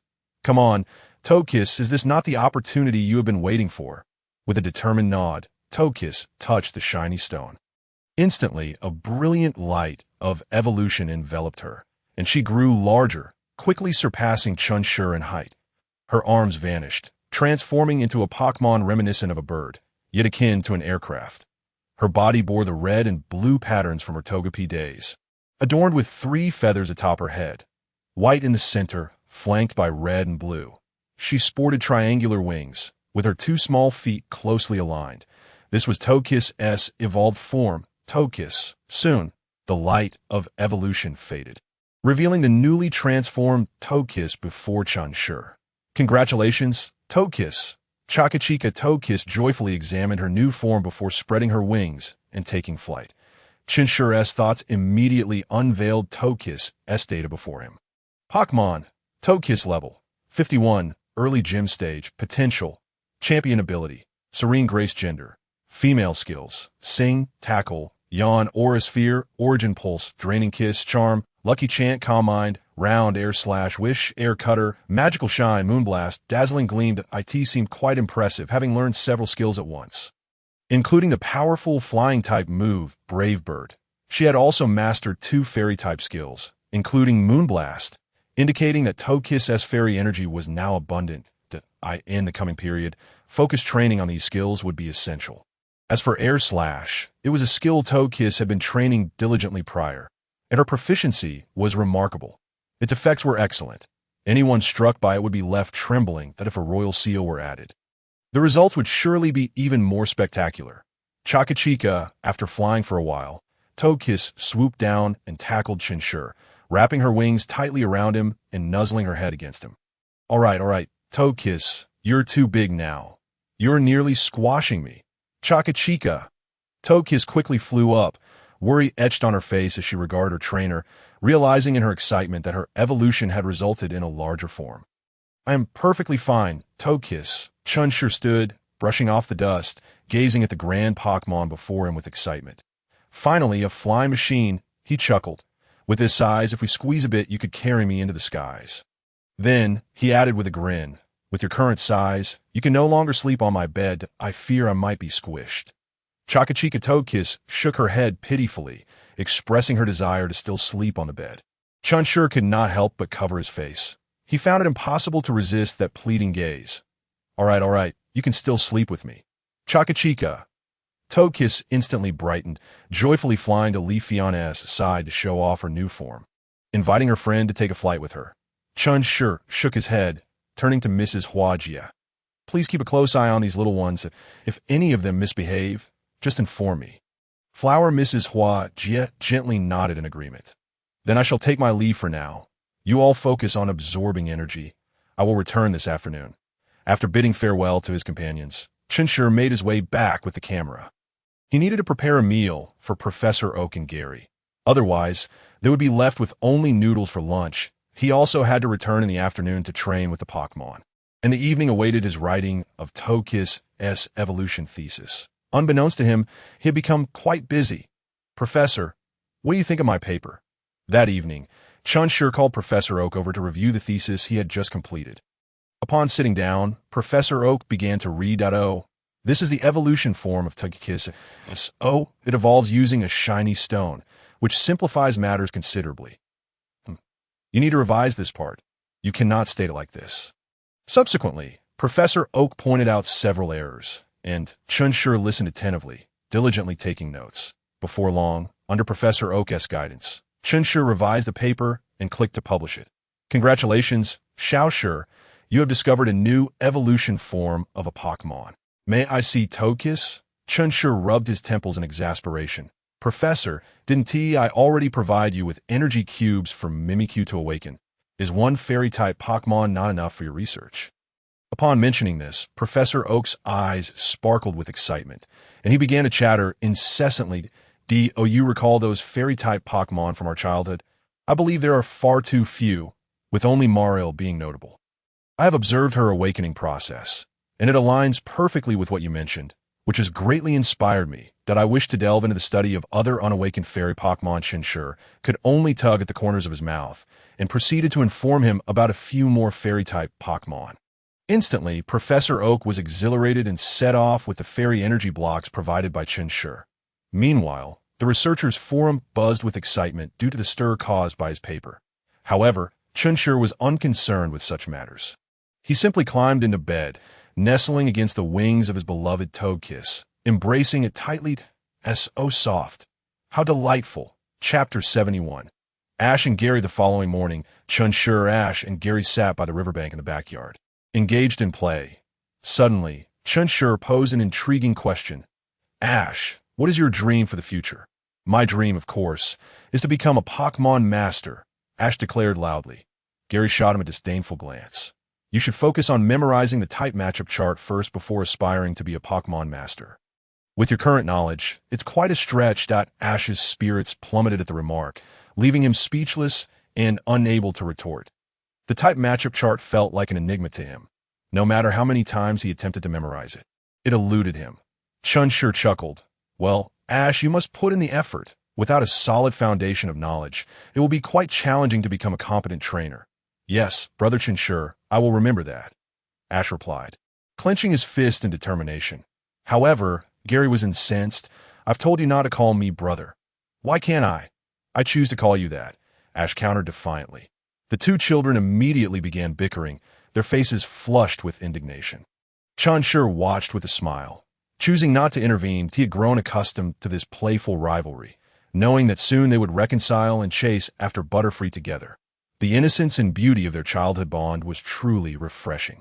At that moment, Professor Oak approached him, observing the two children in the distance. The summer camp activities I organized are about to commence. Tomorrow, many children will arrive here, and I would like your assistance in supervising them. Chen Shi was somewhat surprised. Professor Oak had indeed organized a summer camp, inviting numerous children, among whom Ash had met Serena. He hadn't anticipated that this summer camp was the one recently established.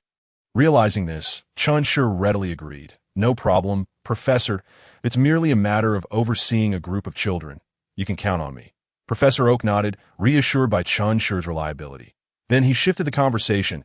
Whom do you think will achieve greater success in the future? Ash or Gary? Do you truly wish to hear my candid opinion? Of course. Why else would I ask? Speak freely. Ash, Chen Shi replied without hesitation. Why do you hold that belief? Professor Oak inquired, puzzled. You must understand. Ash has yet to even memorize the type matchup chart, while Gary's talent and knowledge far surpasses. Then why do you believe Ash will ultimately achieve more than Gary? Chen Shi sighed and explained. Although Ash may appear somewhat slow-witted and lacking in innate talent, he possesses a sincere heart. In his eyes, I see no ulterior motives. Only a profound love for Pokémon. I firmly believe that the bond between a trainer and their Pokémon is the most extraordinary force in existence. If Ash continues on this path, his future accomplishments will undoubtedly astonish everyone. Professor Oak nodded slightly and inquired, and what of Gary? What are your thoughts on him? Please, I would like to hear the truth. Professor Oak seemed to have a realization and added, I insist on your honest opinion. Chen Shi found the situation amusing, but answered nonetheless. Gary possesses some emotional fragility and tends to be somewhat ostentatious. He has significant talent as a trainer, yet he has not yet reached the pinnacle. Conversely, his knowledge is commendable, and with your influence, I believe he is likely to pursue a career as a researcher. Indeed, as Chen Shi noted, in the animated series of his previous life, Gary eventually embarked on the path of a researcher and became a doctor, while Ash continued his journey, ultimately becoming the champion of the Pokémon League. Professor Oak fell silent. Chen Shi continued, in truth, you have likely already discerned this, haven't you? Otherwise, you wouldn't have posed this question. Professor Oak was genuinely taken aback. How can you be so certain that I have noticed? What if I'm merely asked on a whim? Chen Shi smiled softly, somewhat wistfully. No parent wishes to admit that their child falls short of others. If a child lacks talent, it is easier to accept. However, if they possess talent, parents often stubbornly believe their child is the best. Professor, if you truly believe that Gary would achieve greater heights, you wouldn't have asked me this question. You have already internally acknowledged that Gary is superior. So why would you care about others' opinions? You are not the type to indulge in flattery. Finally, Chen Shi added with a chuckle, I suppose you already know the answer. Professor Oak sighed, gazing at the two children chasing after Butterfree in the distance. You are correct.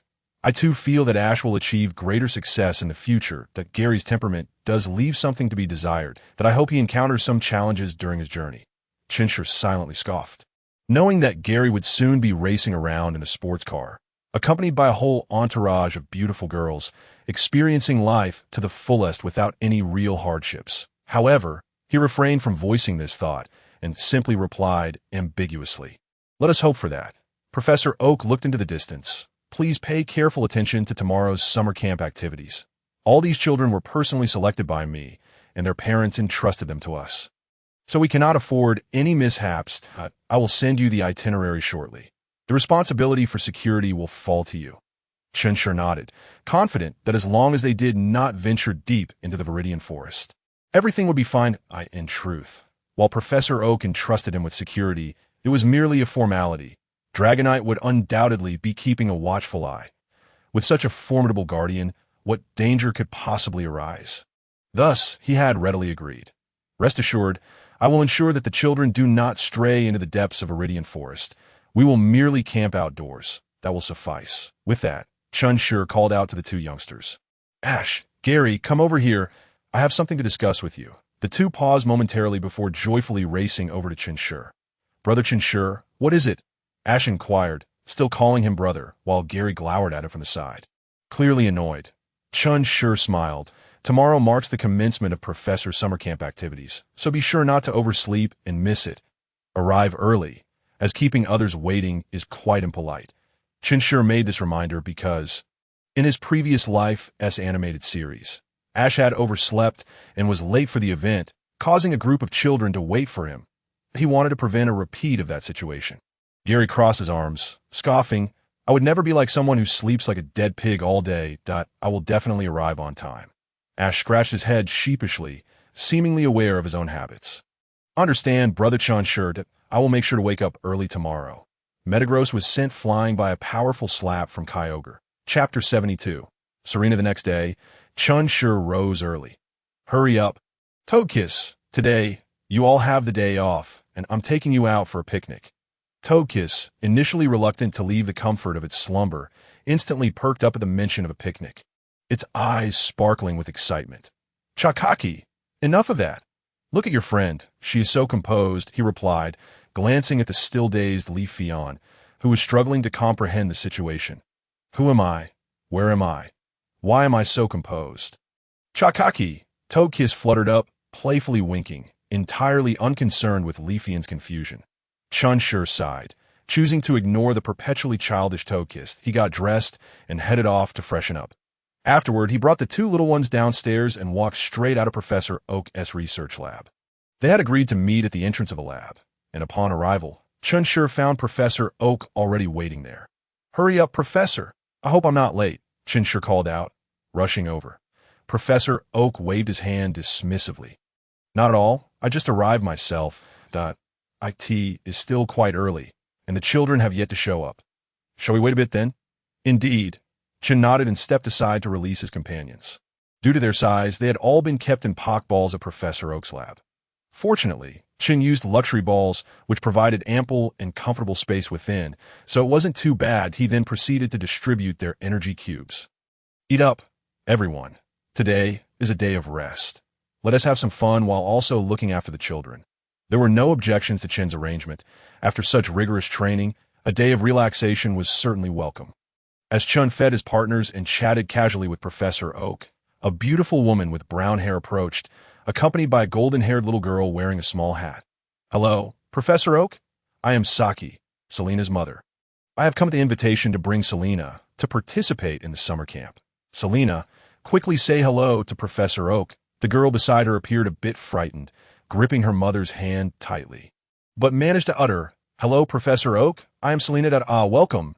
It is a pleasure to have you both join our summer camp activities," Professor Oak said with a friendly smile, introducing the mother and daughter. "This is Chen, my student and the security personnel for the summer camp." Chen smiled and greeted them. "Hello, Miss Saki and the adorable Selena. It is a pleasure to meet you."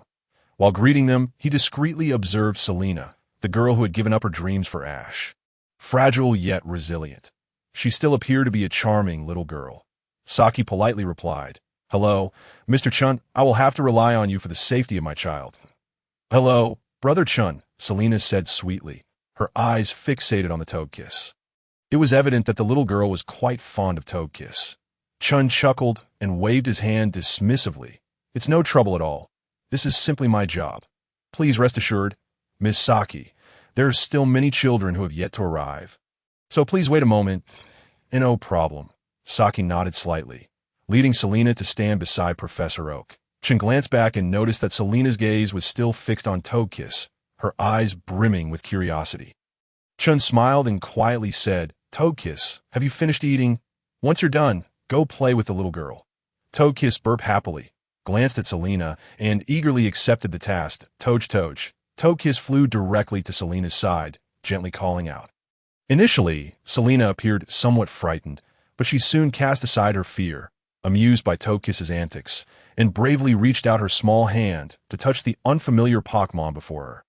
Unexpectedly, Toadkiss leaned in closer, startling her, but she gathered her courage and touched it. Toj. Toadkiss happily nuzzled against the little girl, which delighted Selena, and she then boldly embraced Toadkiss, her face aglow with joy. Laughter from children and Pokémon filled the entrance of Professor Oak's lab. The three adults watched quietly, not wanting to interrupt. After a while, Chen reflected, noting that this was the first time Toadkiss had taken such a liking to someone. It seemed that this girl possessed a kind heart. Indeed, Professor Oak nodded in agreement. To gain Toadkiss's approval, this little girl must be very kind-hearted. Saki smiled gently, choosing not to add anything further to that moment. A boy's excited voice rang out. Wow, so many Pokémon. They all look so amazing. A black-haired boy dashed over to Chen's side, gazing at Dragapult and the others. Big brother, are all these your Pokémon? Chen took a moment to examine him, quickly realizing this was the boy known as Xiaohao. Indeed, these are all my Pokémon. May I ask your name? Xiaohao's eyes sparkled. Then you must be a powerful trainer. I am Xiaohao. To participate in Professor Oak summer camp. Chen smiled and replied. It is a pleasure to meet you. I am Chen Shi, the security personnel for the summer camp. Big brother, how did you catch them? They look so strong. I want to catch powerful Pokémon too. Xiaohao asked excitedly. Chen's lips twitched slightly before he answered earnestly. Catching Pokémon requires sincerity. When I caught them, they were quite weak. Some couldn't even defeat a Caterpie. A good trainer should help their Pokémon grow stronger step by step, rather than solely seeking out powerful ones. This, Gyarados and the others glanced at Dragapult, their eyes filled with mockery. Among them, only Dragapult could claim the honor of being unable to defeat a Caterpie. Dragapult's elongated eyes twitched slightly, turning its head away to avoid speaking, but it's been so long since then, and I've evolved into this. Why are you still holding on to that Caterpie incident? Xiaohao nodded thoughtfully, though it was unclear if he truly understood. However, that was of little concern to Chen. It was best if he understood, but if he didn't, so be it, since Xiaohao was still a child. Chen felt it necessary to offer some guidance. Had he been older, Chen wouldn't have hesitated to give him a stern talking to. Not for any particular reason, but simply because Xiaohao could be quite infuriating. After all, where did the title of Super Ball come from? Grandpa Master, I'm here. Just as everyone was waiting, a brown-haired child burst out from the lab, joyously shouting. It was none other than Shigeru. Professor Oak sighed. Shigeru, don't be so reckless. This is Selena and Xiaohao. You can get to know each other, as you will be participating in the activities together. Shigeru nodded and greeted them. Hello, I am Shigeru. It's a pleasure to meet you. Xiaohao and Selena promptly responded, and the three children quickly gathered to chat. As time passed, more and more parents arrived with their children for the gathering. With the start of the summer camp approaching at 8 o'clock, Ash still had not arrived. Chen couldn't help but smile wryly. He had just reminded Ash yesterday not to be late, yet seemed he hadn't heeded the advice at all as the start time drew near. Ash was still nowhere to be seen. Professor Oak glanced at the time, rubbing his temples. It was clearly impractical to keep so many people waiting for Ash alone, so he decided to proceed without him. All right, we won't wait for that boy any longer. Let's... Wait. I'm here, Professor Oak. Just as Professor Oak was about to finish his sentence, he was interrupted by an urgent voice in the distance. A boy with a chicken coop hairstyle, carrying a backpack, was waving his arms and running quickly. Who else could it be but Ash? After all, he was the kind of person who could be late even to receive his first Pokémon. So being late for the summer camp was hardly surprising. Ash approached. He bent over, hands on his knees, panting heavily, clearly exhausted from running. Shigeru immediately chimed in with sarcasm. Yesterday, my master reminded you so much. And you still managed to be late. You really are the king of oversleeping, making all of us wait for you. Ash lowered his head, his face flushed. I'm sorry, everyone. I didn't mean to. Professor Oak looked at him helplessly. That was just how Ash was. He didn't want to say much, only offering a reminder, hurry up and come over. We're going to Tokyo Forest now. Ash nodded enthusiastically and ran to Shigeru's side. Meanwhile, Selena smiled kindly at him, which made Ash feel embarrassed. He scratched his head and broke into a goofy grin. Watching this scene, Chen couldn't help but smile slightly. What a delightful group of children they were. Throughout the journey, Professor Oak patiently explained various knowledge to the children, teaching them to have a proper understanding of Pokémon. The children were also very enthusiastic, constantly asking one question after another, to which Professor Oak would respond with great patience. Among them, Xiaohao was particularly rambunctious, always inquiring about perplexing topics. Before long, they reached the outskirts of Tokyo Forest, where they could occasionally spot a few caterpies on the trees. For some reason, Dragapult seemed to regard these caterpies with an unfriendly gaze, as if it yearned to engage them in a battle. However, with so many people around, including its companions and trainer, Dragapult thought, if I were to bully a caterpie, what would be left of my dignity? Ultimately, Dornbrudo managed to suppress his impulse, silently trailing behind Chen Shi. As they passed by, a curious green caterpillar perched on a nearby tree tilted its head. Observing Chen Shi with a glimmer of anthropomorphic confusion in its eyes, upon seeing him depart, the caterpillar leaped into the air, transforming into a Pidgey, soaring above to continue following them. Upon reaching a spacious area by the riverbank, Professor Okito halted and addressed the children.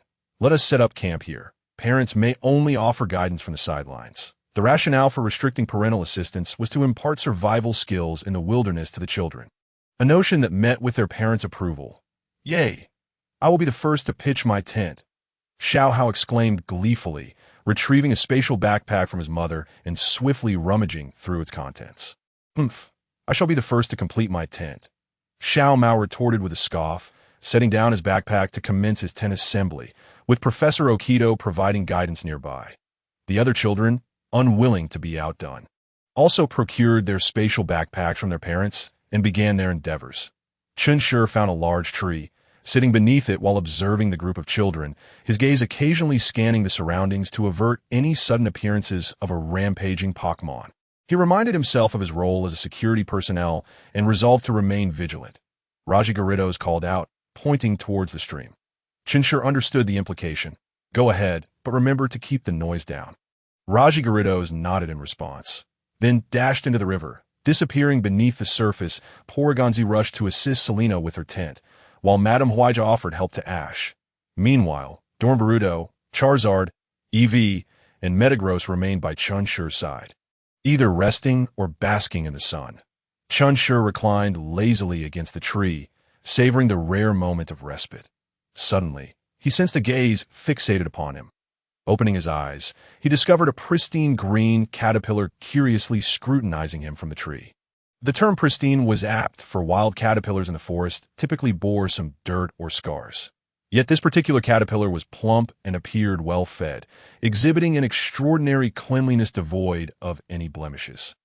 Intrigued, Chen Shi stood up and produced a universal energy block, extending it towards the caterpillar. Here, little one, it's quite delicious.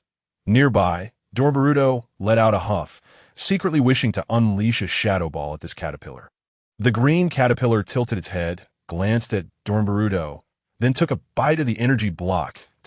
In the next moment, its eyes sparkled with delight, consuming it voraciously in just a few bites. It then chirped at Chen Shi, gazing at him with its big, watery eyes, clearly indicating its desire for more.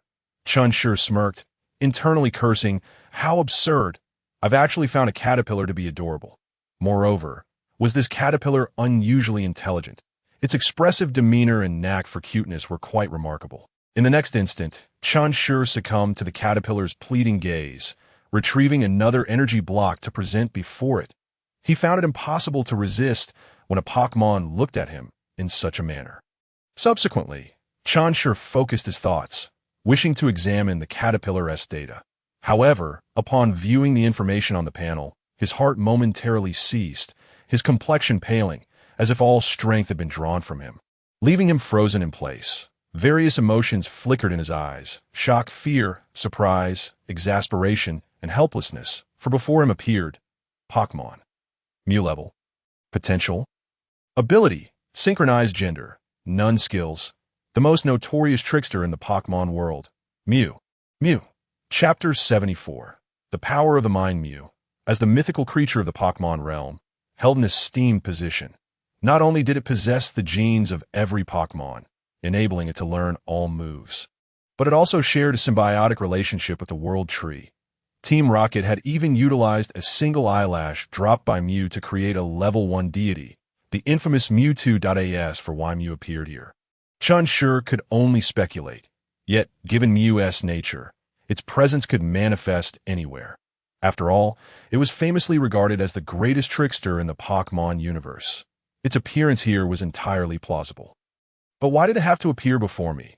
And what on earth is with that long string of question marks? This is absolutely absurd, Chen Shi inwardly lamented while managing to force a strained smile. Oh, esteemed being, is it to your liking? I have plenty more as he spoke. He emptied the remaining universal energy blocks from his bag, stacking them into a small mound beneath the tree. He typically didn't prepare many of these energy blocks, as his partners were accustomed to specially crafted energy blocks from his grandmother, leaving him with only a handful of these generic ones. Meanwhile, Dornbarudo opened his eyes, puzzled. When did his trainer become so courteous toward the caterpillar? He was well aware that since their debut, having been defeated and humiliated, neither he nor his dragon had any particular fondness for caterpillars. Yet now, Chen Shi's eyes were filled with a conciliatory glimmer. What was going on? Dornbarudo scrutinized the caterpillar once more, but found nothing unusual and thus closed his eyes again. After all, it was merely a caterpillar. What could be the harm? Mew, not one to be impolite, maintained its caterpillar form and leaped from a tree, devouring the energy blocks one by one. Chen Shi dared not step away, fearful of provoking this little deity that a group of children was nearby, and should this being become irate, who could withstand its wrath? Even Professor Okito's Dragonite would likely falter. The children, engrossed in erecting their tents, paid no heed to Chen Shi's peculiar actions. Before long, all the energy blocks had vanished into Mew's belly. It cast a satisfied glance at Chen Shi. Your psychic abilities are extraordinarily potent. Chen Shi was taken aback, swiftly scanning his surroundings and confirming no one was near, then refocusing on Mew before him. He cautiously inquired, "Did you just speak?" He recalled that many legendary Pokémon possess telepathic abilities, making it plausible for Mew, a mythical creature, to do the same. Indeed, human, that it seems you have recognized me. Chen Shi forced a smile that was more painful than a grimace. Should I have not recognized you? I could leave now, or I could take everyone with me. Chen Shi was quick to acquiesce, for before him stood a being whose level was indiscernible even on the system panel. There was no room for bravado. One must tread carefully. What if this creature's mind took a turn for the worse and it decided to act? Mew tilted its head. Your psychic abilities are exceptionally formidable and unique that I seek your assistance. Chen Shi felt tears welling up. What did formidable psychic abilities even mean? He could merely move a cup or engage in telepathy. Compared to Nasi and Gardevoir, he felt woefully inadequate. Those two were humanoid Pokémon. Why not seek their help instead of mine? However, he only dared to voice such thoughts internally and cautiously asked, "My psychic abilities are rather feeble, aren't they? Is there something specific you require my assistance with? If so, please do tell, and I shall not refuse." Mew regarded him curiously. Your psychic abilities at present only represent the tip of the iceberg, yet their uniqueness is evident. Encouraged by this, Chen Shi pressed further. In what way are they unique? Mew tilted its head, seemingly contemplating, before the voice echoed in his mind once more. It resembles not a typical psychic ability, but rather a form of mental power, a remarkably rare strength that I encountered a human with a similar ability over 1,000 years ago. Chen Shi's expression darkened slightly. It seemed his psychic abilities were far more complex than he had assumed. Lacking significant power and specialized training methods, he often forgot that he even possessed such abilities. After all, he could only move a cup. What practical use did that serve? He had seldom engaged in battles, thus had a tendency to overlook the reality of his psychic potential. Yet now, Mew had come to inform him that his psychic abilities were not to be underestimated. They were a form of mental power. But what did mental power even mean? He was utterly bewildered. After a moment, Chen Shi gathered his thoughts and softly asked, "What assistance do you require from me?" Unknown, Mu transformed into a Pidgey, landing upon Chen Shi's shoulder. This scene was witnessed by Dornbarudo, who rubbed his eyes in disbelief. Just a moment ago, it had been a caterpillar. How had it suddenly morphed into a Pidgey? Chen Shi noticed the movements of Duo Long and offered him a reassuring glance, prompting Duo Long to lie back down, though his eyes remained fixed on the Bobo perched on Chen Shi's shoulder. Should he decide to act, it was likely that Duo Long Barudo would launch an immediate attack. Dreamland cast a glance at Duo Long, but paid little heed to his gaze. "That I have a feeling that soon both I and the World Tree will encounter danger. Thus I require your assistance." Chen Shi's lips twitched in irritation. He truly wished to swat this creature away. What does it mean that you feel something? Can this feeling be trusted? And yet, you expect to find someone to help you. However, upon further reflection, Chen Shi began to comprehend. The divine beasts of this world possess a lofty status, their power exceeding the norm.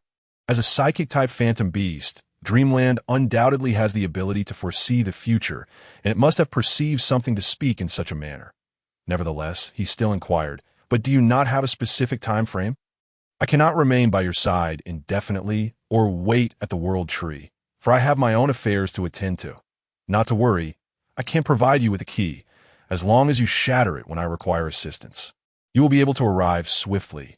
Upon finishing, Dreamland produced a small crystal, white and the size of a finger, and handed it to Chen Shi. After receiving it, Chen Shi forced a smile, thinking how considerate of you. "But why should I assist you? What benefits do I gain from this?"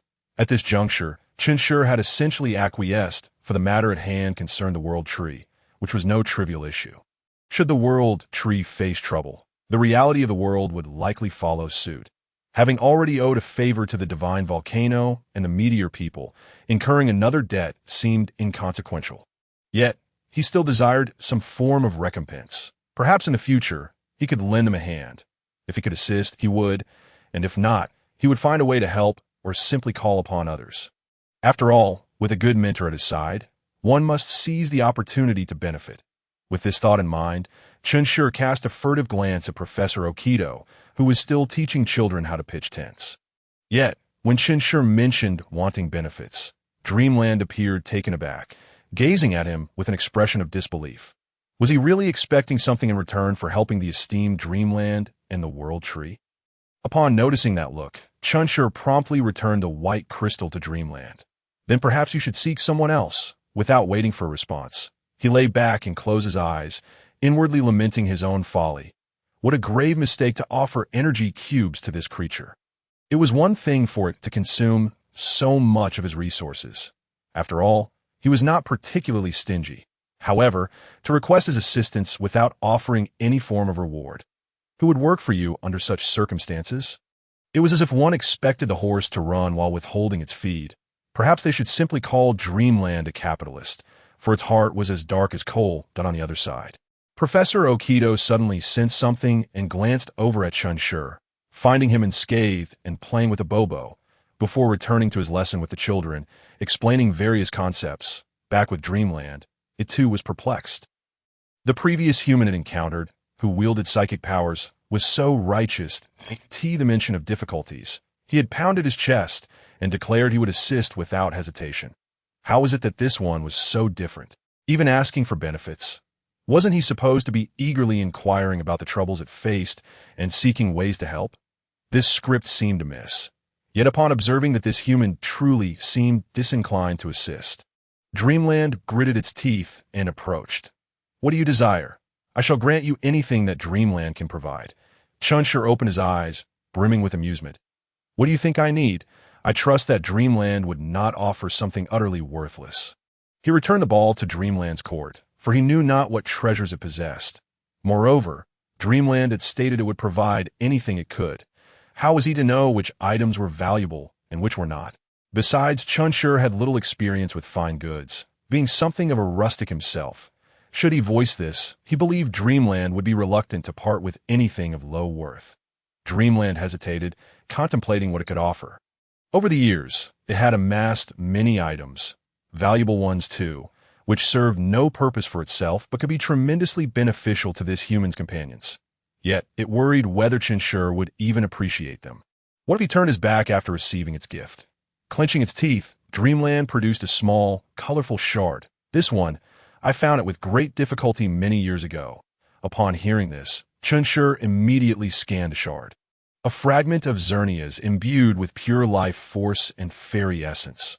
Gazing at the tiny piece, no larger than a fingernail, Chen Shi's mouth watered uncontrollably. I accept this matter. Truly, Dreamland is generous, and I am in awe.